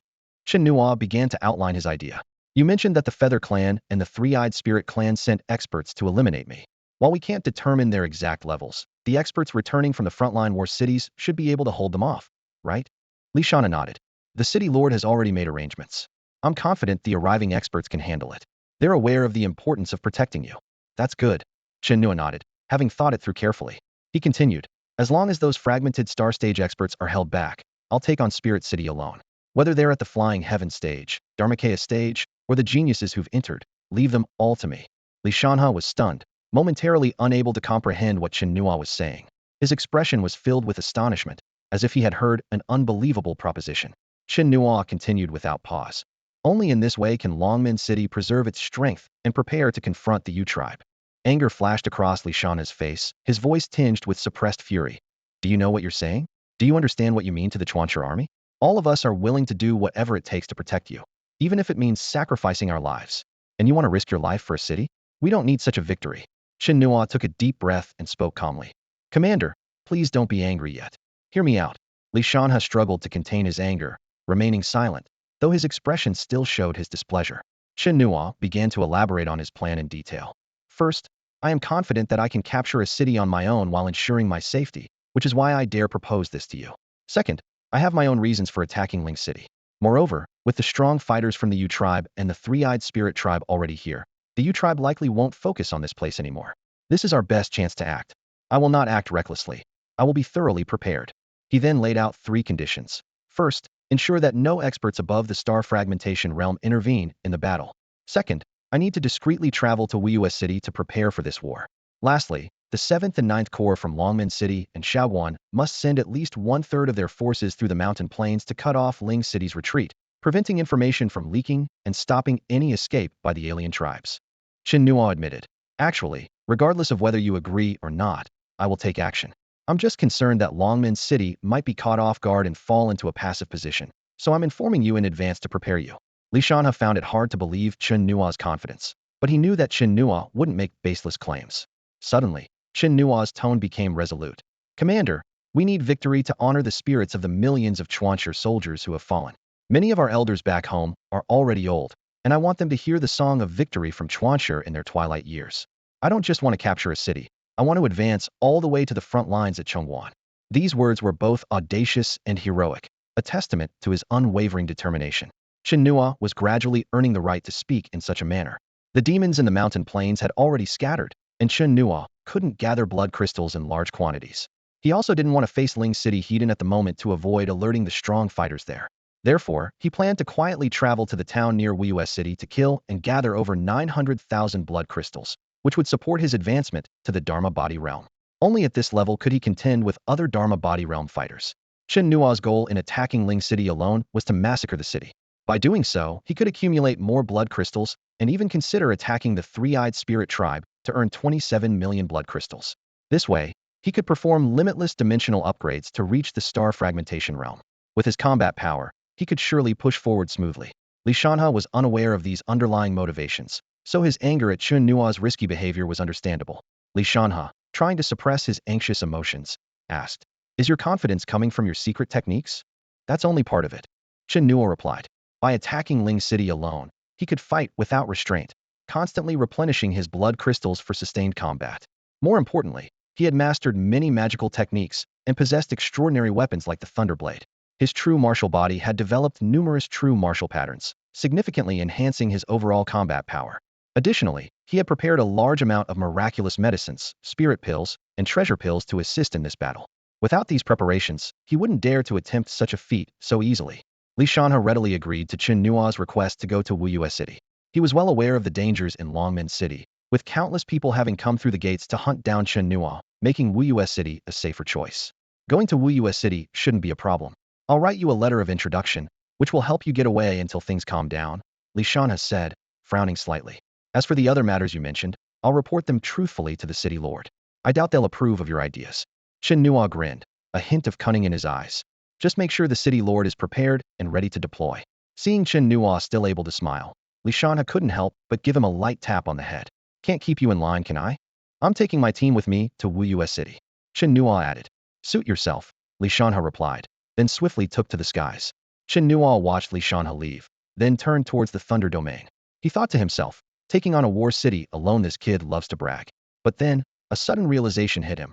Chen Nuo might actually be serious about it, and he should probably warn the city lord. High above, Li Shanha glanced back at Chen Nuo's fading figure and shook his head helplessly. In the past few days, the villagers of Qinjia village had been training diligently by the waterfall, adapting to the harsh environment and developing numerous blood patterns. Their physical strength had noticeably improved, with more defined muscles and more agile, powerful movements. Other team members like Wang Xiong and Lu Shu were not to be outdone, quickly entering the second stage of tempering. Although they were slightly behind in physical strength, as the people of Qinjia village had been training since childhood, their foundation was stronger. The old village chief and Qigong, being experts in the refining spirit realm, made rapid progress with the waterfall training. They were the first to step into the edge of the Thunder Domain, enduring the violent lightning under the watchful eyes of the younger generation. Despite their bodies being torn open by the strikes, they persisted and eventually formed their first true martial pattern. When the two elders emerged from the edge of the Thunder Domain, everyone was amazed to find a golden pattern imprinted on their foreheads, extending with numerous bloodlines, visibly healing their battered bodies. How do you feel, old man? Lu Shu and the other team members gathered around, curiously examining the mysterious golden pattern on the elders' foreheads. The old village chief donned his military uniform and said to Lu Shu, "Why don't you hit me with all your strength and see?" Though Lu Shu was also in the refining spirit realm and had reached the second stage of the true martial body, he hesitated at the old village chief's request. He looked around, seemingly seeking others' opinions. "Go for it," the crowd cheered. Taking a deep breath, Lu Shu looked at the old village chief and said, "All right, old man, here I go." Without further hesitation, he channeled his spiritual power and struck the old village chief with a fierce punch. The wind roared, blood energy surged, and a powerful force surged forward. The old village chief remained unfazed, catching Lu Shu's fist with precision. With a loud bang, their hands and fist collided. Although the old village chief's hand slightly recoiled, he took the powerful blow heeded. "Were you holding back?" the old village chief asked, releasing his grip. Lu Shu was stunned, his eyes full of disbelief. The other team members were equally shocked, gasping in awe. To catch a full-force punch barehanded and remain unscathed was astonishing. Coming to his senses, Lu Shu looked at his own fist and muttered, "I used all my strength. But your physical strength is incredible." The old village chief thoughtfully examined his hand, noticing a peculiar glow enveloping it. He calculated silently. If Lu Shu indeed used full strength, then his current physique was at least 5 times stronger than before forming the true martial pattern. According to Chen Nuo, his recovery rate would also significantly increase, meaning he might even stand a chance against first or second-tier Dragon Force experts. Stroking his beard with a smile, the old village chief encouraged, "Keep it up, everyone. Forming the true martial pattern boosts your physical strength by at least 5 times. It's a qualitative leap." Upon hearing Chen Nuo's words, the team members all turned their gaze towards the Thunder Domain. Their initial fears slowly dissipated, replaced by a hint of anticipation. At that moment, Chen Nuo's figure appeared above the mountain chasm. "Xiao Nuo is back," Chen Nuo shouted, prompting everyone to turn around. Chen Nuo immediately noticed the vigorous energy emanating from them and nodded in approval. Chen Nuo smiled and said, "The village chief and Grandpa Chi have both mastered the first true martial pattern. This body refining technique is indeed extraordinary. With your integration of the Pu Dao technique, gravity punch, and cloud piercing hand, even an old bone like me can challenge the dragon power realm." The old village chief's face lit up with a satisfied smile. Wang Xiong eagerly added, "It seems we need to intensify our training too." However, Chen Nuo interrupted their excitement. "Pause your training here for now. We need to head to Wuyue City next." "What are we going to Wuyue City for?" Wang Xiong and the others asked curiously. Although Wuyue City wasn't far, it would still take 3 days to get there even by military vehicle. To support them and slay the alien races, Chen Nuo answered succinctly, not revealing his true intentions. Hearing the word support, the group asked no further questions and returned to the outpost. Regiment Commander Li Shanha briefly informed Li Zhan and Su Ming of the situation, and they did not object. The group then made their way back to Longman City via the main road. "You all go find 2 military vehicles. I'm going out for a bit," Chen Nuo instructed Chen Yu and the others before heading towards a tea shop. On the street, passers-by occasionally paused and turned, casting uncertain glances at him. Outside the tea shop, Chen Nuo called out, "Old man." Inside, an old man with buck teeth, searching for something by the cabinet, answered, "Coming," and put down his work to come out. Seeing Chen Nuo, he broke into a wide grin. "So it's the young hero. I've heard all about your deeds, truly remarkable. You've done the Sichuan West Army proud." He gave a thumbs up, his eyes full of admiration. Chen Nuo smiled and retrieved a fire ox from his storage ring, placing it outside. Wrapped in spiritual energy, its blood was still fresh. "I remember you like this, so I brought it for you." "You remembered," the buck-toothed old man said excitedly as he hurried out to inspect the fire ox. "How could I forget?" Chen Nuo replied with a smile. The old man inspected the ox, drooling with anticipation. "Stay here today, and I'll make you my specialty beef tenderloin. The taste is—" "I have to leave soon," Chen Nuo interrupted. The old man looked puzzled and asked, "Where are you going?" "To Wuyue City," Chen Nuo replied honestly, pulling out a bottle of yuan-enhancing pills from his storage ring. "These pills can replenish your energy. My old bones don't need them. Don't waste them on me." The old man refused. Chen Nuo insisted, pressing the pills into his hand, and quietly said, "I hope you live to see the day I push the alien races back beyond our borders." Hearing this, the old man finally accepted the pills, a glimmer of hope in his eyes. "All right, with those words of yours, I feel at ease. If that day comes, I'll lean on my cane and visit those places." "It will happen," Chen Nuo nodded and smiled. "I must go now. Next time we meet, I'll make sure someone brings you back." With that, he turned and left. The old man stood at the doorway, watching Chen Nuo's figure gradually disappear at the end of the street, his eyes filled with anticipation and comfort. In Longman City, Li Shanha reported Chen Nuo's intentions to City Lord Ling Yu with a serious expression. When Ling Yu heard that Chen Nuo planned to attack Ling City alone, his face turned grim with disbelief as he stared at Li Shanha. Did he really say that? Li Shanha nodded slowly. It didn't sound like a joke. We should persuade him to abandon this idea. Absolutely not. City Lord Ling Yu responded firmly. In his view, attacking Ling City alone was tantamount to a death wish and a completely reckless act. Even if we disagree, I'm afraid we can't stop him, Li Shanha sighed. From Chen Nuo's determined attitude, it was clear that he wasn't seeking their opinion but merely informing them. We should make the necessary preparations. He went to Wu City? Ling Yu asked. Seeing Li Shanha nod in confirmation, he immediately urged, quickly write to City Lord Tang Zheng and make sure to keep that young man there. Li Shanha understood this was indeed a feasible way to prevent Chen Nuo's reckless action. Meanwhile, Chen Nuo had been traveling with the army for 2 days and nights, arriving near the Ganlan River. After securing their military vehicles, they advanced along the river's mountain ridges, slaying demons along the way, heading towards Wu City. Wu City is the closest battle city to Longman City, built with 5 mountains as natural barriers, and further fortified by the Ganlan River running through it. Outside the city, there are 2 outposts primarily for repelling attacks from the barbarian tribes. These barbarians are descendants of the half-blood ancient giants, naturally strong and robust. Unlike the 3-eyed spiritual tribe, they maintain a tribal lifestyle despite having built ancient barbarian cities. They have established 5 outposts, closely monitoring the movements of the Sichuan West Army, waiting for an opportunity to strike Wu City.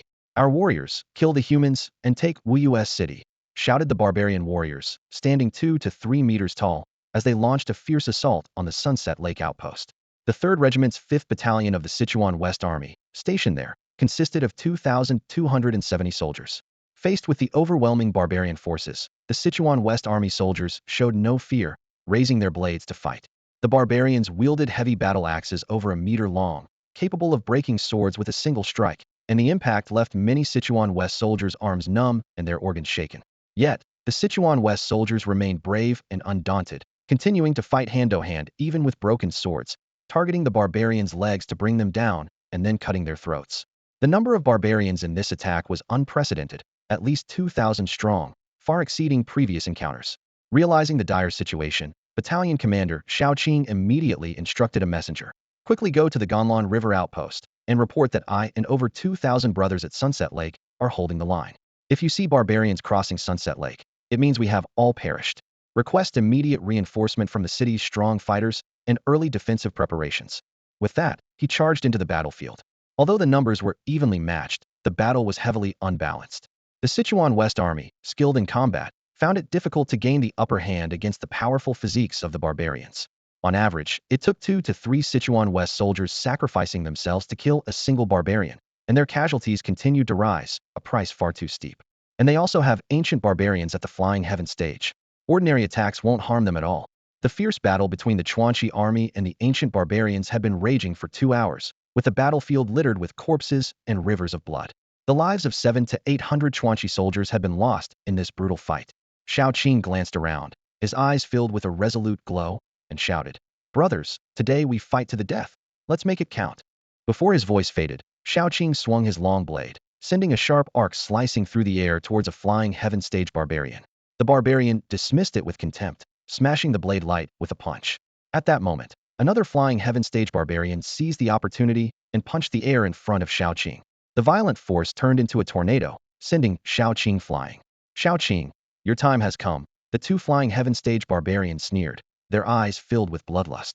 They trampled over the mountains, their fists piercing the outpost's defenses, as several Dragon Power stage experts fought desperately to hold them back. Boom! A giant barbarian hand came down, leaving several Dragon Power stage experts severely injured on the ground. The barbarian grabbed one of them, tore him in half with his mouth, and devoured him. "Damn you!" Other Dragon Power stage experts, witnessing their comrade's fate, cursed and charged forward in rage. However, with a few slaps, their bodies were torn apart. Another barbarian picked up the remains, devouring them with relish, blood dripping from his mouth. "Delicious." The barbarians licked their lips, greedily eyeing Xiaoqing. "Your flesh should taste even better." Xiaoqing's eyes turned bloodshot, and without a word, he charged at the enemy with his battle blade, determined to fight to the end. "Ha ha ha! Warriors, crush these human snacks." The barbarians shouted excitedly, slaughtering and drinking the blood of Chuanchi soldiers as they pushed deeper into the outpost. Meanwhile, on the other side of the mountain behind Sunset Lake, Chen Nuo's team heard the fierce battle and quickly circled the mountain to assess the situation. In the distant sky, The dazzling blade light flickered, and the old village chief confirmed. That should be the Sunset Lake outpost of Wuyue City. Chen Nuo made a swift decision. Grandpa Chief, I'll go help first. You take them around to cut off the enemy's retreat on the Sunset Lake side. With that, he unfurled his blood-red wings, crossing the mountain like a streak of crimson light. Along the way, he used the ancient thunder rock form, his body enveloped in lightning. With a single flap, Chen Nuo reached the battlefield high above. With a thought, he used a level-up technique, consuming 30,000 blood crystals, instantly raising his cultivation to the flying heaven stage.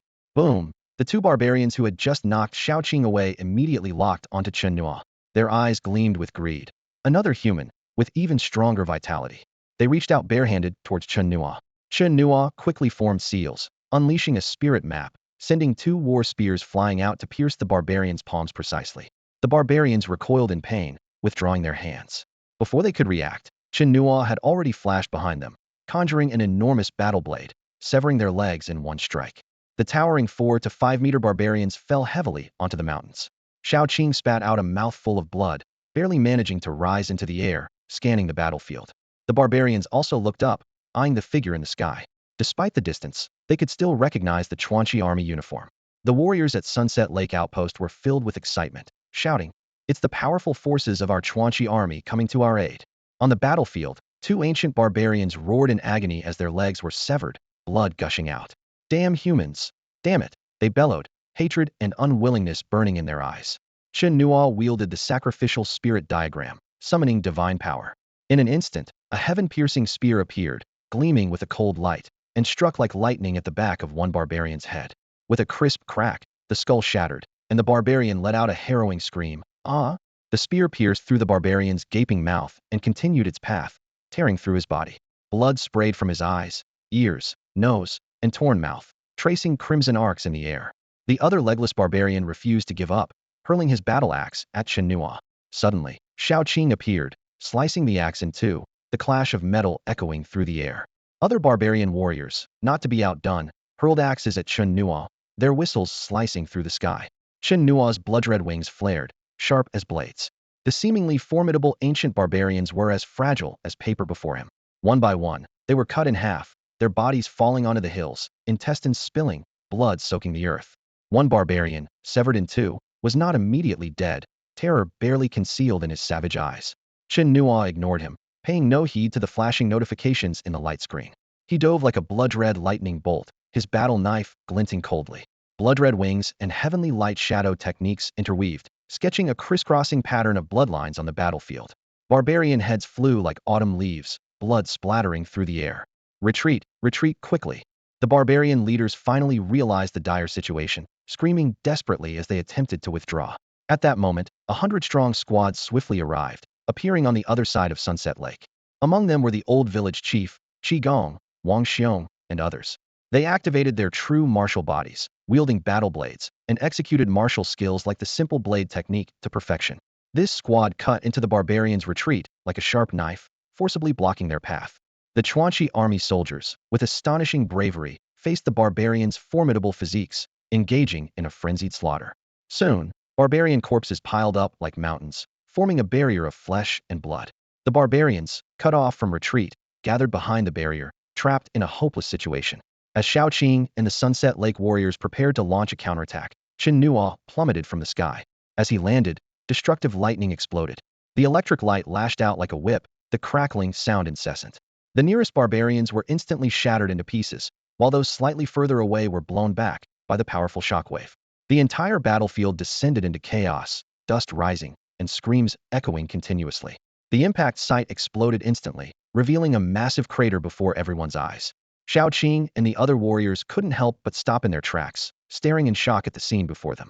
The surviving barbarians were terrified by the sudden change, but quickly reverted to their ferocity, roaring as they charged toward the human defenses. At that moment, the squad led by the old village chief cut through the battlefield like a sharp knife.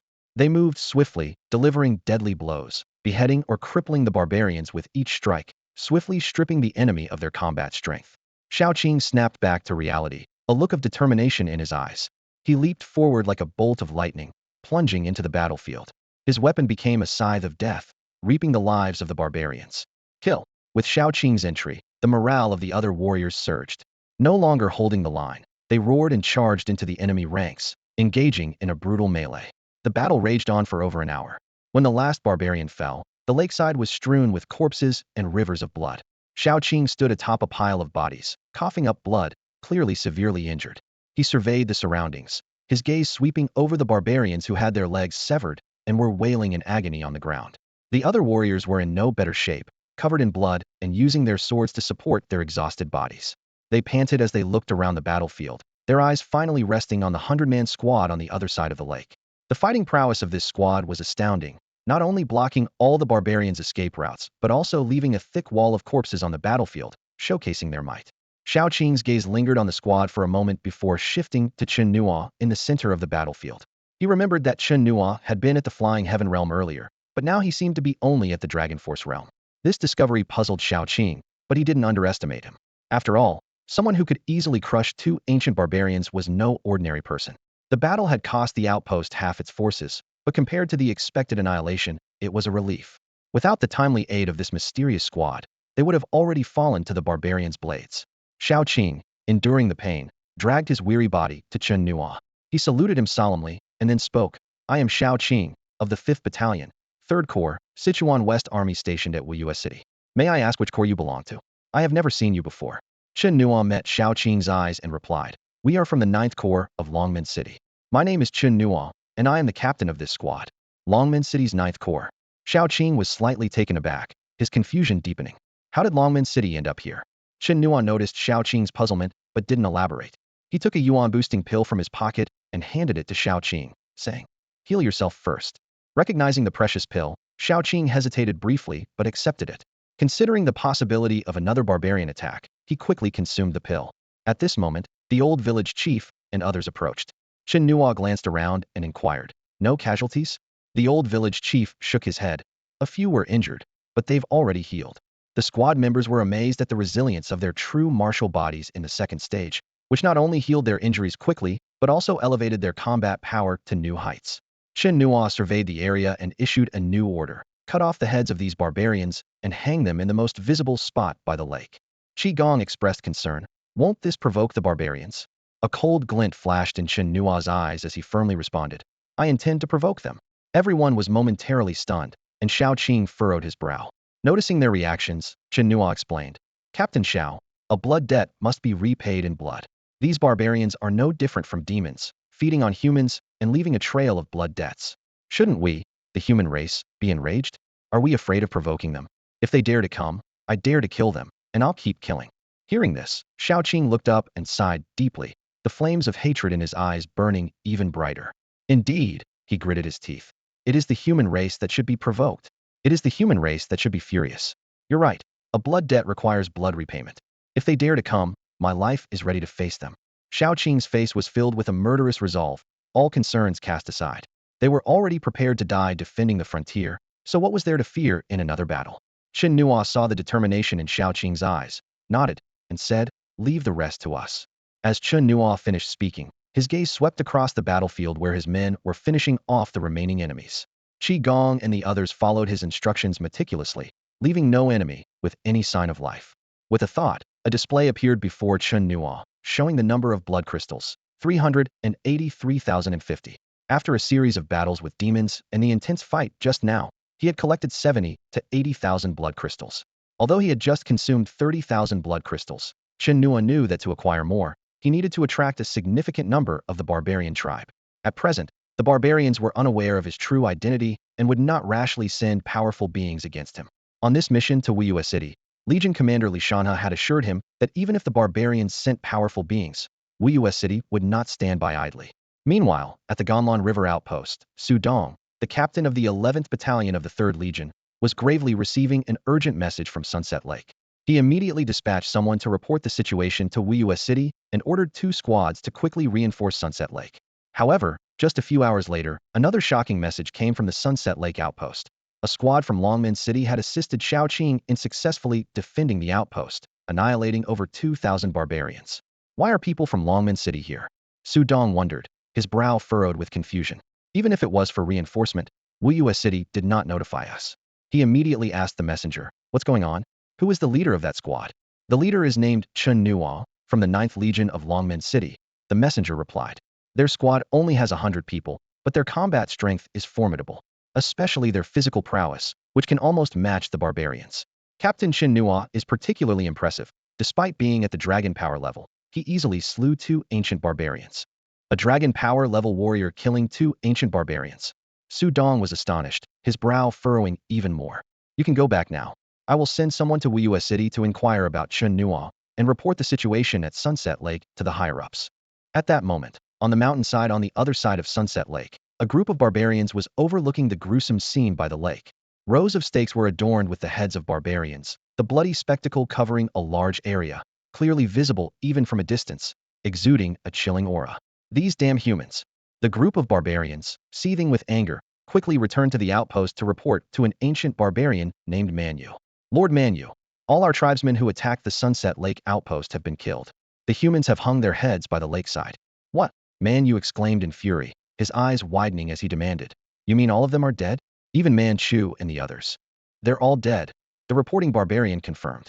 We saw it with our own eyes, the heads of our tribesmen hanging in rows there. Manu, unable to believe it, went to see for himself. When he saw the scene at Sunset Lake from a distance, rage consumed him, and he immediately ordered a dragon power level barbarian. Go quickly to Iron Tooth Pass and inform Man Wu to gather all forces. I want to flatten the Sunset Lake outpost and tear these humans to pieces. The dragon power level warrior took the order and left immediately. By evening, a force of 3,000 barbarians arrived at Sunset Lake, joining the remaining 600 barbarians with Manu. Man Wu, seeing the rows of heads by the lake, was filled with rage but did not act impulsively. Instead, he turned to Manu and asked, what exactly happened here? Manu, his expression as dark as iron, replied through gritted teeth. The Sichuan West Army received reinforcement from a human army. Their combat strength is exceptionally strong, so much so that even Manchu and the others were quickly slain before they could call for help. The priest insisted you supervise personally, yet you stayed behind. Just wait until the priest holds you accountable, Man Wu growled, his eyes burning with fury. Man Yu quickly defended himself. Manchu and the others were in charge of the attack. I stayed behind to guard against a potential flanking move by the Sichuan West Army. Who could have predicted they would abandon the attack and target Manchu instead? A nearby ancient warrior of the Flying Heaven realm interrupted their argument. Stop bickering. The humans have provoked us enough. I can't stand it any longer. Let's crush the Sunset Lake outpost and wipe out these humans. Yes. Man Yu clenched his fist, his eyes gleaming with a fierce light. Let's settle this score first. Whatever happens next, I'm ready to face it. Man Wu glared at the neatly arranged heads of his kin by the lakeside, seething with anger. Despite the heavy losses suffered by the Sichuan West Army in the previous battle, their side still had 2 other Flying Heaven realm warriors besides him and Man Yu, along with nearly 4,000 tribesmen. Even if the enemy reinforcements were strong, they would struggle to withstand their assault. Attack immediately while the Sichuan West Army is still regrouping. Man Wu commanded. As thousands of tribesmen charged out of the mountains, crossing Sunset Lake and preparing to storm the outpost, a crimson flash suddenly erupted from the lake height, was Chen Nuo, lying in ambush all along. The 4 Flying Heaven realm warriors instantly locked onto Chen Nuo, only to see him surrounded by raging thunder. Countless silver lightning bolts radiated from him, transforming into innumerable destructive thunderbirds that rapidly absorbed the surrounding spiritual energy to grow stronger. With a powerful punch downward, Chen Nuo unleashed the thunderbirds, which descended upon the battlefield in a terrifying storm of destructive electricity. Explosions echoed as the area around Sunset Lake became a domain of devastation. The lake erupted, dust filled the air, mountains trembled, and screams resonated everywhere. Though the 4 Flying Heaven realm warriors survived, they were left with their flesh torn open by the impact. As they witnessed their kin writhing in agony on the ground, Man Wu roared, "Die!" and swung his axe at Chen Nuo. The other 3 ancient warriors followed closely, their fists glowing with runes that exuded a deadly aura. Chen Nuo unfurled his blood-red wings, dodging the attacks with lightning speed, weaving through the ranks of the tribesmen to claim their lives. The village elder led a squad to join Chen Nuo, aiding in the slaughter of the enemy forces. With the advantage of speed from his wings and his lightning-fast movements, Chen Nuo maneuvered through the battlefield unchallenged. He deliberately spared the 4 Flying Heaven realm warriors, focusing instead on cutting down the other tribesmen. Sunset Lake was soon stained with blood, and the gushing fountains of decapitated heads cast an eerie red glow over the water. Bastard! Damn bastard! Man Wu raged as he chased after Chen Nuo in vain, forced to watch helplessly as his kin were slaughtered.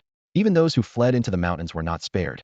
Man Wu's enraged screams echoed through the valley. He was consumed by madness, recklessly pursuing Chen Nuo's elusive figure. Blood sprayed like a fountain, covering Man Wu entirely as barbarian heads flew in all directions. The gruesome scene enraged Man Wu, causing him to lose his senses as he swung his massive hammer wildly at the void where Chen Nuo's figure moved.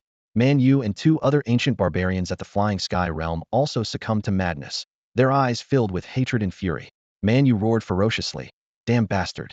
You dare kill my people, I will slaughter the entire Chuanxi army." He charged towards the outpost, but Chen Nuo was ready. He summoned the sacrificial spirit diagram, and a heaven-piercing spear shot out like a beam of destruction, pinning Man Yu into the mountainside with incredible speed. The spear burst through Man Yu's chest, shredding his internal organs with its lethal edge. The other two Flying Sky realm barbarians were shocked and retreated immediately, shouting, "Man Wu, retreat from Sunset Lake." However, Chen Nuo paid no heed. He summoned the four symbols light, and a white tiger wreathed in lightning sprang forth. The tiger transformed into a lightning-fast beam, piercing through the two barbarians' bodies in an instant. The powerful electricity hollowed out their flesh, reducing them to blood mist that exploded in the destructive current. Man Wu finally regained some clarity and fled towards the mountains. Yet Chen Nuo's assault was relentless. With one hand, he unleashed the vermilion bird shadow, whose fiery wings crashed into Man Wu's back. From the sacrificial spirit diagram in his other hand emerged a devastating spear. As Man Wu turned and shattered the vermilion bird's shadow with a punch, the spear had already pierced through his eye socket and out the back of his head. The immense force sent Man Wu's massive 4 to 5 meter tall frame flying 1,000 meters away. "Well done. Kill all these scum." The soldiers were thrilled, their scalps tingling with excitement at Chen Nuo's terrifying combat prowess despite his youth. Even Xiao Qing was moved, thinking that if he faced these four Flying Sky realm barbarians himself, he would surely die. Yet this young man had managed to kill them in a single encounter, a feat only a true genius could accomplish. Reflecting on this, Xiao Qing felt a surge of excitement. The Chuanxi army had always struggled with resources, making it difficult to nurture talent, let alone future leaders. One moment, they might be considering candidates, and in the next battle, those candidates could be slain. Watching Chen Nuo, who seemed like a god of war, Xiao Qing found himself deep in thought. As night deepened, most of the thousands of barbarians had fallen to Chen Nuo's blade, with the village elder and others also claiming some kills. This was not a spuro-themant decision by Chen Nuo to bring them along. It was to help them strengthen their blood energy through battle, laying the foundation for refining the true martial body and cultivating more powerful true martial patterns. Check the blood crystals, Chen Nuo thought, and a light screen displayed. Blood crystals, 454,200. Seeing the number, Chen Nuo frowned, mainly because there were too few barbarians at the Dragon Power realm and Flying Sky realm. Otherwise, he would have gained more blood crystals. Wang Xiong approached to report. Over 200 escaped. Chen Nuo looked into the distance, already forming a plan, and instructed, "Continue the pursuit. Strive to eliminate all these outposts. Tell Captain Xiao Qing not to follow. We'll withdraw immediately after we're done." Wang Xiong nodded in agreement. With that, Chen Nuo spread his blood-light wings and flew towards the barbarians' outpost. Xiao Qing frowned, puzzled. "What are they doing?" he asked, crossing the void to follow. Wang Xiong hurriedly shouted, "Captain Xiao, our leader is going to take down 4 outposts. You don't need to follow." Upon hearing this, Xiao Qing's brow furrowed deeply. This team dared to charge through 4 checkpoints, risking alerting the barbarian city, making escape difficult. However, before any explanation could be offered, Wang Xiong and his men galloped away, leaving a cloud of dust behind. Inside Wuyue City, the atmosphere in the council hall was tense. Yunnan, a seasoned veteran at the Feitian realm from Longman City, strode in and respectfully saluted Tang Zheng, the elderly city lord dressed in formal attire. With a furrowed brow, Tang Zheng directly inquired about Ling Yu's purpose for this trip. Yunnan smiled and said, "Old sir, you must have heard about the battle on the plains outside the Longman City checkpoint?" Before he could continue with any suspense, Tang Zheng impatiently interrupted, signaling him to get to the point. Yunnan then revealed that the 14-year-old prodigy had arrived in Wuyue City. Tang Zheng was astonished and immediately extended his spiritual sense to search the entire city, but found nothing. Yunnan explained that the young man might have already headed for the checkpoints. Tang Zheng retracted his spiritual sense, his brow tightly knit, wondering if a formidable enemy was approaching. Yunnan shook his head and revealed the truth. The young man's journey was not to evade danger, but to prepare for a solo assault on Ling City. He added that the Lord of Longman City hoped Tang Zheng could shelter the young man and keep him there as long as possible. Tang Zheng found it hard to believe and sternly questioned, "You say he intends to attack Ling City alone?" Yunnan nodded with a wry smile. Tang Zheng was furious, denouncing such behavior as reckless. As a city lord, he understood the immense cost of siege warfare and the potential risk to the entire defensive line. Although he hadn't witnessed the battle on the plains, the young prodigy's brilliance had become a beacon of hope for the Sichuan Western Army. Tang Zheng decisively stated, "If he's at the checkpoints, I'll send someone immediately." The old city lord, who remained unruffled in the face of countless alien enemies, was visibly unsettled when discussing Chen Nuo. At that moment, 3rd Corps Commander Chen Nuo hurried in. After a brief introduction of Yunnan's identity, Chen Nuo reported that the Sunset Lake checkpoint had been attacked by over 2,000 barbarians and nearly fell, but a small team from Longman City turned the tide, not only repelling the enemy, but annihilating them, displaying their heads by Sunset Lake. Tang Zheng and Yunnan exchanged a meaningful glance, then explained to the puzzled Chen Nuo that the leader of that team was the young man from Longman City who had slain a royal genius. Chen Nuo's expression changed dramatically upon hearing this, finally understanding how a small team achieved such an astonishing feat. With the situation critical, Tang Zheng made a swift decision, ordering Chen Nuo to go to the checkpoint and ensure the young man's safety. His tone revealed a deep concern and high hopes for the young prodigy. Yunnan immediately added, "Just keep an eye on him." Chen Nuo, sensing something unusual, furrowed his brow and asked, "Is there trouble in Longmen City?" Yunnan took a deep breath and explained the situation in detail. As he spoke, Chen Nuo's eyes widened in astonishment. One person attacking Ling City? That's impossible. Chen Nuo shook his head in disbelief.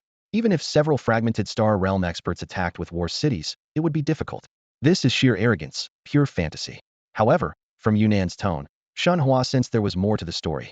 Cautiously, he asked, "Does Longman City have a special plan?" Yunnan gave a wry smile. "No plan really. It's just that this young man seems very confident. His idea is to attack Ling City alone while the frontline experts are drawn away, allowing Longman City to conserve its strength against the Feather Tribe's counterattack. He's very determined, but where his confidence comes from is a mystery to us. Coming to Wuyue City is part of his plan." Yunnan detailed Chen Nuo's plan to them.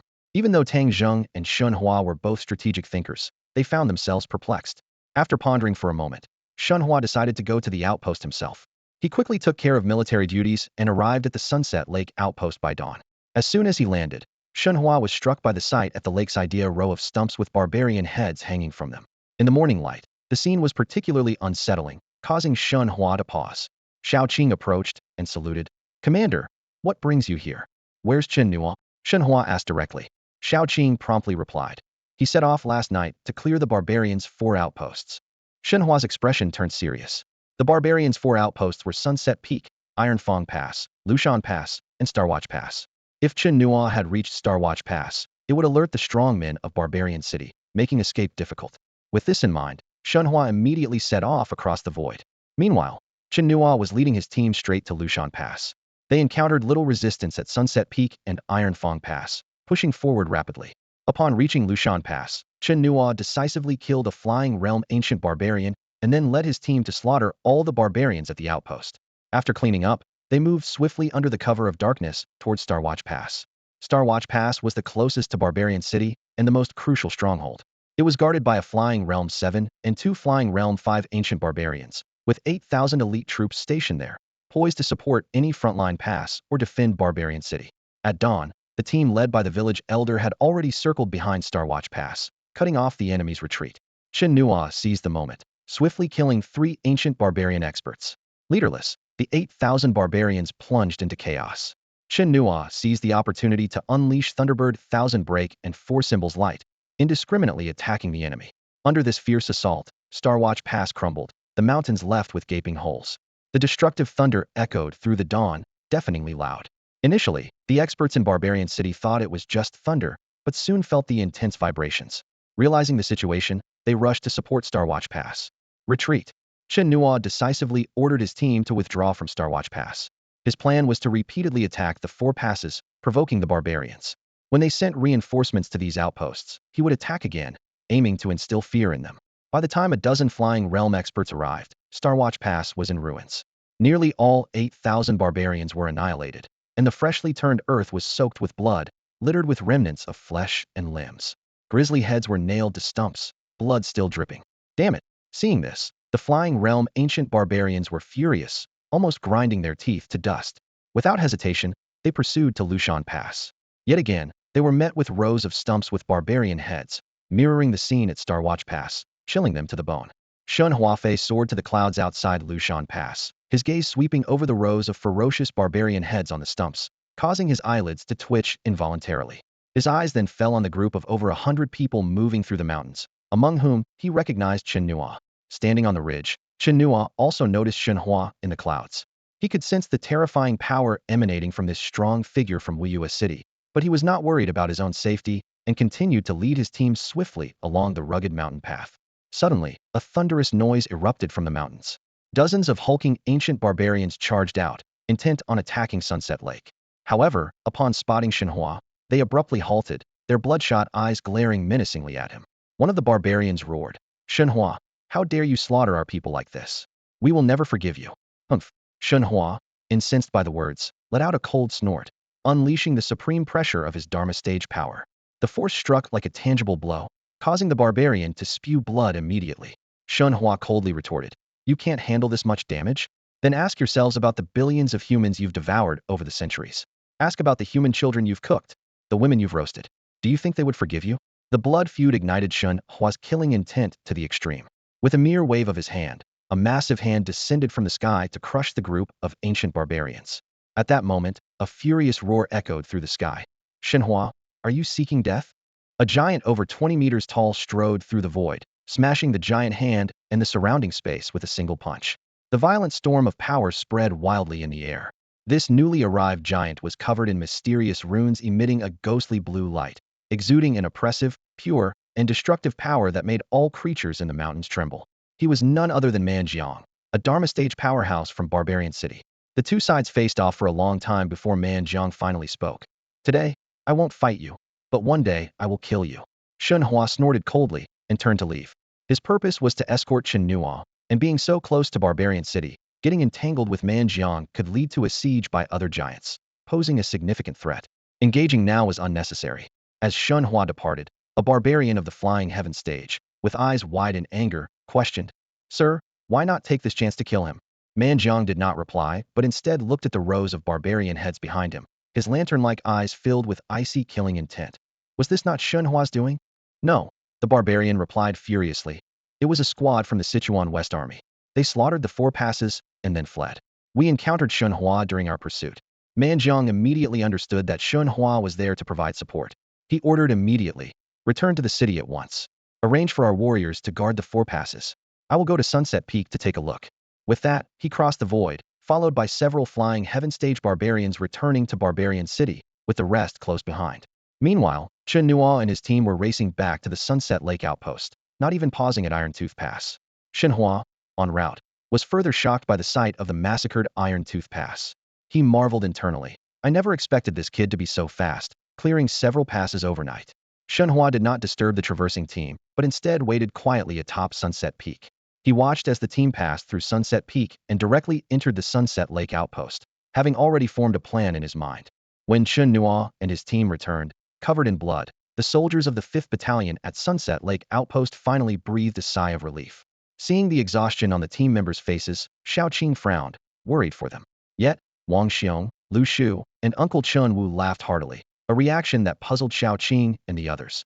Chen Nuo silently counted the blood crystals, now totaling 941,537.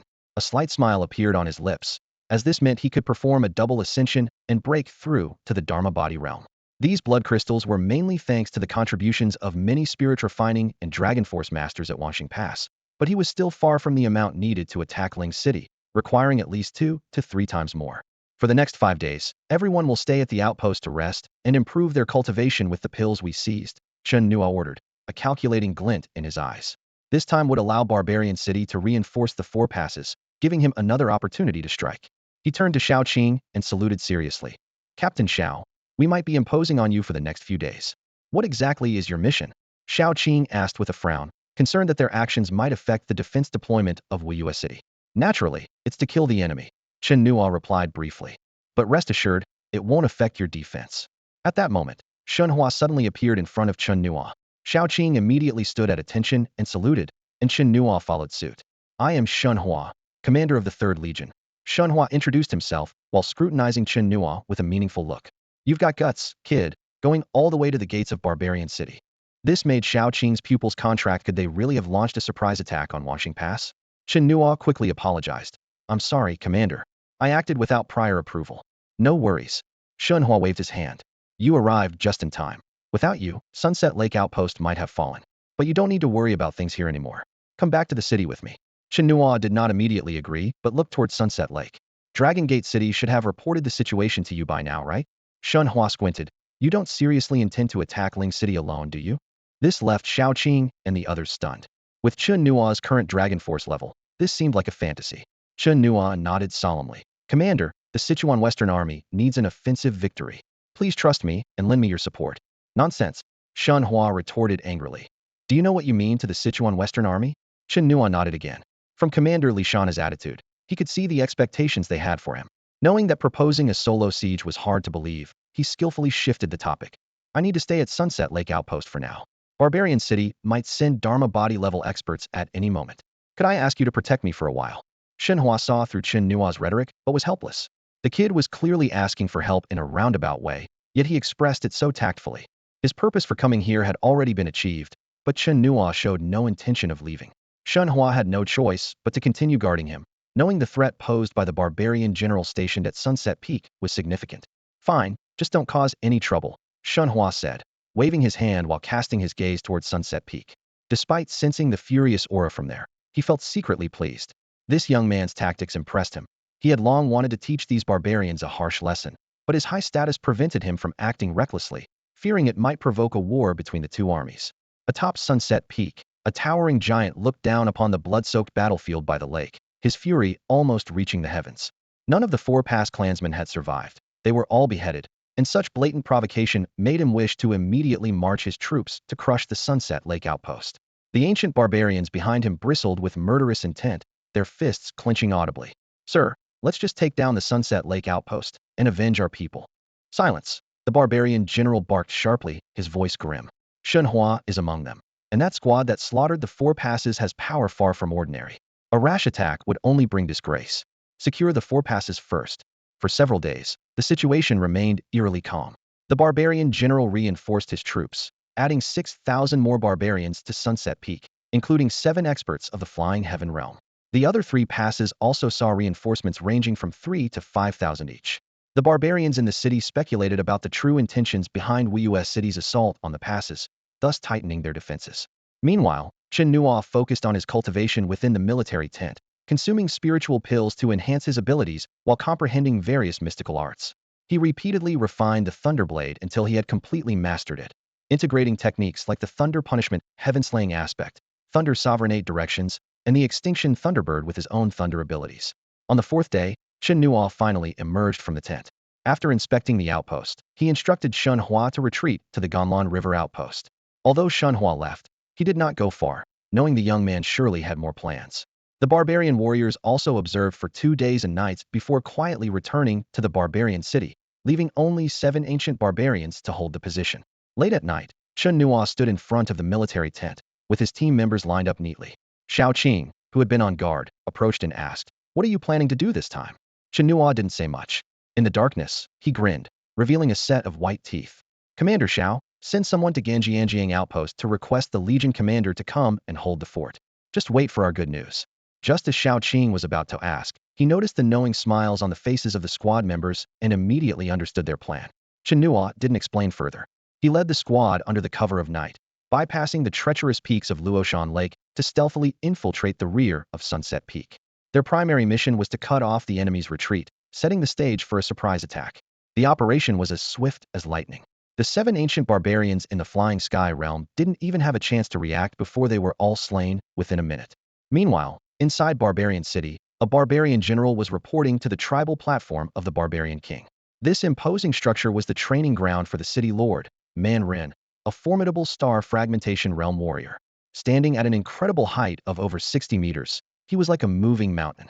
Ordinary palaces couldn't accommodate his frame, so this platform was specifically built for him. "Have you found out anything about that mysterious squad from the Sichuan West Army?" Man Ren's deep voice rumbled, already aware of the massacre of the Siguan tribe. The barbarian general knelt on one knee and respectfully replied, "I have been guarding Sunset Peak for several days without any movement from that side. We haven't been able to uncover much, but we've increased surveillance. If they are still there, they will slip up eventually. Any discoveries will be reported immediately. Mandarin nodded slightly and shifted the topic to the situation in Dragon Gate City. Dragon Gate City has been turbulent lately. The Feather Clan and the Three-Eyed Spirit Clan have sent several star fragmentation realm experts, along with many young talents rushing to the front lines, clearly targeting that human child. When the time comes, Five Peak City will certainly make a move. Be sure to keep a close watch and be ready to seize Luoshan Lake and Ganjianjiang at any moment. Understood, the barbarian general responded, then curiously asked, is that human child really as formidable as the rumors say? To kill over 20 flying sky realm geniuses while only in the spirit refinement realm, could it be an exaggeration? Mandarin sneered. The Feather Clan has mobilized their heritage. What do you think? His tone carried a hint of schadenfreude. It's just as well. Better to eliminate him early and remove a potential major threat to our tribe. If that human child grows, the threat won't just be to the other side. Our own safety would be at risk too. However, Mandarin had no idea that the real threat was right under their noses. With prior experience, the squad acted even more swiftly and decisively this time. The barbarian tribe never expected a second attack, and they had no time to react. After slaughtering at 3 outposts, dawn was breaking. Chen Nuo ordered the squad to retreat from the Lushan Pass battlefield immediately, while he himself charged into Wangxing Pass alone. He quickly killed the Flying Sky Realm ancient barbarians, then unleashed destructive lightning to cleanse the entire area. When Chenua arrived, the outposts were adorned with rows of grimacing heads, a gruesome sight that made him involuntarily twitch his lips. At Wangxing Pass, he saw numerous peaks and ridges leveled by the powerful lightning. The surviving barbarians were terrified and fled towards Barbarian City. Chen Nuo did not pursue them. Instead, he activated his bloodlight wings and disappeared into the void.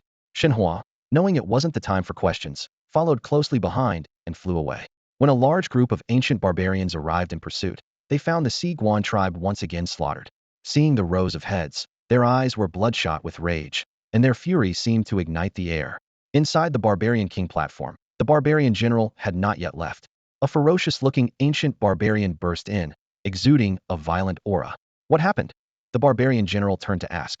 The ancient barbarian gritted his teeth and replied, Sir, shortly after you left, the newly stationed tribe members at the 4 outposts were all slaughtered. What? The Barbarian General clenched his fists tightly, the knuckles cracking. He had waited 5 days without any movement, but as soon as he left, the enemy struck again. Furious, he flew out of Barbarian King City, heading to Wangxing Pass, Lushan Pass, and Iron Tooth Pass in succession.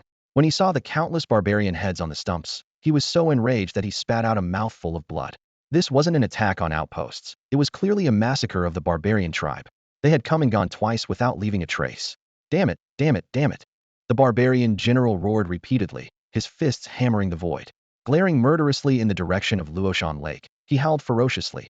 Shenhua, this isn't over between us. Return to the city and gather the troops. I will flatten the Luoshan Lake outpost. I will crush those damned humans. Above the outpost of Longman City, amidst the clouds, destructive spiritual energy raged, accompanied by howling winds and deafening shockwaves. A young man in green, carrying an ancient sword case on his back, stood with his hands tucked into his sleeves, arms crossed in front of him, casting a cold gaze at the human geniuses opposite him. His voice was filled with disdain and disappointment. I thought this journey would be rewarding, but it turns out to be just you lot. Truly disappointing. Beside him, another young man in a black scale-patterned robe watched the crowd with equal indifference. These two were Jian Hao and Heishui Xinkong, here to kill Chen Nuo. However, they were not alone. The daughter of the Ice King clan, Han Yanxue, and the genius of the Qingling ancient clan, Qingling Zhanzhan, along with a dozen other prodigies, had also come for the same purpose. Their goal was clear to eliminate the human prodigies. This would not only remove a potential major threat, but also earn them substantial rewards from their clan. The unparalleled resources were already clearly priced, and no one could resist such temptation. Opposite them, 8 human prodigies stood proudly. 2 women and 6 men, all in their early 20s, with eyes full of determination and sharpness. They retorted coldly. Jian Hao, who do you think you are? You can't even handle us, and yet you dare to challenge our tribe's prodigies? Jian Hao sneered. Prodigies? I've been here for 6 or 7 days and haven't seen these so-called natural-born prodigies. I've only seen a bunch of useless ones. I bet they saw us coming and are hiding behind the adults, too scared to show their faces. Haha, what prodigies? They don't even have the courage to fight. It's a joke. The other ancient clan prodigies chimed in, some even preparing to leave. There's no way the Chuanchi army would let you kill their prodigy. I bet they sent him back to safety. We came here for nothing. They don't even have the courage to face us. What kind of prodigy is that? If I had known they were like this, I wouldn't have bothered coming. I'm leaving. They might have some fighting power now, but in the future, they're just useless. I'm not wasting my time here. The 8 human prodigies listened, their expressions dark and severe. They glanced back at the outpost, frowning deeply. They had come back from the front lines to support the newly risen prodigy of Longman City against the encroaching ancient clan geniuses, fearing isolation and lack of support. But they hadn't expected not to see anyone. Although they knew these were deliberate provocations, the words of these alien prodigies still made them extremely uncomfortable. Inside the outpost, Su Ming also frowned deeply after hearing this. Li Shanhe, Li Zhan, and others at the front remained silent. Everyone understood that whether human or alien prodigies, they were just the visible players. The real threat lay in the powerful figures hidden in the shadows. Even the city lord of Lingyue and the returning strongmen from the front lines were secretly on high alert, prepared to respond to any strong figures coming from the direction of Ling City. Meanwhile, in a pavilion in Ling City, Dian another three-eyed spirit clan member at the fragmented star level, and 2 feathered clan members at the same level stood silently. The three-eyed spirit clan member sighed. We haven't found any information about that human prodigy. It seems Lingyue really did send him away. Dian disagreed, saying in a deep voice, if he was really sent away, Longzhou City wouldn't have dispatched strongmen. Let's wait and see. Who could it be? Yu Tuo, a fragment star realm expert of the Feather Clan, asked curiously, his eyes gleaming with a dangerous light. He added, even if that human child is sent away, it would be a good gain to take the opportunity to eliminate the opponent. Hearing this, a fragment star realm expert of the three-eyed spirit clan curled his lips into a cold smile. Elder Yu Tuo, you sure have quite the appetite. Dian pondered for a moment before speaking slowly. Let those young ones test the waters again. They've suffered such great humiliation. If there's no response, they'll probably run away. We'll decide what to do then. A hint of malice flashed in his eyes as he thought about using this chance to get rid of his old rival, Ling Yu. Meanwhile, outside Spirit City, Yu Hao, Yu Zhua, and several other Feather Clan prodigies were staring at the clouds over the plains. Yu Hao shook his head in disappointment and sighed. What a letdown. They were originally worried that their power wouldn't be enough to kill Chen Nuo, but the arrival of formidable figures like Jian Hao and Heishui Xiankong seemed sufficient to vanquish the human prodigy. They had expected Chen Nuo to be unable to resist showing up, yet there was still no sign of him. Yu Zhua frowned. It must be that old man from Longman City who made arrangements. Yu Hao chuckled and shook his head. Whether or not arrangements were made, as long as he's in Longman City, it's fine. Just afraid he might have been scared off. Yu Zhua didn't respond, acknowledging the possibility. Outside the pass, as other prodigies were about to leave, Jian Hao spoke coldly. Since we're here, let's kill these 8 first. His sharp gaze swept over the 8 human prodigies, his tone full of disdain. Didn't attack earlier, giving you the wrong impression. Today, I want to see how many of my strikes you can withstand. Before he finished speaking, a sword light shot out from the ancient sword box like a meteor, rushing toward the 8. The pure and fierce sword intent made the 8 frown deeply. At this critical moment, a young girl in a fitted long dress stepped forward resolutely. With a slight lift of her 3-foot-long sword, a gust of sword wind roared to life. A seemingly weak yet powerful sword light blossomed instantly, intercepting the incoming flying sword with a precise clang. The girl's hair danced in the wind, and her spirited eyebrows were full of sharpness. She pointed her sword at Jian Hao, her voice cold and firm. Your swordsmanship is nothing special. Jian Hao's eyes flashed with surprise. Then he sneered. Interesting. Even a woman has more courage than that so-called prodigy. Now I feel it's not that necessary to kill him. Killing all of you is more interesting. The other alien prodigies, who were preparing to leave, immediately changed direction and charged toward the 8 with murderous intent. The 8 human prodigies didn't speak much. Their long-suppressed anger and frustration erupted completely at this moment. They rushed to meet the enemy, determined to fight. Jian Hao finally took a step forward, and 4 flying swords shot out from the ancient sword box on his back like arrows, attacking the girl with the 3-foot-long sword from different directions. The girl's killing intent grew stronger with each battle, and a powerful sword aura formed an invisible barrier around her. Her 3-foot-long sword swung like lightning, swiftly cutting down the incoming flying swords. Just then, Jian Hao suddenly closed in, and another sword light flew out from the sword box, bypassing his feet, aiming directly at the girl's lower body. Sensing the deadly threat, the girl was about to dodge, only to find her retreat blocked by flying swords from all sides. She had to leap up, trying to escape the predicament. However, the lurking flying sword pursued relentlessly, stabbing toward the sky. At this critical juncture, Li Shanhe stepped out of the pass. The terrifying pressure of a Dharma body realm expert swept across the field, repelling all the flying swords. Jian Hao's face changed dramatically, and he had to retreat instantly by several miles. Li Shanhe waved his hand, creating a massive vortex of spiritual energy from thin air. The vortex whirled, engulfing the girl and the other 8, swiftly bringing them back inside the pass.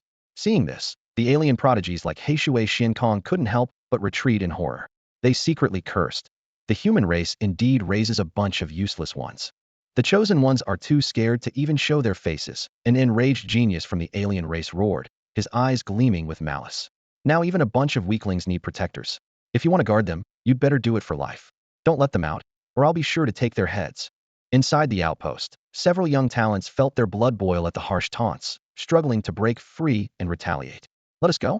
We want to slaughter these arrogant bastards, they shouted in fury. They're prepared for this. Don't fall into their trap, Li Shanhe sternly warned. Are we supposed to hide like that chosen one? We can't do that. One of the talents finally erupted, voicing his pent-up frustration. His words cast a pall over the faces of the Sichuan West Army soldiers present. Li Shanhe offered no further explanation, only silently led the group to withdraw from the outpost. How many had witnessed the young man's desperate fight, his lone charge to Ling City, and his battered, barely breathing figure? At this moment, the Sunset Peak outpost. A killing aura enveloped Sunset Lake, as Chen Nuo's repeated assaults had thoroughly enraged the barbarian tribe. The barbarian general personally led 80,000 tribesmen to the lakeside.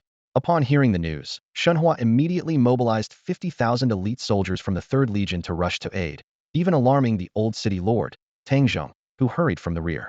Chen Nuo stood atop the outpost, gazing across the lake at the dense ranks of the giant tribe warriors. After this slaughter at the outpost, his blood crystal count had reached 1.37 million. It was time to leave. The barbarian general leading the troops, and the barbarian blade likely in the rear. This is an unavoidable grand battle, Xiao Qing analyzed, furrowing her brows. So what if it's a grand battle? It's a chance to fight to our heart's content, a burly battalion commander exclaimed, his fighting spirit surging. I've been waiting for this day for too long. At that moment, Chen Nuo stepped onto the observation platform. The eyes of Shen Hua and the others immediately focused on him. Commander, I have a favor to ask, Chen Nuo said calmly, his gaze fixed on the direction of Sunset Peak. What is it? Shen Hua asked, puzzled. I'd like you to hold the line and suppress the barbarian tribe's experts in the Dharma body realm, preventing them from joining the battlefield. Chen Nuo's request left Xiao Qing and the others baffled. Shen Hua didn't press for more details, simply gesturing for him to continue. This war is my design, intended to draw out the enemies of Barbarian City. Therefore, I don't want the 3rd Legion involved, Chen Nuo explained to Xiao Qing and the others. Nonsense, a battalion commander shouted angrily. What do you mean by not involving the 3rd Legion? When have we, the Sichuan West Army, ever feared death? You are our hope and pride. If you're willing to risk your life, we're willing to stand by you. Forget about plans. The enemy is here. We fight, even if it costs us our lives. Chen Nuo grinned, quickly masking his inner turmoil. Don't get me wrong. I just want to have a go at the barbarian tribe first. You guys hold back for now, so you don't scare them off. If it looks like I can't manage, then you can step in. The group furrowed their brows even tighter, more confused than ever. Did this kid really intend to face 80,000 barbarians alone? They couldn't fathom his reasoning. Only Shen Hua seemed to have an inkling. The squad I brought along won't participate in the battle either, Chen Nuo added. What are you up to, young man? A deep, authoritative voice suddenly echoed in Chen Nuo's ear. An elderly man with flowing white hair and long eyebrows appeared out of nowhere, stepping steadily onto the watchtower. Lord, Shen Hua and the others immediately saluted, and Chen Nuo quickly followed with a standard military salute. Tang Zheng approached Chen Nuo, his sharp gaze sizing up the young man with satisfaction. Tell me what's going on. Chen Nuo met Tang Zheng's eyes calmly and said, Elder, you must already know. Are you really going to fight? Tang Zheng asked, his brow furrowed slightly, a hint of probing in his tone. Chen Nuo nodded firmly and added, Since you're here at the watchtower, please allow me to show you what I'm made of today. All right. Tang Zheng agreed readily, a single glance silencing Shen Hua, who was about to speak. Chen Nuo turned towards the direction of Sunset Peak, his gaze suddenly as sharp as a blade. He stepped into the air, blood-red wings unfurling behind him, and in an instant, he shot towards the front of Sunset Peak like a crimson shadow. The barbarian army glared menacingly at Chen Nuo, the air thick with tension. Chen Nuo looked down at the barbarians, his voice booming across both sides of Sunset Lake. Do you know who took the heads of the 4 watchtower leaders? The barbarians clenched their fists, teeth gritted. Chen Nuo continued to provoke. That's right. It was me. I decapitated your clansmen and hung their heads on stakes.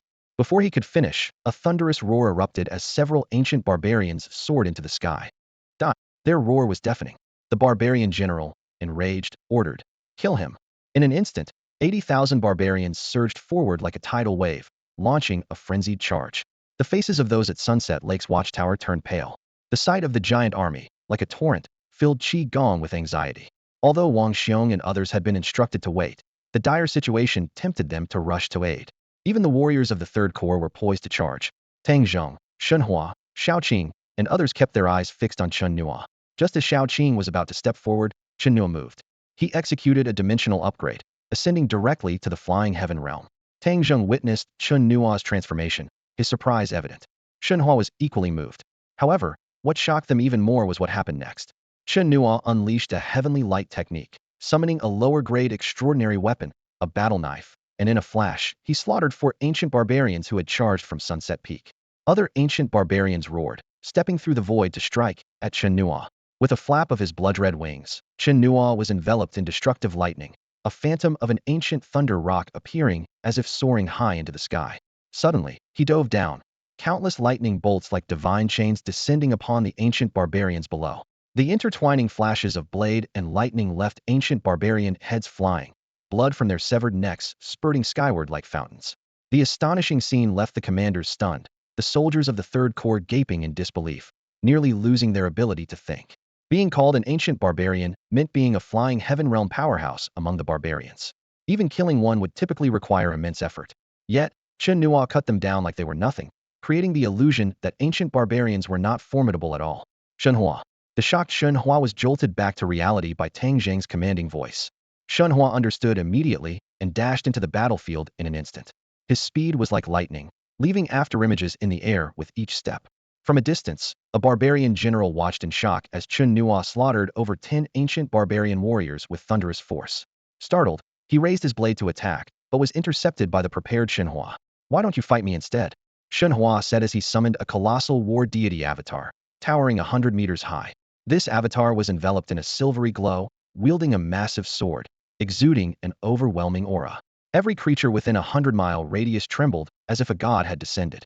The war deity avatar swung its sword, and where its blade passed, the void shattered, unleashing destructive energy like a cascading waterfall. The barbarian general was not to be outdone, launching a punch with runes on his fist erupting into a blinding light beam stretching dozens of meters. The two forces collided midair with a deafening explosion, causing vast areas of the void to collapse. After being blown apart by the shockwave, the two combatants instantly clashed again, each collision altering the very fabric of the world around them. Their battlefield was like a forbidden zone, with no one daring to approach. Meanwhile, on the other side of the battlefield, Chen Nuo transformed into a humanoid lightning warrior, surrounded by lightning as thick as giant dragons. He descended from the sky, landing directly in the midst of the barbarian army. The Thunderbird Thousand Break 4 Elephants light erupted, and amidst continuous booming, a corner of Sunset Peak collapsed, with countless rocks tumbling into Sunset Lake. Wherever Chen Nuo went, flesh and blood flew, and severed limbs and debris danced in the air amidst dust and stone. System notifications flashed continuously. Killed 1,000 enemies in the spirit refinement realm, gained 41,300 blood crystals. Killed 50 enemies in the Dragon Force realm, gained 13,422 blood crystals. Yet these notifications were quickly drowned out by the thunderous roars. "It's that demon, he's appeared again. He slaughtered our people," several barbarians shouted in terror. Tang Zheng watched from afar as Chen Nuo single-handedly disrupted the charge formation of the 80,000-strong barbarian army. He immediately used his divine sense to probe behind Sunset Peak. Sensing the anomaly, his expression changed dramatically, and he tore through the void to enter the battlefield. A colossal giant, standing over 20 meters tall, was tearing through the void with his bare hands from 10 miles away. His fist descended like a meteor from the heavens, crushing and collapsing the space it passed through, with brilliant sparks illuminating the entire sky. This terrifying force, akin to a celestial curtain, bore down upon Chen Nuo, immobilizing all life within several miles and making even breathing an arduous task. The scent of death loomed ominously, and Chen Nuo's heart tightened. Was this the power of the star-shattering realm? Indeed, only such a realm could shatter stars and break the heavens with a single punch. Just as he prepared to face the blow heaped by elevating his abilities, an unexpected change occurred. A blood-red giant cauldron rose from beneath the force, colliding with a thunderous roar that shook the heavens. Vast expanses of space shattered and collapsed like a mirror. A storm of destructive energy swept across, causing the waters of Sunset Lake to scatter in all directions, and even Chen Nuo's short hair was blown straight by the shockwave. Despite immediately utilizing his true martial body to withstand the impact, he inevitably began to descend. An elderly man with white hair tore through the void, striding over from 10 miles away. His eyes glowed with a blood-red light, and his overwhelming aura caused the surrounding space to collapse. Dare to lay hands on one of my human juniors. I'll cut you down, you old beast.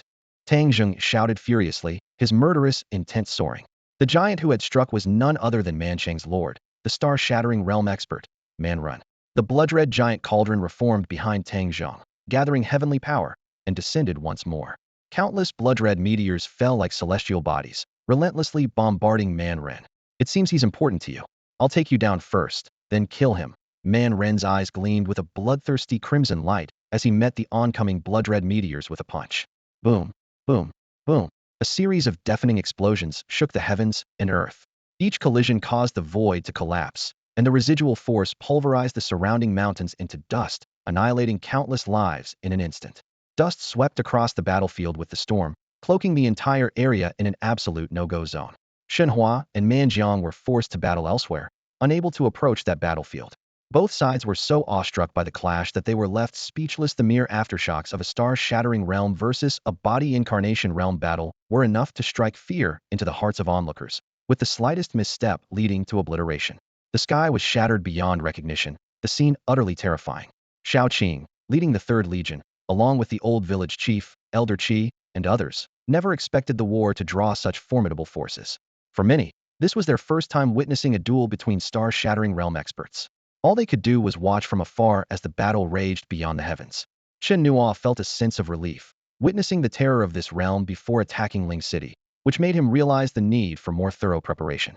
However, the priority now was to slay more barbarians and acquire blood crystals. His attacks became increasingly fierce, each strike precisely annihilating a large number of barbarians. Even the ferocious barbarians were intimidated by his relentless slaughter. Witnessing the massacre of 80,000 tribesmen, with even the ancient man being crushed like weeds, the towering man in charge of the city could no longer hold back and personally entered the battlefield. The powerful practitioners from Wuyue City responded immediately, escalating the conflict. Reinforcements on both sides surged in, quickly swelling the number of the Man tribe to 100,000. The 3rd Legion launched a full-scale attack, and the battlefield boiled over like a cauldron of oil. Chen Nuo, drenched in blood, flew back as the powerful practitioners of the Flying Heaven Realm retreated into the Sunset Lake outpost with their injured bodies. Tang Zheng plummeted heavily from the sky, sacrificing an arm to severely wound the Man blade and force it back to Man City. He suppressed his injury with great effort and asked Chenua about the battle situation. Have they all retreated? They've fallen back to Wangxing Pass, Chenua replied succinctly. What about that kid? Tang Zheng extended his consciousness to search. Everyone's gaze simultaneously turned to Chen Nuo, who was sitting cross-legged not far away. At this moment, Chen Nuo was enveloped in a golden glow, consuming spiritual pills and medicines amidst the battle's lingering energy to temper his body. His true martial body underwent further transformation, and his cultivation advanced to the 2nd level of the dragon power realm. The dragon force tied in his dantian was several times stronger than before, and the dantian's capacity limit was continuously increasing. During this period, to narrow the gap with the alien geniuses between the Flying Heaven realm and the Dharma body realm, Chenua had been suppressing his cultivation, focusing on refining the foundation of his dantian. After this battle, his strength had improved in all aspects. More importantly, the mission of this journey had been accomplished. Sheta had counted his spoils and accumulated 2.95 million blood crystals, with over 30 ancient man slain. Chen Nuo stood up and, upon seeing Tang Zheng's severed arm, frowned and was about to speak when Tang Zheng interrupted him with a raised hand. It's been a long time since I've fought a good battle. You did well in this one. The complete extermination of dozens of ancient man was enough to teach the Man tribe a lesson.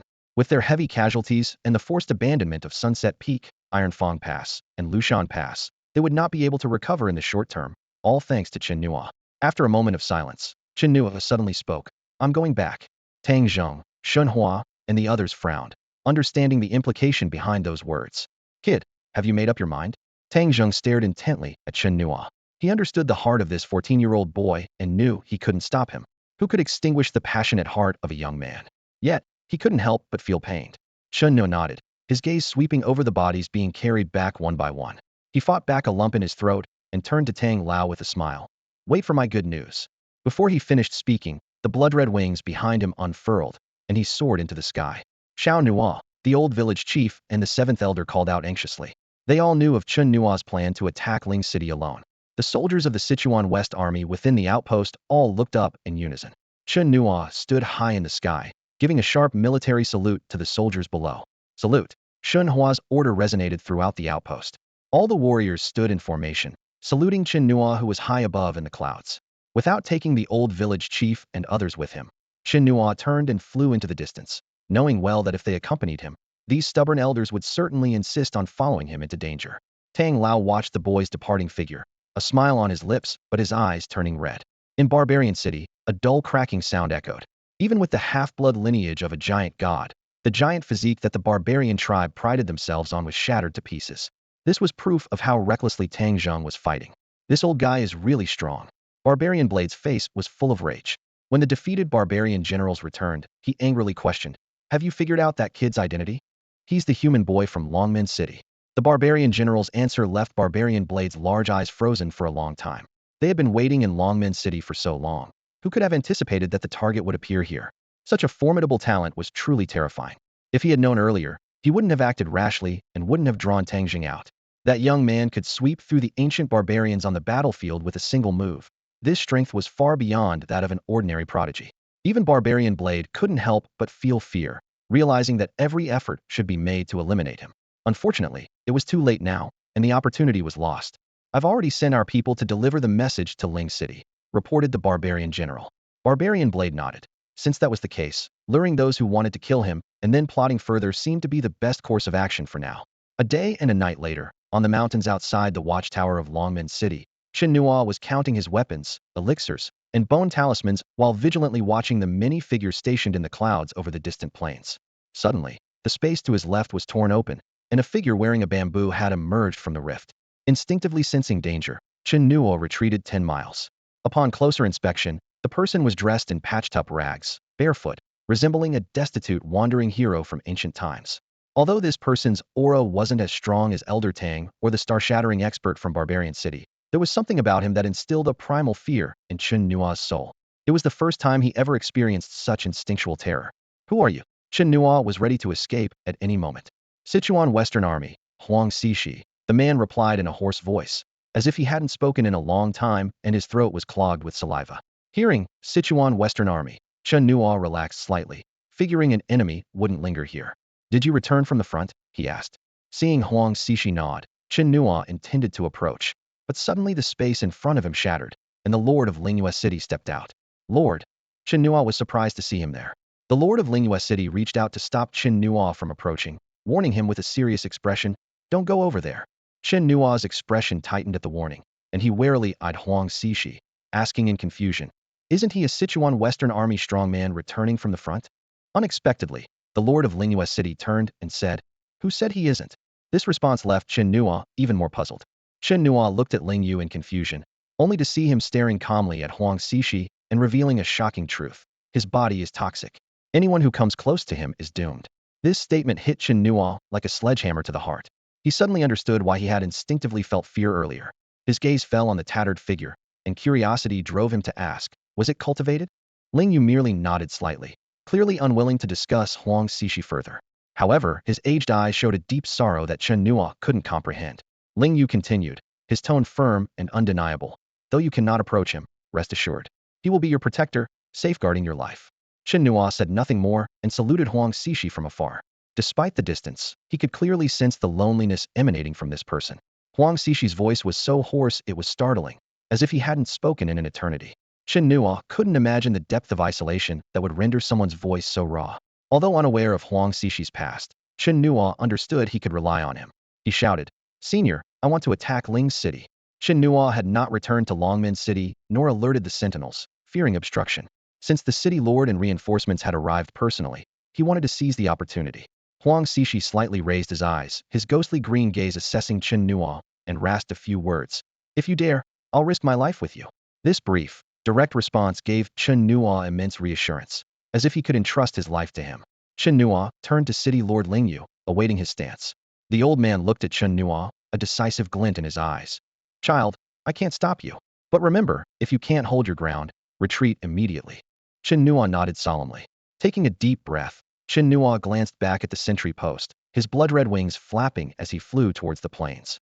Meanwhile, above the plains, Jian Hao, Heishui Xiankong, Qingling Zhan, and others stood for a long time. Suddenly, a genius sneered, "I'm done playing with you. I'm leaving first." With that, he traversed the void, heading for Ling City. The others hesitated for a moment before following suit. Shui Xiankong sneered disdainfully. Seems like a waste of time. With that, he too departed. Seeing the others leave, Jian Hao, though reluctant, could only turn away, thinking it was futile to wait any longer since no one had appeared. Just as these geniuses arrived at Ling City's front, a streak of blood-red light suddenly swept over their heads, plummeting straight into the city streets. With a thunderous crash, the ground cracked open, and lightning as thick as a barrel burst out from the impact point, obliterating the surrounding three-eyed spirit clan, causing the entire battle city to shake violently. This sudden turn of events left Ling City momentarily stunned. Whether it was the three-eyed spirit clan soldiers on the walls, the flying realm experts, or the newly arrived geniuses like Jian Hao, all were petrified, unable to comprehend what had just descended into the city. All eyes focused on the electric arc of destruction in the light. In a pavilion within the city, for Starshatter realm experts, Dianyu and Yutua were also alarmed, their senses probing the distance. Powerful figures stepped into the sky, gazing at the unexpected event. Ling City suddenly shook, drawing the attention of Yu Zhua, Yu Hao, and other talented members of the Yu clan. They swiftly ascended into the sky, their gaze fixed on the direction of the city gate. Everyone in Ling City paused what they were doing and looked toward the same place. There, flashes of electricity danced, arcs of lightning leaping across the ground. Jian Hao, Shui Xiankong, Haning Xue, Qingling Zhanzhan, and other geniuses quickly regained their composure and locked onto the location. Amidst the electric light, a solitary figure stood boldly. These prodigies rapidly flew into the city, their eyes fixed intently on the figure. Bathed in lightning, his short hair fluttered in the electric glow. His upright posture was like a spear poised to pierce the heavens, exuding an unmistakable sharpness. Jian Hao squinted slightly, scrutinizing the young man. Dressed in the Sichuan military uniform, he was clearly only at the lonely realm, yet he could fly and exuded such a powerful aura of slaughter. Jian Hao was intrigued and called out loudly. You must be the prodigy who killed Lei Hong and the others. Jian Hao's voice was filled with barely concealed excitement. He had thought this was a wasted trip, but unexpectedly, their target had appeared at this crucial moment. A young man in yellow also looked the newcomer up and down, scoffing dismissively upon sensing his lonely realm cultivation. Chen Nuo, is it? I thought you'd hide in Longman City, but here you are, unable to resist the provocation, coming out to die. Before he could finish, Chen Nuo shot him a cold glance and interrupted. Keep running your mouth, and I'll crush you like the pest you are. As he spoke, he reached out toward the young man in yellow. The young man in yellow was furious, shouting, A cornered rat dares to act arrogant? You're courting death. He stepped forward, charging at Chen Nuo. Simultaneously, Jian Hao confirmed Chen Nuo's identity and attacked without hesitation. From the ancient sword box on his back, 6 sword lights shot out, and the terrifying aura of swordsmanship filled the air. Jian Hao did not dare to underestimate Chen Nuo, as Lei Hong's death served as a stark warning. Moreover, killing Chen Nuo would earn him rewards from his clan, an opportunity not to be missed. Shui Xiankong was equally unwilling to fall behind, summoning a black serpent-shaped spear, a mid-grade extraordinary weapon specifically prepared to suppress Chen Nuo. He attacked almost simultaneously with Jian Hao, launching a fierce assault on Chen Nuo. Other geniuses also joined in, forming a formation that unleashed a beam of destructive light aimed directly at Chen Nuo. They all sought to kill him in one strike, fearing intervention from human experts. As Chen Nuo reached for the young man in yellow, powerful auras suddenly emerged in the city, and several formidable presences focused on him. However, Chen Nuo was unfazed. With a thought, he activated his second-level dimensional ascent. The notification consumed 900,000 blood crystals. Infinite dimensional ascent successful, flashed in Chen Nuo's mind. Instantly, his cultivation surged to the Dharma body realm. He felt as if he had leapt from a 3-dimensional being to the realms of 4 and 5 dimensions, gaining unprecedented abilities. In his dantian, his mana was as vast as a sea of stars, each swirling nebula containing a mighty Dharma body, seemingly connected to the heavens and earth, granting Chen Nuo unparalleled divine might. Chen Nuo's physique also became extraordinarily powerful, with true martial patterns emitting dazzling light. Countless mysterious transformations occurred silently at that moment. Dharma body realm. A terrifying aura radiated from Chen Nuo. Jian Hao, the young man in yellow, Shui Xiankong, Haning Xue, and other super geniuses felt the overwhelming might of the Dharma body realm and were instantly filled with terror, their eyes widening in disbelief, and their attacks faltered. No, no, don't, they cried out in despair, turning to flee. But it was too late. Chen Nuo's hand shot out like lightning, instantly grabbing the young man in yellow and several other prodigies.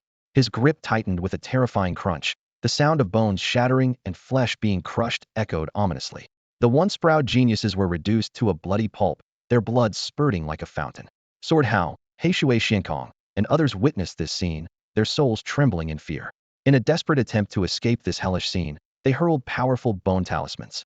However, under the oppressive force of a strong practitioner at the Dharmakaya stage, these attacks crumbled like paper, turning to dust in an instant. They were horrified to find themselves completely immobilized and utterly subdued. Damn it, I can't move. Why the hell is he at the Dharmakaya stage? Ah, someone help me, ah. Their anguished cries of despair echoed over Ling's city, like the wails of the damned. In the blink of an eye, a dozen once dominant super geniuses were crushed like ants into bloody remains. Han Yingxue fled with all her might, her beautiful face filled with unprecedented terror. She had completely underestimated Chen Nuo's power, a level that could easily crush her 1,000 times over. She regretted coming here and not leaving sooner. Her speed was swift, as she employed the most powerful arcane arts of the Ice Clan. Her slender fingers traced a complex array of ice and snow in the air, unleashing an endless icy glow that surged towards Chen Nuo like a raging river. She then conjured a snowflake-shaped array, spreading extreme cold that froze the void into a solid ice wall. This was not an attack, but a cover for her escape. However, Chen Nuo reacted even faster. He suddenly materialized a razor-sharp blade of energy, slicing down in a flash. With a tear, Han Yingxue's graceful and tall figure was cleanly split in two, sent flying in opposite directions. The only one who managed to flee into the distance was Sword Hao, who frantically unleashed 10 flying swords from his ancient sword box. These 10 destructive streaks of light were his ultimate trump card, the pinnacle of his sword spirit clan's supreme swordsmanship. In the past, even when facing top human geniuses, he had never been forced to use more than 8 swords. Yet now, all 10 were deployed just to buy a moment to escape. But this insignificant struggle seemed so small in the face of Chen Nuo. His cloud-piercing hand tore through the void, reaching out from behind Sword Hao, 5 fingers piercing his skull like steel needles. Sword Hao was yanked forward, letting out a harrowing scream. The excruciating pain that pierced his soul caused his body to convulse violently, his eyes nearly bursting. Just as Chen Nuo was about to crush Sword Hao's head, a blade filled with murderous intent descended from the sky, tearing through the void above. This strike, gathering all the killing force of heaven and earth, pressed down on Chen Nuo like the collapse of the heavens. Chen Nuo's body shuddered, and even the surrounding three-eyed spirit clan members were forced to their knees by the overwhelming pressure. Powerful spiritual energies filled the air like an iron curtain, trapping Chen Nuo within. From deep within the war city, a golden feather sliced through the sky, sharp enough to cut through anything, as if it could sever all things in the world. At the same time, a golden vertical pupil appeared above the city, glaring down at Chen Nuo. Its pupil suddenly widened, unleashing a destructive golden light that struck fear into everyone in Ling's city, as if it were the light of apocalypse. This was the work of star-shattering realm experts, and not just one. Their attacks were decisive, swift, sudden, and ruthless, launching a lethal strike almost the instant Chen Nuo's identity was confirmed, with no regard for the moral implications of the strong attacking the weak, nor the collateral damage to the surrounding three-eyed spirit tribe. They were determined to eliminate Chen Nuo, giving the human warriors no chance to intervene. Before anyone in the city could react, and before even the Dharma body realm experts could arrive, for star-shattering realm warriors had already torn through the void, appearing before Chen Nuo.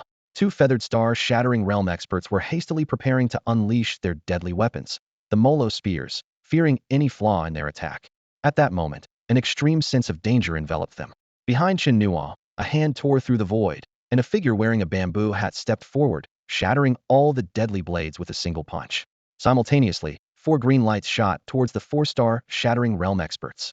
The Lord of Lingwest City also tore through the void, conjuring a battle sword that emitted a sky-splitting light, intercepting the golden feather. Chen Nuo reacted even faster, hurling Jian Hao's broken body towards the light emitted by the golden pupil, while riding an ancient thunder rock to soar into the sky. Jian Hao's body disintegrated upon contact with the golden light, showcasing its terrifying power. Boom, boom, boom. 3 earth-shattering explosions resounded, with shockwaves spreading to distant mountains, plains, and outposts, even reaching the great river behind Ling City. The destructive energy storm turned the city's buildings into dust, and the three-eyed spirit tribe at the center of the storm was instantly pulverized into a mist of blood. At the outpost, the sudden battle startled the Chuanqi army. Li Shanhe, Yuna, Li Zhan, Nanshan, and others flew into the sky above the plains, watching intently. 8 young talents followed suit. What a powerful battle fluctuation. This is a star-shattering realm battle. What's happening over at Ling City? Asked a spirited young woman in a fitted gown, frowning. Li Shanhe felt a jolt in his heart, speculating. He really went. He hadn't expected Chen Nuo to act without a word. Li Zhan also felt a shock, ready to rush over, but was stopped by Li Shanhe. It's him, isn't it? The young woman in the fitted gown turned to Li Shanha. It's the Chuanchi army prodigy who's been hiding, right? The other 7 had similar suspicions. Though they had been dissatisfied with Chen Nuo's secrecy, they now realized the seriousness of the situation and prepared to head to Ling City. That battle isn't suitable for you. Stay here. Li Shanha stopped the 8. What do you mean? A muscular young man demanded. Why hasn't he shown himself? And now that he has, you say such inexplicable things. They can't handle the battle? But he can. Li Shanha didn't answer, only silently watched the distance. Yuna, Nanshan, Zhaoshan, Su Ming, Tao Long, and others from the 7th and 9th Corps, even the old and young of Longman City, stood at the outpost or on Longman Mountain, gazing towards the battlefield. The buck-toothed old man at the tea house stood at the door, staring into the distance. Many elderly people stood in the streets, eyes watering as if with sand, blinking constantly, occasionally taking deep breaths. For years, they fought until they were exhausted, but never had they felt so sentimental as today. They never imagined someone would bring them a long-awaited victory before they were laid to rest, capturing a war city and repelling the invaders. And this promise came from a mere 14-year-old boy. Regardless of the outcome, it was enough to honor their lifelong guardianship and sacrifice. Far in Wuyue City, Tang Zhong, Chen Nuo, and others stood on the city wall, gazing out. A young man in blood armor frowned, scanning the outpost, noticing everyone silently watching towards Ling City, with no one answering. A thrilling battle was unfolding above Ling City. The combined attack of 4 formidable star fragmentation realm experts, including Dianyu and Yu Tuo, was blocked by a mysterious force, igniting their fury. This should have been the perfect opportunity to eliminate Chen Nuo, yet it ended in such a way, driving them to the brink of madness as they cursed Chen Nuo's incredible luck. Just then, 4 green beams of light shot like arrows towards them, and the experts quickly dodged 1,000 meters away. The beams plunged straight into Ling City, turning buildings to dust and instantly reducing any 3-eyed spirit clan members they touched to blood. This was not ordinary corrosive light, but a lethal poison formed from pure magical power, turning even the hard ground a glowing green and continuously corroding it. Half-step divine wandering realm. Dianyu immediately recognized the cultivation level of the figure wearing a conical hat and identified him. You're Huang Xixi. What? Poison body Huang Xixi. Yu Tuo's face changed dramatically. Although they anticipated that the Sichuan West Army would send strong reinforcements, they never expected this notorious and fearsome figure, making the situation tricky. Huang Xixi gave them no respite, instantly appearing before the 4. He formed hand seals, and a formation diagram made of poison patterns appeared beneath the star fragmentation experts. Knowing the terror of the poison body, the 4 dared not linger, abandoning their pursuit of Chen Nuo to leap into the air, avoiding the formation's range. Huang Xixi followed closely, his actions aimed at driving the star fragmentation experts away from the Ling City battlefield, buying Chen Nuo time to survive. Ling Yu, the city lord, transformed into a stream of light to follow, participating in the battle while closely monitoring Ling City to guard against any hidden star fragmentation experts. Huang Xixi was a formidable opponent who had once fought against divine wandering realm experts. Let alone dealing with them, even slaying 4-star fragmentation experts wouldn't be a problem for him. His presence greatly relieved Ling Yu's pressure. Dianyu and the others were well aware of Huang Xixi's fearsome reputation. This man who cultivated a poison body with a mortal form harbored unimaginable poison in his blood, not to mention his terrifying magical poison power. Such a presence was a nightmare for star fragmentation cultivators and one of the few adversaries the Feather Clan feared. Yu Tuo decided swiftly. Huang Xixi is already half a step into the divine wandering realm. It's up to us to handle him. Dianyu, you go hold off Ling Yu, while the others below take out Chen Nuo. This time, they not only took action themselves, but also brought many Dharma body realm experts. As long as they could hold Huang Xixi and Ling Yu long enough, those below would have a chance to eliminate Chen Nuo. Yu Tuo and another Feather Clan star fragmentation expert jointly wielded the demon spear. Both were at the 8th level of the star fragmentation realm. Without other means, even 4 of them combined would struggle to contend with Huang Xixi and risk being slain. But with the demon spear, their gap with Huang Xixi could be significantly narrowed. Although top-tier extraordinary weapons were terrifying enough, they were like scrap iron before a treasure weapon. Each treasure weapon was forged with rare divine iron, engraved with supreme bone patterns, imprinted with supreme formations, sealing divine power within, nurturing a treasure spirit of immense power. The demon spear contained a sealed ancient demon spirit, possessing intimidating ancient demonic might. As the 2 jointly refined it, the black patterns on the demon spear activated one by one, emitting dazzling black light for thousands of meters. Endless black demonic mists surged from the spear, turning the surrounding space pitch black, enveloping Huang Xixi. Under the full empowerment of two-star fragmentation stage powerhouses, the Moro spear transformed into a pillar piercing the heavens, emanating a lethal light forged by an ancient demon god. This terrifying power targeted Huang Xixi with the intent to pierce him through. Huang Xixi, undaunted, charged into the darkness. His entire being burst forth with a spectrum of lights, dispersing the black, demonic mist. Suddenly, behind him appeared the shadow of a centipede-like creature hundreds of meters tall, which unleashed a dazzling laser that accurately struck the Moro spear. Seeing this, Yu Tuo and his companion quickly retracted the Moro spear, simultaneously casting two sigils to form a wall of earth and sky, blocking the fearsome toxic laser. At that moment, another star fragmentation stage powerhouse from the three-eyed spirit tribe seized the opportunity, opening the golden vertical eye on his forehead, unleashing an endless stream of golden light that obliterated the dark demonic energy and toxic light, aiming straight for Huang Xixi. Yu Tuo and his companion took the chance to once again wield the Moro spear, launching a fierce assault.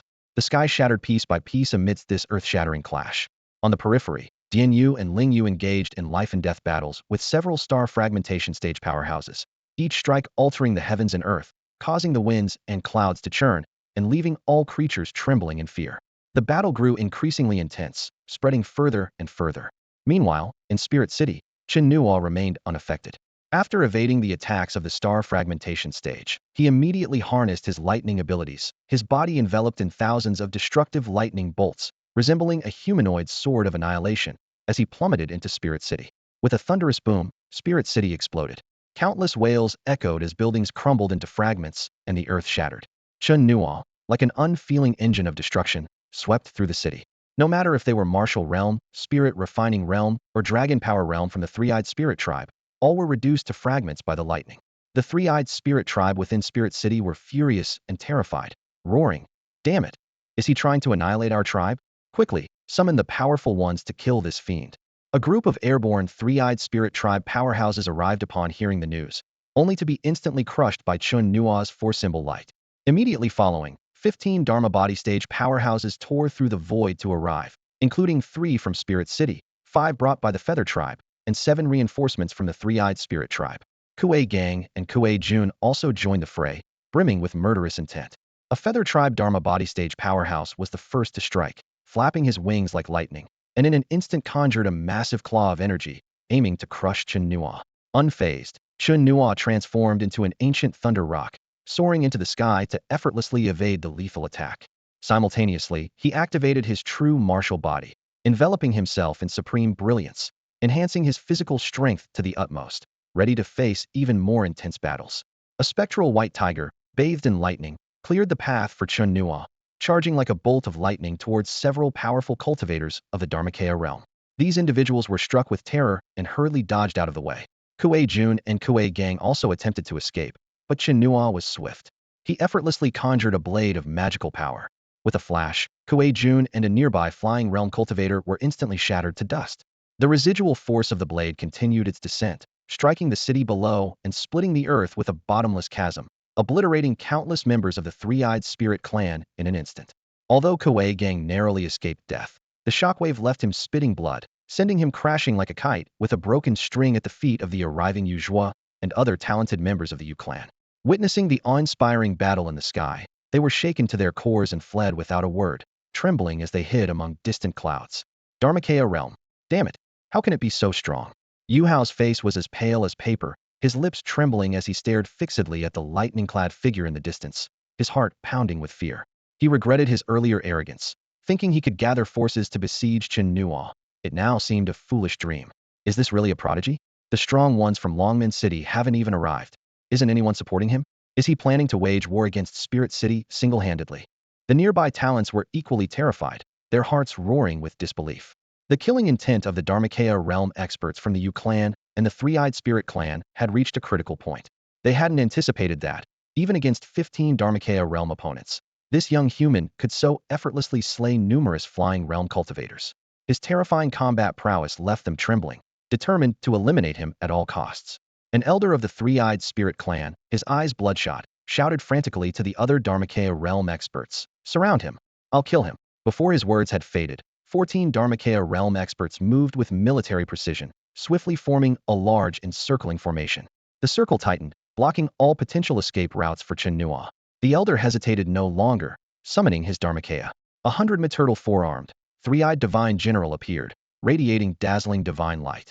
It enveloped the elder, drawing in the surrounding forces of heaven and earth, making him appear like an unparalleled ancient deity. With a glare from his ancient eyes, two radiant beams shot out like swords for 1,000 meters. Simultaneously, the divine eye on the three-eyed general's forehead unleashed a torrent of sword energy, sweeping towards Chen Nuo with overwhelming force. Each sword strike carried the power to destroy the heavens and the earth. Despite such a fierce onslaught, Chen Nuo remained fearless. His body emanated boundless lightning, transforming into an enormous thunderball. This thunderball, like an indomitable mountain in a raging torrent, withstood the violent impact of the sword energy torrent. Lightning and sword energy continuously dissolved, unleashing waves of destructive storms. "You little brat, you fell into my trap, die."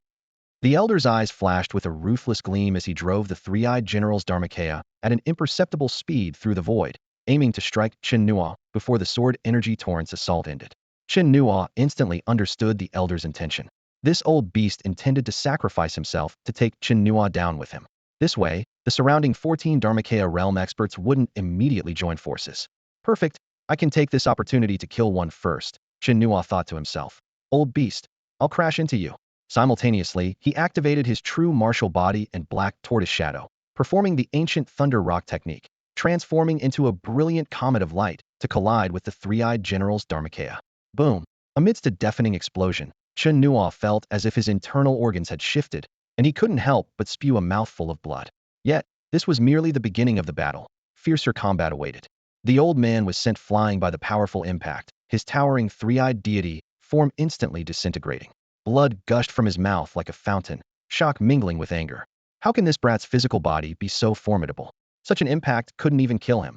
Chen Nuo's face was twisted with determination as he gritted his teeth and forced his way through the swirling storm of destruction. The violent energy shredded his clothes and left bloody streaks across his body, yet it couldn't halt his advance. Like a cannonball, he surged towards the old man, his heavy punch piercing through the opponent's chest. The old man's aged eyes bulged with pain, barely able to react before Chen Nuo launched another assault. "I'll crush you," he roared, transforming into a blood-red bolt of lightning and slamming into the old man. The force of this collision caused the old man's eyes to burst with blood, his consciousness wavering. The two of them were like a runaway projectile, hurtling towards a distant avian clan avatar realm expert. Just as they were about to collide, a brilliant vermilion bird phantom leapt from Chen Nuo's head, enveloped in a sea of destructive fire. Although the avian expert shattered the vermilion bird phantom, the powerful shockwave forced him back, creating a chance for Chen Nuo to break through. Even with his chest pierced, the old man refused to yield, swinging a fist in retaliation. However, as Chen Nuo absorbed the blow, his hand darted like lightning into the old man's chest cavity, ripping out his heart and lungs. Then, with another ferocious punch, he shattered the old man's head to pieces, sending the lifeless body flying like a severed kite. This astonishing scene caused all onlookers' pupils to contract sharply, witnessing a realm expert being slain on the spot. Everyone, including Yuzhua, was left breathless. In an instant, 14 avatar realm experts closed in, each unleashing their awe-inspiring avatars. The three-eyed deity, the four-winged golden-feathered Yuzun, the eight-armed god wielding a spear, the golden light-bathed heavenly rock. Each avatar stood like an ancient god in the sky, their immense power enveloping the entire spirit city, nearly sealing off all of Chen Nuo's escape routes. Faced with such an overwhelming force, Chen Nuo dared not be careless. He focused his spiritual energy into his dantian, observing the swirling nebulae within, each housing a formidable avatar. He locked onto the true martial sovereign avatar, his strongest reliance, formed from cultivating the true martial body, and his only means of infinitely elevating his power. As the true martial sovereign avatar manifested, a colossal phantom hundreds of meters tall enveloped Chen Nuo. In an instant, he seemed to merge with the heavens and the earth, gaining supreme power that no suppression could hinder. His eyes blazed with intense light, and with a raised head, a majestic imperial presence surged forth, clashing fiercely with the aura of the 14 avatars, creating an earth-shattering roar. Chen Nuo, commanding the true martial sovereign avatar, faced off unflinchingly in a life-or-death battle against the 14 formidable experts. The battle of the Dharma bodies was earth-shattering. The deafening sounds of energy clashes and the clash of metal echoed continuously across the heavens and earth. The void was shattered into chaos. Mountains shook violently, and floods ravaged the banks of the great river. Stars fell from the sky, and lightning and thunder flickered unpredictably across the firmament, illuminating the distant horizon. Standing on the clouds above the plains outside the watchtower, Li Shanhe, Yuna, Li Zhan, and others gazed towards Ling City, their faces filled with awe. They knew exactly who was battling there, yet they couldn't fathom how many formidable foes the young man was facing alone, or the immense pressure he was under. Li Shanhe repeatedly wanted to rush over to assist, but ultimately held himself back. Chen Nuo's words echoed in his mind. We need victory to honor the souls of the millions of Sichuan West soldiers. Many of the elders behind us are waiting to hear a song of triumph. This was also what Li Shanhe hoped for. Having made the decision, he couldn't let it all be in vain. His gaze shifted to the 8 geniuses, the heroic girl Zhao Xiaoying in a long dress, the young man Rong, she clad in blood armor, and the other 6. These talents all hailed from the Martial Arts Academy, having grown up with the resources of the human race, awakening powerful talents, and possessing battle armor, weapons, and extraordinary tools, with teachers to guide their magical skills. Yet Chen Nuo started from scratch, seizing everything from the enemy. These geniuses might never understand him, just as they couldn't comprehend the Sichuan West soldiers who fought with their lives. But Chen Nuo continued to fight valiantly in difficult circumstances, which was the reason Li Shanhe felt proud. The 8 geniuses silently watched the distant battle. The terrifying slaughter that tore apart the heavens and earth made them realize that this level of combat was far beyond their capabilities. They tried to fly higher to get a clearer view of the battle, but could only watch from the periphery. Li Shanhe did not stop them and had already arranged for Li Zhan to lead part of the troops around the mountain to encircle the rear of Ling City. The battle within Ling City lasted for more than an hour. After Chen Nuo's true martial emperor Dharma body was shattered, he successively used the Divine Eye Lord, Blood-Winged Rock, and Extinction Thunder Dharma bodies, all of which were destroyed one by one. His body was covered with blood marks, and his injuries were so severe that he couldn't recover quickly, constantly torn open by the power of the slaughter. He unhesitatingly consumed all his spiritual pills to replenish his mana and heal his wounds. In this brutal battle, he had defeated 5 Dharma Realm experts and killed 3. However, these Dharma Realm experts not only had astonishing recovery abilities, but also possessed far superior foundations, methods, and combat experience. These formidable cultivators were all prodigies who had gained fame at a young age, and their current power far surpassed the flying realm. Chen Nuo had already used up 2 blood crystals and had only managed to kill 3 of them. Without changing his tactics, even obtaining more blood crystals wouldn't be enough to eliminate all of them. However, Chen Nuo quickly discerned their fatal flaw, their desperate obsession with killing him. Unlike them, he had no fear of death. Surveying the shattered spirit city around him, Chen Nuo swiftly devised a battle strategy in his mind and fearlessly charged at the remaining 11 opponents. Though these strong individuals were covered in blood, with some having parts of their heads smashed, they kept a close watch on Chen Nuo's every move, terrified he might escape. They were internally shaken, unable to believe that a 14-year-old could counterattack and kill 4, including a 7th-level powerhouse, amidst an assault by 15 formidable cultivators. His extraordinary prowess left them breathless, driving them to madness as they unleashed their terrifying abilities with reckless abandon. Kuei Gang had already been beaten to the brink of death, barely able to retreat. Yu Zhua, Yu Hao, and others distanced themselves, watching the young boy on the battlefield who seemed like a human-shaped beast, their confidence shattered. Chen Nuo fought while retreating, deliberately luring his enemies deeper into the spirit city. Wherever he went, nothing was left alive, further enraging the 3-eyed spirit clan's powerful cultivators, who pursued him with fury. 4 of them gritted their teeth and led the charge, deploying formations that covered miles, shattering the void and unleashing countless beams of divine light. The formations condensed into supreme killing light, pouring down like torrential rain. Simultaneously, enormous battle avatars wielding deadly weapons approached with a roar. Seeing his enemies fall into the trap, Chen Nuo's body trembled as he unleashed a technique he had never used before: eightfold annihilation. Instantly, lightning erupted from within him like a flood, transforming into countless sword-like currents spreading in all directions. The electric light pierced through the avatars of the 4 3-eyed spirit clan cultivators, obliterating all formations. Immediately after, Chen Nuo executed Thunder Punishment Tian, converting all the power in his Dantian into lightning energy. The sky changed color as a massive silver-white lightning scar appeared in the void, like a wound in the firmament, dazzling and blinding. This thunderous scar, thick enough to encircle 3 people, emanated a terrifying power that made one's scalp tingle, rapidly extending toward the 4 powerful cultivators. With a deafening explosion, the lightning scar shattered their defenses, causing their avatars to collapse and their bodies to be crushed by the residual force. Seizing the opportunity, Chen Nuo used his technique, Skylight Shadow, to rapidly close in, launching several extraordinary weapons in an assault. He intentionally exposed a flaw, luring other cultivators rushing to aid into his trap. "Forget about us, kill him." The dying cultivators let out their final cries. The four formidable cultivators whose physical forms had been shattered let out earth-shaking roars.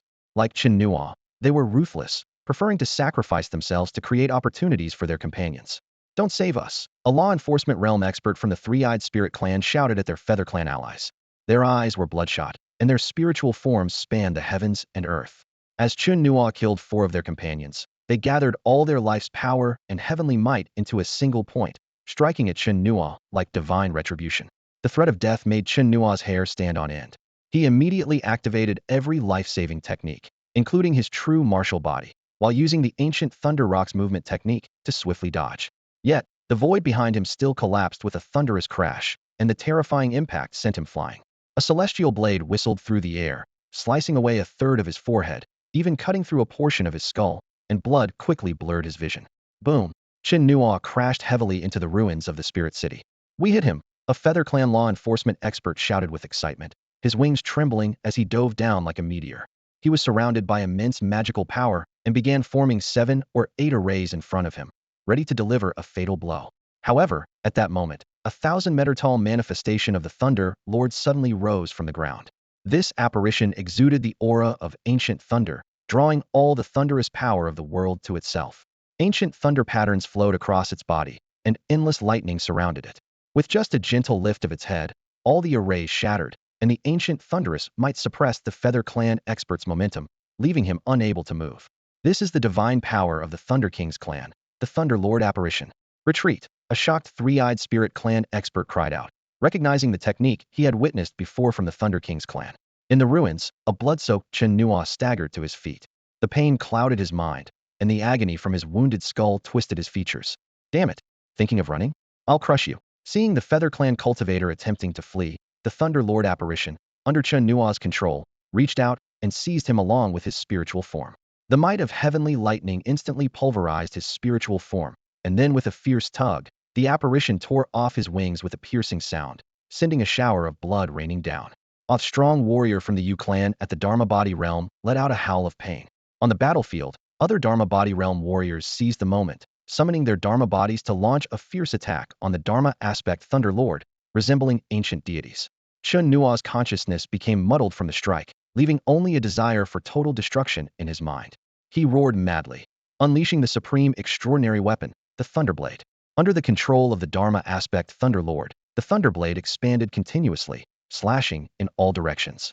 The Yu clan warrior was instantly reduced to dust, and the approaching Dharma Body realm warriors met the same fate, their Dharma bodies completely destroyed. The Thunderblade crackled with endless lightning, each strike seemingly tearing the heavens and earth apart. The blood of the Dharma Body realm warriors gushed like fountains, staining the entire battlefield. The surviving Dharma Body realm warriors glared menacingly at Chen Nuo. Realizing this was the perfect opportunity to kill him. However, the endless ocean of lightning blocked their advance. They roared in fury, eyes bloodshot, yet could only watch as the opportunity slipped away.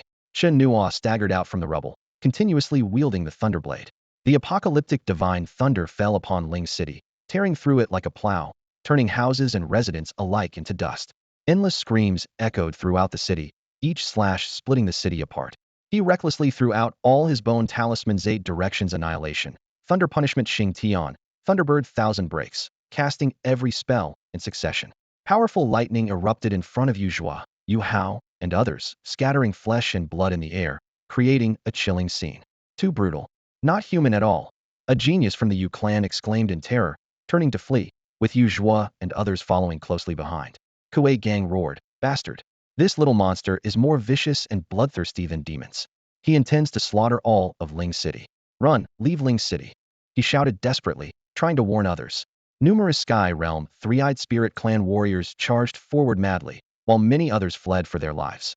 The surviving Three-Eyed Spirit Clan Dharma Body Realm elders, with grim faces, rushed towards Chen Nuo, burning their life force, mana, and Dharma bodies to create an annihilating storm.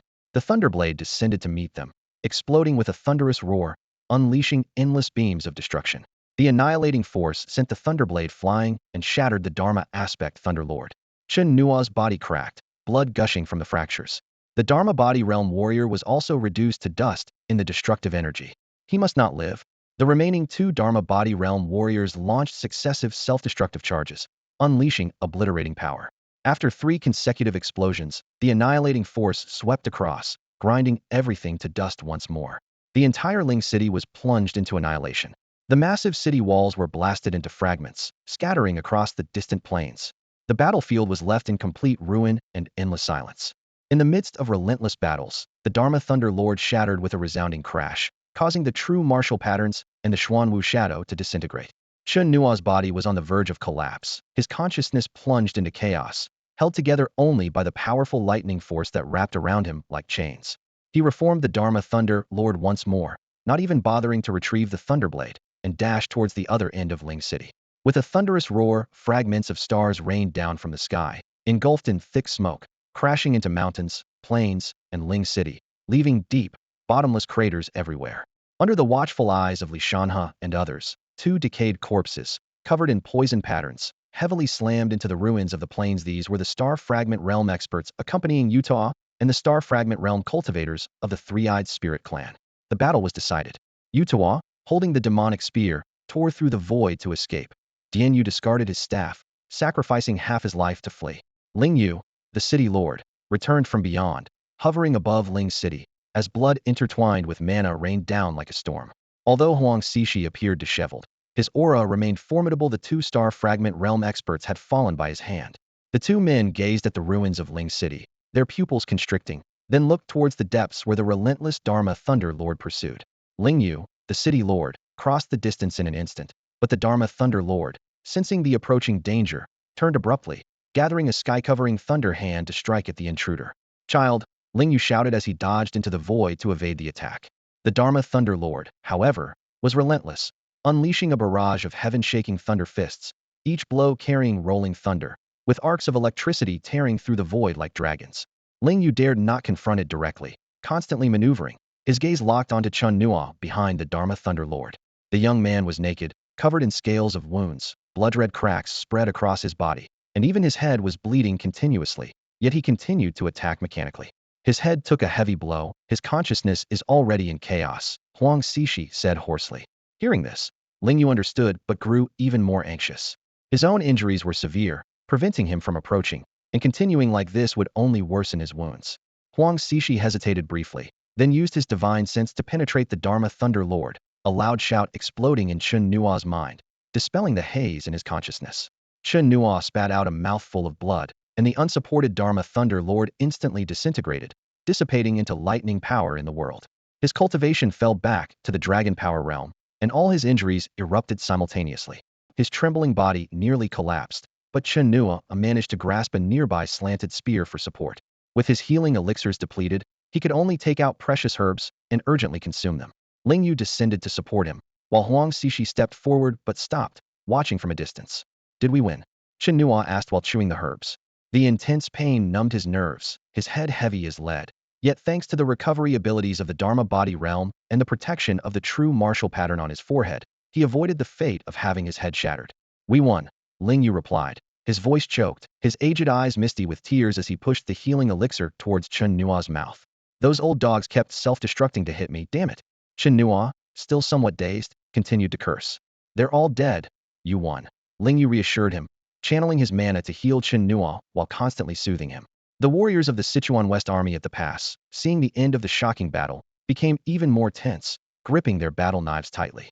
They all knew it was one man fighting against an entire war city, surely battered and bruised, and they feared that figure might just collapse. Without a word, Li Shanhe flew towards Ling City at top speed, followed closely by Yuna and others in streaks of light.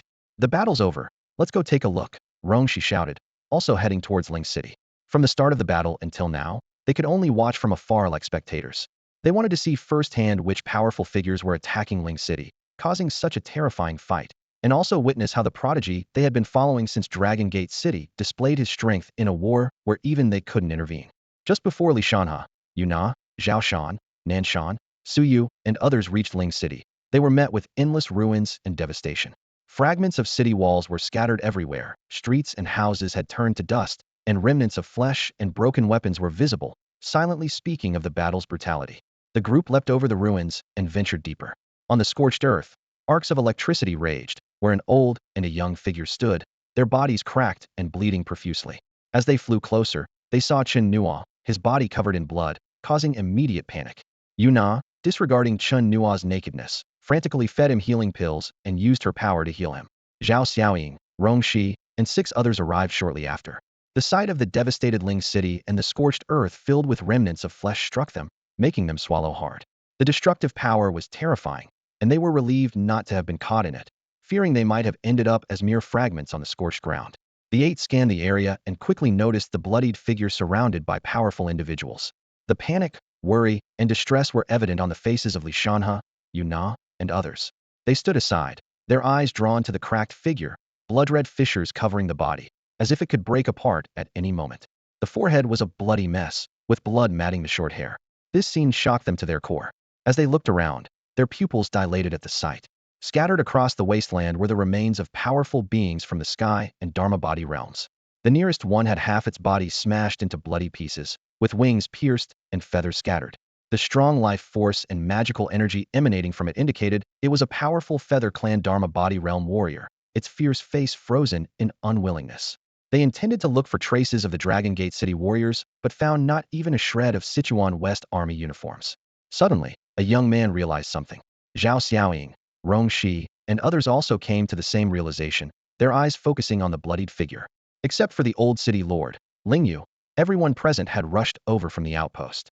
And the old city lord's battle took place beyond the skies. So, wasn't the battle in this war city?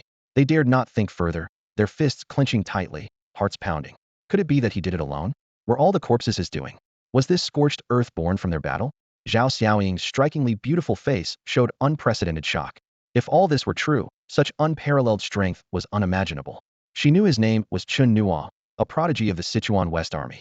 But at this moment, Chen Nuo was only at the Dragon Force realm. Could he really have taken this war city alone and slain so many powerful enemies here? She was relieved not to have intervened, but regretted not witnessing his battle firsthand. Rongxi and the others stared in disbelief. They had once resented Chen Nuo for allowing Jian Hao and others to humiliate him without standing up. Now, they were left only with shock and awe. Once skeptical of this grassroots army, which lacked the support of the Elders' Hall, they even doubted its ability to produce true champions. However, witnessing the scenes of devastation and the thrilling moments firsthand, they finally realized how narrow-minded their prejudice had been. No wonder Li Shanhe and others always seemed indifferent to them. Perhaps this was the reason. For a long time, they gazed at the battlefield, silently flying closer to etch this historic moment into their memories. Chen Nuo's injuries were under control, with the wound on his forehead having healed during the Fazhen realm, further improved by the power of the true martial mark. His condition was clearly better. Once he broke through to the Feitian realm and the Fazhen realm, the minor bone injuries would naturally heal. However, the disorientation from the head injury served as a profound warning. In future cultivation of the true martial body and strengthening his physique, his top priority must be to fortify his brain's defenses to the extreme. Had his opponent not been equally wounded, in his previous state, he might have been killed. Though also in the Fazhen realm, his level was indeed slightly inferior to those 15 Fazhen masters. These seasoned warriors not only possessed exceptional combat power, but also had numerous lethal moves. If they hadn't been so eager to kill him, repeatedly attempting to exchange their lives for his, and falling into his traps, the battle might have been even more brutal. Of course, if he could elevate his cultivation to the highest level in the Dragon Power realm, and then use infinite Dimensional Ascension to break through to this realm, he could have easily handled not just 15, but even 30 opponents. This fierce battle brought him significant gains. Firstly, a deeper understanding of the Fazhen realm and greatly enhanced combat experience. Secondly, his cultivation had advanced to the 3rd level of Dragon Power. Lastly, he acquired a vast amount of blood crystals. Viewing the screen, the blood crystals numbered as high as 9.45 million, a figure that thrilled him. Although many of the three-eyed spirit tribe escaped, obtaining such a quantity of blood crystals from just one battle city made the triple dimensional ascension feasible, and these blood crystals could also aid his cultivation. With this in mind, Chen Nuo immediately turned his attention to the storage rings of those masters. "It's nothing serious now," Li Shanhe said, and everyone breathed a sigh of relief. "Good job, kid. This time you've really made our Sichuan West Army proud and shown our might," Li Shanhe said excitedly. When he first heard of Chen Nuo's plan to reclaim the land during their time in the mountains, he hadn't held much hope. After all, the Feather Tribe and the Three-Eyed Spirit Tribe's experts had come to eliminate him, which seemed like walking into a trap. Yet now, this seemingly impossible plan had succeeded. He single-handedly won this major battle, preserving the strength of Longman City. At this moment, they could finally give an explanation to the elders of Sichuan West who had been waiting for years, pay tribute to the fallen heroes of the Sichuan West Army, and proudly declare to all of humanity, the Sichuan West Army can not only counterattack but also achieve victory. Zhao Shan, Nan Shan, Tao Long, and others silently looked up at the sky. This was the victory the Sichuan West Army had long awaited, their proudest day. Chen Nuo could feel the excitement in these rough men's hearts, but he felt chilly all over and awkwardly said to Li Shanha, "Commander, could I have a uniform? I'm barely covered here." Li Shanha glanced at Chen Nuo from top to bottom. Yuna, Zhao Xiaoying, and the other women couldn't help but take a look too. "Don't look," Chen Nuo said, embarrassed, covering himself. "Ha ha," Zhao Shan and the others tried to suppress their laughter, but couldn't help bursting into laughter. Yuna, Zhao Xiaoying, and the other women also chuckled and turned away symbolically. Even Huang Xixi in the distance, with his face under a bamboo hat, managed a rare twitch, showing a stiff smile. As someone with a toxic body, he couldn't laugh with the others, nor even stand beside them. He could only hide in the corner day after day, year after year, neither daring to approach anyone nor allowing anyone to approach him. But at this moment of victory, being able to watch from afar was enough for him. Lingxing has fallen. The flags of the Sichuan West Army fluttered high over the plains, announcing the victory of this battle. Countless soldiers rushed back to the checkpoint, their footsteps thundering like a storm, with cheers echoing across the sky. "Did we really capture it?" The veteran soldiers asked incredulously, their eyes shining with anticipation. "Yes, we did it," the young soldiers replied with pride, their voices filled with excitement. "This is the first step of our counterattack, the first city we've taken. We won." At that moment, the veterans who had endured countless wars could no longer suppress their emotions. They looked up to the heavens, struggling to hold back their tears. For years, they had been on the defensive, fighting desperately to survive, all in hopes of one day launching a counterattack to reclaim every inch of lost land. Now, this dream was finally beginning to come true. The sound of the horn at the checkpoint pierced the sky, resonating throughout the land. It was a horn of victory, a call to charge. The Sichuan West Army surged across the plains like a tide, their footsteps shaking the earth. The horn's call reached the Longman Mountains, startling the elders who had been stationed there for years. They fell silent, ears keenly attuned to the sound. "Old friends, did I hear the horn?" a white-haired elder asked shakily, hope gleaming in his eyes. The others did not immediately reply, holding their breath and listening intently. As the horn's call grew clearer, their hands unconsciously clenched into fists, hearts pounding. They all recognized it as a horn of victory, yet no one dared speak, fearing to shatter this beautiful illusion. Finally, an elderly man with one arm could no longer contain his excitement. Tears streaming down his face, he laughed heartily. "I am content. No regrets in this life." His laughter was filled with boundless satisfaction and pride. In the twilight of his life, he had finally heard this exhilarating sound of victory. It was the best reward for their lifetime of struggle promised by Chen Nuo. Soon, the joyous laughter of the elders echoed through the mountains and valleys, a release of joy long suppressed. Meanwhile, in the ruins of Lingcheng, the work of searching the battlefield was underway. Soldiers handed over the storage rings they found to Chen Nuo, though some might still be buried beneath the rubble, to be cleared later. Chen Nuo retreated to the rear to heal, preparing for any possible counterattack. The Lord of Ling West City surveyed the devastated battlefield and said gravely, "In this battle, the Three-Eyed Spirit Clan suffered heavy losses, with 1 star fragmentation realm and 10 Dharma body realm experts falling, along with numerous flying heaven realm cultivators. Their strength has been significantly weakened." However, Li Shanha's brow was furrowed with concern as he voiced a more severe worry. The Feather Clan, although they also lost a star fragmentation realm and several Dharma body realm experts, have deep foundations. Such losses are minor to them. We must immediately deploy our forces to guard against their retaliation. He paused, then continued. What's more concerning is that what happened here will surely spread quickly. Previously, Chen Nuo's slaying of Lei Hong and other talents already caused quite a stir. Now, he has captured a battle city on his own and killed more than a dozen Dharma body realm experts, the impact of which is unimaginable. Although this greatly boosts the reputation of the Sichuan West Army, it also places Chen Nuo in extreme danger. Next time, the powerful enemies sent will not be limited to the star fragmentation realm. The Lord of Ling West City nodded in agreement, his expression solemn. He knew well the lengths these alien races would go to in order to eliminate human prodigies. Moreover, the formidable combat power Chen Nuo displayed had already driven Dharma body realm experts to self-destruct in an attempt to destroy him. This time, the Feather Clan underestimated our strength, the Lord of Ling West City added. Next time, they will not make the same mistake. Furthermore, the threat from the Feather Clan is secondary. It is the deeply rooted royal clans that we must truly be wary of.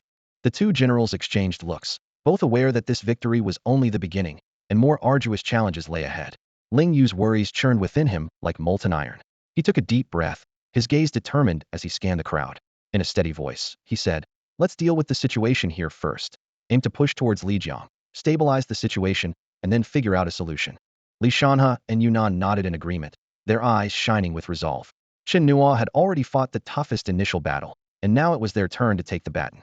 Suddenly, Ling Yu's eyes lit up as he remembered something important. Turning to the group, he spoke with a hint of excitement. "Oh right, let's equip the 300 high-energy guns that were sent over. They could significantly suppress the Yu clan." He explained that these were a gift from Ning Jinyue, in gratitude for Chen Nuo saving Ning Yao. The high-energy guns, powered by spiritual energy, emitted powerful pulse laser beams that were deadly to the flying Yu clan. Although there were only 300, they would significantly enhance Longman City's military strength. Ling Yu's voice carried a note of pride. The Sichuan West Army on this defensive line has less than 100 high-energy guns in total. 300 is like a life-saving gift for them. Zhao Xiaoying, Rong Shi, and the other 8 remained in place, their eyes intently following Chen Nuo's departing figure. Their gazes were filled with curiosity and awe. Chen Nuo's strength, achievements, courage, and fearlessness left them in admiration. In their hearts, Chen Nuo's performance was on par with those in the Hall of Heroes. They couldn't help but wonder how others, especially those of royal lineage with their exceptional talents, would react upon hearing of Chen Nuo's feat, but one thing they were sure of. This would make Chen Nuo's name resound through the fortress. However, Chen Nuo himself was indifferent to such fame. He headed straight back to the outpost, where the looks of respect and surprise along the way were what he truly valued. Those were the eyes yearning for victory, the powerful belief that kept him fighting. The battle was far from over, and Chen Nuo showed no signs of letting up. Once back at the outpost, he immediately began tending to his injuries, while also examining his storage ring. Inside were relics from Jian Hao, Heishui Xiankong, and other geniuses, as well as spoils from the Yu clan and the three-eyed spirit clan's flying and Dharma body realm experts. Among Jian Hao's possessions was a mysterious ancient sword box and a powerful sword technique called 24 Sword Vault. Chen Nuo quickly reviewed the method for cultivating this technique. First, refine 24 treasured swords, nurturing them with blood, spiritual energy, and sword intent until they resonate together. Once mastered, he could control the swords with his spiritual mind, each capable of independent attack, effectively launching 24 simultaneous assaults, overwhelming his foes. At its peak, the swords could transform into 24 heavenly sword rivers, with extraordinary power and lethal force. Additionally, there were techniques like sword control and sword spirit heart forging. There were dozens of bottles of spiritual pills and numerous precious herbs. Chen Nuo noticed there wasn't a single bone talisman. He recalled that earlier, due to the threat he posed, Jian Hao had used all his bone talismans to escape. Reflecting on this, Chen Nuo couldn't help but regret not eliminating him sooner. Chen Nuo briefly glanced over other treasures before turning his attention to the storage rings of Heishui, Xiankong, and others. He found a wealth of resources, with many extraordinary items and mystical objects, far exceeding what he had gained from the battle at the mountain plain. Finally, Chen Nuo examined the storage rings of the 8 Dharma body realm experts. He was astonished by the abundance of treasures, feeling like a country bumpkin. During the fierce battle, he assumed they had used most of their resources and didn't expect much. But now, seeing the contents, he realized he had underestimated them. Among the 8 rings, there were over 100 bottles of Fa Ling Dan, 20 bottles of Sheng Xian Dan, and numerous bottles of high-grade pills like Tian Yuan Dan, Huan Yu Dan, Zhu Hun Dan, and Xin Hun Dan. Not to mention the ordinary spiritual pills, which were neatly lined up in abundance. Chen Nuo's eyes gleamed with delight. These resources would greatly aid his future cultivation. The Universe Pill, a miraculous elixir that expands the Dantian and strengthens one's foundation, was a godsend for Chen Nuo. He had been troubled by the need to enhance the limits of his Dantian and plant the seed for the flying heaven realm, and the appearance of this elixir was perfectly timed. Chen Nuo mused that if even these law-body realm aliens carried such mystical pills, the foundations of royal prodigies and those of royal lineage must be even more formidable. He carefully stored the Universe Pill away and began to meticulously examine the spoils he had acquired. 4 superior-grade extraordinary artifacts and 6 mid-grade extraordinary artifacts shimmered faintly in his hands. Over 100 precious herbs emitted a subtle medicinal fragrance. Several powerful techniques and divine abilities, Thousand Feather Imperial Body, Great Divine Hand, and Cave Heaven Silent Light caught his attention. Chen Nuo was particularly interested in the Thousand Feather Imperial Body. This divine ability allowed for the cultivation of 3,650 divine feathers, significantly boosting speed, with each feather capable of transforming into a peerless sword. He calculated that integrating it with his bloodlight wings would make his speed even more astonishing, providing a major advantage in combat. As he continued to search, Chen Nuo discovered more rare treasures. The mystical ice spirit profound heart that could serve as a lost seed, the sacred herb heavenly moon fruit, fragments of the ancient supreme treasure weapon cave, profound bladia, broken edge, and the star-glimmering divine item, Zhou Tian Emperor Pearl. These treasures had been casually discarded in a pile of miscellaneous items, and if not for the light screen's prompt, Chen Nuo might have overlooked their true value. Especially noteworthy was the Zhou Tian Emperor Pearl, a divine item surpassing mystical objects.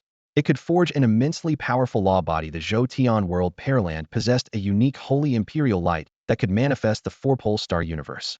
Chen Nuo felt secretly fortunate. This was indeed an enormous stroke of luck.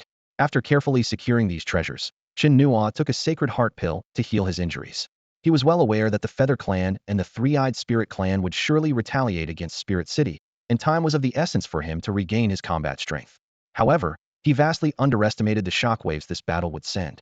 At that moment, a distant ancient star, radiant like the sun, quietly descended into a critical pass in the outer starry sky, subtly influencing the course of events with an impending monumental change. In just one day, the 7th and 9th Legions drove the remaining Three-Eyed Spirit tribe across the river like leaves in a storm. Using the mighty river as a natural barrier, they quickly established a solid defense line on the shore, effectively sealing the enemy on the opposite bank. Yu Tuo tore through the void, flying back to the Yu tribe territory at lightning speed. He headed straight for the Yu King's Hall, trailing a long cloud of dust behind him. Following closely were Yu Zhua, Yu Hao, and several other prodigious talents, their faces as pale as paper, eyes filled with terror. Many from the Yu tribe wanted to inquire about what had happened, but the group remained silent and went into seclusion, leaving a cloud of mystery. The Yu tribe leader, Yu Luo, the priest Yu Mo, and the elder Yu Hualong quickly gathered at the Yu King's Hall upon hearing the news. Seeing only Yu Tuo return, and in such a disheveled state, Yu Luo's brow furrowed, a sense of foreboding settling in his heart. How did it go? Yu Luo asked, his voice tinged with a hint of tremor. Yu Tuo gritted his teeth, his face full of unwillingness as he replied. We failed, and Ling City has fallen. What? The elders exclaimed in shock, their astonishment evident. It wasn't the failure of the mission to kill Chen Nuo that shocked them, but the fall of Ling City. This frontline stronghold, guarded by a subordinate tribe, several fragment star realm experts, and the powerful artifact, the demon spear, had been breached. Priest Yu Mo widened his eyes and urgently asked, what exactly happened? Yu Tuo forced himself to remain calm and recounted. The Chuanqi army sent Huang Xixi to protect Chen Nuo. Huang Xixi? Damn it. At the mention of this name, Yu Hualong immediately realized their miscalculation. He had long heard of Huang Xixi's fearsome reputation. This formidable figure of the Chuanqi army, with power nearly at the divine wandering realm and a terrifying poisonous body, was enough to hold off a divine wandering realm expert. 2 fragment star realm 8 experts and a powerful artifact were far from enough to contend with him. Yu Tuo continued. The 3 of us used the demon spear to block him, while Dian Yu held off the Lingua city lord.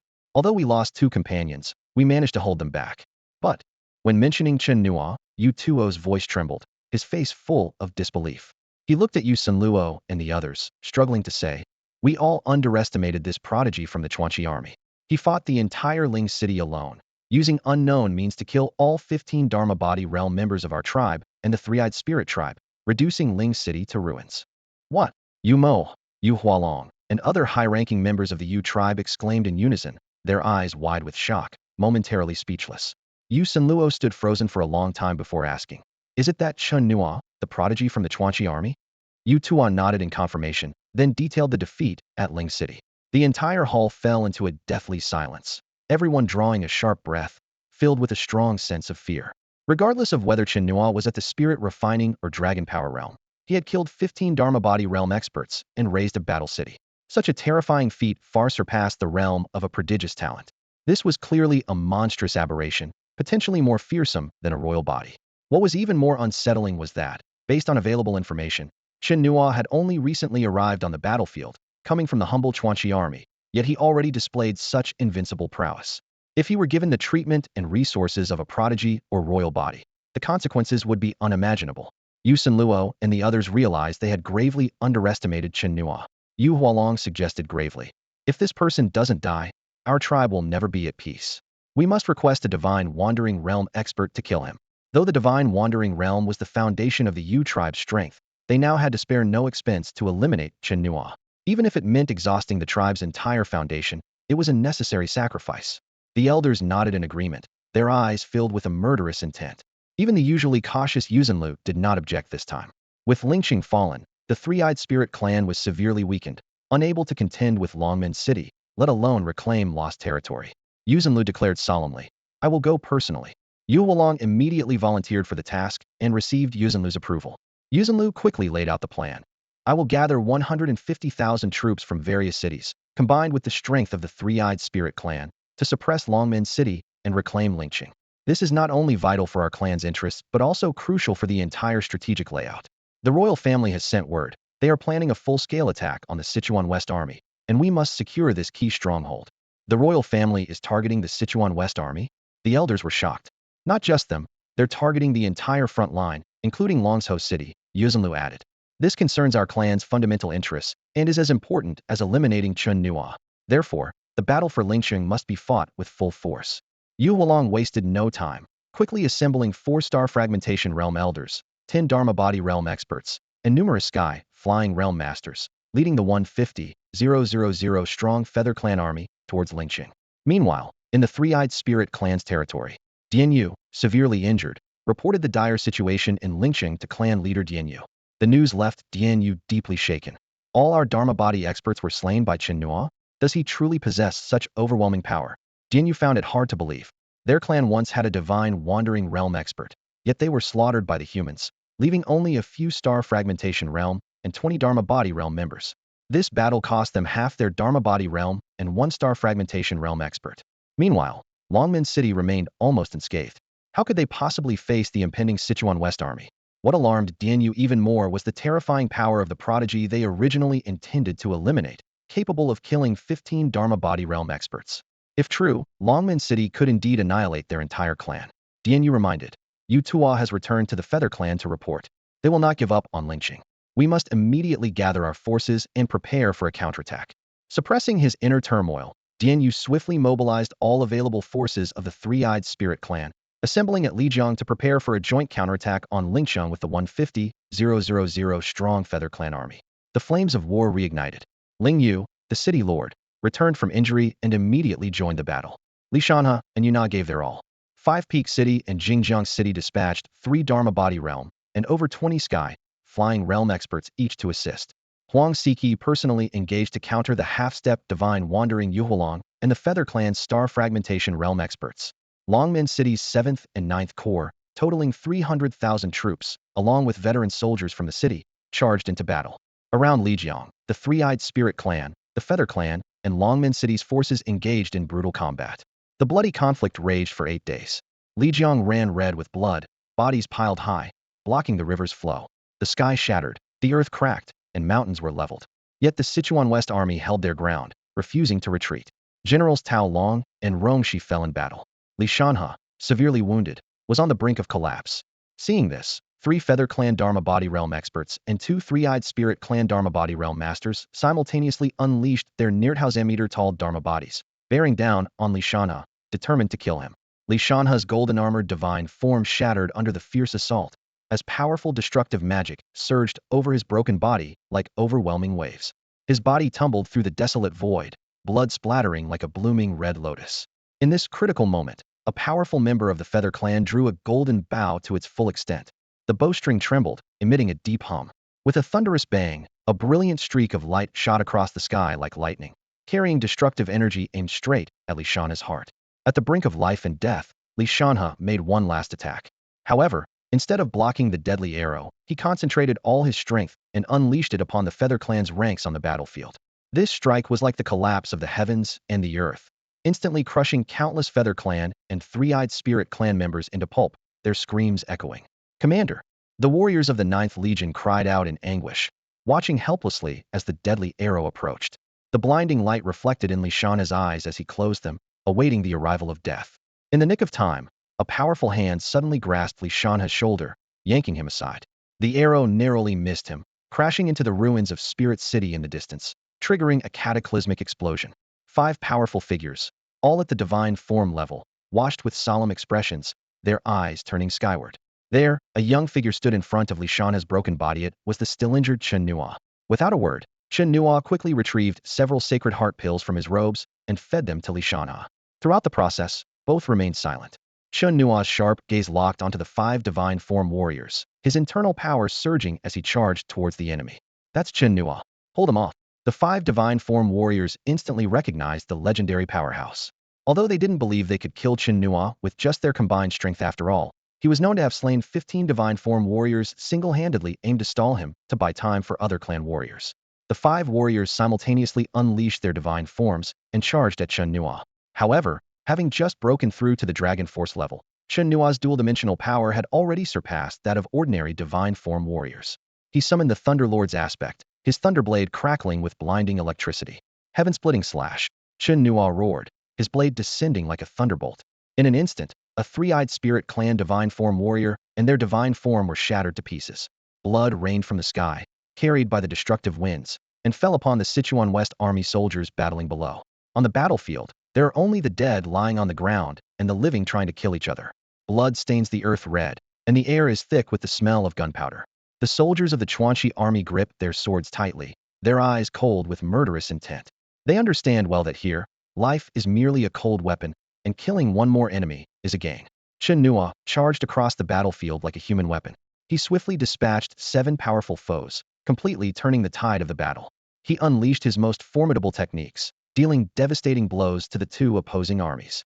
The Yu Hualong was left crippled, and the Sanyan Lingzhu suffered heavy losses, nearly facing extinction. Huang Xixi was badly injured while protecting Chen Nuo from a surprise attack by an old enemy.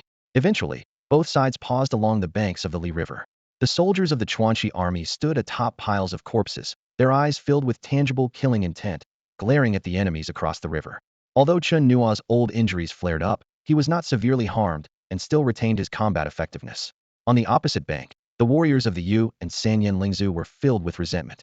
Their retreat was not voluntary, but due to overwhelming losses. Nearly all of the 150,000 Yu soldiers were wiped out, and the Sanyan Lingzhu's 200,000 strong force was nearly decimated. Worse yet, one of their powerful star-level warriors was slain, and nearly all of their elite fighters were killed by Chen Nuo alone. Yu Hualong's consciousness probed across the river, and he was shocked to find that one person's power could completely disrupt their counterattack. Even he had to admit that Chen Nuo was a terrifying anomaly. The Sanyan Lingzhu leader, Dian Yu, witnessed the formidable prowess of this prodigy and was filled with hatred and a desire for revenge. Their kin were nearly wiped out, and their bloodline legacy was on the brink of extinction, all thanks to Chen Nuo. Dian Yu ultimately decided to withdraw from the area, leaving the battlefield to the Yu. Although Yu Hualong was reluctant to lose so much territory, he understood that continuing the assault would only lead to more devastating losses for the Yu. He decided to focus on eliminating the greatest threat, Chen Nuo. In this battle, the Chuanxi army lost over 10,000 men, but the survivors were invigorated. They successfully reclaimed a piece of lost land, which, though insignificant compared to the entire stronghold, was a significant victory for the human race, who had been fighting for over 500 years. Every inch of reclaimed land meant a little more room for humanity's survival. Zhao Xiaoying stood on the blood-soaked battlefield, witnessing the brutal yet triumphant fight. She knew that this was only a small step in a long war, but it was an important step toward a brighter future. The brutal battle left only her as the sole survivor of the 8-member squad. Her teacher's warning echoed in her mind. That place was on the edge of hell, filled with reckless outlaws, and going there was akin to courting death. As a prodigy of the human race, you carry the future on your shoulders and should not venture there. She knew her teacher spoke the truth. These people were indeed like venom, infecting everyone they touched, driving them to madness and death. Initially, she resisted this notion, but now she realized she too had been consumed by the same madness. She turned to look at Chen Nuo, recognizing that he had led her down this path. Yet, deep inside, she felt an unprecedented sense of honor. She had finally fulfilled her duty as a prodigy of the human race. First, tend to the wounds. The shout of Governor Ling Yu broke her reverie. After ensuring the old village chief was safe, Chen Nuo stepped aside to distribute the resources they had gained to everyone. Li Shanhe was gravely injured, and many others were wounded but dared not retreat. They had to hold their ground until the situation was completely stabilized. Although Huang Xixi was injured, he couldn't afford to tend to his wounds, remaining fully alert to any potential attack on Chen Nuo by the Feather Clan. On the surface, both sides were resting, but the war against Chen Nuo had only just begun. If the Feather Clan struck, it would be a lethal blow. They might dispatch a powerful Xinyu realm expert, or even resort to using a major figure. Aware of the dire situation, Chen Nuo quietly withdrew to Longman City after staying at the outpost for a day, preparing to return to peak condition. Fortunately, they had gained 5.6 million blood crystals from this campaign. They had slain numerous Feitian realm and Lonely realm foes, not to mention the Fazhen realm experts, each yielding at least 300,000 blood crystals on average. Chen Nuo decided to enter seclusion, to heal his wounds, enhance his Dantian strength with the Huanyu pill, and elevate his cultivation level. He also intended to comprehend the myriad new techniques and divine abilities he had acquired, integrating them to lay a solid foundation for his cultivation journey. Meanwhile, news of the Ling City battle reached the strategic Wuyue city. Old Master Tang Zhang, upon hearing the triumphant news from Longman City, couldn't contain his excitement. He took out a long-cherished bottle of strong liquor and invited Chen Nuo to share it with him. This liquor was brought from the rear lines, reserved for either a brilliant victory or his impending demise. Although he hadn't participated in the victory himself, Chen Nuo had claimed it was dedicated to him. At the Sunset Peak outpost, Shaoqing ordered the horn to be blown, resonating throughout the night. The barbarians in Barbarian City, upon learning of Ling City's fall, were both shocked and drenched in cold sweat. Especially after hearing that Chen Nuo single-handedly defeated 15 Fazhen realm experts, the barbarian generals were utterly stunned. What a monster, Barbarian Blade immediately commanded. Barbarian General, return to the tribe at once and bring back 2 more giant barbarians. He thought to himself, who knows if this prodigy will stage a counterattack. A mere 14-year-old lonely realm kid, capable of capturing a city and repelling experts from 2 races, such power was unheard of. The news swept through the Feather Tribe's territory like a hurricane, causing a great uproar.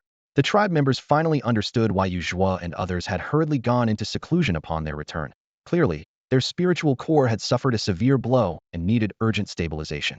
The disastrous defeat in the counterattack on Ling City left Yu Senlu furious, knowing full well that Chen Nuo played a pivotal role in it, and his intent to kill had reached its peak. A senior at the Divine Roaming Realm had been summoned but hesitated to act due to some concerns.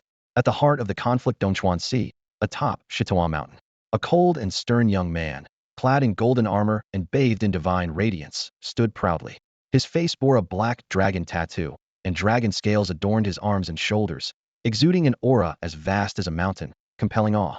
This was none other than Long Xianzhan, the legendary royal body of the Qi Dragon clan. 2 young men at the 9th level of the Flying Heaven realm arrived through the air. Though they were exceptional talents within the Qi Dragon clan, they willingly served as Long Xianzhan's attendants. After respectfully bowing, they reported, "Young master, there are 2 major events. First, a prodigy named Chen Nuo has emerged in Longman City. Originally a 14-year-old soldier in the Sichuan West Army, he killed Lei Hong and others who were pursuing Ning Yao at the Spirit Refining Realm and saved her. A few days ago, he single-handedly challenged the entire Ling City, slaying 15 Dharma Body Realm experts of the Feather Tribe and the Three-Eyed Spirit Tribe, leveling the city and helping the Sichuan West Army severely damage the Three-Eyed Spirit Tribe. Second, an ancient star that fell at the Heavy Pass landed on Qianqing Island to the west of Dongchuan Sea, where a genius from the Earth King clan obtained an ancient treasure known as the Dayu armor. It is rumored among the clan that it might be a small world transformed from a star universe, containing endless opportunities. Dayu armor. Long Xianzhan's eyes gleamed with interest. Such an ancient treasure forged from a small world boasted incredible defensive power, enough to even tempt him. He abruptly asked, "What realm is that prodigy at now?" Reporting to the young master, Chen Nuo has reached the Dragon Force realm.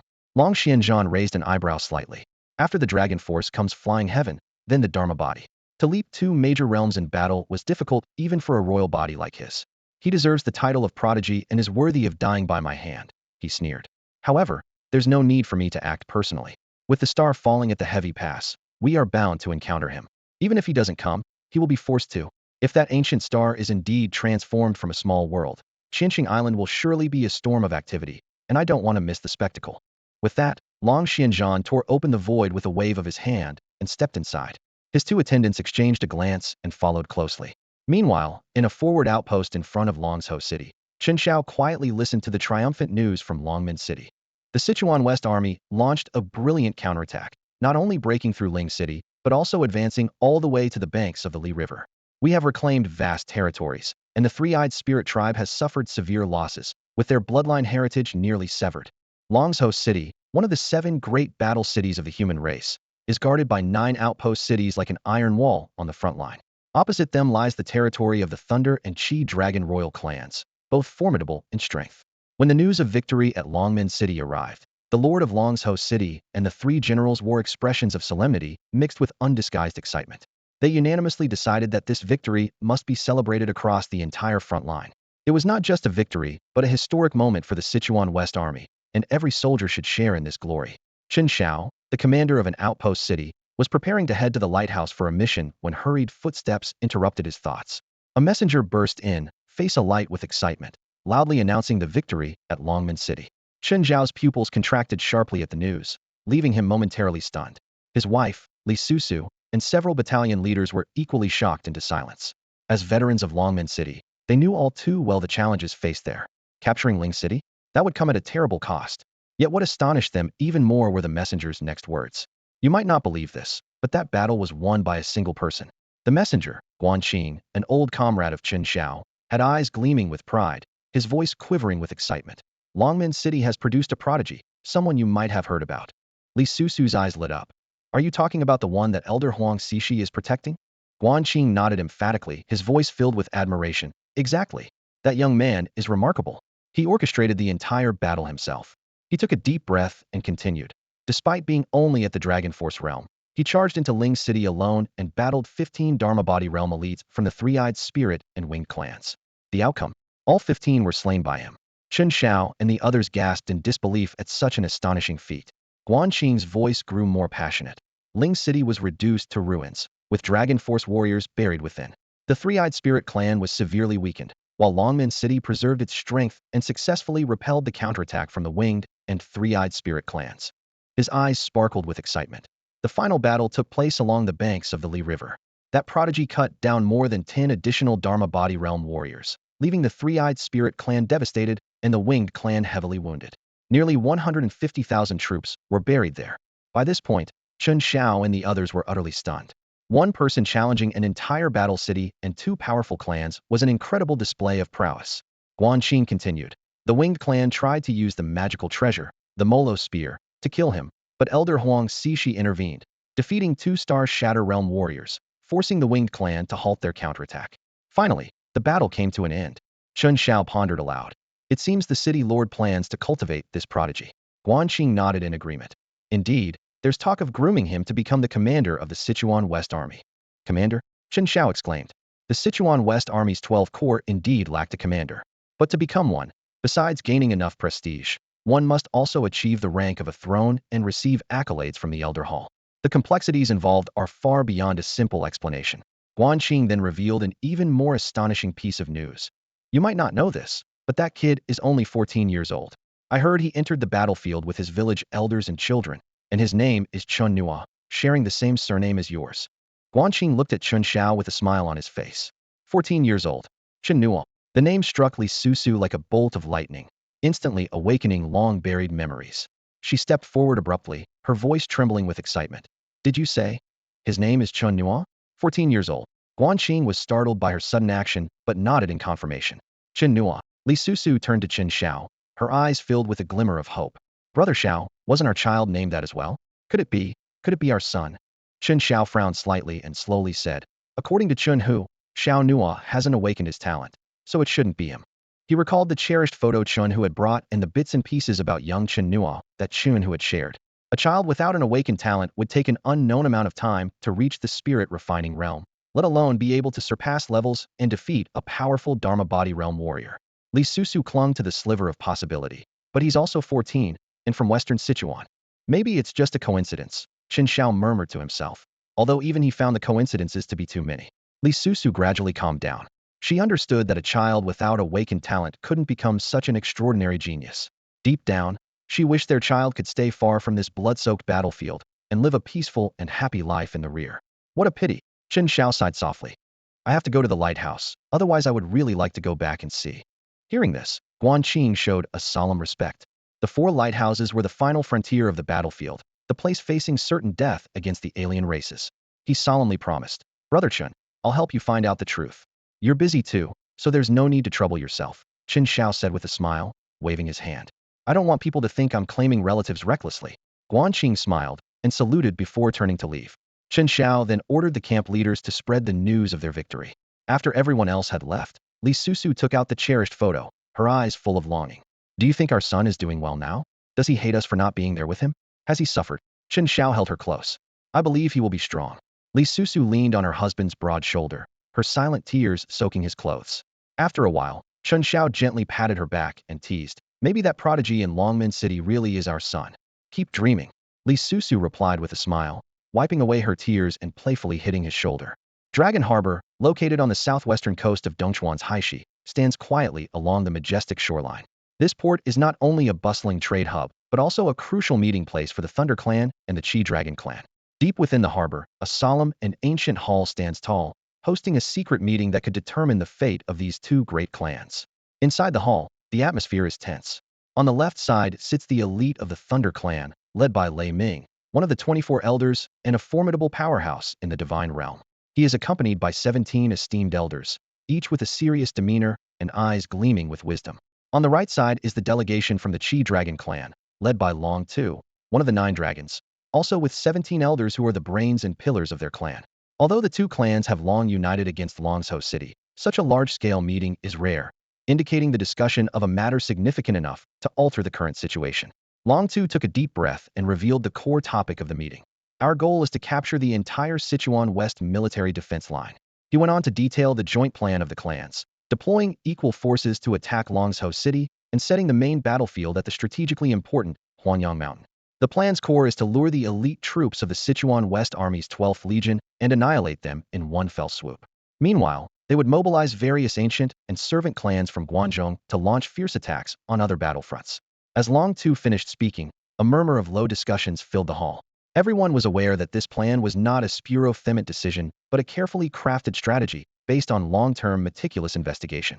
Despite the Sichuan West Army's disadvantages in equipment, resources, and strong personnel, they are a formidable force, unafraid of sacrifice, often fighting with their lives, which has exhausted both clans. As the discussion heated up, Ming suddenly raised a crucial question. Should we agree on territorial divisions in advance? This question instantly ignited the atmosphere in the hall, with elders whispering and debating. After all, territorial disputes are the fundamental purpose of this war. Long Tu pondered for a moment and cautiously responded. Regarding the specifics of territorial division, it might be better to discuss them in detail when the leaders of the ancient and servant clans arrive. For now, we should focus on finalizing the battle plan to ensure victory in this critical war. At that moment, a Chi Dragon Clan elder reminded everyone. Recently, an ancient star fell on the Thousand-Star Islands of the western shore, and the great universe armor that emerged has been confirmed as an ancient treasure. This event has already attracted the attention of various clans, including the human race. This statement immediately captured everyone's attention. They all understood that this unexpected small world could attract forces from all clans and potentially draw away human elites, increasing their chances of breaking through the Sichuan West military line. After weighing the options, Ming finally decided. Let's convene with the clan leaders first. Wisely, he avoided getting entangled in the territorial division issue and refocused attention on the impending great battle. With the meeting concluded, the ancient hall of Dragon Harbor returned to its calm. However, beneath this tranquility, a storm capable of changing the entire battle situation was brewing. Meanwhile, on the distant Sichuan West military front, the soldiers of Longman City remained unaware that a massive crisis was quietly approaching. At the entrance of the dormitory building, Chen Nuo walked out slowly, his gaze landing on Zhao Xiaoying, who had been waiting for him. She looked him up and down, finally focusing on his forehead. Have your injuries healed? Zhao Xiaoying asked with concern.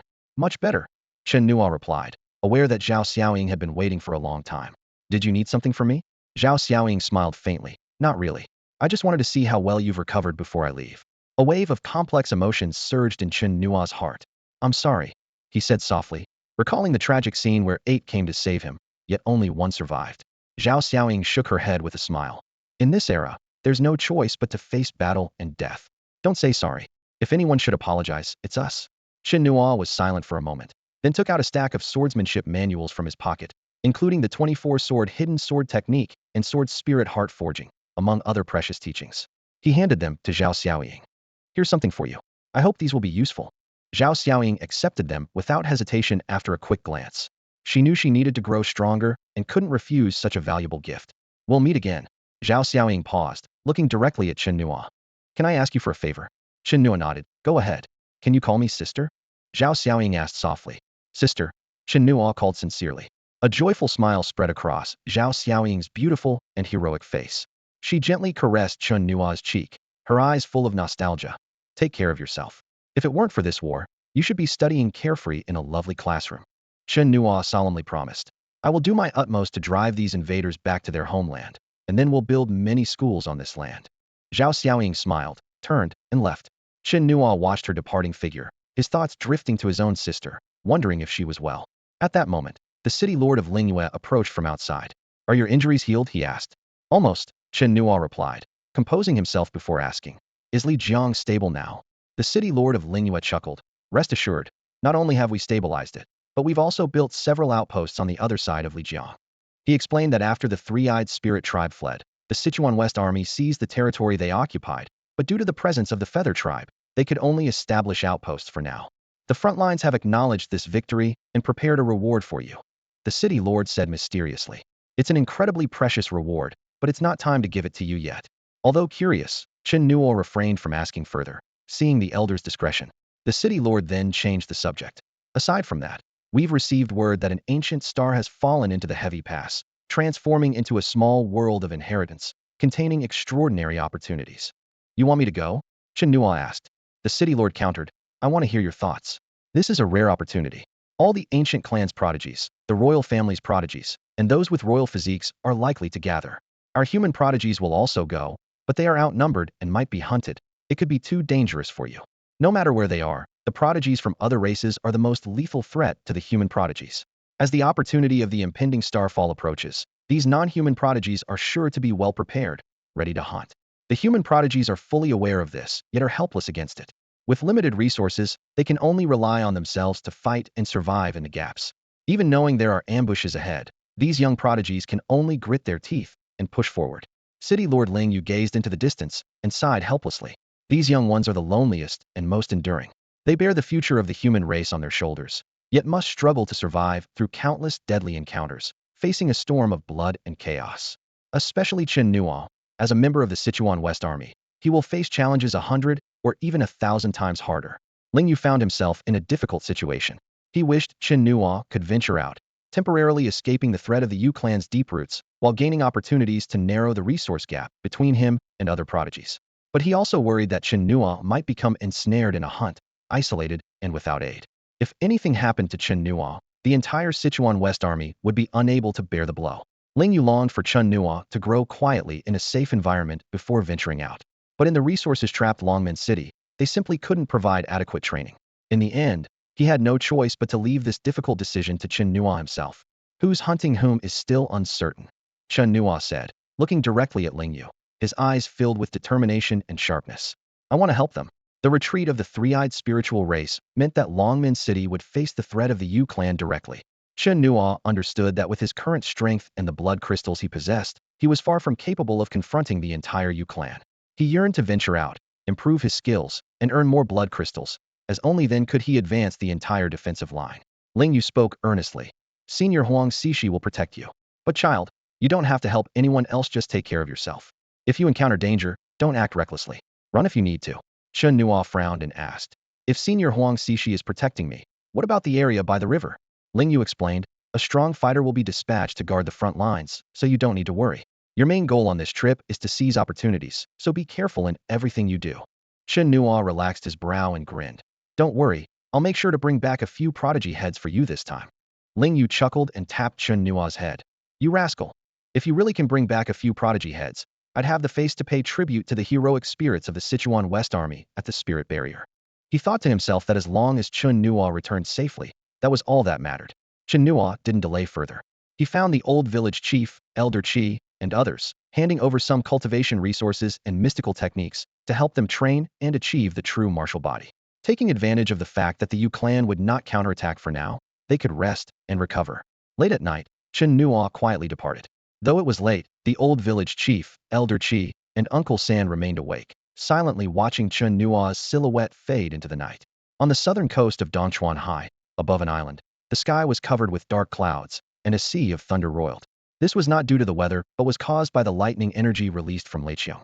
Leiqiong, the sole royal body of the Thunder clan, possessed the silent heavenly thunder body and had reached the 9th level of the Dharma body realm. He stood high in the sky, surrounded by thunderous runes glowing with electric arcs, his eyes flashing with sharp lightning, and his aura was so powerful that even experts of the Shattered Star realm were awed. Beside Leiqiong, led by Leijin, were 6 prodigies of the Thunder clan, each exuding an unparalleled aura. Even elders of the Dharma body realm from the Thunder clan dared not show any airs in their presence. In a cold, penetrating voice, Leiqiong asked, Have you found out? The elder of the Dharma body realm replied. The one who saved Ning Yao and killed Lei Hong is him. His name is Chen Nuo, only 14 years old, with cultivation at the Dragon Force realm.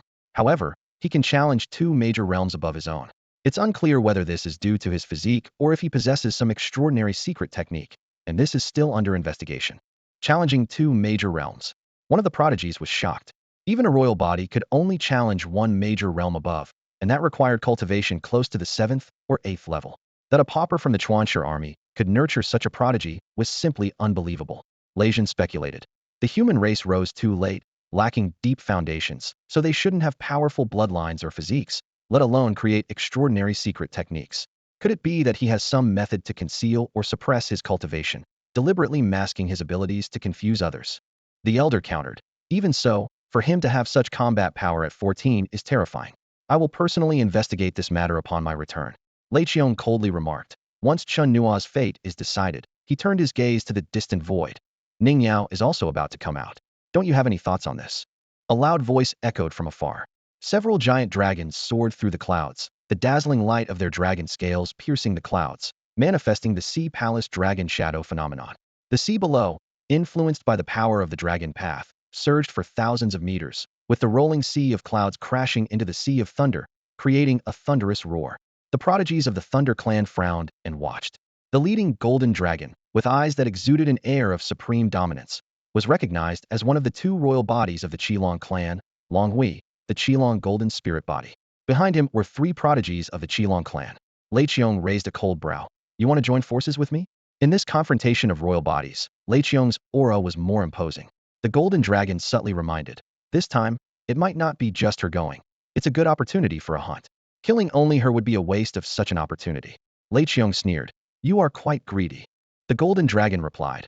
Others from different royal clans will also go. They might be greedier than I am. Once everyone is greedy, conflicts are inevitable. If you and I join forces, it might make them reconsider. Within the 17 royal clans, there is a hidden undercurrent of deep-seated interests and age-old racial feuds beneath the surface of harmony. These internal conflicts have ironically become a significant factor in the survival of the human race. However, when faced with a common enemy, they can temporarily set aside their differences and unite under a shared goal. Lei Qiong fell into deep thought, weighing the current situation. This was not just a hunt but a feast for seizing opportunities. Striking a balance between the two, forming an alliance with Long Hui seemed the wisest choice. He looked up at Long Hui and nodded solemnly. I hope our goals align. Hearing this, Long Hui's lips curled into a satisfied smile. I believe this time, Ning Yao won't be as fortunate as before. Meanwhile, at the peak of Wanghafeng, a famous towering mountain in the Kungsum mountain range, the landscape was blanketed in snow, with icy winds howling. In this desolate land devoid of life, several young figures bathed in divine light stood proudly. They were extraordinarily graceful, radiating an unmatched brilliance and an aura of invincibility. A stunning woman dressed in green spoke. Ning Yao and Yin Bingren surely won't miss this opportunity. This woman was Qing Shan, a heavenly prodigy of the Green Snake Spirit clan and one of the 10 great beauties of Chongguan. In front of her stood an even more outstanding woman. Her skin was like ice and jade, her appearance otherworldly and peerless, akin to a goddess sculpted from snow and ice, breathtakingly beautiful. She was Han Yinro, one of the royal bodies of the Ice King clan, possessing the divine body of ice and snow. In her dazzling presence, the other prodigies of the Ice King clan seemed dim. Han Yinro spoke calmly. Ning Yao was severely injured by Lei Qiong, damaging her foundational essence. She's been recovering and likely hasn't made much progress. Many will target her, so there's no need for us to get involved. It's Yin Bingren we should be wary of. She continued her analysis. With Ning Yao lagging behind other prodigies, she'll naturally be a prime target. More importantly, her father, Ning Jinyue, is a throne, the commander of War King City. Killing Ning Yao would shatter Ning Jinyue's Dao heart, hindering his further advancement. This is more valuable than eliminating an ordinary prodigy. Various clans have emphasized that killing Ning Yao will earn special rewards. This time, the siege at Xingzhou Chongguan might be unprecedentedly intense. A young man behind Han Yinro suggested. They needn't go to such lengths. Why not switch targets? But everyone's probably thinking the same way. So let's see how it goes when we get there. If necessary, we can eliminate both. Han Yinro nodded slightly, agreeing with the suggestion. It wasn't just them. Many prodigies from ancient clans and royal clans personally joined the fray, intending to wipe out the human prodigies. Whether from the Earth King clan or the Sword Spirit King clan, the royal bodies were all mobilized. The royal clans tacitly approved of this action, knowing that severing the top young generation of humans would be a devastating blow. In the depths of a certain mountain range, a 9-headed black-scaled lion looked into the distance, its eyes gleaming with schadenfreude. This pure-blood ancient beast was a demon lord, grinning. Haha, the young generation of humans is doomed. Beside it, a metamorphosis-level demon questioned, what if they don't show up? Merely revealing a single treasure is enough to show the ancient marvel of the Dayu armor. The nine-headed black-scaled lion stood on high ground, its eyes gleaming with a cold light. It looked down at the restless human prodigies below, a mocking smile playing on its lips. The opportunities hidden within that ancient star are extraordinary. This group of humans, lacking any foundation, has already been driven to a dead end. They know there's a trap set for them, yet they still rush headlong into it. After all, without taking the risk, they wouldn't even qualify to challenge the royal prodigies. A nearby lord-level demon nodded in agreement. These human prodigies are indeed courting death. The nine-headed black-scaled lion added with a sneer. Without a foundation, they'll never surpass the royals. Without risking their lives, they'll never find a way out. Meanwhile, within the territory of the Earth King clan, a life-and-death transaction was underway. Shan Shao respectfully presented the invaluable Dayu armor to Shan Kuei, saying, I offer this Dayu armor to you, brother, in exchange for avenging me by killing Ning Yao. Shan Shao had calculated carefully. With his current power and status, he couldn't possibly hold onto such an ancient treasure without inviting disaster. It was better to give it to the future leader of the clan, thus currying favor with the royal body and taking the opportunity to exact revenge on Ning Yao for destroying his foundational essence. Moreover, the clan would surely compensate him generously. Shan Kuei accepted the Dayu armor, a hint of satisfaction in his eyes. I will kill Ning Yao for you. He then handed over a substantial amount of precious cultivation resources and a superior extraordinary item, saying, these are rightfully yours. Thank you, brother. Shan Shao exclaimed with overwhelming joy. Shan Kuei's smile turned cold. I've long wanted to take Ning Yao's life. This is a rare opportunity not only to kill her, but to annihilate all the human prodigies. With that, he tore through the void and vanished. On the peak of a mountain outside the Battle King city, Yin Bingren and Wang Chaoshu stood side by side. The mountain wind howled, tousling their hair, but failing to disperse the sharp determination in their eyes. There's now open talk of slaughtering Ning Yao, Wang Chaoshu said, frowning. This means more than one person harbors such intentions. Unknown, none of us are afraid, but if they attack in groups. Yin Bingren sighed, shaking his head. With her character, she will surely go. But once she steps into that deadly place. Since we've taken on the burden of being human prodigies, our fate is destined to be rough, until the day we bleed out. Yin Bingren's gaze pierced the distance like a sword. But even so, you, I, and she must keep moving forward. Those people not only want to seize opportunities, but also aim to hunt us all down to death. But what does it matter? Haven't generations before us walked the same path? Without being forged by death and blood, how can we uphold the world of humanity? Yin Bing's eyes gleamed with a defiant sharpness as he clenched his fists, his voice low and resolute. These prodigies from other races only have an edge because of their abundant resources. Without them, would they dare to be so arrogant? Hearing this, Wang Chaoshu was filled with rage and punched the air fiercely. Gritting his teeth, he said, exactly. That's what the human race lacks. Otherwise, why would we risk everything for a single opportunity? The scene shifts to the Battle King city. Ning Yao, dressed in a fitted battle outfit, stood valiantly in the center of the square, surrounded by a group of people with varied expressions. Suddenly, an elderly man with white hair hurried over, blocking Ning Yao's path. Girl, there's no need for you to go on this journey, he said, his voice filled with concern. Many have openly declared their intentions to hunt you down. They're surely prepared for an ambush. It's a perilous venture. Ning Yao smiled slightly, her eyes shining with determination. Grandpa Zhao, opportunities are seized through effort. Didn't you do the same in your day? That small world is full of opportunities. If I can gain some, I can become stronger and protect our people. Seeing Ning Yao's firm stance, the old man grew more anxious and quickly reminded her. This time, the prodigies of the 17 royal clans and even the royal bodies are mobilized. The prodigies of ancient clans have also gathered, their numbers overwhelming, almost ensuring a deadly scenario. And on our side, there are few who can stand by you. Upon hearing this, Ning Yao's eyes flashed with resolve. If no one can help, then I'll forge my own path, she said softly, a faint smile on her lips. Yet her gaze was filled with unwavering determination. She understood that Grandpa Ling wanted her to avoid the sharp edge of danger. This could indeed help her escape the current crisis. But if she cowered in fear, how could she face this inner challenge in the future? Moreover, if she didn't compete, the opportunities would fall into the hands of the prodigies from other races, making them stronger than her.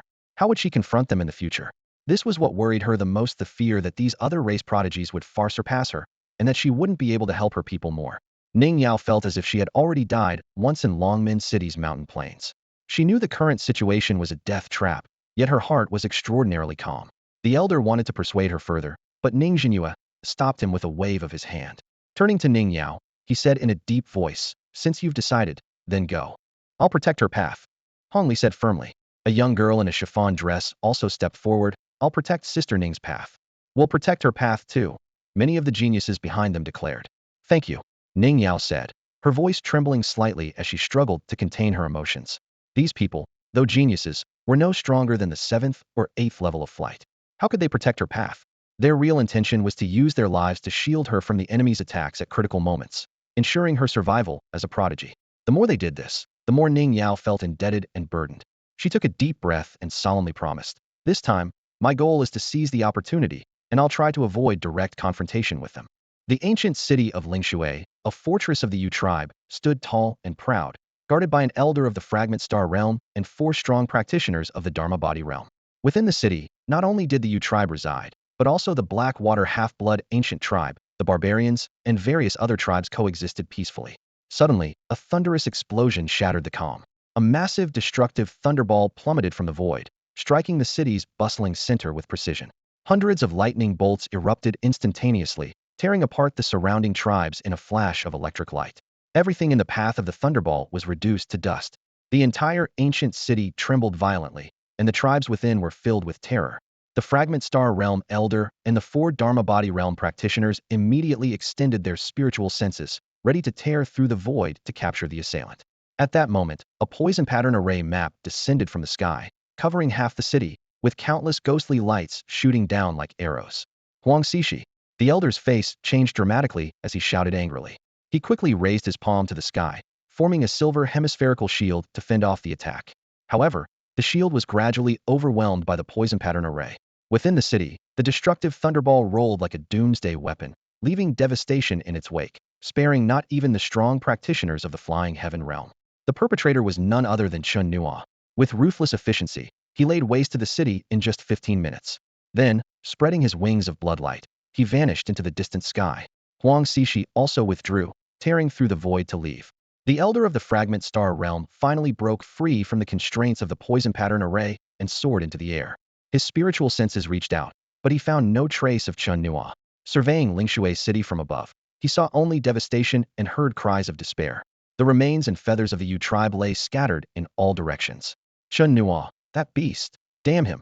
he roared in fury, glaring in the direction where Chen Nuo had disappeared. The 4 Dharma Body realm practitioners arrived shortly after, their expressions grim as they took in the scene. They immediately informed their tribe. Chen Nuo had left Longman city and was suspected to be heading towards the Eastern Sea. The Fragment Star realm elder refrained from pursuing recklessly and instead ordered Chen Nuo's movements to be reported to the Yu tribe. Meanwhile, after flying out of Lingshui city, Chen Nuo stopped in the clouds to check his personal information. The display showed that he had advanced to the 5th level of the Dragon Force realm, mastering various techniques and divine abilities like cloud-piercing hand and broadsword technique. His true martial body had formed dozens of true martial patterns, enhancing his physical strength, defense, and recovery to new heights. Along with his refined ancient thunder rock form, sky light shadow step, and the inherited bloodline abilities of Spirit Eye, Thunder, and Bloodlight Wings, he possessed enough power to challenge even the strongest of the Flying Heaven realm without resorting to infinite dimensional ascension. In recent times, Chen Nuo's greatest gain has come from the enhancement of his Dantian by the Universal Elixir. His Dantian has now expanded to more than 10 times its original size, vast like a boundless starry sea. The surging tide of dragon power within is more magnificent than ever before, which is the key to his rapidly increasing combat strength. He is focused on enhancing the strength of his Dantian because he has not yet reached its limit. As long as he continues to strengthen it, his combat power will keep rising, and the power he can unleash when using infinite dimension ascension will be even more terrifying. However, he temporarily abandoned the idea of using spiritual elixirs to improve his cultivation. Previously, due to circumstances, he had to reserve blood crystals for infinite dimension ascension. In reality, blood crystals are the best cultivation resource. They contain the enemy's fortune, blood energy, and bloodline. Refining them not only enhances one's own fortune and offsets the killing karma, but also grants bloodline abilities and even improves physical potential. Such a rare opportunity is hard to come by in the world. Now, with an ample supply of blood crystals, he can refine them continuously, which is both convenient and highly beneficial. After a brief pause, Chen Nuo used the ancient thunder rock technique to soar into the sky.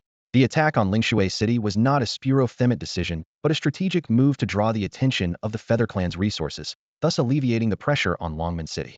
As for the potential encounter with strong opponents at the fragmented star or divine wandering level, he is prepared to face them alone. The Feather Clan quickly learned of Chen Nuo's departure from Longman City. Yu Luo not only did not relent, but also mobilized divine wandering elders to hunt him down, and dispatched young talents of the clan to spread the news to various royal families, hoping to use others to swiftly eliminate Chen Nuo. As he sped through the journey, Chen Nuo witnessed for the first time the world beyond the heavy barriers.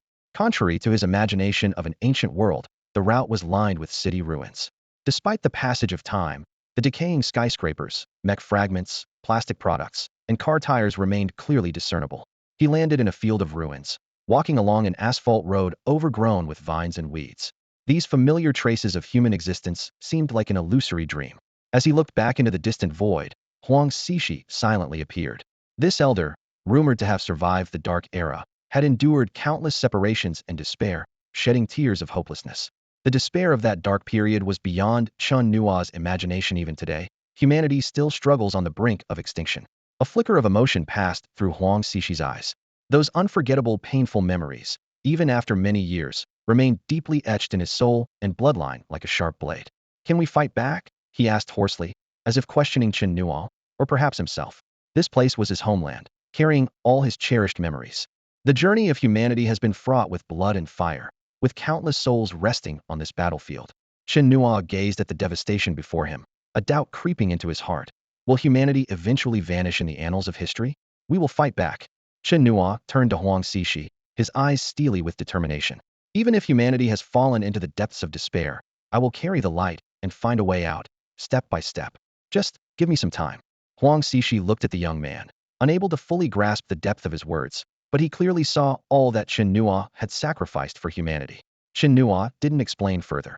He knew that with his newfound ability to transcend dimensions, he had the confidence to speak such words. What he needed most now was time and blood crystals. Before the words had fully settled, Chen Nuo soared into the sky, heading straight for the Kungsa Mountains, aiming for the Thousand-Star Islands on the western coast of the East Sea. At that moment, numerous human geniuses were also making their way to the East Sea, journeying to the Thousand-Star Islands both in search of opportunities and to protect the distinguished talents of their race. Everyone understood this was a nearly impossible mission, but for the survival of humanity, someone had to bear this heavy burden. Suddenly, a brilliant spiritual light erupted from the Kungsa Mountains, piercing the heavens and creating a massive vortex in the sky. The news of an extraordinary spiritual herb emerging spread instantly, and all the human geniuses traversing the mountains headed towards the source of the light. In a secluded valley, a supreme golden lotus was in full bloom, radiating a dazzling brilliance. 36 lotus seeds were contained within, their rich medicinal fragrance permeating several miles. Across the valley, on a stone platform, 3 figures silently observed the scene. Young Master Miao, some human geniuses are approaching. A young man in black robes turned to the person beside him, sneering. In front of him stood a tall figure clad in black-scaled armor, unmoving. This was Heishui Miao, the only prodigy nurtured with all the efforts of the Heishui half-blood ancient clan.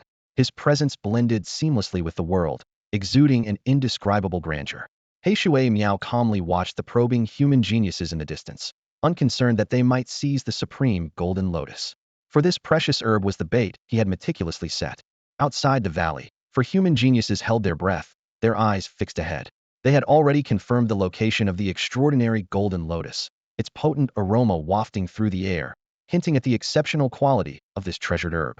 The upheaval in the world had triggered a surge of spiritual energy, causing many rare herbs to transform into spiritual medicines. In remote areas, even precious herbs were born. The appearance of such herbs in the Kungsa Mountains was not unusual, but they knew well that herbs growing deep in the mountains would inevitably attract powerful monsters and demons, necessitating caution. Suddenly, they sensed many figures rapidly approaching, worrying they might be rival geniuses from other races. Not daring to delay, the leader, Zhang Yu, decisively ordered, "I'll get the herb. You 3 block those people at the valley exit." The 3 nodded silently and quickly took their positions. Zhang Yu shot into the valley like an arrow, reaching the golden lotus in an instant. Without getting too close, he snatched it with his bare hands and sprinted back. He remained on high alert, ready to fend off any attacks from demons. However, as he neared the valley's exit, the eerie silence around him raised his suspicions. He glanced back, but found nothing but stillness. Despite his confusion, Zhang Yu didn't dare to stop. He reached the valley exit and shouted to his tense companions, "Let's go." The 3, equally perplexed by the unexpected ease of acquiring the herb, quickly followed. At that moment, the pursuing figures arrived. Among them were human geniuses, other racial geniuses, and great demons of the Kungsa Mountains. The four immediately chose an unoccupied direction to flee. It's time to close the net. Heishui Miao's lips curled into a cold smile. With a single step, he unleashed his long-suppressed aura like a flood.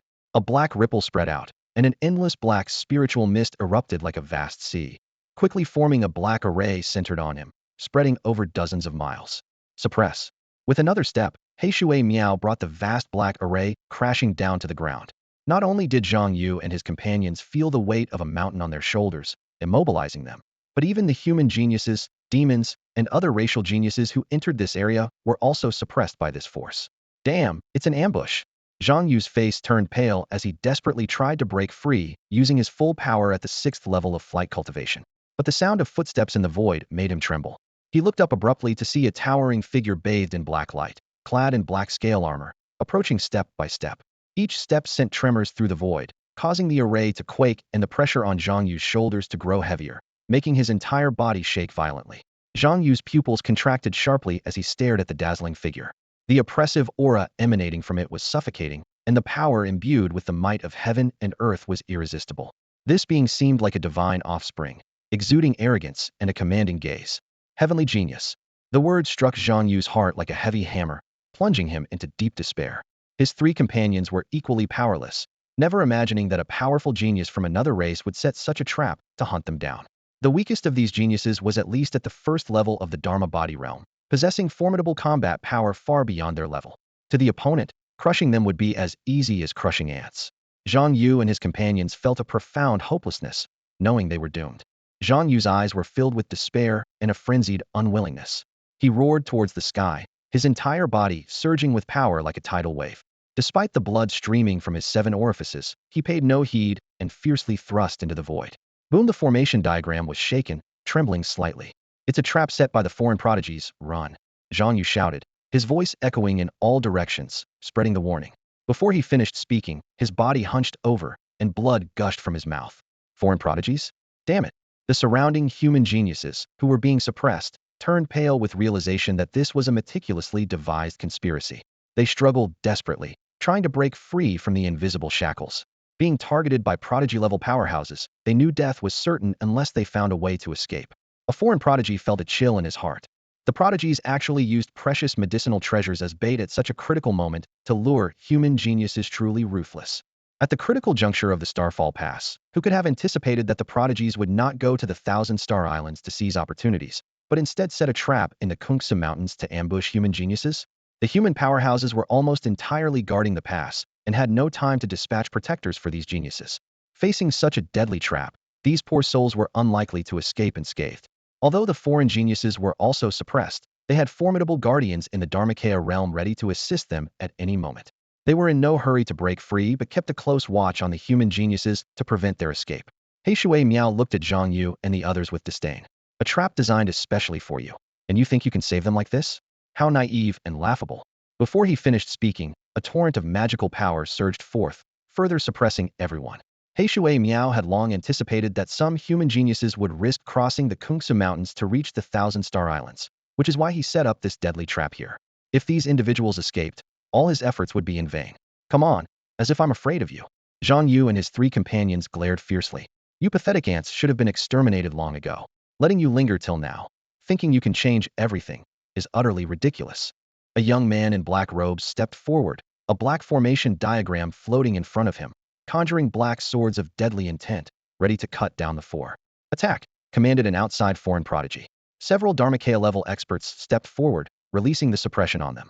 They immediately soared into the air, charging towards the defenseless human geniuses like wolves hunting their prey. At this critical moment, a thunderous crack resounded from the clouds nearby, halting all attacks. Heishui Miao frowned and looked into the distance, where a silver lightning bolt tore through the void. Within the thunderlight, a figure emerged, surrounded by arcs of electricity, making it impossible to discern their true appearance. Recognizing this deadly lightning, Heishui Miao inquired with suspicion, "May I ask which prodigy of the Thunder King clan this might be?" As a member of the Heishui semi-blood ancient clan, which was affiliated with the Thunder King clan, he was quite familiar with the formidable technique of godly thunder rending the sky. Being able to master such advanced magical skills undoubtedly marks someone as a super genius. The figure bathed in lightning was none other than Chen Nuo, drawn by the pillar of spiritual light. Without hesitation, he stepped into the suppressed area, lightning flickering around him with an imposing aura. The human geniuses on the outskirts felt despair. They had planned to use the attack power of the alien geniuses to carve out a path to survival under the suppression of Heishui Miao.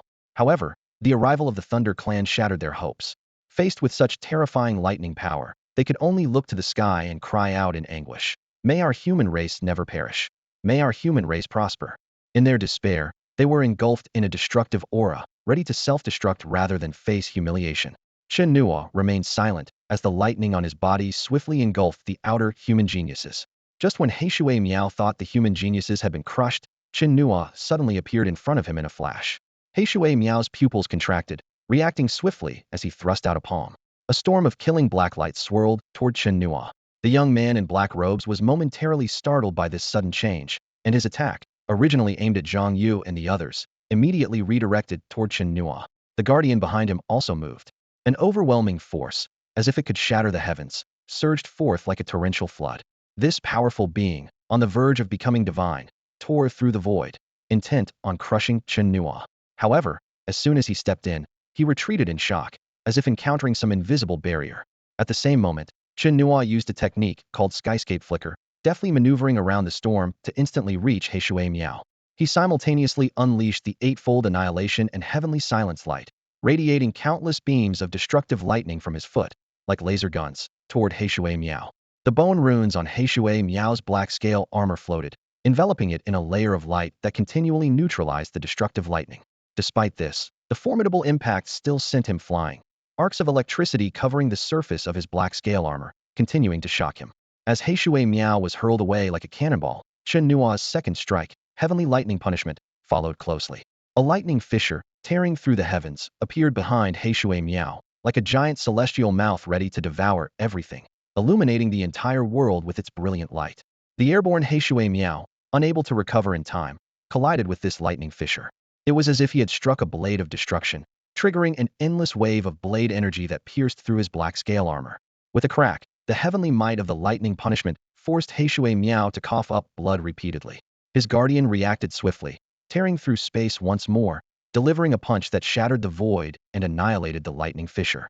Heishui Miao leaped into the sky, distancing himself from Chen Nuo. With the suppression waning, Zhang Yu and the others quickly broke free and fled into the distance. Those who were prepared to self-destruct also ceased their actions due to Chen Nuo's lightning impact. As the suppression lifted from them, they immediately realized the situation and escaped the scene. All of this happened in the blink of an eye. Heishui Miao, his face covered in blood, stared icily at Chen Nuo. The swiftness of this ambush had caught him off guard, resulting in a significant setback for him. However, upon realizing that Chen Nuo possessed the cultivation level of the Dragon Power Realm, Heishui Miao's expression turned icy, and a flicker of humiliation crossed his eyes. A proud genius of the Dharmakaya realm, injured by someone from the Dragon Power realm, this was a disgrace of the highest order. Even if he had mistakenly believed the opponent to be of the Thunder Clan and had been caught off guard, it was no excuse. Heishui Miao gritted his teeth, thinking to himself, if word of this gets out, I'll become a laughingstock to all races. Dragon Power Realm. The fleeing talents, including Zhang Yu, couldn't help but look back, stunned by the scene. The fact that a Dragon Power Realm attack could catch Heishui Miao off guard was beyond their comprehension. The young man in black robes, surprised by his missed strike, glanced incredulously between Chen Nuo and Heishui Miao. Heishui Miao was at the 6th level of the Dharmakaya realm, 2 major realms above this Dragon Power realm. Even if caught off guard, with Heishui Miao's strength and alertness, he shouldn't have been injured. The issue wasn't with Heishui Miao, but rather the attacker's speed and reflexes, which were astonishing. Impossible. The other talented individuals from different races were also shocked. What was supposed to be a deadly trap had been completely overturned by someone from the Dragon Power realm. Run! Zhang Yu shouted to Chen Nuo. That's Heishui Miao, a prodigy of the Heishui half-blood ancient clan. And with that, he fled without looking back. The other spectators had already distanced themselves, knowing that facing a prodigy was a situation to avoid if possible. Stay! Other talents rushed to intercept, and the Dharmakaya realm protectors unleashed their formidable powers, trying to control the situation. A prodigy. Chen Nuo reassessed Heishui Miao, realizing his significance. Recalling the commotion caused by the Ning Yao incident, he understood the weight of the title. Since Heishui Miao was also a prodigy, his status and value were undoubtedly significant. Chen Nuo scanned the area, his gaze passing over the half-step spirit wanderer protector and the young man in black robes beside Heishui Miao. You're isolated, he said coldly. Since these foreigners intended to kill a human prodigy, he had no qualms about striking back. Isolated. The young man in black robes sneered, his tone dripping with disdain and mockery. What can a mere ant like you do? Are you thinking of slaying a god? Even those who had fled, like Zhang Yu, turned back in surprise upon hearing such words. Don't underestimate him. Heishui Miao's protector communicated telepathically. He has a protector with him, posing an immense threat. He's not simple. These words made Heishui Miao's heart skip a beat.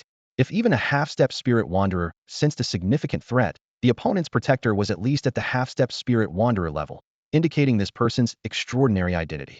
Senior Huang, help me suppress his protector, Chen Nuo called out urgently. I want to take this isolated prodigy's head. Zhang Yu and the others, realizing something was amiss, stopped at a distance to watch. You're Chen Nuo, Heishui Miao, upon hearing Senior Huang, immediately thought of Huang Xixi. Noticing his cultivation level, he quickly connected him to the Chen Nuo, who single-handedly took down a war city. Chen Nuo, a human prodigy, gasped upon hearing the name, visibly shocked. It's him. Zhang Yu and the others widened their eyes, struggling to believe the young man before them. At just 14, Chen Nuo had already made his mark on the battlefield, earning a formidable reputation. He had defeated prodigies like Lei Hong at the refining spirit stage and, at the dragon power stage, single-handedly defended a war city, slaying 15 powerful law manifestation stage warriors. His feats were well known across the lands.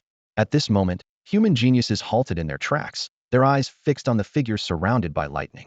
Their gazes were filled with excitement and awe.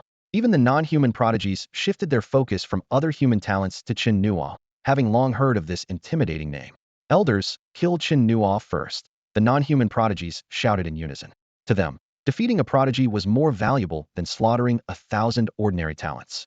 The law manifestation stage warriors in the field immediately understood the call and focused intently on Chen Nuo's position. However, Chen Nuo was not afraid of these opponents. His real concern was the potential involvement of more powerful star fragmentation stage warriors or a pursuit by the profound divine wandering stage experts from the Feather Clan. In a flash, Chen Nuo activated a dual-dimensional ascension secret technique, instantly elevating his power to the law manifestation stage. In an instant, lightning surged outwards, covering a vast area. The apocalyptic thunderous power swept across the land, making all creatures tremble. Chen Nuo's eyes emitted sharp lightning like divine swords, and his short hair danced wildly in the electricity, resembling a thunder lord descending from the heavens.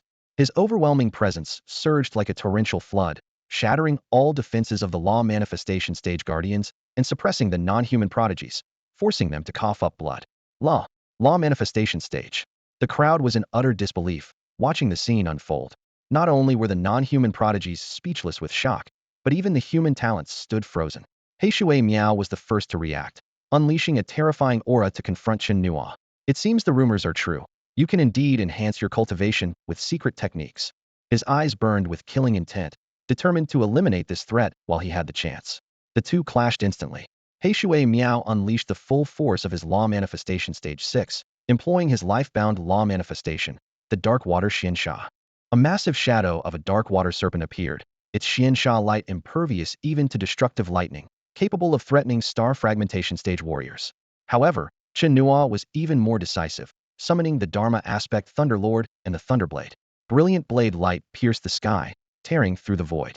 He used the ancient Thunder Rock movement technique to dodge the Xiansha light, simultaneously unleashing techniques like 8 directions extinction and Thunder Law Xingtian, striking Heishui Miao and sending him flying. Just as the guardians were about to intervene, as the void in front of him was torn apart, Huang Xixi charged forward like thunder to block the path. A young man in black robes, a servant of Heishui Miao, only had the cultivation level of the flying heaven realm, so he dared not join the battle recklessly. He quickly distanced himself while secretly gathering strength, waiting for the right moment to deliver a fatal blow to Chen Nuo. Heishui Xuantong devour the world. Not willing to be outdone after being struck away, Heishui Miao immediately unleashed a terrifying technique. 1,000-meter-tall magical figure appeared on his body, transforming into a giant mouth that tore the void open before Chen Nuo, whipping up a pitch-black storm intending to swallow him whole. Instead of retreating, Chen Nuo advanced, summoning his own 1,000-meter-tall Thunder Lord avatar. He delivered a thunderous punch at the center of the storm, shattering the void. With a flap of his bloodlight wings, he transformed into a scarlet afterimage, piercing through the broken space. Surrounded by endless lightning, he formed a thunderstorm to counter the lethal threats from all directions. In an instant, he was before Heishui Miao. Chen Nuo summoned a spiritual diagram, calling forth a fierce Swanee beast entwined with annihilating lightning. The beast roared and charged at Heishui Miao, sending him flying once again with a puff. He's been knocked away again. The onlookers were all moved. That's the third time in a row. The aftermath of their fierce battle swept in all directions, displaying a terrifying destructive power comparable to the Shattered Star Realm. Even those protecting themselves with magical avatars could only linger on the outskirts, waiting for an opportunity. Other geniuses with only the Flying Heaven Realm cultivation retreated continuously, fearing the battle's aftermath would affect them. However, Zhang Yu and others stood their ground. Chen Nuo was not only the pride of the Sichuan West Army, but also the pride of the entire human race. They could not allow him to fall here. Watching Chen Nuo suppress Heishui Miao again and again, Zhang Yu and the others felt their shock gradually turn into pride. He's getting fiercer with every fight. Someone exclaimed, eyes shining with pride. This is our human race's prodigy. Even with scarce resources and numerous challenges, they cannot be compared to these alien prodigies. Well done. They clenched their fists, excitedly pounding the void. Chen Nuo pushed his movement technique to the limit, with the bloodlight wings enhancing his speed, shadowing Heishui Miao closely. If I slay you, this beast, the half-blood Heishui ancient clan will be heartbroken. His voice boomed like thunder, echoing throughout the Kungsa Mountains, shaking the spirits of everyone, demons and aliens present, causing their eyes to widen in shock. Among the illustrious figures known as Heaven's Chosen, Heishui Miao stands out as a paragon. Crafted with utmost dedication by the ancient Heishui clan, he embodies the hopes and legacy of his entire race. Despite possessing the cultivation level of the 6th stage of the Dharma body, he dares to challenge those at the 1st stage of the fragmented star realm, a boldness rooted in his unparalleled talent and potential. Chen Nuo's words struck like a heavy hammer, shocking everyone present. They were acutely aware of the significance of a Heaven's Chosen. The birth of each such figure represents the unimaginable investment of effort and resources by a race. They are meticulously honed at every stage, their strength far surpassing their peers, endowed with the terrifying capability to battle beyond their realm. Heishui Miao's power far exceeds that of the ordinary Dharma body cultivators Chen Nuo had previously encountered. Although those geniuses were formidable, their potential paled in comparison to a true Heaven's Chosen. Chen Nuo understood that even with his dual-dimensional enhancement, which exponentially increased his strength, he could not easily defeat his opponent as he had done before in Lijiang. The battle erupted in an instant, with both sides unleashing their mystical arts and divine abilities like a tidal wave. The Dharma aspect Thunder Lord clashed with the Black Water Dark Fiend, while true Martial Emperor, Divine Eye Mystic Lord, Blood-Winged Heavenly Peng, and Silent Destruction Mystic Thunder engaged fiercely with Water Palace Heavenly Monarch, Dream Marsh Fiend, and Black Abyss Cave Heaven. The entire battlefield descended into chaos, with mountains collapsing and the void tearing apart. Chen Nuo displayed an invincible stance, activating the newly mastered 24 Sword Sanctuary. 24 celestial sword rivers manifested, slicing through the Black Water Miao's dark fiendish aura and piercing his Dharma body. Chen Nuo moved like a beam of light through time and space, charging at Heishui Miao with lightning speed, unleashing the full power of thunder and the supreme extraordinary weapon, the Thunder Roar Blade. In a critical moment, a young servant in black robes turned pale and desperately unleashed a formation diagram against Chen Nuo. Simultaneously, Heishui Miao revealed his hidden strength, summoning a black Dao platform. Countless black bone talismans floated out, cascading down like serpentine scales. In an instant, the heavens and earth changed color, and the void crumbled. Boundless black light, like flowing sand and smoke, surged from the shattered void, pouring into the black Dao platform. An unparalleled divine might swept forth, akin to a dam bursting, instantly obliterating the 24 celestial sword rivers and transforming into an endless storm of destruction that spread in all directions. Even the Thunder Roar Blade trembled in response. This magnificent divine might continue to expand, intimidating all living beings. The gathered alien talents, human geniuses, and great demons were all struck with terror, their eyes fixed on the Dao platform, pupils constricting in fear. They held only one thought. This is a treasured artifact. The black altar hovered in front of Heishui Miao, emitting an intimidating pressure. This artifact was not only a symbol of the clan's heritage, but also a testament to the importance the Heishui half-blood ancient clan placed on Heishui Miao. Even the lowest grade artifact had enough power to deter the protective guardians of surrounding alien geniuses, making them hesitant to act rashly. The altar's fierce bone patterns radiated a fearsome glow for thousands of meters, casting Heishui Miao in the light of a terrifying deity standing under a black sun. Each strand of the pattern contained the power to easily pierce through the defenses of a powerful cultivator. Under this pressure, Chen Nuo's thunderous momentum was forced to slow, giving Hai Shuimio's servant a moment of relief. Let me personally end you, the sole prodigy of the Sichuan West Army. Hai Shuimio's aura was imposing, brimming with confidence. He not only wielded the life-saving artifact, but also activated the powerful bloodline legacy of the Heishui half-blood ancient clan the Heishui Dreamze. In an instant, the void seemed to decay and tear apart, as endless black mist surged out, dyeing the entire battlefield in darkness, enveloping even Chen Nuo. This black mist, originating from the ancient fierce serpent, the Heishui Xianxi, could not only swallow divine sense exploration, but also possessed strong corrosive properties. Even Hai Shuimio's young servant was forced to quickly employ his magical powers to resist. This is bad. Everyone, both humans and demons, fell into panic. The guardians of the alien geniuses were at a loss, shouting, Hai Shuimio, there are geniuses from my lava ancient clan in there. Are you insane? However, Hai Shuimio ignored them, and in the moment the Heishui Dreamze enveloped the area, the artifact altar suddenly struck down. Chen Nuo immediately deployed his true martial body, Xuanwu Shadow, and lightning defenses, simultaneously swinging his thunderclap blade to counter. Boom! The thunderclap blade collided with the artifact altar, producing a deafening explosion. The resulting storm spread in all directions, but it couldn't disperse the black mist, much to Chen Nuo's surprise. The thunderclap blade was sent flying back, a crack appearing on its blade, causing Chen Nuo great distress. He quickly retrieved his beloved blade, withstanding the impact, and then unleashed the four symbols light and the 8 directions silent cave annihilation light. An endless light of destruction pierced through the clouds like dawn, penetrating the black mist. This was part of Chen Nuo's strategy. While the black mist made it hard to discern direction, attacks could still be made. Hai Shuimio locked onto Chen Nuo and launched another strike. Feeling the extreme killing intent, Chen Nuo confirmed the direction and, instead of retreating, advanced towards the artifact. It's all up to you now. He pulled out a small fragment of the ancient supreme artifact, the Dongxian blade. Although he hadn't fully mastered its activation, Chen Nuo believed its hardness was not inferior to Hai Shuimio's altar artifact. He channeled all his strength, wrapping the fragment in overwhelming thunder force, and hurled it at the altar like a beam of ultimate light. Clang! The two collided heat, sparking blinding flashes. The fragment should have been knocked away, but at the moment of impact, a bone symbol from the altar artifact fell onto the fragment, unexpectedly triggering the imprint on it. Instantly, unparalleled blade energy burst forth, sending the altar artifact flying back with force. Boom! The Dao platform artifact pierced through the void like a bolt of lightning, disappearing instantly. The surrounding bone talismans retracted swiftly like startled butterflies, as the killing blade energy tore through the heavens and shook the surroundings. In the fierce battle high above, both Huang Xixi and the semi-blood ancient clan member of Blackwater were taken aback, their spiritual senses piercing downward like sharp swords. Both sensed the unique power of the supreme artifact, imbued with the daunting marks of the Dao.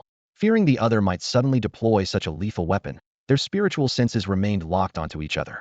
Caught off guard, Heishui Miao's arm was severed at the shoulder by a sharp blade energy. Blood gushed out like a fountain, and the intense pain caused his facial muscles to twitch uncontrollably.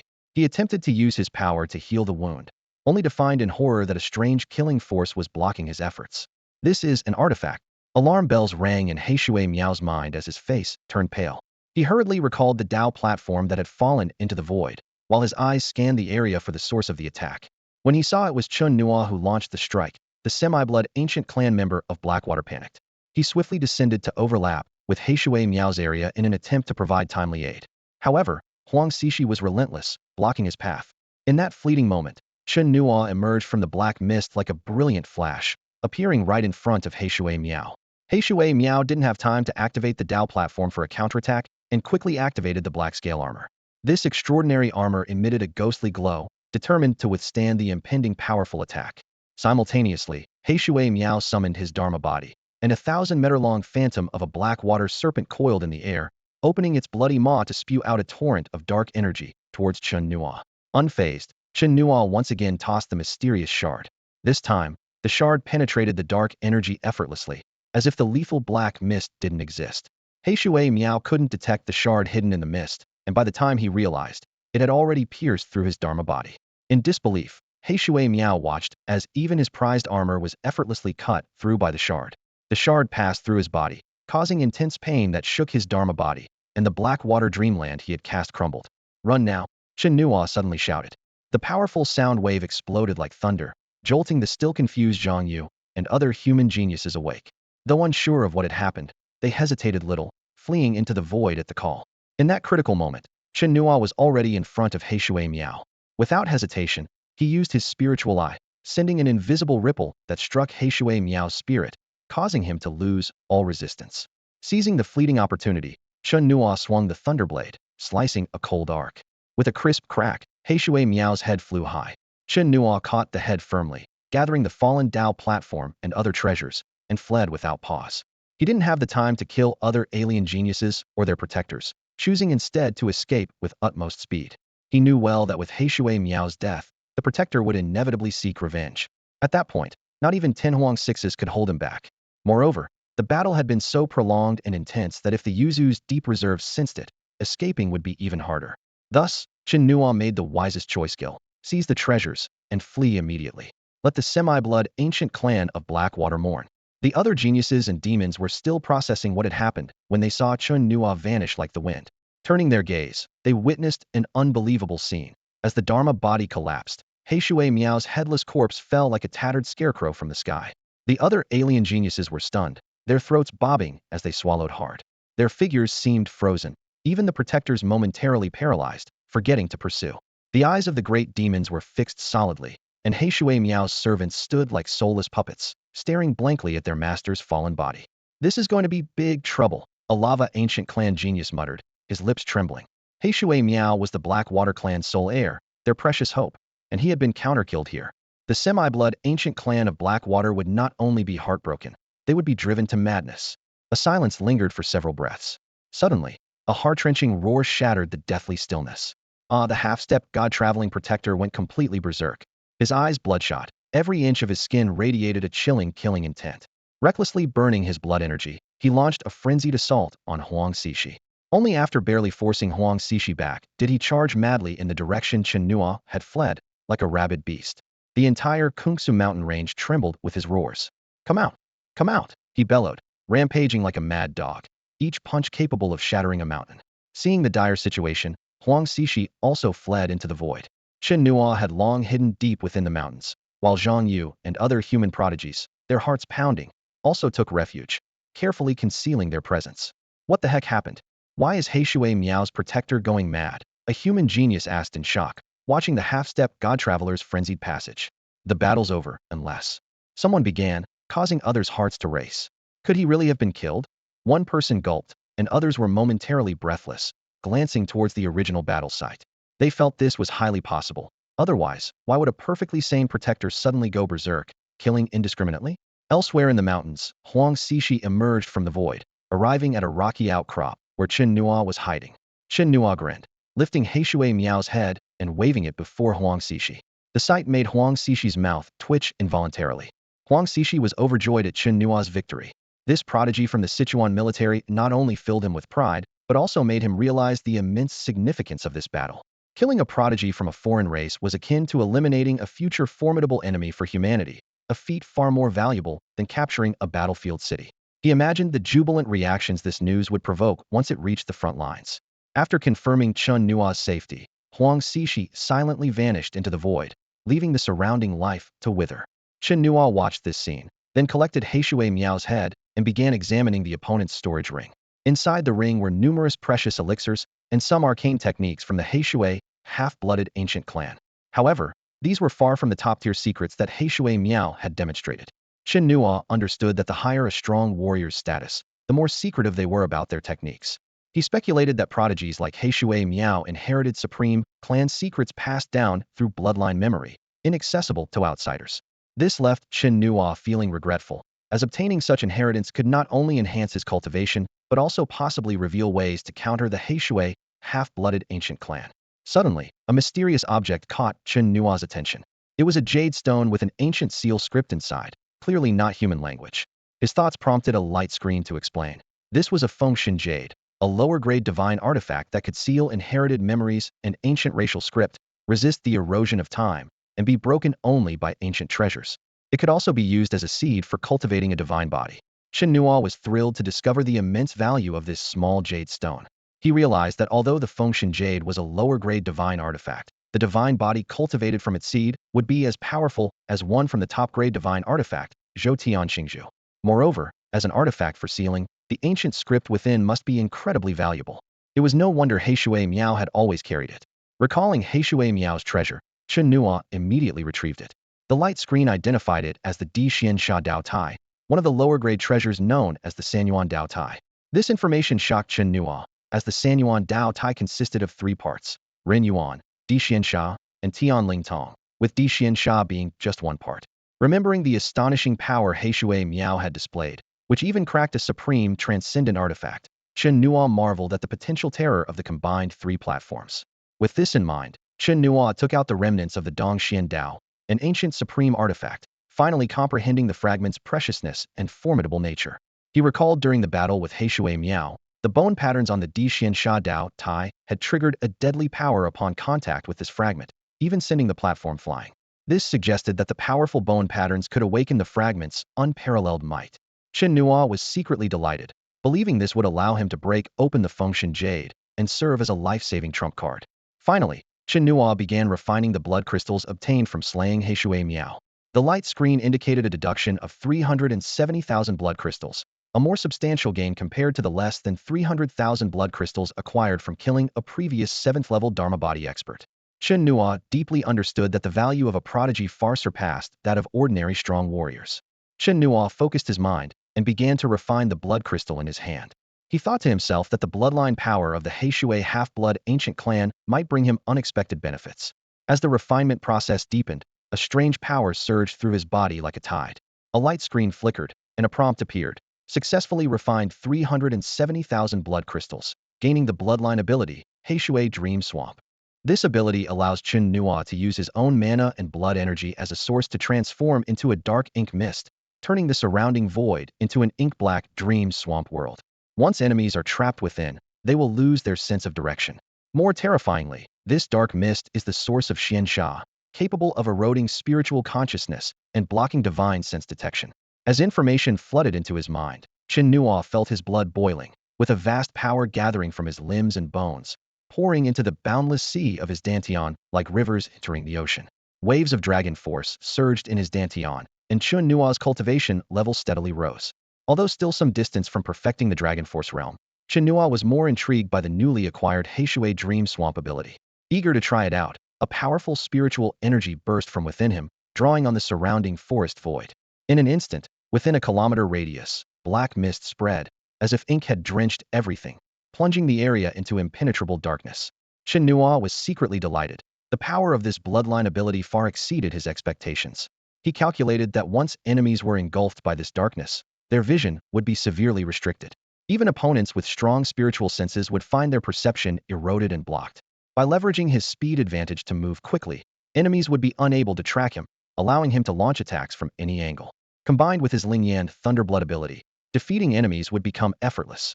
The more Chen Nuo understood, the more he realized the terrifying potential of this bloodline ability. This was merely its effect at the Dragon Force realm. As his cultivation progressed, the influence of Heishui Dream Swamp would undoubtedly expand, potentially reaching the vastness of a true swamp. The larger the area he could control, the greater his advantage in battle. Acquiring this bloodline ability would undoubtedly elevate Chen Nuo's combat power to a new level, at least doubling his strength. Despite expending 1.8 million blood crystals, he felt it was worth the cost.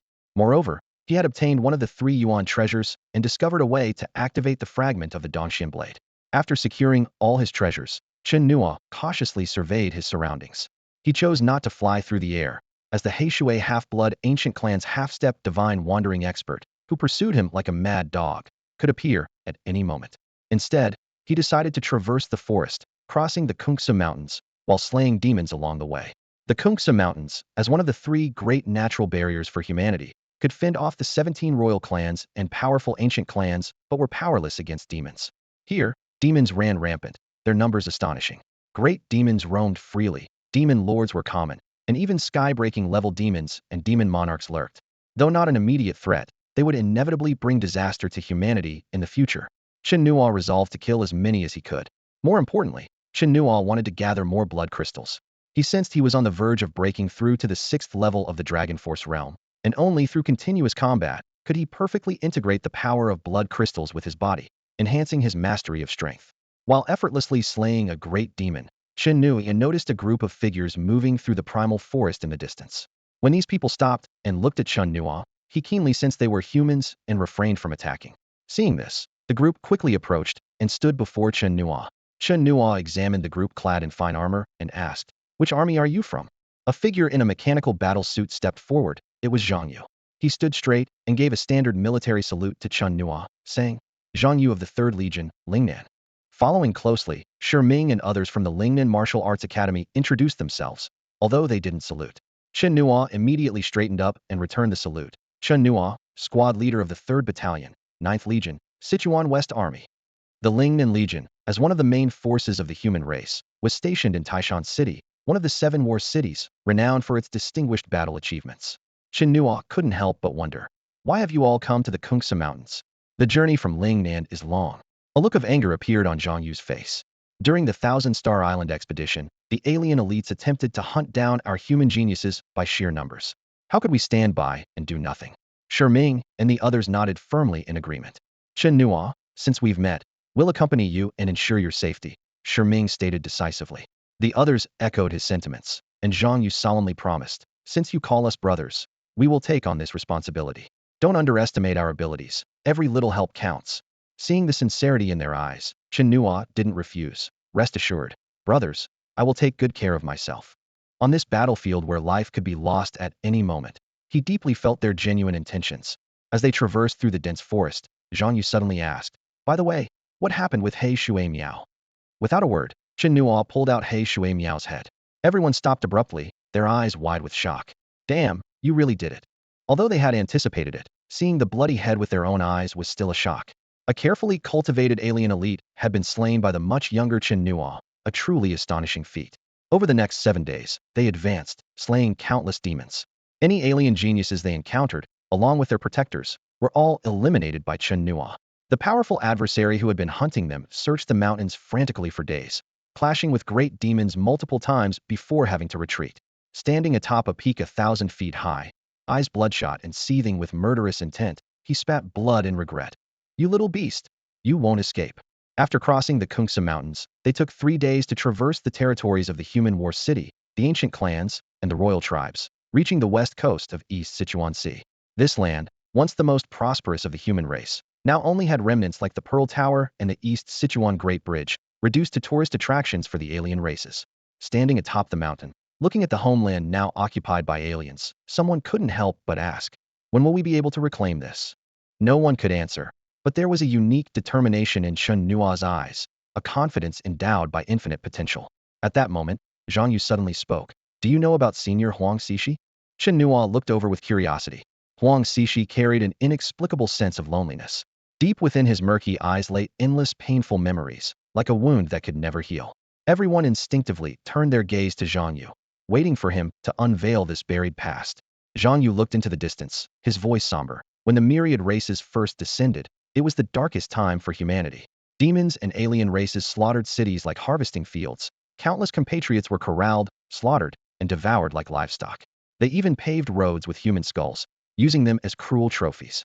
He took a deep breath and continued. Even those humans who awakened their innate talent struggled against the hunting of the myriad races.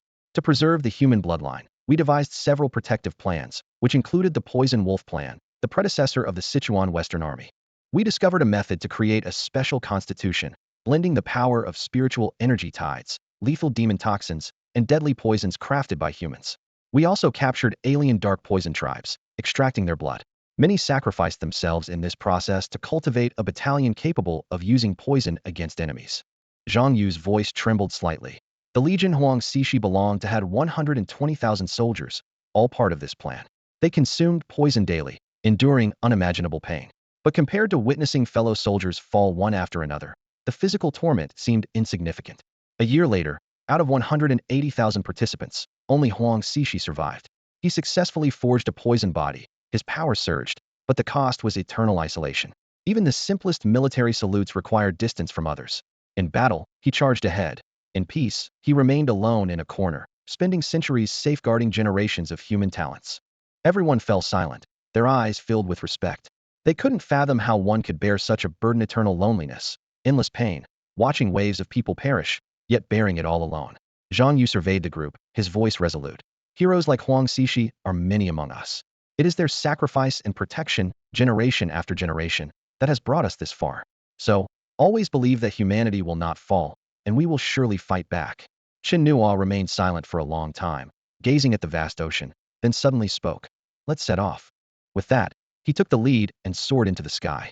As it was now their generation's turn, they would endure all hardships to carve out a bright future for those who follow. This was the best tribute to their predecessors. Zhang Yu and the others composed themselves and followed closely, flying toward the sea. Chen Nuo, though only 14 years old, is an exceptional prodigy with the king's physique among the human race. At this moment, a group of them is on their way to the Thousand Star Islands, with fierce winds howling in the void. While flying, Zhang Yu turned around, his expression serious as he looked at everyone. Everyone, this journey to the Thousand Star Islands is extremely perilous, with prodigies from other races lurking around. I have a selfish request. If we encounter danger, please protect Chen Nuo at all costs and ensure a path of survival for him. Unnecessary. The others snorted coldly, already accelerating forward, closely following Chen Nuo. Seeing this, Zhang Yu merely smiled faintly and then followed suit. In the void, Huang Siji stood for a long time. Memories surged like tides as he watched the backs of these young people risking their lives for the same goal. His heart was filled with mixed emotions. These talented youths did not even have a proper protector, relying solely on their passion to fight. He took one last look at the Mingzhu Tower before tearing through the void to follow them. The Thousand Star Islands are scattered like stars across a corner of the Dongchuan Sea. At this moment, a shrunken ancient star is suspended between Xinglua Island and Zixing Island in the central area, emitting brilliant starlight that illuminates the sea for thousands of miles. Falling star fragments have formed new islands in the sea, surrounded by terrifying starburst storms. Deeper within, several swirling starry vortices seem to lead directly into the interior of the ancient star. Though the star's fall caused massive waves, it did not pierce through the Thousand Star Islands.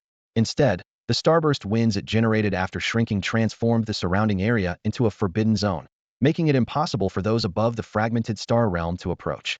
On the outer islands and sea surface, numerous protectors of prodigies from other races stand tall, the weakest of whom possess a cultivation of the 5th level of the fragmented star realm. They maintain an eerie silence, yet their spiritual senses cover the area like a vast net. On a distant reef island, the stunning Ning Yao stands atop a rock. Behind her are a group from the Battle King city, including a beautiful girl in a chiffon shirt, as well as Hong Li, who is on the verge of the divine travel realm, and 2 seniors in the Dharma body realm. After some investigation, the group has learned that this shrunken ancient star is actually a special small world. It possesses mysterious powers that impose stronger suppression on those with higher cultivation. Those in the fragmented star realm and above cannot break through the starburst winds to enter, and even Dharma body realm experts are affected. However, this world is not impenetrable. It has 7 or 8 fissure-like passages. Though no one knows why it fell here, it is certain that it holds extraordinary opportunities. In the midst of such a quiet atmosphere, Ning Yao was acutely aware that the other races were waiting for them to appear. Although everyone felt stifled, they could only hold their positions. Despite the numerous passages, acting rashly would certainly lead to swift suppression by the other races. For the elderly members of those races, the moral concern of bullying the young simply did not exist. A young man proposed a suggestion. We can split into several groups and enter from different directions to provide cover for Ning Yao. Let Elder Hong and Old Ling escort her directly through, reducing the risk. Elder Ling, who was in the Dharma body realm, frowned in thought for a moment. Here, there's no way to restrict Dharma body realm experts. We might as well form 2 teams, with us 2 old folks each leading one. Let Hong Li take the lead, and we'll regroup after entering. A young girl in a chiffon blouse reminded everyone. Some of the young talents from other races are still guarding the passageways. As soon as Sister Ning Yao appears, she'll become a target. Let's wait a bit longer. They can't hold out forever. Although the others said this, their hearts were filled with worry. Under such circumstances, the chances of survival for the human prodigies venturing in were slim. Ning Yao's brows furrowed slightly. Seeing her expression, the others felt a pang of sympathy. There were too few allies to offer support. No one to protect her path, and she was being closely watched by the prodigies of the other races, making her situation even more perilous than the others. At the edges of several passages, numerous figures lay in wait. Near one passage, Lei Jin frowned and said, I wonder how long she plans to hide. We can't keep waiting like this either. From conversations with other royal experts, they had learned that while some human prodigies had entered, Ning Yao's group had yet to appear, so they continued their vigil. This time, the kingly body Lei Xiong, along with the prodigies of the Thunder and Dragon King clans, were personally overseeing, with numerous protectors ready to act at any moment. Wait a little longer. Lei Xiong watched the distant sea with a cold gaze, suppressing the restlessness of the group. He understood well that the human prodigies who risked their lives to come here must be drawn by the fortunes within. The temptation inside must be no less significant to them than to the other races. Since they had grown impatient, the human prodigies would surely not remain idle. Long Hui understood this well, thus offering no objection. On an island, a powerful member of the ancient Bloodwolf clan, at the 8th level of star fragmentation, remarked, "They have incredible patience." Despite being outmatched in resources and numbers by the 17 royal clans, each human prodigy often had superior combat strength, a testament to their extraordinary determination. "This time, even if we can't kill them all, we must at least take out a few," another strong figure beside him said, eyes flashing with intense killing intent.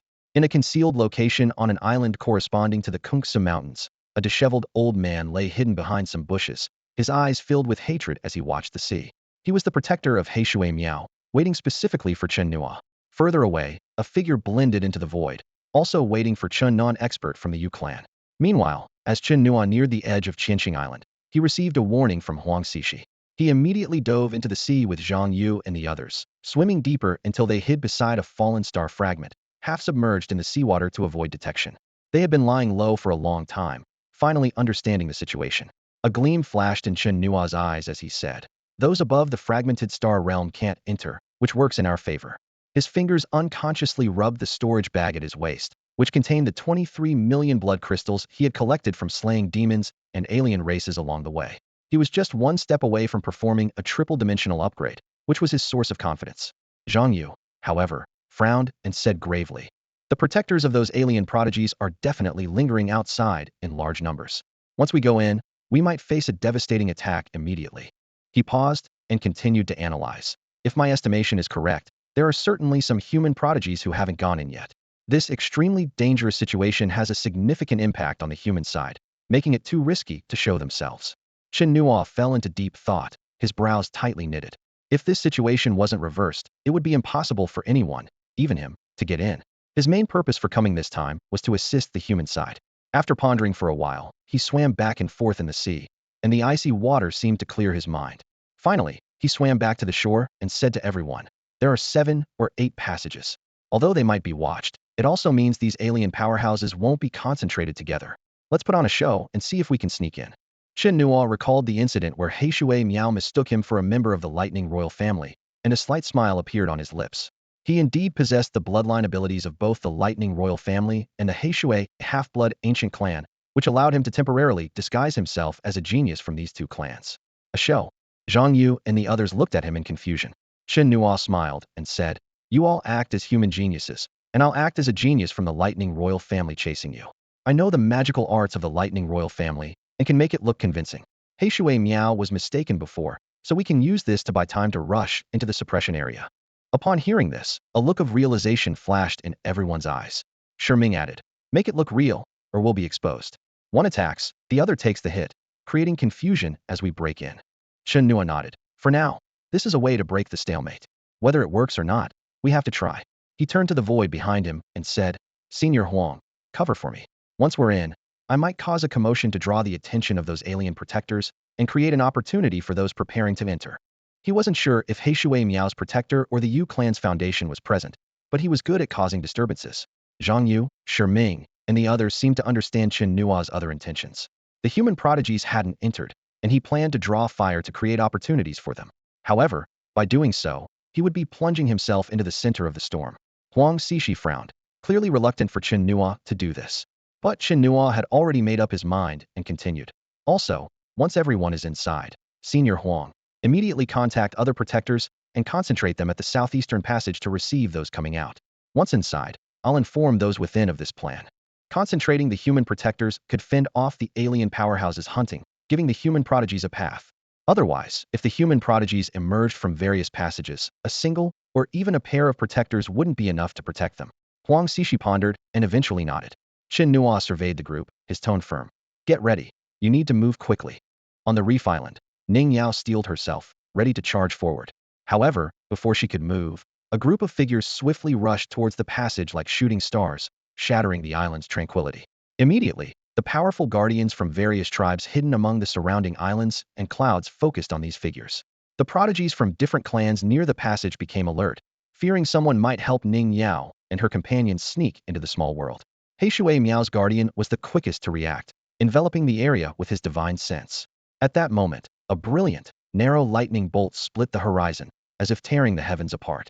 The deafening thunderclap stunned many divine senses. Do you think you can escape? A thunderous, distorted roar erupted. A majestic figure, the Thunder Sovereign, loomed over the island, wielding a lightning bolt as thick as a barrel, striking at the speeding figures. Lightning flashed everywhere, and the figures were instantly blown away. The blinding arcs made it impossible to keep one's eyes open. Your Thunder King clan is nothing. Kill me if you dare. Shi Ming and Zhang Yu roared defiantly while frantically dashing towards the passage to the small world. Seeing this, the Sword Spirit clan and Earth King clan prodigies hidden near the passage rushed out to intercept. Get lost. Who do you think you are to touch the Thunder King clan's prey? An arrogant shout accompanied by a sonic attack swept over, the powerful might of the thunder leaving the prodigies feeling unsettled. The Thunder King clan is so domineering. It's the Thunder Sovereign. This is the Thunder Sovereign of the Thunder King clan. The Thunder King clan's mystical arts can annihilate all directions. The Guardian experts from the ancient Bloodwolf clan and several other King clans recognized this move. Has the Thunder King clan produced another prodigy? A Guardian expert from the Qilong clan inquired. The Thunder King clan's guardians were momentarily stunned, looking around to find all prodigies still in place. Suddenly, an ancient thunder rock shot out from the 1,000-meter-tall Thunder Sovereign, moving with incredible speed. With a flap of its wings, it closed in on Zhang Yu and the others, unleashing endless lightning that descended like a heavenly torrent. I won't accept this. Shi Ming, Zhang Yu, and the others shouted dramatically as they desperately dashed towards the passage. Shui Miao's guardian finally realized Chen Nuo's trick and tore through the void in pursuit. Huang Xixi, prepared for this, unleashed a poison-patterned formation to block him. Stop him. He's also a human prodigy. Shui Miao's guardian roared hysterically. At that moment, an ethereal shadow of a primordial spirit traversed the endless void, arriving in an instant, its immense divine power suppressing the entire thousand-star island. A demigod's spirit roaming. All the guardians were shocked, quickly mobilizing their divine senses and magical powers to resist. In the chaos, no one could quite grasp the situation, only feeling that the demigod's spirit's intervention was overwhelmingly exaggerated. That's Chen Nuo, the prodigy of the Sichuan West Army.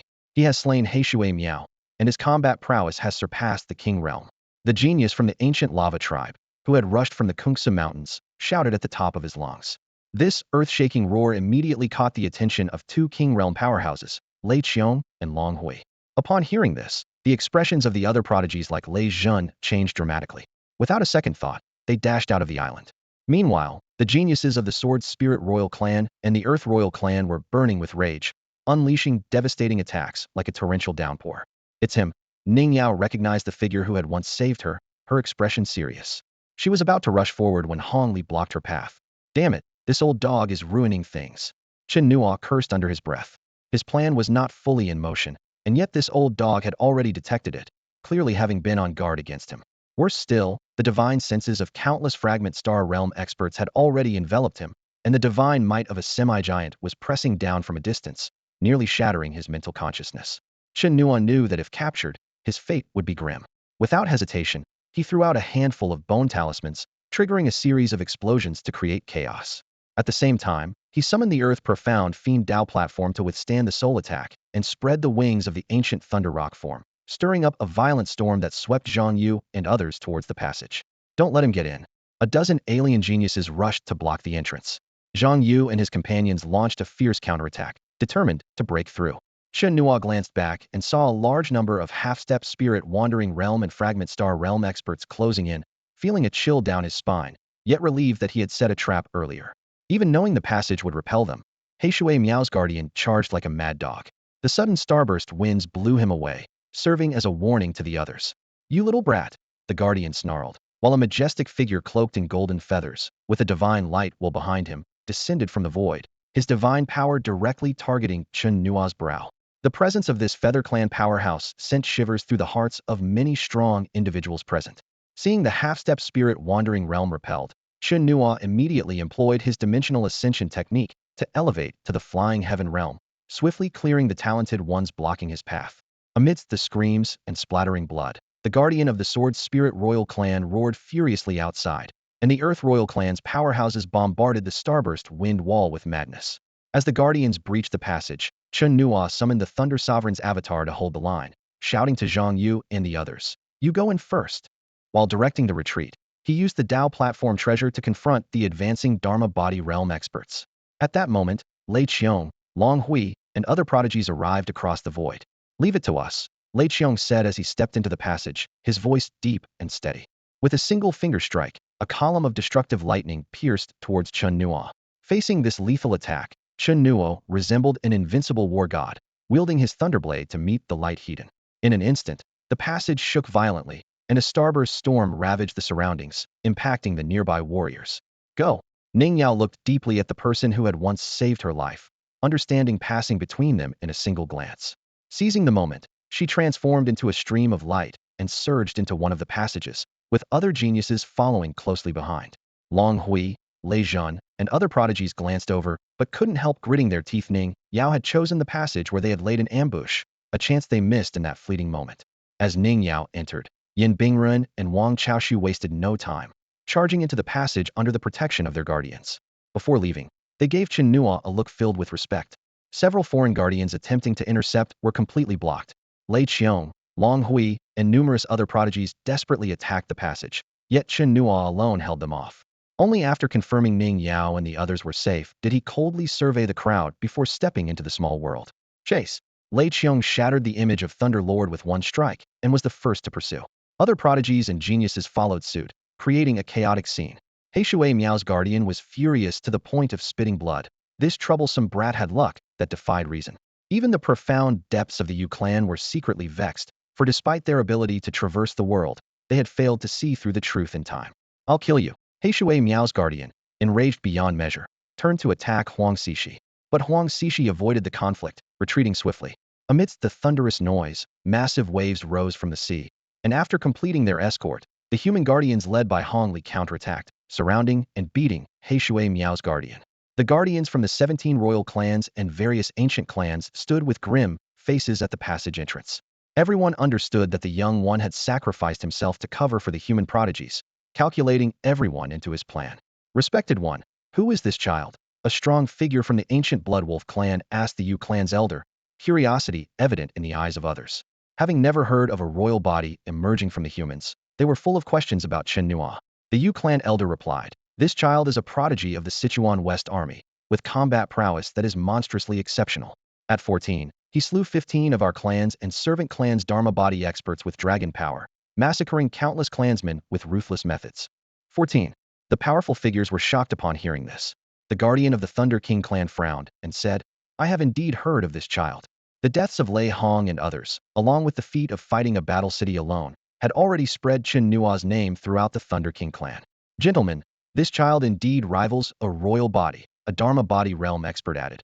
A few days ago, he encountered and killed Heishui Miao's ambush in the Kungsa Mountains, even seizing their treasure. This statement was not for boasting, but to alert everyone to be on guard. Did he really kill him? Even the half-step wanderers and the Yu clan elder were astonished. Since Chen Nuo's massacre of Lingshui City, he had been pursued to this place, waiting in ambush, unaware such an event had occurred. The powerful member of the Ice clan furrowed his brow, a murderous intent rising within him. He stared into the distance, secretly amazed. This kid is already at the dragon power realm? That's unbelievably monstrous. The other powerful figures around him were also taken aback, involuntarily gasping.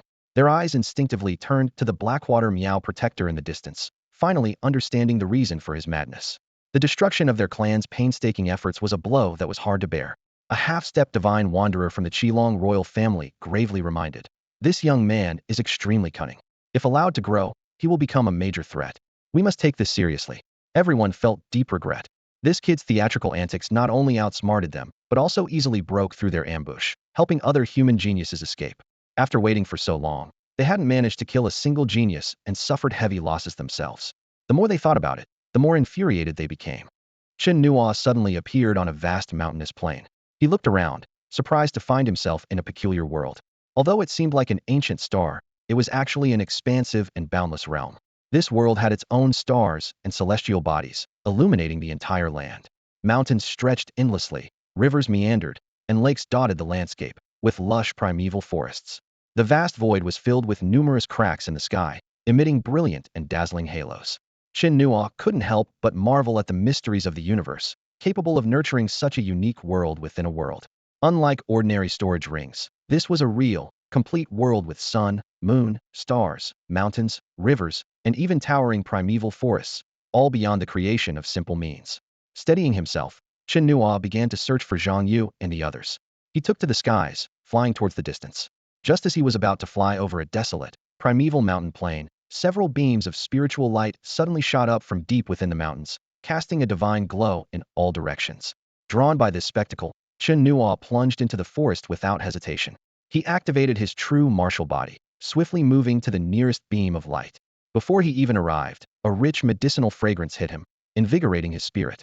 At that moment, he broke through to the 6th level of the dragon power realm. Chen Nuo leaped over the mountains, arriving beside an ancient tree that would take 7 or 8 people to encircle. His gaze was drawn to a deep pool at the edge of a mountain stream. Growing by the pool was a small tree as black as ink, laden with dark blue berries resembling blueberries. These fruits were surrounded by mysterious runes, emitting a glow of medicinal treasure. Just like the legendary Bodhi fruits from when the Buddha attained enlightenment, Chen Nuo thought to himself. The rich medicinal fragrance had even nourished the surrounding vegetation into spiritual herbs, a rarity in the world. As Chen Nuo surveyed the area for any guarding demons, a two-headed azure-scaled python struck first. It emerged from the cold pool, and as the light beams dissipated, it opened its massive mouth to swallow the precious herb. Chen Nuo's heart tightened, and he immediately used his great god hand to strike at the azure-scaled two-headed snake from a distance. Sensing a lethal threat, the snake first bit the entire small tree, then one of its heads spat out a beam of azure light towards the incoming great god hand. Chen Nuo, like a streak of blood-red light, instantly closed in. He unleashed his lightning ability, exploding destructive thunder in the air. At the same time, he drew his thunderblade, ready to slay this peak demon comparable to the 9th level of the sky realm with one strike. However, the azure-scaled two-headed snake moved even faster, tossing aside the remaining half of the small tree, and its other head immediately spat out a beam of destructive light. Chen Nuo had to turn and slash the beam with his blade while swiftly grabbing the precious herb with his cloud-piercing hand. Taking advantage of this opportunity, the azure-scaled two-headed snake quickly fled. Chen Nuo grasped the small tree, finding that a third of the fruits remained. A light screen indicated this was a purple-blue treasure fruit, an exquisite treasure herb. He immediately sealed it in a jade box. Without pursuing the fleeing azure-scaled two-headed snake, Chen Nuo turned to explore elsewhere. Along the way, he discovered several places where precious herbs had already been consumed. At one fiercely contested site, several great demons were fighting over a treasure herb. Chen Nuo descended from the sky, crushing a great demon-level crocodile beast with one foot. His thunderblade flashed like lightning, swiftly slaying all the great demons. His gaze locked onto a black, rune-wreathed 7-leaf clover. A light screen indicated this was a 7-leaf soul-nourishing grass, an exquisite treasure herb capable of strengthening and expanding the soul's consciousness. Chen Nuo's breath caught, realizing this herb far surpassed the ones he had obtained from the storage rings of foreign enemies, reaching the level of a divine herb. No wonder several great demons were vying for it. He quickly collected it and continued his search in this ancient mountain range. Over 2 days, Chen Nuo found more than 20 immature precious herbs and numerous high-quality spiritual herbs. During this time, he also slew many great demons and monsters, amassing 1.2 million blood crystals. As he traversed the mountains and reached an endless plain, the outline of a city appeared in the distance. Does this world also have living beings? Chen Nuo wondered, hesitating for a moment before deciding to investigate further. Prepared and resolute, Chen Nuo traversed the void and flew into the ancient city. From a distance, the scene was a breathtaking ruin. The walls, once forged of gold and iron, were still discernible, but the buildings within had long collapsed. Weeds and shrubs withered on the arid land, adding an air of desolation to the ruins. Chen Nuo conducted a thorough search and discovered more city ruins scattered across the wasteland. Most shocking were the signs of cataclysmic battles evident in the remnants. Towering mountains were cleaved apart. The ground was riddled with spider web-like cracks, and numerous enormous craters lay barren, as if some terrible force had wiped out all life. The air was thick with a demonic presence, yet no other living creatures were in sight. This eerie scene reminded Chen Nuo of the sights he had encountered upon first entering the heavy pass, bearing a striking resemblance. The decay of this world was clearly no coincidence. Just as he was desperately seeking clues, a sudden burst of intense energy sounded ahead. Chen Nuo immediately became alert, spreading his blood-red wings to ascend and observe from above. Below, 4 youths bathed in a crimson glow were confronting a prodigious genius from the Sword Spirit royal family. Their mutual target was a sword-shaped green stone buried within the ruins.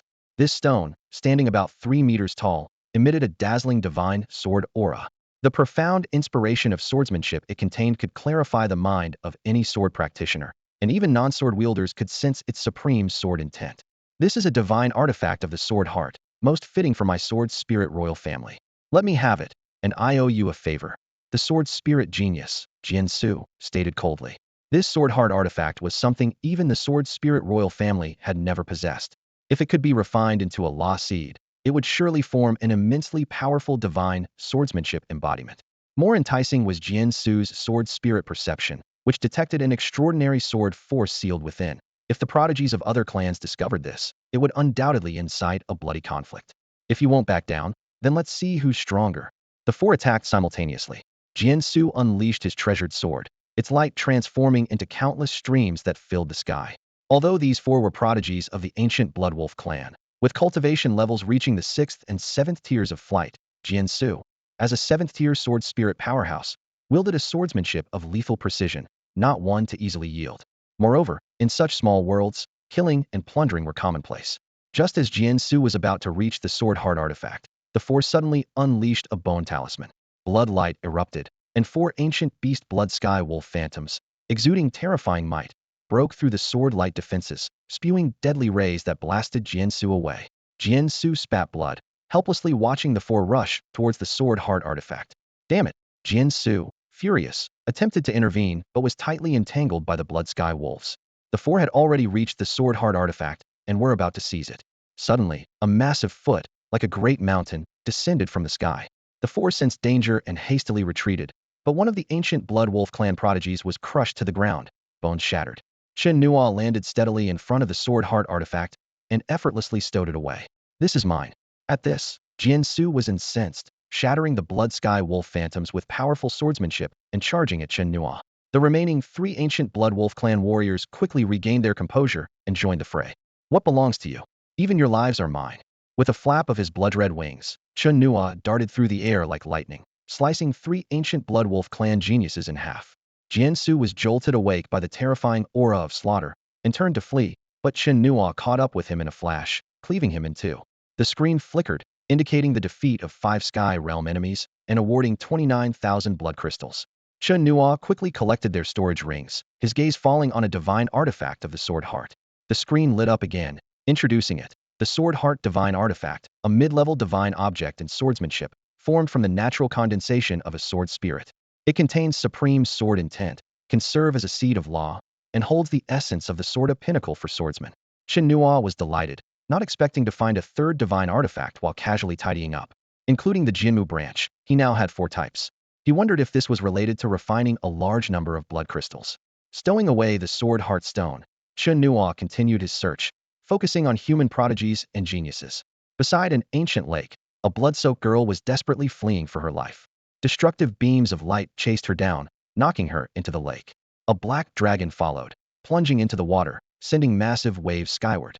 The girl, like a ragdoll, was flung out of the water and slammed into the void. The black dragon transformed into a stern young man with disheveled hair, and along with 2 other youths bathed in dragon-scale light, charged at the girl. She struggled to fend them off with icy light, but her body continued to fall. As the trio combined their attack, despair filled her heart, and she felt powerless to continue the fight. At that critical moment, a gust of wind brushed past her face. In the blink of an eye, she was scooped up and whisked away to the other side of the lake. The 3 youths halted abruptly, their gazes snapping to the figure above the lake. Regaining her senses, the girl looked up to see her savior, a young, yet resolute face, clad in the uniform of the Sichuan military. It was Chen Nuo. He gently set her down, his eyes piercing as they fixed on the 3 youths.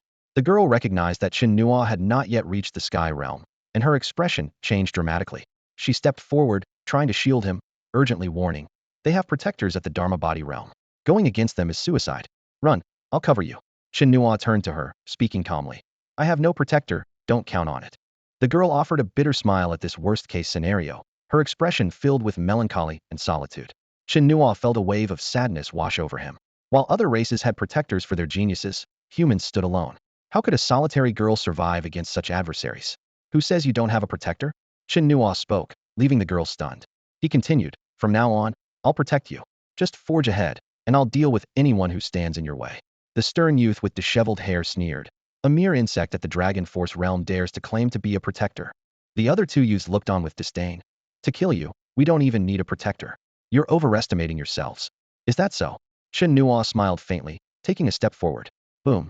With a single step, his cultivation surged directly to the sky realm. In an instant, countless destructive lightning bolts as thick as barrels radiated from him, tearing the void apart. The resounding thunder roared, and the lightning illuminated the faces of everyone present, turning them deathly pale. The girl's eyes widened, filled with shock and disbelief. The three youths, overwhelmed by the terrifying aura of the thunder, involuntarily retreated. Even the three Dharma body realm protectors were alarmed, rushing into the air. In the midst of the thunderous storm, Chen Nuo stood like an invincible god of thunder, exuding an overwhelming aura. His formidable presence silenced three arrogant young geniuses, who couldn't help but feel a sense of fear in the face of such destructive power. Moving with lightning speed, Chen Nuo's blood-red wings flapped as he instantly appeared before the three individuals. Despite the presence of three powerful guardians in the Dharma body realm, the three youths suppressed their fear and soared into the sky. They transformed into three massive hornless dragons, each hundreds of meters long, diving down with their jaws wide open, unleashing a dragon's breath beam that pierced the sky and earth, effortlessly tearing through thick lightning, determined to annihilate Chen Nuo. Dragons. Chen Nuo was slightly surprised, but he remained calm. He flashed onto the dragon's body with such speed that the three Dharma body guardians were taken aback. Be careful, they shouted in warning, rushing to assist. One was in the fourth level of the Dharma body realm, while the other two were in the third level, showcasing considerable strength. However, their actions were still a step too slow. Chen Nuo's punch struck down, and the three dragon bodies exploded in the middle, dragon blood raining down like a storm. The shattered dragon bodies plummeted into the lake, instantly dying in a deep crimson. This scene, akin to an instant kill, made the young girl's eyes tremble with shock. This sight thoroughly enraged the three guardians. They roared, summoning thousand-meter-long three-headed fierce dragon forms, charging at Chen Nuo. Instead of stopping them, Chen Nuo waited for them to approach. He didn't even need to activate his second level of ascension. He was confident that with his mastery of treasured weapons and several bloodline abilities, he could easily defeat these opponents in the third and fourth levels of the Dharma body realm. Just as the girl grew increasingly anxious, Chen Nuo suddenly activated the Blackwater Dreamland. A mysterious source of dark energy emerged in the void, transforming into an inky mist that quickly enveloped the surrounding 100-mile radius, engulfing the three guardians and the girl. This is Blackwater Dreamland. How do you possess the bloodline power of the ancient Blackwater clan? The three were both terrified and incredulous, shouting in disbelief. They knew the terrifying nature of this technique, and panic set in as they launched extraordinary weapons, sending waves of lethal attacks into the darkness. Powerful Dharma bodies rose from the black mist. They were of the Qilong royal lineage, now revealing their true dragon forms, transforming into three colossal dragons, each 1,000 meters long, ready to break free from the darkness. They understood that failing to escape this darkness would leave them too vulnerable, risking their lives. Chen Nuo attacked mercilessly, summoning the Thunderblade to shatter their Dharma bodies, then precisely embedding the treasured weapon's earthly dark energy altar into the darkness above their heads. The altar's destructive patterns emitted searing beams of annihilation, washing over their heads. The massive dragon heads were shredded, scales shattered, whiskers severed, flesh torn, and blood splattered. Their enormous forms made them even more conspicuous in the darkness. From the outside, Chen Nuo could see everything clearly. With a swift move, the Thunderblade unleashed a blade aura several meters long, delivering 3 consecutive slashes that swiftly severed the 3 dragon heads. The system notified Chen Nuo of the defeat of 3 Dharma body realm enemies, rewarding him with 410,000 blood crystals. As the Blackwater Dreamland dissipated, the startled girl emerged from the darkness, only to witness the 3 headless dragon bodies crashing into the lake below. She looked up in shock to see Chen Nuo descending beside her. Chen Nuo carefully examined the girl before him. She wore a silver warrior's armor that accentuated her graceful, slender figure. Her short, purple-dyed hair fluttered in the wind, her appearance stunning, her complexion radiant, and her demeanor otherworldly. Her body and eyes shimmered with a strange, icy light. The girl appeared only a few years older than Chen Nuo, yet her gaze held a sense of strength and courage, a resolute spirit forged only by continuously treading the edge of life and death. At this moment, as she looked at Chen Nuo, her eyes revealed a hint of distraction, along with a subtle sense of admiration. Although she fought for humanity, her life long dedicated to the battlefield, the endless solitary battles left her yearning for a heartfelt connection before her inevitable demise. Gazing at the young man standing tall before her, Zhongxiu recalled the embrace amidst despair, and her heartbeat quickened involuntarily. "Where are you from?" Chen Nuo inquired. "Jiuzhou City, Zhongxiu," she replied briefly, snapping back to reality. Mentioning Jiuzhou City, she added, "It's one of the 7 battle cities and the earliest one, formed by humans from the 11 provinces of Dongshan, Zhongqing, and the coast of Dongchuan." Her tone grew heavier. "In that darkest era, we were nearly wiped out." "Sichuan Army, Chen Nuo," the young man introduced himself simply. Hearing Sichuan Army, Zhong Xiu couldn't help but look again at Chen Nuo's thin military uniform. Though she had endured hardships, compared to Chen Nuo, she considered herself fortunate, accompanied by the finest fluid gold armor and the toughest battle blade. "Are you badly hurt?" Chen Nuo asked, checking her injuries. "I can recover," Zhong Xiu responded. Chen Nuo took out several storage rings of the Qi Dragon royal family from his pocket and handed them to her. "There are healing elixirs inside. Recover quickly. This small world holds many opportunities. I'll protect you and help you seize them." "Are you a prodigy?" Zhong Xiu gazed at him. In the recent battle, Chen Nuo, with his dragon power realm cultivation, fought at the Flying Sky realm and even killed 3 law body realm experts. Such strength could only belong to a prodigy. "Don't worry, I'm quite powerful and can protect you. Here, you won't be alone," Chen Nuo promised confidently. Helping human prodigies was one of his main goals on this journey. Zhong Xiu nodded in agreement. She then mentioned, "There's an ancient relic in the southeast that many people have gone to. I wanted to see it earlier, but was stopped by the Qi Dragon royal family. Shall we take a look?" "Let's go. I'll help you seize the opportunity." A sharp glint flashed in Chen Nuo's eyes. Along the way, Zhong Xiu shared her background with Chen Nuo. At 19, she had reached the 5th level of the Flying Sky realm, awakened the talent of the Ice Heart heavenly domain, and possessed considerable combat strength, with hopes of achieving the power of a prodigy. She had come here alone, hiding from Jiuzhou City to seek opportunities, only to encounter the powerful demon Lord Firescale while treasure hunting, getting injured and fleeing to the Great Lake, where she unfortunately ran into 3 super geniuses of the Qi Dragon royal family and their law body realm protector. Chen Nuo used the ancient Thunder Rock technique, carrying Zhong Xiu in flight for over 4 hours before finally reaching the outskirts of their destination. From afar, it appeared to be the ruins of a once immensely powerful heritage force. On the endless spiritual mountains, modeled pavilions and martial arts arenas are scattered throughout. They stretch inward to numerous ancient city ruins, extending all the way to the edge of a raging river, and then gradually disappear from sight.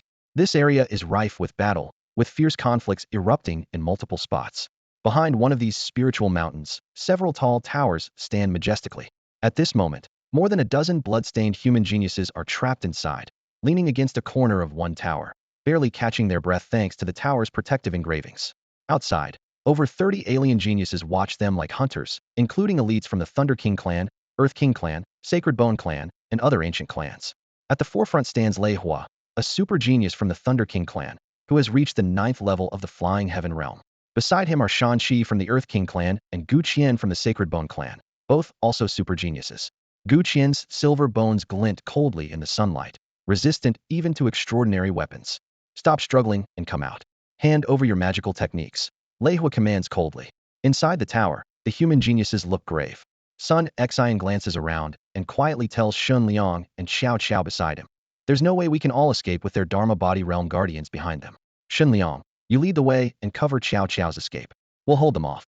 Xiao Qiao glares at Sun Xian with her phoenix-like eyes. "I'll stay and hold them off." "Don't be impulsive." Sun Xian frowns. "There are at least 10 Dharma body realm guardians watching us. Whether we can escape is uncertain. I have the Blood God armor, which can withstand Dharma body attacks, offering a slim chance of survival. If one can escape, it's worth it." Shen Liang adds, "Xiao Qiao, the magical techniques we've obtained here are part of the ancient legacy and are crucial for our people. We'll entrust them all to you. Getting them out alive is the top priority." Everyone nods in agreement. In these difficult times, their lives are deemed less valuable than the magical techniques, not because their lives are cheap, but because the human race has so little foundation. Any gain strengthens them significantly. Xiao Qiao holds back her tears, choking out, "You want me to survive alone? How can I live with that?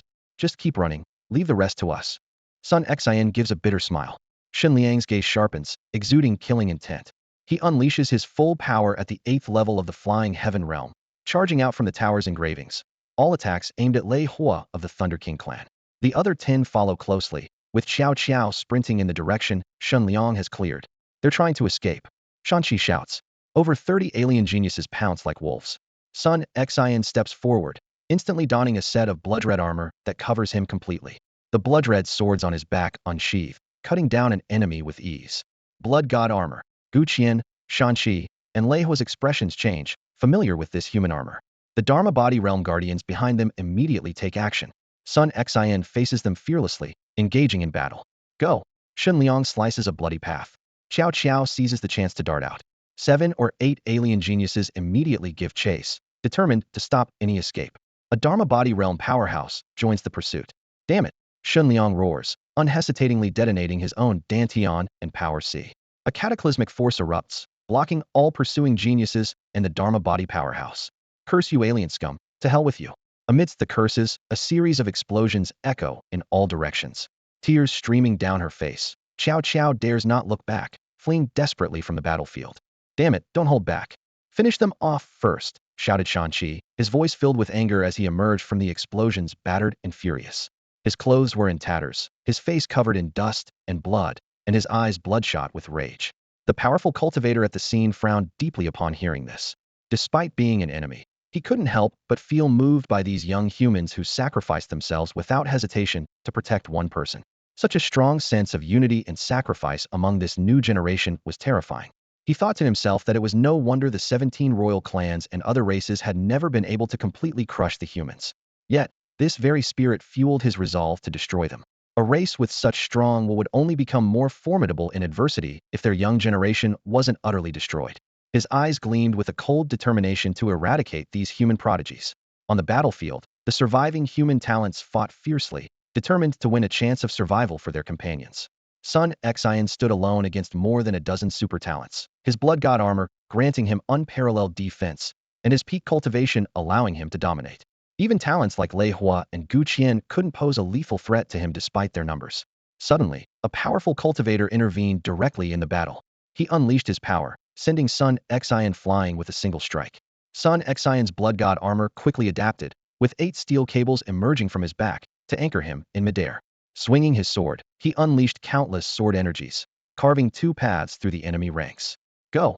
Sun Xian shouted urgently to those about to self-destruct, his voice filled with urgency and determination. Think you can escape? Shanqi sneered as he closed in, his eyes glinting with cruelty. If I can't escape, I'll take you to hell with me. One of the human talents yelled desperately, charging at Shanqi with a look of resolve. Shanqi smirked coldly. You think he'll wait for you to self-destruct? He quickly unleashed his power, and the ground erupted with streams of sand that coiled around the human talent's feet, binding him tightly. Shanqi retreated, preparing for a fatal strike. At that critical moment, a massive hand suddenly descended from the sky, grabbing Shanqi firmly. Following that, a bloody streak fell like a meteor behind Shanqi, transforming into the figure of a young man in military uniform. The young man moved with lightning speed, grabbing Shanqi's head with one hand, his fingers like steel claws sinking in. Shanqi screamed in agony and fear as the young man lifted him like a rag doll, charging toward the cultivator who had attacked Sun Xian. This unexpected turn of events stunned the entire battlefield. In that fleeting moment, a silhouette dashed in like a whirlwind. She unleashed countless beams of icy destruction, piercing through the bodies of 7 or 8 alien talents, sending them flying. The remaining talents seized the opportunity to attack. The silhouette reacted swiftly, her ice beams freezing the void into an impregnable ice wall, blocking the enemies. The surviving human talents quickly retreated to safety. Lei Hua, Gu Qian, and others snapped back to attention, ready to attack the approaching figure. However, at that moment, bang, a sickening crack echoed. The young man clenched his fingers, and Shanqi's head burst like a watermelon, spraying blood and brain matter everywhere. The gruesome scene made Lei Hua, Gu Qian, and others recoil in shock and horror. None of you will escape. Chen Nuo's voice was cold and merciless, like a judgment from hell. He used his blood wings and light-like agility to flicker among the alien talents. Each flicker was accompanied by a scream of agony. Lei Hua and Gu Qian used their mystical footwork to pursue, but Chen Nuo was too fast. They could only hear the screams, but couldn't catch sight of him. Their expressions grew anxious, and their unease deepened. With the arrival of a human reinforcement, Sun Xian and the other talents were reinvigorated, launching a counterattack. The battlefield's dynamics shifted instantly, forcing over a dozen powerful cultivators to engage fully, trying to stabilize the situation. The entire battlefield plunged into even more intense chaos. The sound of hooves thundered as dozens of cavalry surrounded Chen Nuo. In that critical moment, Chen Nuo unleashed a dual ascension, instantly elevating himself to the Dharmakaya realm. Without hesitation, he released the Blackwater Dream Swamp ability. In an instant, the spirit mountain for miles around was shrouded in dense, dark fog. The mist was as thick as ink, making it impossible to see one's hand in front of their face. Sun Xin and his companions were ensnared, losing their sense of direction. Even more than 10 Dharmakaya realm experts found themselves trapped in the darkness, unable to escape despite ascending rapidly into the sky. However, Chen Nuo could clearly see every move made by those in the fog. With one hand, he summoned the treasure weapon, the earthly mystic fiend platform, and with the other, he gripped the Yetobi-activated remnant of the cave profound blade. Empowered by extreme speed, Chen Nuo moved like a phantom within the darkness, beginning a merciless slaughter. Piercing screams echoed through the darkness. Come out! The Dharmakaya realm experts trapped inside summoned their Dharmakayas, attacking blindly into the void. The screams echoed from left to right, sometimes from below, driving them to the brink of collapse. Stop hiding and come out. Lei Hua and Gu Qian, having lost their senses, flew in all directions, desperately trying to escape the darkness. Yet the screams continued unabated. Suddenly, a Dharmakaya realm expert had a part of their body severed. In despair, he chose to self-destruct. A storm of destructive force instantly spread for miles, shattering and collapsing the void. The dark mist in that area was pulled away by the collapsing space. Chen Nuo was thrown by the shockwave, while others were scattered even further. As the darkness receded, people fell onto the ruins of a pagoda, the ground, and the spirit mountain's body. Even Sun Xin, clad in the blood god armor, couldn't escape the fate of his organs being displaced and his meridians injured. He removed his helmet, spitting out several mouthfuls of blood. Others suffered severe injuries as well, including Lei Hua, who was gravely wounded. Although Gu Qian's silver bones were incredibly resilient, the soul fire within his skull also took a significant hit. Everyone looked up to see the black mist dissipate high in the sky, leaving behind a void like shattered glass. On the ground lay the bodies of the 30-odd geniuses and the more than 10 protectors. Although Chen Nuo bore the brunt of the self-destructive impact, his robust true martial body allowed him to recover quickly. He set his sights on the surviving Lei Hua and Gu Qian, stepping forward without hesitation. Lei Hua and Gu Qian attempted to flee, but a few surviving human geniuses immediately blocked their path. You think you can still run? Sun Xian said coldly, locking onto his targets. Forced together, Lei Hua's expression turned icy. The tables had turned, and the hunters had become the hunted. Sun Xian moved swiftly, wings sprouting from his blood god armor to greatly enhance his speed. He swung his sword at Lei Hua. Just as Lei Hua and Gu Qian prepared to counterattack, Chen Nuo stomped down hard, and the might of the Dharmakaya realm instantly suppressed them. Crack! Lei Hua was cut into 3 pieces by 2 sword strikes. Although Gu Qian's silver bones were incredibly hard, capable of withstanding extraordinary attacks, the soul fire within his skull flickered erratically, indicating severe damage. Without Chen Nuo's presence, he might have had a chance to escape, but reality left no room for what-ifs. However, they had overlooked one person, Zhongxiu. She was a formidable fighter who had once slain the sacred bone royalty. As Sun Xian launched his attack, Zhongxiu waved her hand, unleashing a biting cold wind. The sound of shattering echoed through the void, as if absolute zero swept through, freezing Gu Qian and the surrounding void. A beam of ice shot towards Gu Qian's skull, and with a crisp crack, his skull shattered like an icy lake, scattering the soul fire within. Gu Qian's remains collapsed to the ground. With the battle finally over, Zhongxiu turned her gaze to Chen Nuo. Her bright, clear eyes widened in disbelief. In such a short time, he had slain more than 10 Dharmakaya realm experts. Even more astonishing was Chen Nuo's sudden leap from the Dragon Power realm to the Dharmakaya realm. The unexpected changes were truly beyond her expectations. Zhongxiu watched Chen Nuo's back and finally understood what he meant by protecting the path. He was not only an extraordinary talent, but also an incredibly powerful warrior. Sun Xian gazed at Chen Nuo's figure, pondering the origins of this mysterious prodigy. Originally a group of over a dozen, after a brutal battle, only 5 of them survived. Xiao Qiao and 2 others narrowly escaped under the cover of their companion's self-sacrifice. Take them back home for burial, Sun Xian said with a choked voice, looking at the shattered remains on the ground. The surviving members immediately began to carefully gather their fallen comrades' remains. Sun Xian approached Chen Nuo, looking at his military uniform, and solemnly gave a standard military salute. My name is Sun Xian. Thank you for saving us. Chen Nuo, he introduced himself briefly, his gaze sweeping over the bloodstained ground. Are there any other human survivors nearby? 3 managed to escape, Sun Xian replied, looking into the distance. Chen Nuo nodded. Follow me from now on. I'll protect you. We might be a burden to you, Sun Xian said frankly. I'm here to help you. Chen Nuo replied with determination. Zhongxiu also urged, let's go together. If we encounter other prodigies, his presence will help us handle them. After the recent battle, Sun Xian was convinced of Chen Nuo's strength and trusted Zhongxiu's words. We need to find Xiao Qiao and the others first, Sun Xian admitted. We acquired a lot of magical abilities here, and they have them.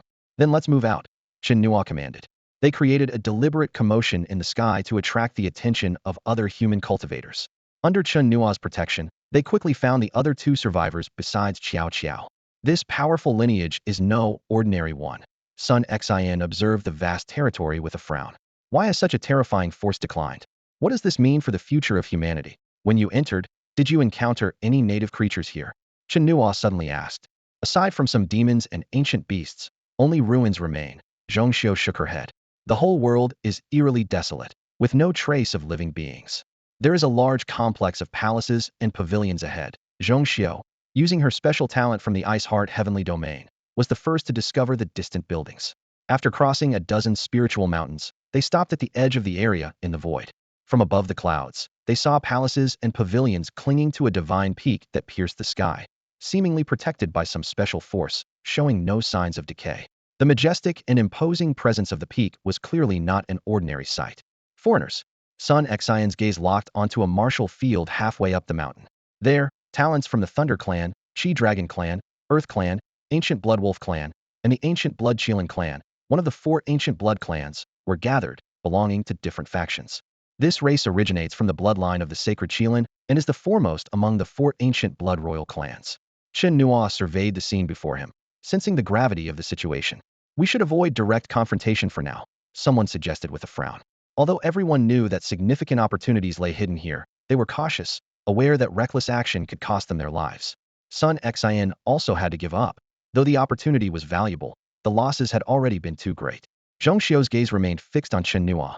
Chen Nuo's attention had shifted to the distant towering palaces, layered pavilions, and the entire divine peak. The crowd below had already spotted them. Prey has delivered itself to our doorstep. A genius from the ancient Bloodwolf clan sneered with a mocking smile. 9 people, remarked a genius from the Earth King clan coldly. I suggest we deal with them first, then explore the secret area. Though the others remained silent, they had all locked onto the figures in the sky. On the sidelines, more than a dozen guardians at the Dharma body stage had already assessed everyone's cultivation levels. Confirming there was no significant threat, they chose to stand by and let the younger generation handle it. This area had a far greater number of Dharma body stage experts than before, potentially hiding prodigies from other races. If a battle broke out, the situation could turn extremely disadvantageous. Although Chen Nuo is exceptionally strong and has slain many Dharma body stage experts, we shouldn't let him take risks for us, someone besides Sun Xian said urgently. They can hunt us, but can't we hunt them in return? Chen Nuo suddenly spoke, his gaze sharp. He turned to the others. They must have plenty of opportunities on them. Let's take them down. I'll provide support while you seize the chance, quick and precise. Everyone turned to look at him. Chen Nuo's eyes gleamed with unparalleled intensity. Here, without any star-shattering stage, I am the protector of the human race. Sun Xian and Zhongxiu had complete confidence in Chen Nuo, feeling more at ease than ever. Without hesitation, Zhongxiu activated the Ice Heart Heavenly Domain, gathering destructive icy light and diving directly toward the battleground.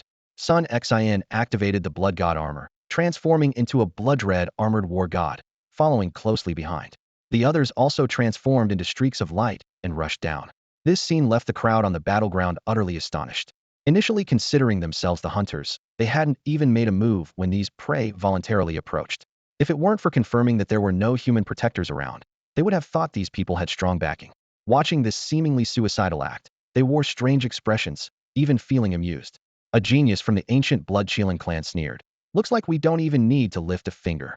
He took a step forward, only for flames to surge. Try moving an inch. A thunderous shout echoed like a storm, shaking the entire divine peak. Chen Nuo stepped forward, unleashing a dimensional upgrade, and summoning the treasured weapon, the Earth Mysterious Fiend platform. The weapon's might swept across, dominating the scene. On the battleground, all mocking smiles froze instantly as everyone felt as though they were bearing the weight of a divine mountain, unable to move. Dharma body stage. And a treasured weapon. It's a human prodigy. The once confident hunters were thrown into disarray. The dozen or so Dharma body stage guardians were also caught off guard. They had previously assessed this young man as only being at the dragon power stage, the weakest among them. Yet suddenly, he had revealed himself as a Dharma body stage expert. Was this a case of playing the fool to catch the tiger? They grew wary, realizing that the opponent must have some backing to dare challenge them with fewer numbers. The guardians immediately unleashed their own powers, attempting to lessen the suppression Chen Nuo and his weapon exerted on the crowd. As the crowd rushed to surround Chen Nuo, he unleashed hundreds of massive destructive lightning bolts, sending all the approaching enemies flying before they could get within a kilometer of him. Command of the Thunder, Lord Heavenly Might. Chen Nuo stepped forward, and a colossal manifestation of a Thunder Lord, towering 1,000 meters high, rose from the ground with overwhelming power. Countless massive chains of lightning descended from the void, each entwined with annihilating arcs, wielding true heavenly might, forming a gigantic cage of lightning around the martial arena. This display of power left Sun Xian, Zhongxiu, and others in shock. Not only did it suppress the opponents, but it also aimed to imprison them, showcasing absolute dominance. The guardian protectors of the Dharma body realm were enraged, summoning their strongest manifestations. Some transformed into supreme dragons, others into bloodthirsty wolves, while some conjured storms and earth deities. Among them, one protector from the Thunder clan also summoned a Thunder Lord manifestation, but it paled in comparison to Chen Nuo's, further highlighting Chen Nuo's terrifying power. Chen Nuo wielded the Thunder Blade, which extended to a length of 1,000 meters, releasing lightning that stretched for kilometers. With a single slash, the deafening roar reverberated in all directions, and several second and third realm Dharma body experts were instantly shattered. The Thunder Clan experts' eyes twitched violently, exclaiming, "This person's mastery of the lightning path is nearly at the star-shattering realm. We are no match for him. We must rescue our people quickly."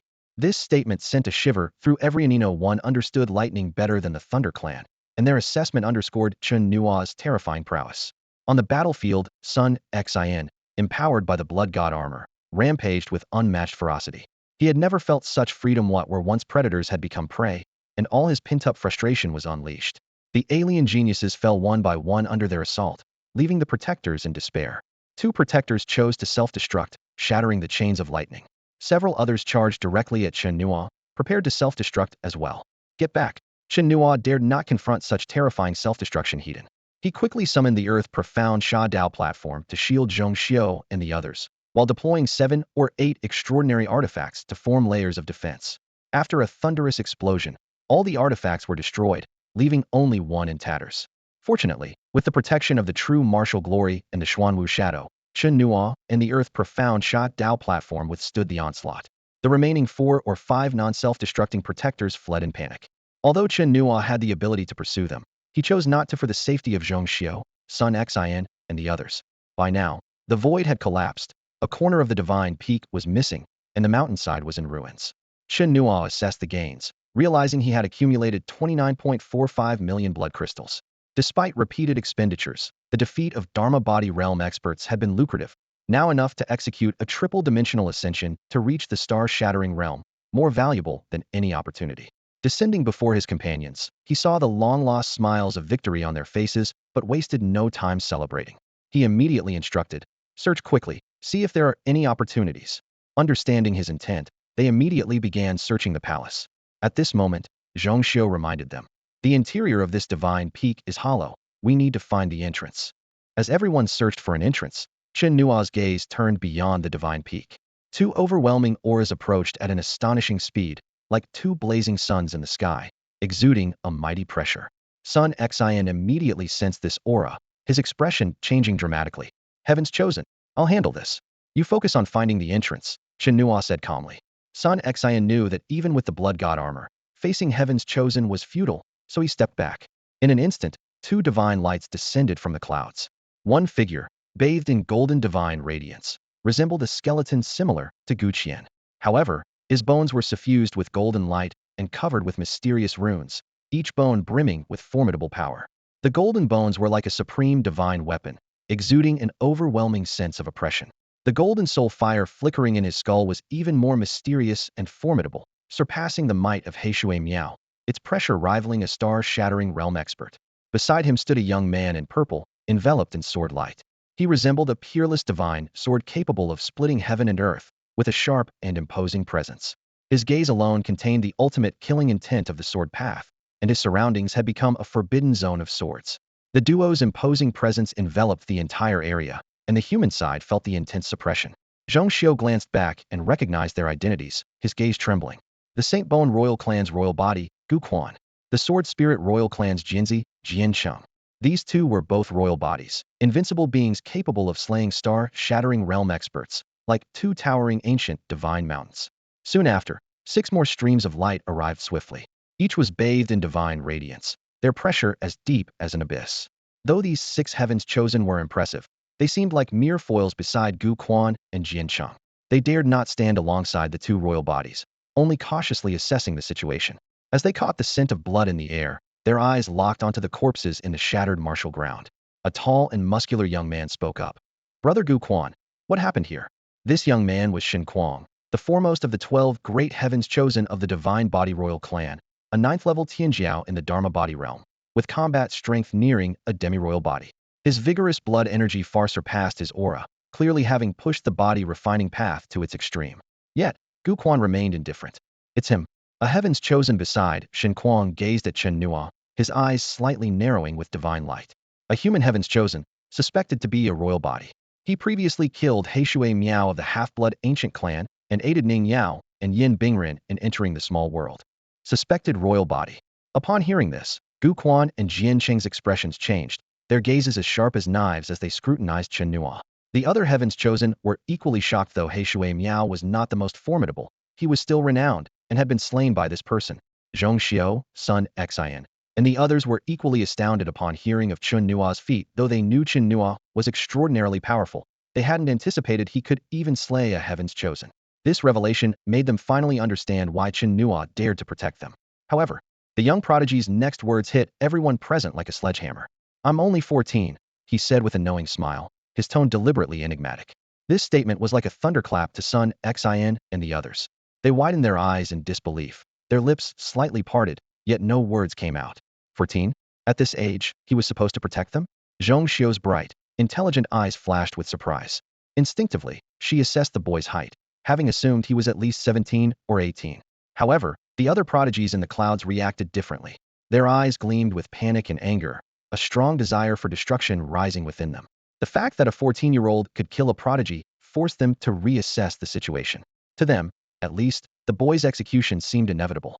Jinqing's face showed a hint of emotion, while Bone Spring was already enveloped in a murderous aura. It seemed like today would yield a few more prodigy heads. In this tense atmosphere, Chen Nuo suddenly stepped forward, his presence as vast as the ocean, shaking the space around him. Sun Xian and the others felt a sense of relief. Suspected king physique? Bone Spring thought to himself. Looks like today is my lucky day. The golden soul fire in his skull trembled violently, and a golden radiance surged from his sacred bones, sweeping towards Chen Nuo like a tide. However, just as Chen Nuo was about to make his move, an extreme sword light suddenly slashed through the void, accompanied by a crisp clang, precisely landing between the two sides. The sword light continuously blocked the golden radiance. Bone Spring, can your bones withstand the sharpness of this sword? A cold voice echoed from behind. 6 prodigies instantly dodged as a bloody afterglow fell like lightning where the sword light had landed. As the light dissipated, a young man in a blood god suit appeared. Yin Bingren. Jinqing's eyes shot out sharp sword gleams, ready to attack, when 2 more figures silently appeared behind them, surrounding the group. Wang Chaoshu Ning Yao. Shen Kuang raised an eyebrow coldly. Chen Nuo glanced at the 2 in the distance, then turned to Yin Bingren and said, You hold off those 2. I'll take care of these 6 beasts. You want to die? Shen Kuang erupted in anger, the other 5 prodigies' faces darkening like storm clouds. Yin Bingren nodded. Although they were all human prodigies, in terms of combat power, they were not inferior to the king physique. Spare you today, Bone Spring said coldly, glancing at Chen Nuo before turning to vanish into the void. Jinqing also took a look at Ning Yao and followed suit. Ning Yao, Yin Bingren, and Wang Chaoshu were all top prodigies from the human hall, their strength comparable to the king physique. Even together, it would be difficult for them to gain the upper hand, let alone with a suspected king physique present. No one underestimated this 14-year-old boy. You better not end up alone. Shen Kuang left a threat, then fled with the other 5 prodigies. They didn't know that Chen Nuo truly wanted to take their heads. Chen Nuo considered pursuing 1 or 2, but decided against it. The priority was to escort Zhong Xiao, Sun Xian, and others to explore the Sacred Peak's secret land. Yin Bingren retracted his killing intent, landing steadily on the Sacred Peak. Wang Chaoshu came over, and so did Ning Yao, directly approaching Chen Nuo. Chen Nuo also sized up Ning Yao. To be honest, he didn't recognize her. Previously, in the mountain pass, she was covered in blood, her face unrecognizable. At that time, her aura was weak, her body stained with blood, and facing strong enemies. Chen Nuo couldn't spare the attention. Now, however, he knew that Ning Yao was not only powerful, but also stunningly beautiful. It was a beauty beyond words, a mere glance confirming her as a rare beauty, even captivating children with her allure. Chen Nuo. Ning Yao smiled softly, like a flower blooming, extending her hand politely to Chen Nuo. I'm Ning Yao. Chen Nuo shook her hand, finally understanding her identity in that moment. Thank you, Ning Yao said sincerely. Chen Nuo replied, we're all fighting for humanity. You really are something, kid. Wang Chaoshu laughed as he approached, drawing out a half-giant for an ambush and driving a half-step giant insane. The thrilling battle to enter the small world was enough to prove their extraordinary strength. My name is Wang Chaoshu. Thank you for the passage. Wang Chaoshu expressed his gratitude to Chen Nuo. Yin Bingren. Another warrior stated his name briefly. Chen Nuo stood at attention and gave them a standard military salute, his tone calm. I'm here to help you. No need to thank me. Just then, Zhong Xiu's voice called out from a distance. We've found the entrance. Without much small talk, Chen Nuo quickly bid farewell to the three and hurried off. Ning Yao, worried that Guqiuan and Jianxing might join forces with other royal bodies, followed closely behind. Unexpectedly, the entrance wasn't in the palace but located in a cave on the other side of the divine peak. The cave walls were covered with ancient, mysterious patterns that had yet to be activated, emitting an unsettling aura. As they ventured deeper, the cave's internal space gradually widened. After a short while, they saw Sun Xin and his companions standing in front of a wall inscribed with golden ancient characters. Miss Ning, Sun Xin and the others greeted Ning Yao, while Yin Bingren and Wang Chaoshu were not surprised by this. There's no door here. The two scrutinized the broad wall, noticing that the golden characters were neither of human text nor similar to the languages of myriad races. Chen Nuo also focused intently on observing. Sun Xin explained, this wall is likely the portal to the interior, but I was afraid it might be a legacy, so I didn't dare to act rashly. Fortunately, you didn't. Ning Yao's eyes narrowed slightly as she turned to look at the passage behind them, her voice heavy. If this wall is damaged, it will activate the terrifying killing patterns in the passage, powerful enough to annihilate us all. At these words, everyone present gasped in shock, except for Chen Nuo, who remained focused on the wall. Can you decipher the text? He silently asked himself. The system promptly provided a hint. Nirvana sacred body, Taiyin upper verse, reverse lower Yangming, Zhongzhu Xin transition, Shinmen connects to heaven, Tailin Yangpool, Douwu Xin mastery. The system then began to analyze the information. The Nirvana sacred body is an unparalleled body refinement legacy, created through observing the wondrous rebirth of the undying true phoenix and the divine abilities of the battle saint ape. Cultivating this technique involves thoroughly tempering and reshaping the entire physique, starting from every flesh and blood cell in the hands and feet. Once fully mastered, it not only grants abnormal physical strength, durability, and defense, but also allows for rebirth through fire. If severely injured, one can quickly recover by igniting the fire of nirvana with their own blood energy, its power far surpassing that of the true martial body. However, Chen Nuo's attention was more drawn to the three sentences following the technique. Beware of them. They are erasing traces of our existence. Turns out their gifts come with a price. Who exactly are they repeatedly mentioned in these three sentences? Are they the powerful beings responsible for the interruption of this great legacy, or the entities erasing the world's imprint? Chen Nuo frowned deeply. This secret realm, having fallen from the heavens and restricted only to star fragmentation realm cultivators, held many unsettling anomalies that hinted at some ominous undertone. The wall was formed by a barrier, and Ning Yao raised an eyebrow, deciding to see if she could open it.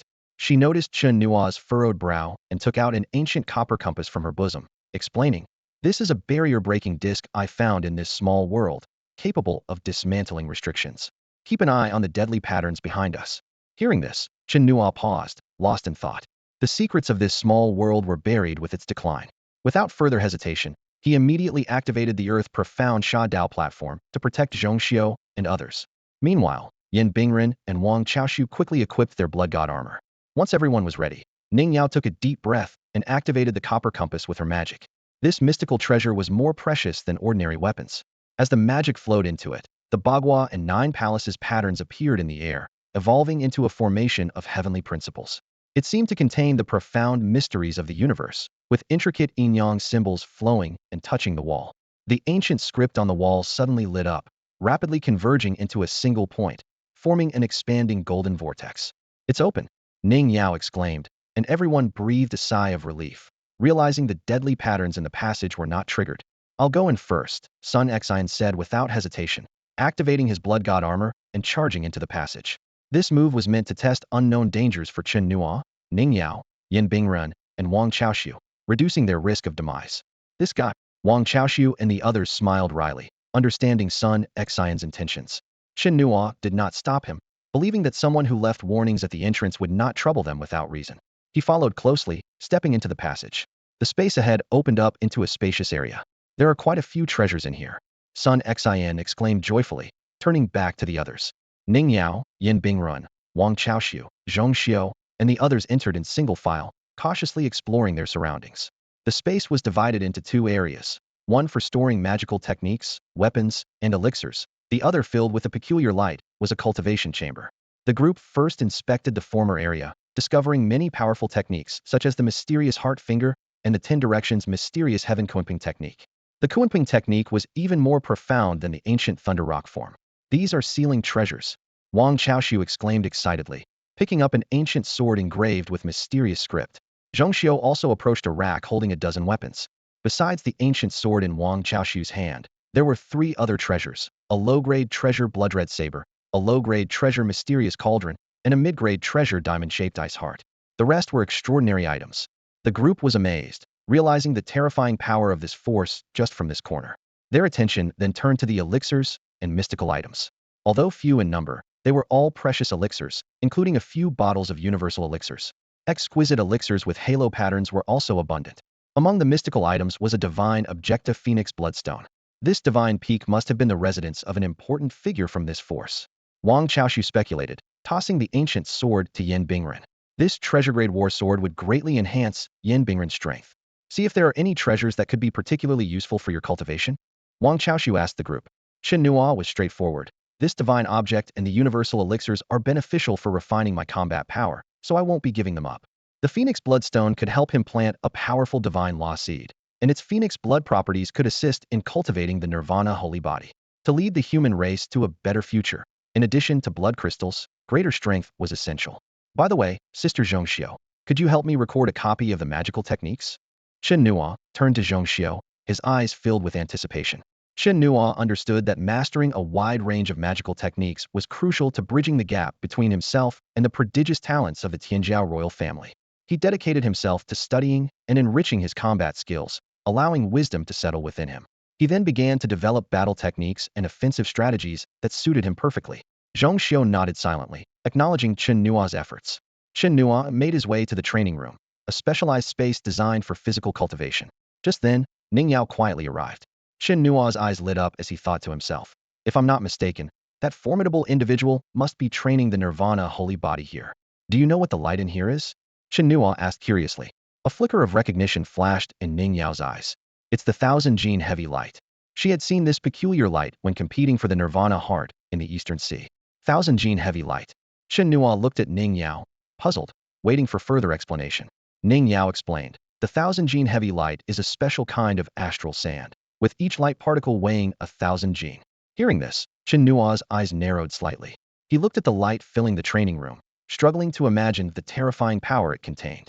This realization made him abandon the idea of using it to perfect his true martial body. Ning Yao pointed to a control panel nearby. This training room can be adjusted. 9 buttons lit up as Chen Nuo approached to examine them. He pressed one, and the light in the room immediately thinned. Pressing 2 more, the light diminished further. Chen Nuo felt a surge of understanding. Realizing the 9 buttons represented different levels of intensity, he decisively turned off 8 buttons, leaving only the lowest intensity, then firmly declared, I plan to train here. Ning Yao's eyes narrowed with concern, and she quickly tried to stop him. The 1000-gene heavy light doesn't just weigh 1000 gene per particle, it also moves at high speed. Even at the lowest level, it's extremely dangerous and harmful. But Chen Nuo was undeterred. I've trained my body, I want to give it a try. He turned to Ning Yao. Help me with the controls. Seeing Chen Nuo's determination, Ning Yao could only nod reluctantly. If you can't take it, call for me immediately. Chen Nuo entered the training room, removing his military jacket to reveal his strong, muscular physique. A golden radiance enveloped him, and the true martial patterns flowed continuously. Ning Yao carefully pressed one button, and a faint light began to shine. Chen Nuo cried out in pain. Yin Bingren, Wang Chaoxiu, Zhong Xiu, and others rushed over at the sound. Inside the training room, even under the faintest light, Chen Nuo was quickly transformed into a figure drenched in blood, his pants reduced to ashes. Zhong Xiu and Ning Yao watched Chen Nuo intently, with Ning Yao's hand hovering over the first button, ready to stop the process at any moment. 1000-gene heavy light, with each particle weighing 1000 gene and moving at high speeds insane, Wang Chaoxiu thought, his heart pounding. Yin Bingren frowned, and Sun Xian and others could only watch in shock. They witnessed Chen Nuo's skin and flesh being repeatedly eroded, like layers of sand being scraped away. Even the true martial radiance struggled to withstand it. The scene sent chills down everyone's spine. Chen Nuo gritted his teeth, nearly biting them down. The power of the 1,000 gene heavy light far exceeded his expectations, its high-speed impact not only piercing his flesh, but reaching deep into his bones, like countless bullets bombarding him, causing him excruciating pain. Realizing that relying solely on the true martial body was insufficient, Chen Nuo decisively activated the Nirvana holy body. At that moment, streams of golden light flowed into the room, merging with his physique. The method for cultivating the Nirvana holy body instantly imprinted in his mind, with diagrams of human acupoints and the flow of Nirvana energy clearly presented. Seeing is believing. Chen Nuo suddenly understood, as the scene before him unfolded like a three-dimensional painting. He realized that even if someone couldn't understand the text outside, the first person to enter the cultivation chamber would receive the inheritance of the Nirvana sacred body. The power of the 1,000 June heavy light was astonishing. Chen Nuo felt it was far more potent than the tempering effects of the thunder domain. He focused on refining blood crystals while consuming the universe pill. The true martial mark continuously condensed within him, and the Nirvana's sacred body was in operation. Even more astonishing was that as the Nirvana's sacred body activated, the light particles from the 1,000 June heavy began refining his cells at an incredibly minute level. The intense pain contorted Chen Nuo's expression. He's insane. A genius couldn't help but swallow hard. This wasn't a matter of life and death, but an unimaginable level of pain. However, what they didn't know was that Chen Nuo had endured far worse injuries before. His head had once been smashed, and even now, part of his skull hadn't completely healed. That kind of pain had once left his consciousness in disarray. Seeing Chen Nuo withstand such pain, the crowd felt both relieved and anxious. They began to refine treasures and extraordinary weapons. The mystic cauldron was given to Ning Yao.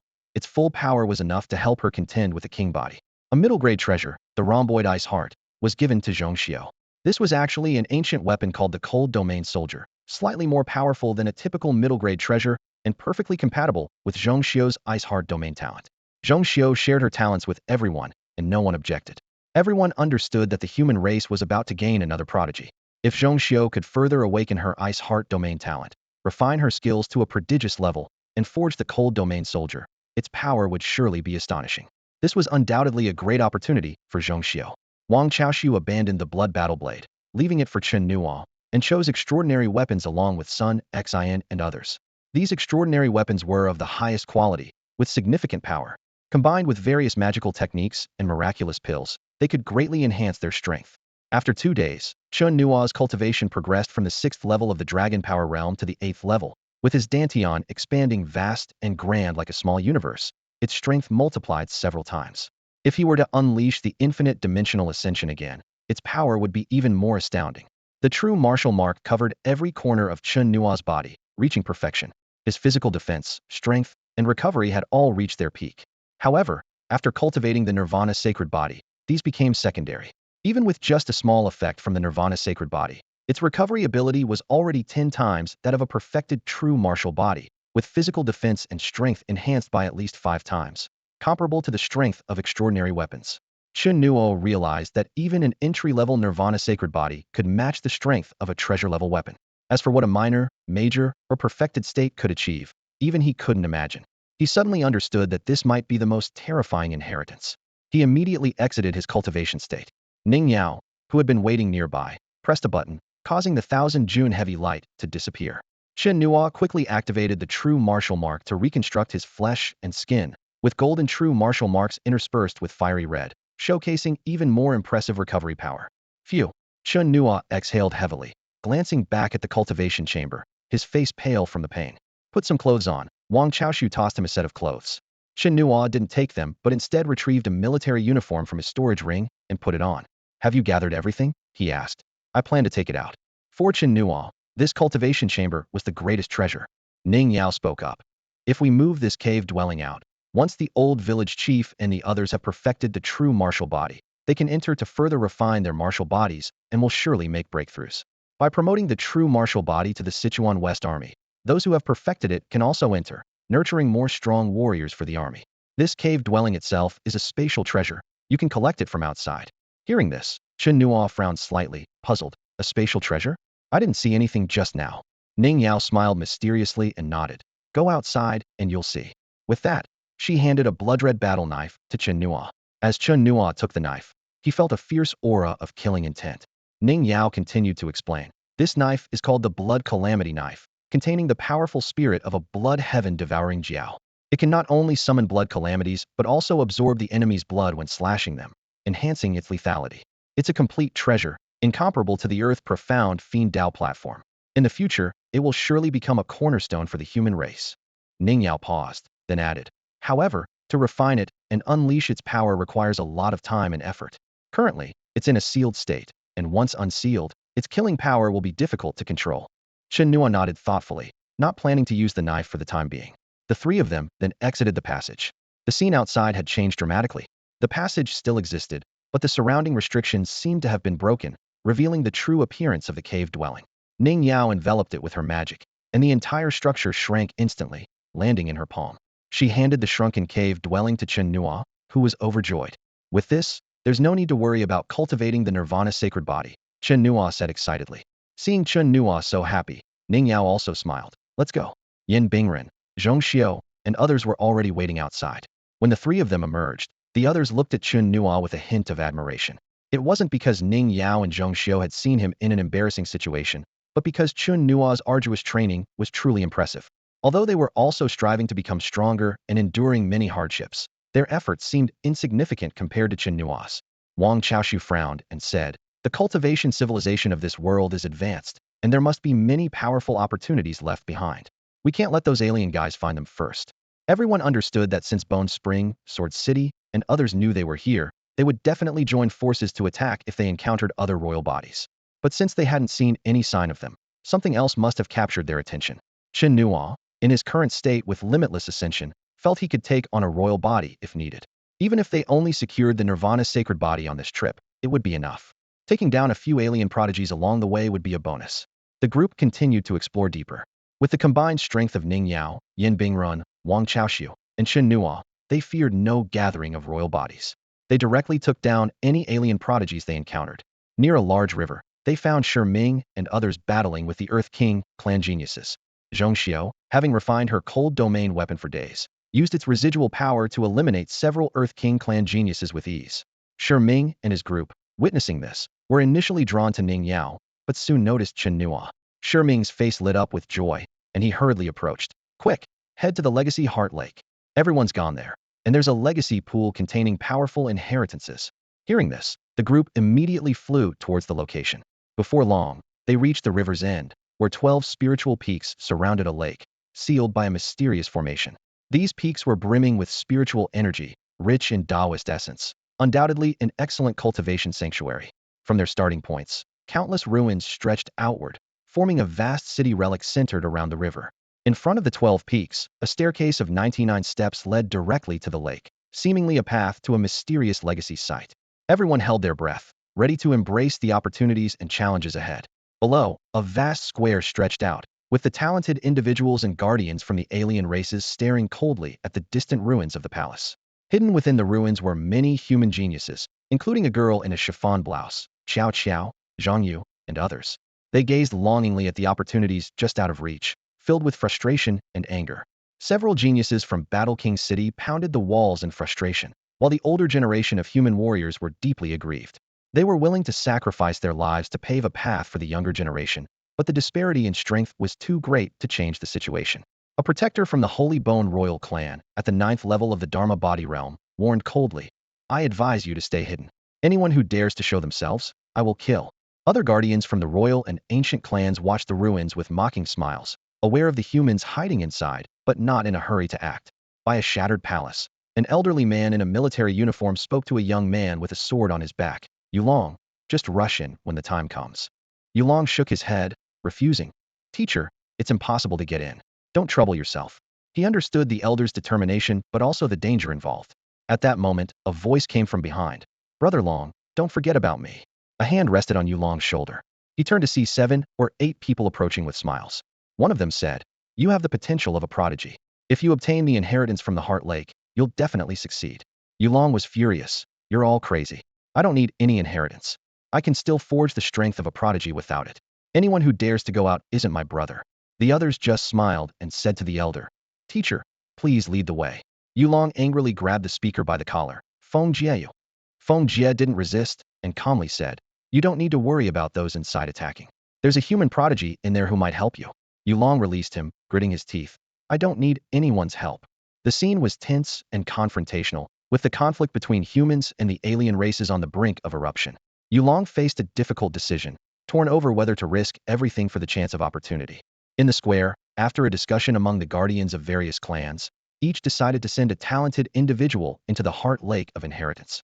Zhang Yu and Xiao Xiao, recognizing the high risk of the adventure, decided to forego this opportunity. As they were preparing to leave, a sudden thunderous crash shattered the calm. An elderly man with white hair, wielding an extraordinary battle saber, unleashed a long blade curtain. The fierce blade energy forced back the alien strongmen blocking the path. Following closely, 8 youths surrounded one person, rushing towards the stairs at full speed. The alien guardians sneered, simultaneously summoning their Dharma bodies. Their mighty power formed divine walls to obstruct the path. The white-haired elder, enveloped in a vast ocean of power, broke through the barriers with great effort. The 8 youths, undeterred, activated their battle armors and unleashed endless streams of lethal light to escort Yulong towards the stairs. Courting death, several powerful figures at the Dharma body level roared, their sound waves causing the 8 youths to bleed from their orifices. Other strongmen saw through their intentions and moved to intercept. A formidable Dharma body 9th level expert from the Sacred Bone clan launched a powerful attack, knocking the elder's extraordinary weapon out of his hand and sending him sprawling with golden bone light. Kill him, the Sacred Bone clan's guardian commanded, charging at the white-haired elder, while other strongmen focused on attacking Yulong. At this critical moment, Elder Ling warned the girl in the chiffon shirt and others to stay put, then rushed out to provide support. Dharma body guardians from other directions also joined the fray.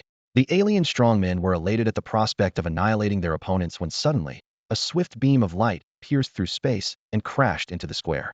The massive shockwave shattered the square, sending debris flying, and all the alien strongmen were flung in all directions. Amidst the rising dust, a majestic figure stood, arcs of electricity flickering across their body. As the dust settled, the onlookers finally saw the newcomer's face.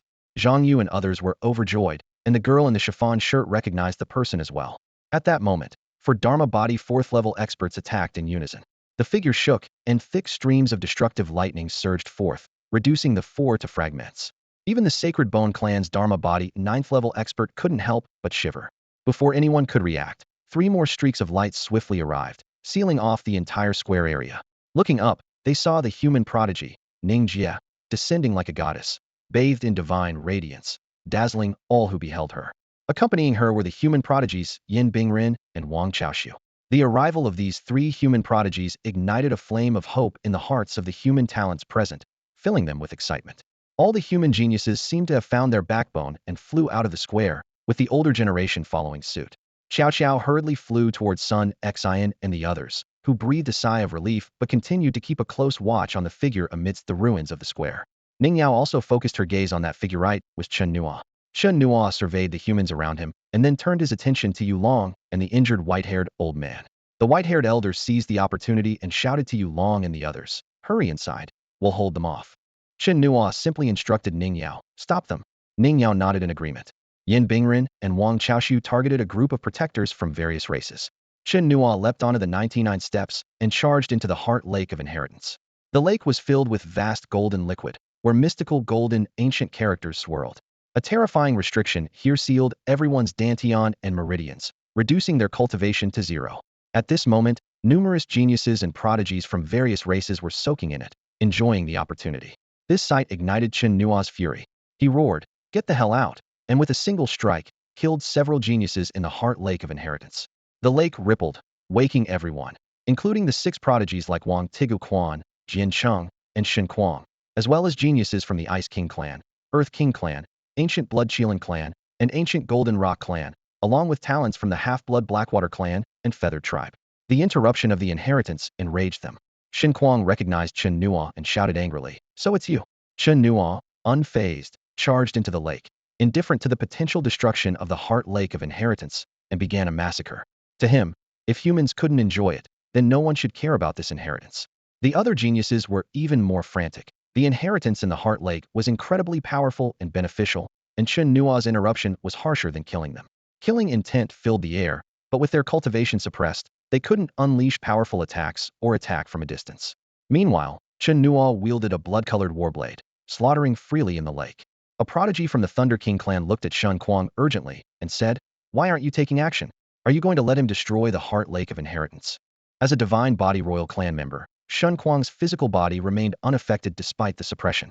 Bone Quan's golden sacred bones were equally formidable, and the prodigies of ancient bloodline royal clans like the ancient Blood Qilin and ancient Golden Rock also had naturally strong physiques. Without hesitation, Shen Kuang threw a punch at Chen Nuo.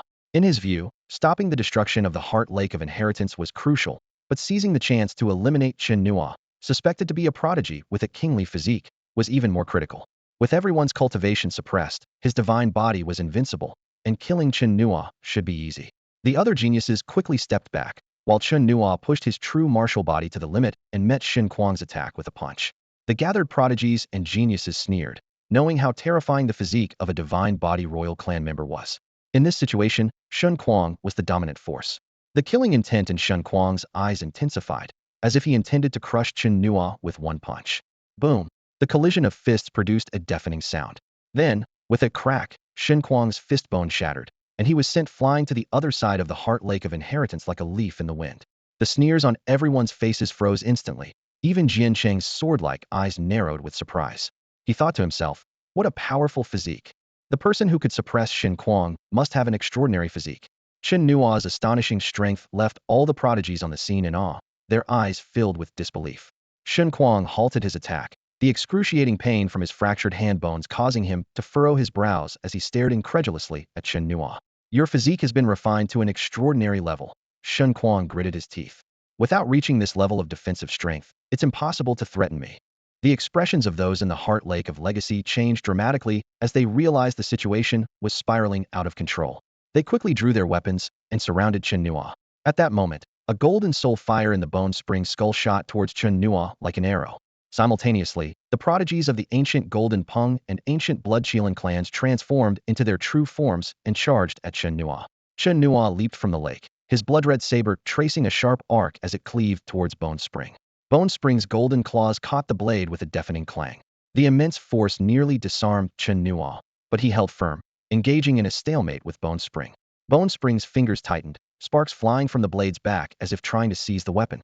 Meanwhile, the massive forms of the ancient Golden Peng and ancient Blood Qilin rushed across the lake. Chen Nuo employed primal combat and saber techniques, deftly deflecting Bone Spring's claws with a flick of his blade, then used the momentum to block the Golden Peng's talons. With his free hand, he grabbed one of the talons and yanked it towards the lake. The enormous Golden Peng crashed into the lake, its wings stuck in the golden liquid, severely limiting its movements. Seizing the opportunity, Chen Nuo sprang up, his saber slicing through the air like lightning towards the Golden Peng's neck. The blade, sharp as a treasured weapon, cut deep into the Peng's skull, eliciting a harrowing cry.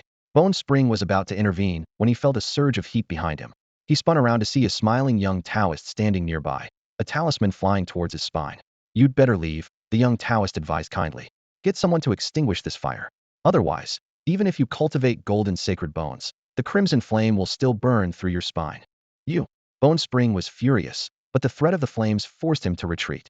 Sword City watched the young Taoist with a grim expression, wanting to act, but finding his power suppressed, unable to perform any spells. Standing on the wounded Golden Peng's back, Chen Nuo swung his saber fiercely at the approaching ancient Blood Qilin, sending it flying into the Heart Lake of Legacy. He continued hacking at the Golden Peng's back with his bloodstained saber until the prodigy was brutally slain. The gruesome scene sent shivers down the spines of the onlookers. Seeing this, Shen Kuang summoned a treasured weapon and slashed at Chen Nuo. In this unique environment, spells and divine powers were unusable, but the sharpness of the weapons still posed a threat. The other prodigies, unwilling to be outdone, also drew their treasured weapons and attacked Chen Nuo with all their might. However, Chen Nuo, standing on the Peng's corpse, easily evaded Shen Kuang's attack with a leap. He chose to strike first, targeting the opponents with weaker physiques. Horrific screams echoed around, turning the Heart Lake of Legacy into a scene of terror. Realizing the unfavorable situation, Bone Spring painfully retreated. The crimson flame on his back burned more fiercely, and he had to find a way to extinguish it, forcing him to temporarily leave the Heart Lake of Legacy. The young Taoist continued to kindly warn, "If you don't leave, you'll probably all die here." He took out a stack of talismans. These are crimson flame talismans, triggered by the Tao intent of the Heart Lake of Legacy, capable of reducing you to ashes. You can only rely on a few talismans here. The prodigies fumed with anger. The young Taoist glanced at Chen Nuo, who was slaughtering the geniuses, and smiled. With him, isn't that enough? The crowd watched helplessly as Chen Nuo, with his formidable physique and physical prowess, fiercely battled Shen Kuang, eventually driving him out of the heart lake of legacy. The prodigies gritted their teeth in frustration, yet there was nothing they could do. A once peaceful succession has been thrown into chaos by a single individual. Standing in the heart of the inheritance lake, Chen Nuo surveyed his surroundings, a cold glint in his eyes. The escape of Bone Spring was the biggest variable, and in this unique environment where cultivation was suppressed, everyone faced immense risk. Jiancheng stared coldly at Chen Nuo, his voice icy. Let's call a truce and rely on our own fortunes. Chen Nuo scoffed. Killing you all here would be better than any inheritance. Angered by these words, Shen Kuang launched an attack. Talents from the divine body, sacred bone, and ancient blood clans joined the fray, their physical advantages becoming evident. A fierce battle erupted in the heart of the inheritance lake, fortunately, with cultivation suppressed, or the place would have been destroyed. As Chen Nuo was entangled with others, a prodigy from the ancient Blood Wolf clan stealthily approached from behind, wielding a supreme extraordinary wolf-head staff, aiming a lethal blow at Chen Nuo's head. Sensing the threat, Chen Nuo swiftly turned, grabbing the wolf head and hurling it out of the inheritance lake. Chen Nuo knew he needed to deal with Shen Kuang first to deter the others. He retrieved a fragment of the Dongxian blade and a bone talisman, using his blood energy to activate the talisman. The rune struck the fragment, triggering ancient Dao marks. A flash of blade light cut through, and though Shen Kuang dodged, he lost a shoulder, his severed arm flying as he retreated from the lake. The fragment passed through, slicing several ancient blood clan prodigies in half. Dao marks. The ancient blood Qilin's expression changed dramatically, quickly retreating. Even the composed Jian Cheng raised an eyebrow, recognizing the artifact's origin. The other prodigies, terrified, fled the inheritance lake. Shen Kuang, blood pouring from his shoulder, glared coldly at Chen Nuo, seething. That's a fragment of an ancient supreme treasure, containing Dao marks. He used a bone talisman to activate the Dao marks. Chen Nuo continued to wield the bone talisman, sneering. Indeed, cultivation can't be used here. Spiritual and magical powers are sealed. But the activation of the Dongxian blade is different, relying on bone patterns to trigger its Dao marks. Shen Kuang, pained and furious, spat. This isn't over between us, before turning to leave.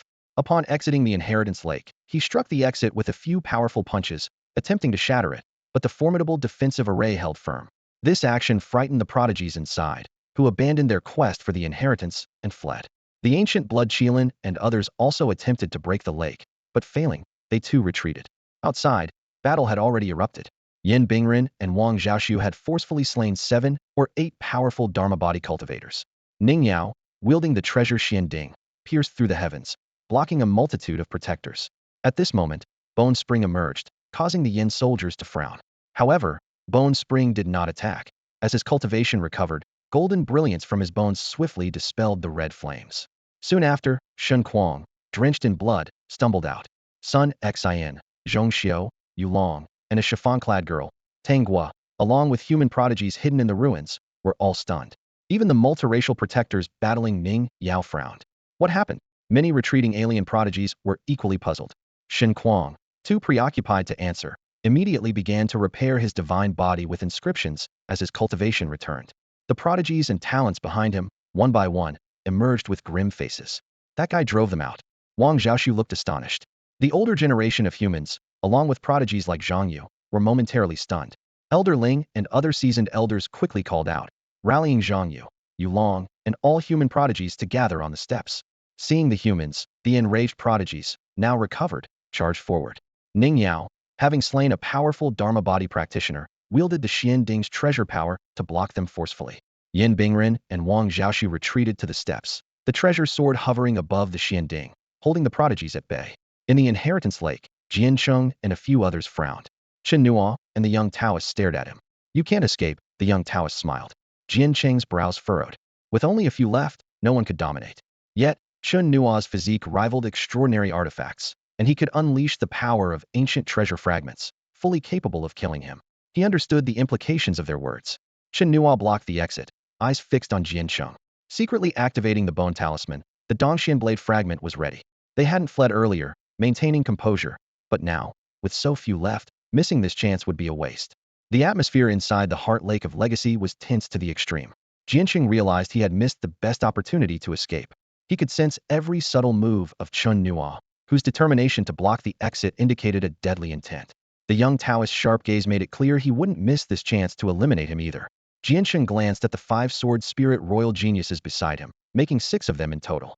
The 5 understood, and one said solemnly, "Avenge us." This broke the silence. At that moment, Chen Nuo suddenly launched the fragments of the Dongxian blade, shooting them sharply towards Jiansheng.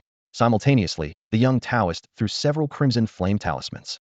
One of Jiansheng's companions immediately moved to intercept the fragments, using several treasured swords to block them, while another leaped towards the young Taoist. Jiansheng seized the opportunity, raising a treasured weapon and charging towards the exit, with 3 others closely following to protect him. Chen Nuo remained still at the exit and suddenly punched out. The leader of the 3 was instantly killed, but the other 2 continued to charge without hesitation. Chen Nuo punched again, but Jiansheng suddenly pierced through one of his own companions with his sword, using the momentum to stab towards Chen Nuo, while simultaneously throwing several sword talismans. Chen Nuo smashed through the talismans, only to see another person crash into his shoulder. Though he was as immovable as a mountain, this person was clearly acting as a human shield. Jiansheng seized the opportunity, darting like lightning towards the exit from the side of his companion. The young Taoist's crimson flame talismans flew continuously, and Chen Nuo turned to grab, but the companion acting as a shield immediately repositioned to block behind Jiansheng. Outside, numerous prodigies were launching furious attacks. Jiansheng, with crimson flame attached to his back, still broke through the steps. With a bang, a broken corpse turned into a streak of blood light, flying into the distance. Chen Nuo and the young Taoist quickly followed but could only watch as Jiansheng, having restored his cultivation, swiftly dispelled the flames on his body. "Get inside, quickly!" the young Taoist shouted, and Zhong Xiu, Zhang Yu, Sun Exine, Yu Long, and other human geniuses rushed into the steps, entering the Heart Lake of Legacy. Ning Yao and others retreated to Chen Nuo and the young Taoist's side, while the kings, prodigies, and protectors outside formed layers of defense. The older generation, including Ling Yu, retreated in front of Ning Yao and the others. Chen Nuo gestured for Ning Yao and the others to enter the Heart Lake of Legacy first. "Go inside. We'll hold the line here," said Ling Lao and other protectors. Yin Bingren and Wang Chaoshu glanced at the young Taoist, and then entered the Heart Lake. Only Chen Nuo, Ning Yao, and the young Taoist remained. "Goddess Ning, your origin is damaged, and you're already behind. This is a good chance to recover," the young Taoist reminded. Ning Yao frowned, looking at Chen Nuo. "If I could leave, I'd go inside too," Chen Nuo said, his tone tinged with regret for not being able to kill Jiansheng. Although the last person's move caught him off guard, the more pressing matter now was to control these disgruntled foreign prodigies. No one else had the physical prowess for this task but him. After handing the Xian Cauldron to Chen Nuo, Ning Yao entered the Heart Lake. The young Taoist also handed over the remaining Crimson Flame talisman. This formidable person could keep the situation under control in this place, where cultivation was restricted. "Unless you don't come out," the young Taoist said lastly. The prodigy of the ancient blood-chilling clan stood at the entrance, his face twisted with fury, his killing intent almost palpable. Behind him, other alien prodigies and their protectors, having learned the full story, were equally enraged, their eyes filled with deep-seated hatred. "If you want to fight, bring it on," Chen Nuo taunted, curling his finger with disdain, his provocation clear as day. "You, Huoshuan, the prodigy of the ancient blood-chilling clan," gritted his teeth. "I won't rest until I've killed you." Chen Nuo surveyed their ranks, his gaze landing on figures like Xinquang. "If you're going to fight, you might want to let your comrades recover first," he assessed inwardly. The physiques of the Divine Physique Royal Clan and the Sacred Bone Royal Clan were indeed formidable, especially Xinquang. Without the fragment of the Mystic Blade, he might have struggled to handle them. As for Guqiuan, if not for the timely intervention of the young Taoist, a disaster might have occurred. Though the crowd was silent, the coldness and murderous intent in their eyes made even the experienced Ling Lao shiver. Chen Nuo remained calm, calculating. The earlier clash was rushed, and once Guqiuan and Xinquang recovered, they would surely fight again. However, in this confined entrance, the limited attack range was actually more advantageous than the vast Heart Lake of Inheritance.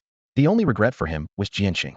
When their eyes met, both could see the disappointment in not having defeated the other, as well as the strong desire to finish the job. Meanwhile, at the Heart Lake of Inheritance, the human prodigies stood at the water's edge, staring in shock at the floating bodies of alien prodigies and the remains of the ancient Golden Rock prodigy. All eyes instinctively turned toward the exit. "He's fierce." Yu Long swallowed hard. "Is he one of our human prodigies?" Feng Jia asked. "He's more than just a prodigy," Zhong Xiu said, her voice trembling as she gazed at the exit. "He's our protector." "Protector?" Yu Long and the others were puzzled. Zhang Yu gave a wry smile. "Without him, we wouldn't have even entered this small world. We might have been dead already." Sun Xian and others also wore bitter smiles. Yu Long and the others recalled their earlier forced entry and finally understood the meaning behind their words, falling silent. Shortly after, Ning Yao, Yin Bingren, Wang Chaoxiu, and the young Taoist entered. All eyes immediately focused on them. Sister Ning, where is he? Tengwa asked, looking toward the exit. He's outside, protecting us, Ning Yao replied simply. Her words tightened everyone's hearts. Zhong Xiao, Lu Xing, and others looked up, their eyes reddening. Among the younger generation of humans, he was younger than them, yet possessed far greater talent and combat strength. The pain he endured to grow stronger was 100-fold theirs, and now he was alone, protecting them. Tang Guo recalled her first encounter with Chen Nuo, emotions welling up as she quickly turned away to hide them. It takes at least 5 days to accept the inheritance, and any interruption would be a waste, Wang Chaoxi reminded them. This opportunity was hard won by him, so don't squander it. The young Taoist added, Gu Chuan and Xin Kuang outside won't give up easily. They'll keep attacking. You need to focus on comprehending the inheritance, as that's the best support you can give him. Everyone, being wise, understood the situation and immediately entered the heart lake of inheritance. As they stepped into the water, Yu Long and the others felt an unprecedented ease. Not long ago, they had been hiding in ruins, frustrated as alien prodigies ran rampant. Now, this place of inheritance was entirely in human hands. This dominance was inspiring and stirred their blood. If all humans were like this, there would be no worry about reclaiming lost territories. Ning Yao entered the legacy heart lake without hesitation, fully aware of what needed to be done. Meanwhile, outside, Chenua was not idle. With a thought, he began to integrate the ancient golden rock's blood crystals. A system prompt appeared before him. Integration of 380,000 blood crystals complete. The blood light wings successfully evolved into golden rock light wings, enhancing speed by 6 times and gaining the ability to scatter golden rock feather light. A strange power broke through the blockages of his meridians and dantian, directly merging into his dantian. As expected, Chen Nuo's eyes flashed with joy. The power of a prodigy-level bloodline inheritance was indeed formidable. Twice refining the blood crystals had successfully granted him bloodline abilities. The speed boost from the blood light wings 3 times to the golden rock light wings 6 times was quite significant. This boost was a multiplier on the existing foundation, and combined with the newly acquired combat ability, the gains were substantial. Though he couldn't enter the legacy heart lake, he could continue refining blood crystals. After integrating 380,000 blood crystals, a vast power flowed into the dragon force tide of his dantian. His dantian now resembled a vast sea of stars, and to achieve better results, he refined another 1 million blood crystals. Currently at the 8th level of the dragon force realm, breaking through to the 9th level was not difficult. The real challenge lay in further expanding and strengthening his dantian.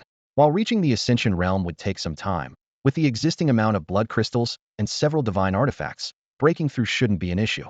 At the entrance, Elder Ling and other seniors watched the towering figure in awe. Who would have thought that this young man wasn't competing for the inheritance for himself, but was instead driving out the younger generation of other races to create opportunities for his human compatriots? This display of dominance and responsibility stirred the blood of the older generation present. The multitude of races could only watch helplessly, their previous frustration now dissipated. An elder sighed. If only our people had more descendants like him, what future would we fear? But it's hard on him. Elder Ling murmured, his heart a mix of emotions. Clearly the most talented and brilliant among them, yet he willingly paved the way for others. He recalled the scene when he first saw Chen Nuo at the entrance of the small world passage. Back then, the young man had drawn away the protectors of the myriad races, creating opportunities for Ning Yao and others, even facing assassination attempts by a demigod and a mad half-step demigod. His Sichuan military uniform bore witness to the hardships this young man had endured. One day later, Shen Kuang's severed arm had regenerated, and the red flames of separation had been removed from Jian Cheng and Gu Quan, their injuries fully healed. At this moment, Chen Nuo sat cross-legged on the steps. Although his meridians and dantian were sealed, and his cultivation was suppressed, the power of the refined blood crystals had filled his dantian star sea. He only needed to circulate his energy to break through to the 9th level of the Dragon Force realm. Suddenly, a gust of wind howled by. Chen Nuo opened his eyes to see Shen Kuang, Gu Shui, Hiran Huoxian, and others charging toward the steps. As Elder Ling and others were about to intervene, Chen Nuo stomped and shattered the steps, coldly instructing, "Elders, go block the entrance and don't let anyone disturb us." Before he finished speaking, he had already punched Shin Ming and others back, stepping out of the suppressed area. Elder Ling and others' expressions changed drastically, and other prodigies seized the opportunity to unleash a torrent of magical power at Chen Nuo's rear. If he retreated back to the steps, he would suffer severe injury. If he didn't, even with a royal body, death seemed inevitable. Faced with this deadly predicament, Chen Nuo smiled coldly. Since you're all so eager to die, I'll grant your wish." In an instant, Jiansheng, Guquan, and Shenquang formed a surrounding formation, cutting off all of Chen Nuo's escape routes. Their eyes glinted with cold, killing intent regardless of whether Chen Nuo possessed the king's physique. His astounding talent and combat prowess alone marked him as a threat that must be eliminated. The timing couldn't have been better. Ning Yao, Yin Bingrun, Wang Chaoxiu, and Yi, and other human prodigies were in the midst of receiving inheritance at the Heart Lake of Inheritance, unable to assist. Instead, these companions who needed protection became shackles for Chen Nuo, forcing him to remain. Jiansheng was the first to strike. As a king's physique of the Sword Spirit royal clan and bearer of the celestial sword physique, this powerful figure, one of the three sword sons, exuded an overwhelming aura. The star sword spirit in his hand radiated dazzling brilliance, and his sword intent swept through like a torrent, unbearable even for nearby powerhouses. His figure transformed into a streak of sword light, reaching Chen Nuo in an instant. Guquan's assault was even more fierce. The golden sacred bones around him shone with holy radiance, and countless golden bone patterns wove into a net in the air, unleashing energy comparable to a supernova, pressing down on Chen Nuo. Simultaneously, Shenquang launched a punch, and the surging blood energy condensed into a deity-like phantom, shattering the void wherever the fist aimed, with ethereal currents swirling around it. In this critical moment, Chen Nuo steeled himself. He had originally planned to save the blood crystals to deal with the fragmented star realm experts and the half-giant from the divine travel realm outside the small world, but now he couldn't afford to hold back. Triple Dimensional Ascension. With the consumption of 27 million blood crystals, an apocalyptic storm of annihilation erupted centered around Chen Nuo. All incoming attacks were repelled, forcing even Jiansheng, Shenquang, and Guquan to retreat. The alien geniuses and protectors on the periphery activated their shields, and even the elders like Ling Lao on the steps had difficulty discerning the scene amidst the intense shockwaves. At the storm's center, Chen Nuo was bathed in a mysterious divine radiance, his cultivation soaring from the 9th level of the Dragon Power Realm directly to the 9th level of the Fragmented Star Realm. At this moment, he seemed to transcend countless dimensions, transforming into a new form of life. His soul and consciousness evolved into a higher realm, capable of perceiving the mysteries of the universe and effortlessly manipulating Tao marks and the void. The true martial human emperor's heavenly thunder and other dharma bodies perfectly aligned with his primordial spirit, exuding supreme divine might. In his dantian, golden starfields spun, nurturing spiritual power stars, each resembling a blazing divine sun, emitting boundless light. This was merely the tip of the iceberg of fragmented star realm power, as his physique, vitality, and other aspects underwent comprehensive enhancement, making Chen Nuo feel as if he had leapt from an ant to a human, experiencing the terrifying power of infinite dimensional ascension that defied fate. Boom! Jiansheng suppressed the storm with unparalleled swordsmanship, with sword energy crisscrossing like a canopy, covering the surroundings. Bone Spring stood tall like a mountain, with golden soul fire flickering within its skull, steadfastly resisting the violent impact. Shenquang punched forward, shattering the storm before him, then sprinted ahead with incredible speed. Flames erupted around Huoshuan, with crimson fire sweeping out like a tide. The prodigies of the Thunder, Earth, and Ice royal clans acted simultaneously, their defensive barriers intertwining in the air to suppress the raging storm layer by layer. All eyes were fixed on Chen Nuo. In an instant, everything changed dramatically. Jiansheng's sword-like brows shot up, his sharp eyes widening, and his entire sword aura seemed to freeze. The golden soul fire within Bone Spring's mind also solidified, as if time itself had stopped. Shenquang's pupils contracted violently, his steps halted, shock covering his face. Huoshuan appeared dazed, instinctively sensing a chilling presence. Fragmented Star Realm. A powerhouse of the Holy Bone clan at the pinnacle of the Dharma Body realm exclaimed in disbelief. All the foreign powerhouses attacking shuddered involuntarily. Crossing from the Dragon Power realm to the Fragmented Star realm, spanning the realms of flight and Dharma Body in between, someone had leaped 3 realms in one go, completely overturning their understanding. Even the usually steadfast royal prodigies were left stunned. The elder human figures, including Ling Lao, stood in place with mouths agape, unable to comprehend what was happening, staring blankly at Chen Nuo. As Chen Nuo adapted to his new realm, he prepared to strike without hesitation.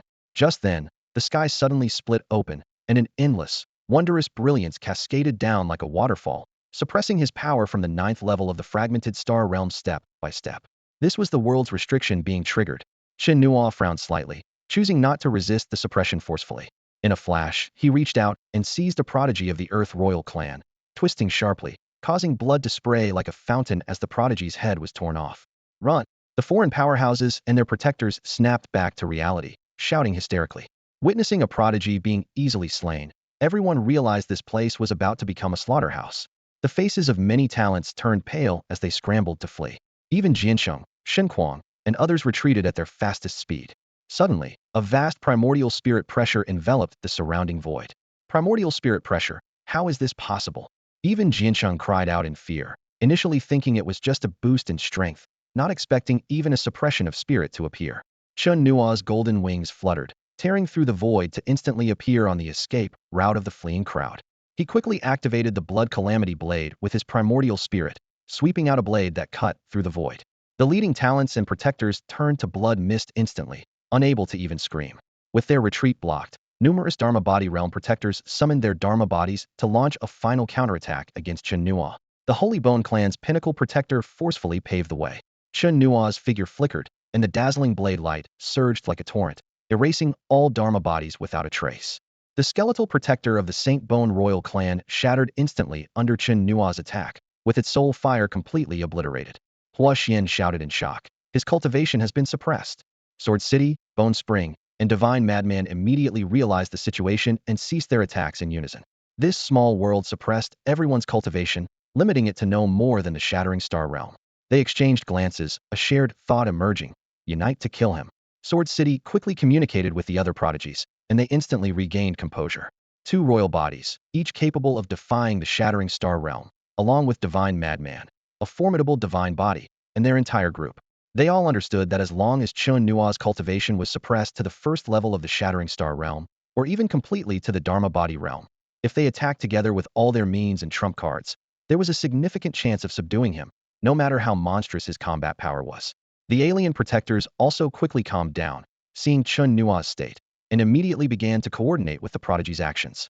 Sword City wielded the low-grade Treasure Starfall Sword, and the Heavenly Star Sword body erupted, with endless sword energy surging from within, transforming into a sky-piercing river of swords encircling the sky. The pure swordsmanship's killing power was in no way inferior to that of a Shattering Star Realm expert. He slashed horizontally, and the weapon's lethal force, along with the overwhelming river of swords, poured towards Chen Nuo. Chen Nuo's golden wings flapped, propelling him at high speed towards Sword City. With a casual tear, he ripped the void apart, burying the river of swords within. The Blood Calamity Blade met the Starfall Sword, and the blade energy clashed fiercely with the sword intent, neutralizing each other. With a resounding clang, the Starfall Sword was knocked away. Bone Spring's body radiated golden brilliance, forming a vast array map that quickly spread for miles, enveloping the entire space like a canopy. He stepped into it, seemingly merging with the divine essence of heaven and earth. A giant golden claw emerged from the array map, striking fiercely at Chen Nuo. Divine Madman also activated his divine body, launching a powerful punch that pierced the void with countless lethal divine runes. Other prodigies unleashed their might without reservation, with treasures, bone talismans, and terrifying divine abilities raining down. Chen Nuo tore open space with one hand, instantly darting inside. The next moment, he emerged from another part of the void. A blood-curdling scream pierced the sky as a prodigy was instantly slain, marking the beginning of a slaughter. Chen Nuo moved like a beam of light, continuously leaping across the battlefield. Each strike was a crushing massacre, shattering even the void. The harrowing screams echoed one after another, resonating throughout the heavens and earth. Super geniuses were slaughtered one by one, their cries of despair and agony filling the air. At this point, Chen Nuo's cultivation was also suppressed to the first level of the Shattering Star Realm by the small world. Sword City and the others intensified their attacks, determined to slay Chen Nuo here. The entire world was shattered, reduced to ruins and flying dust. Various magical techniques, divine abilities, and bloodline powers were dazzlingly brilliant, yet each one was a deadly blow.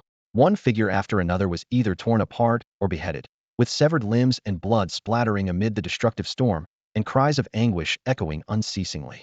Stop fighting, run. Get away from this monster. Sword City, hurry, run. Some alien protectors screamed in despair, their voices filled with hysterical fear. Super geniuses fell one after another, with the prodigies of the Thunder and Ice Royal clans being effortlessly slaughtered like ants before Chen Nuo.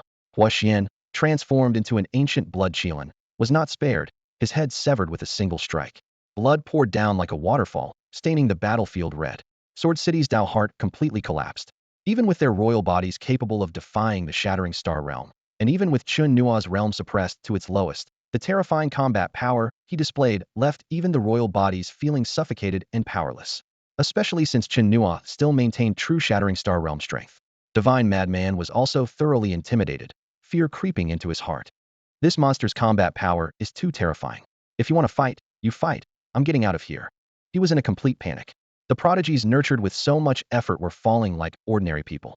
This immense psychological shock completely shattered his mindset. The battle was a one-sided massacre, nearly wiping out over 60 super-talented members of the royal families.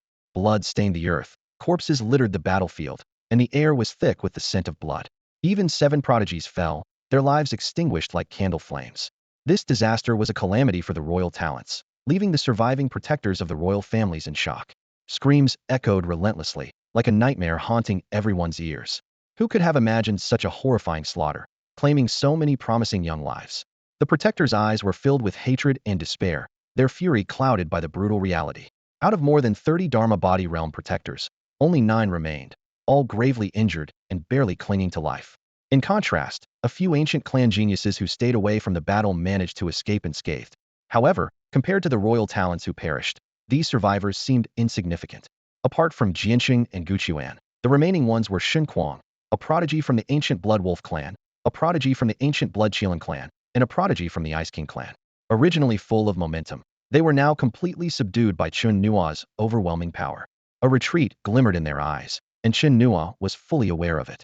To become a prodigy with a kingly physique is no small feat, even for Chen Nuo. At the fragmented star realm, retaining all of them would be challenging.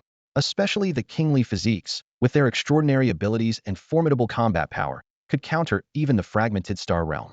If it were just one, Chen Nuo could easily crush them. But keeping all of them was uncertain.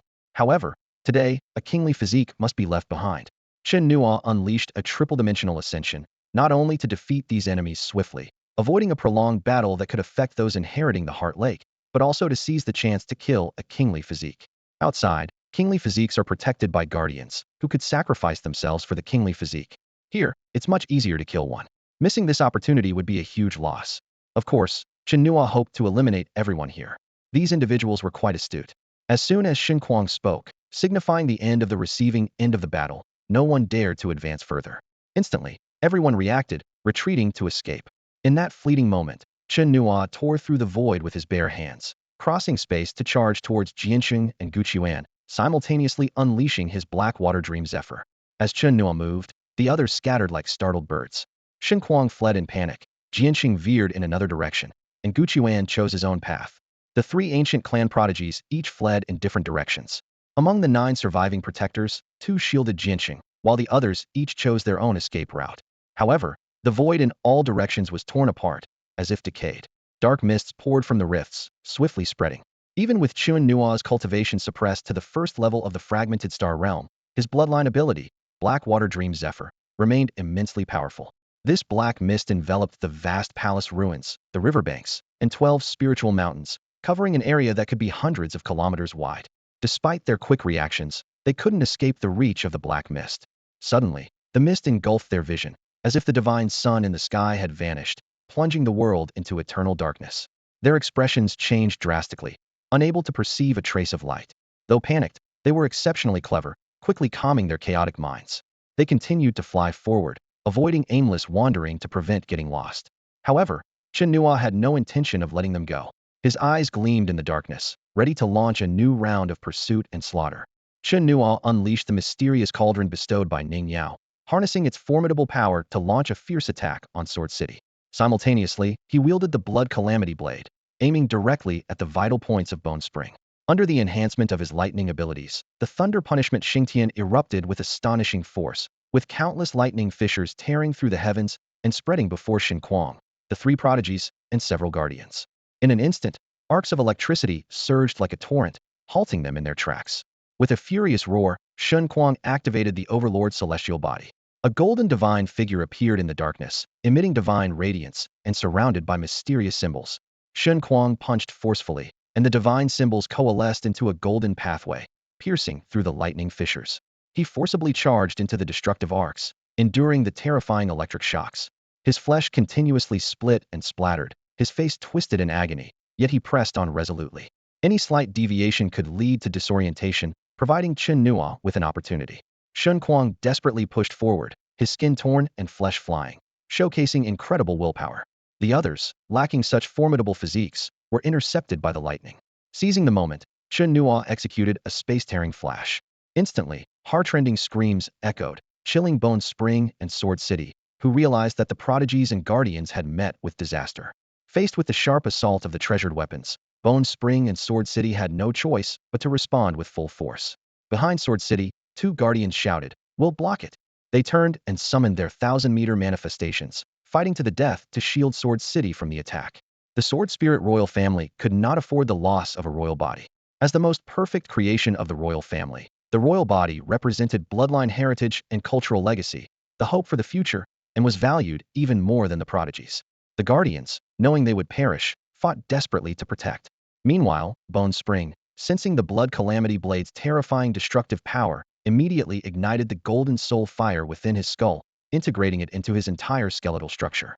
In a flash, golden sacred radiance blazed intensely, erupting outward like brilliant divine flames. He suddenly punched, the golden sacred radiance pouring out, collapsing into a vortex of divine flames that engulfed him, disappearing into the darkness. The Blood Calamity Blade struck empty space, causing a spatial explosion. Seeing one escape, Chen Nuo immediately unfurled golden wings, slicing through the void. Just as the two guardian manifestations were obliterated by the mysterious cauldron, Chen Nuo tore through space and suddenly appeared before Sword City. Sensing the mortal danger, Sword City swiftly wielded the Starfall Sword, unleashing a massive wave of sword energy that surged forward relentlessly. However, the strike missed its mark. Chen Nuo instantly moved to Sword City's side, delivering a powerful punch. The dark void shattered, and Sword City's protective sword aura instantly broke apart. He tumbled in the darkness, spewing blood continuously. Before he could steady himself, another punch struck, shattering his limbs. In desperation, Sword City summoned a defensive treasure shield and enveloped himself in a rare, peerless treasure armor. This armor could withstand attacks from the fragmented star realm and was one of his key survival tools.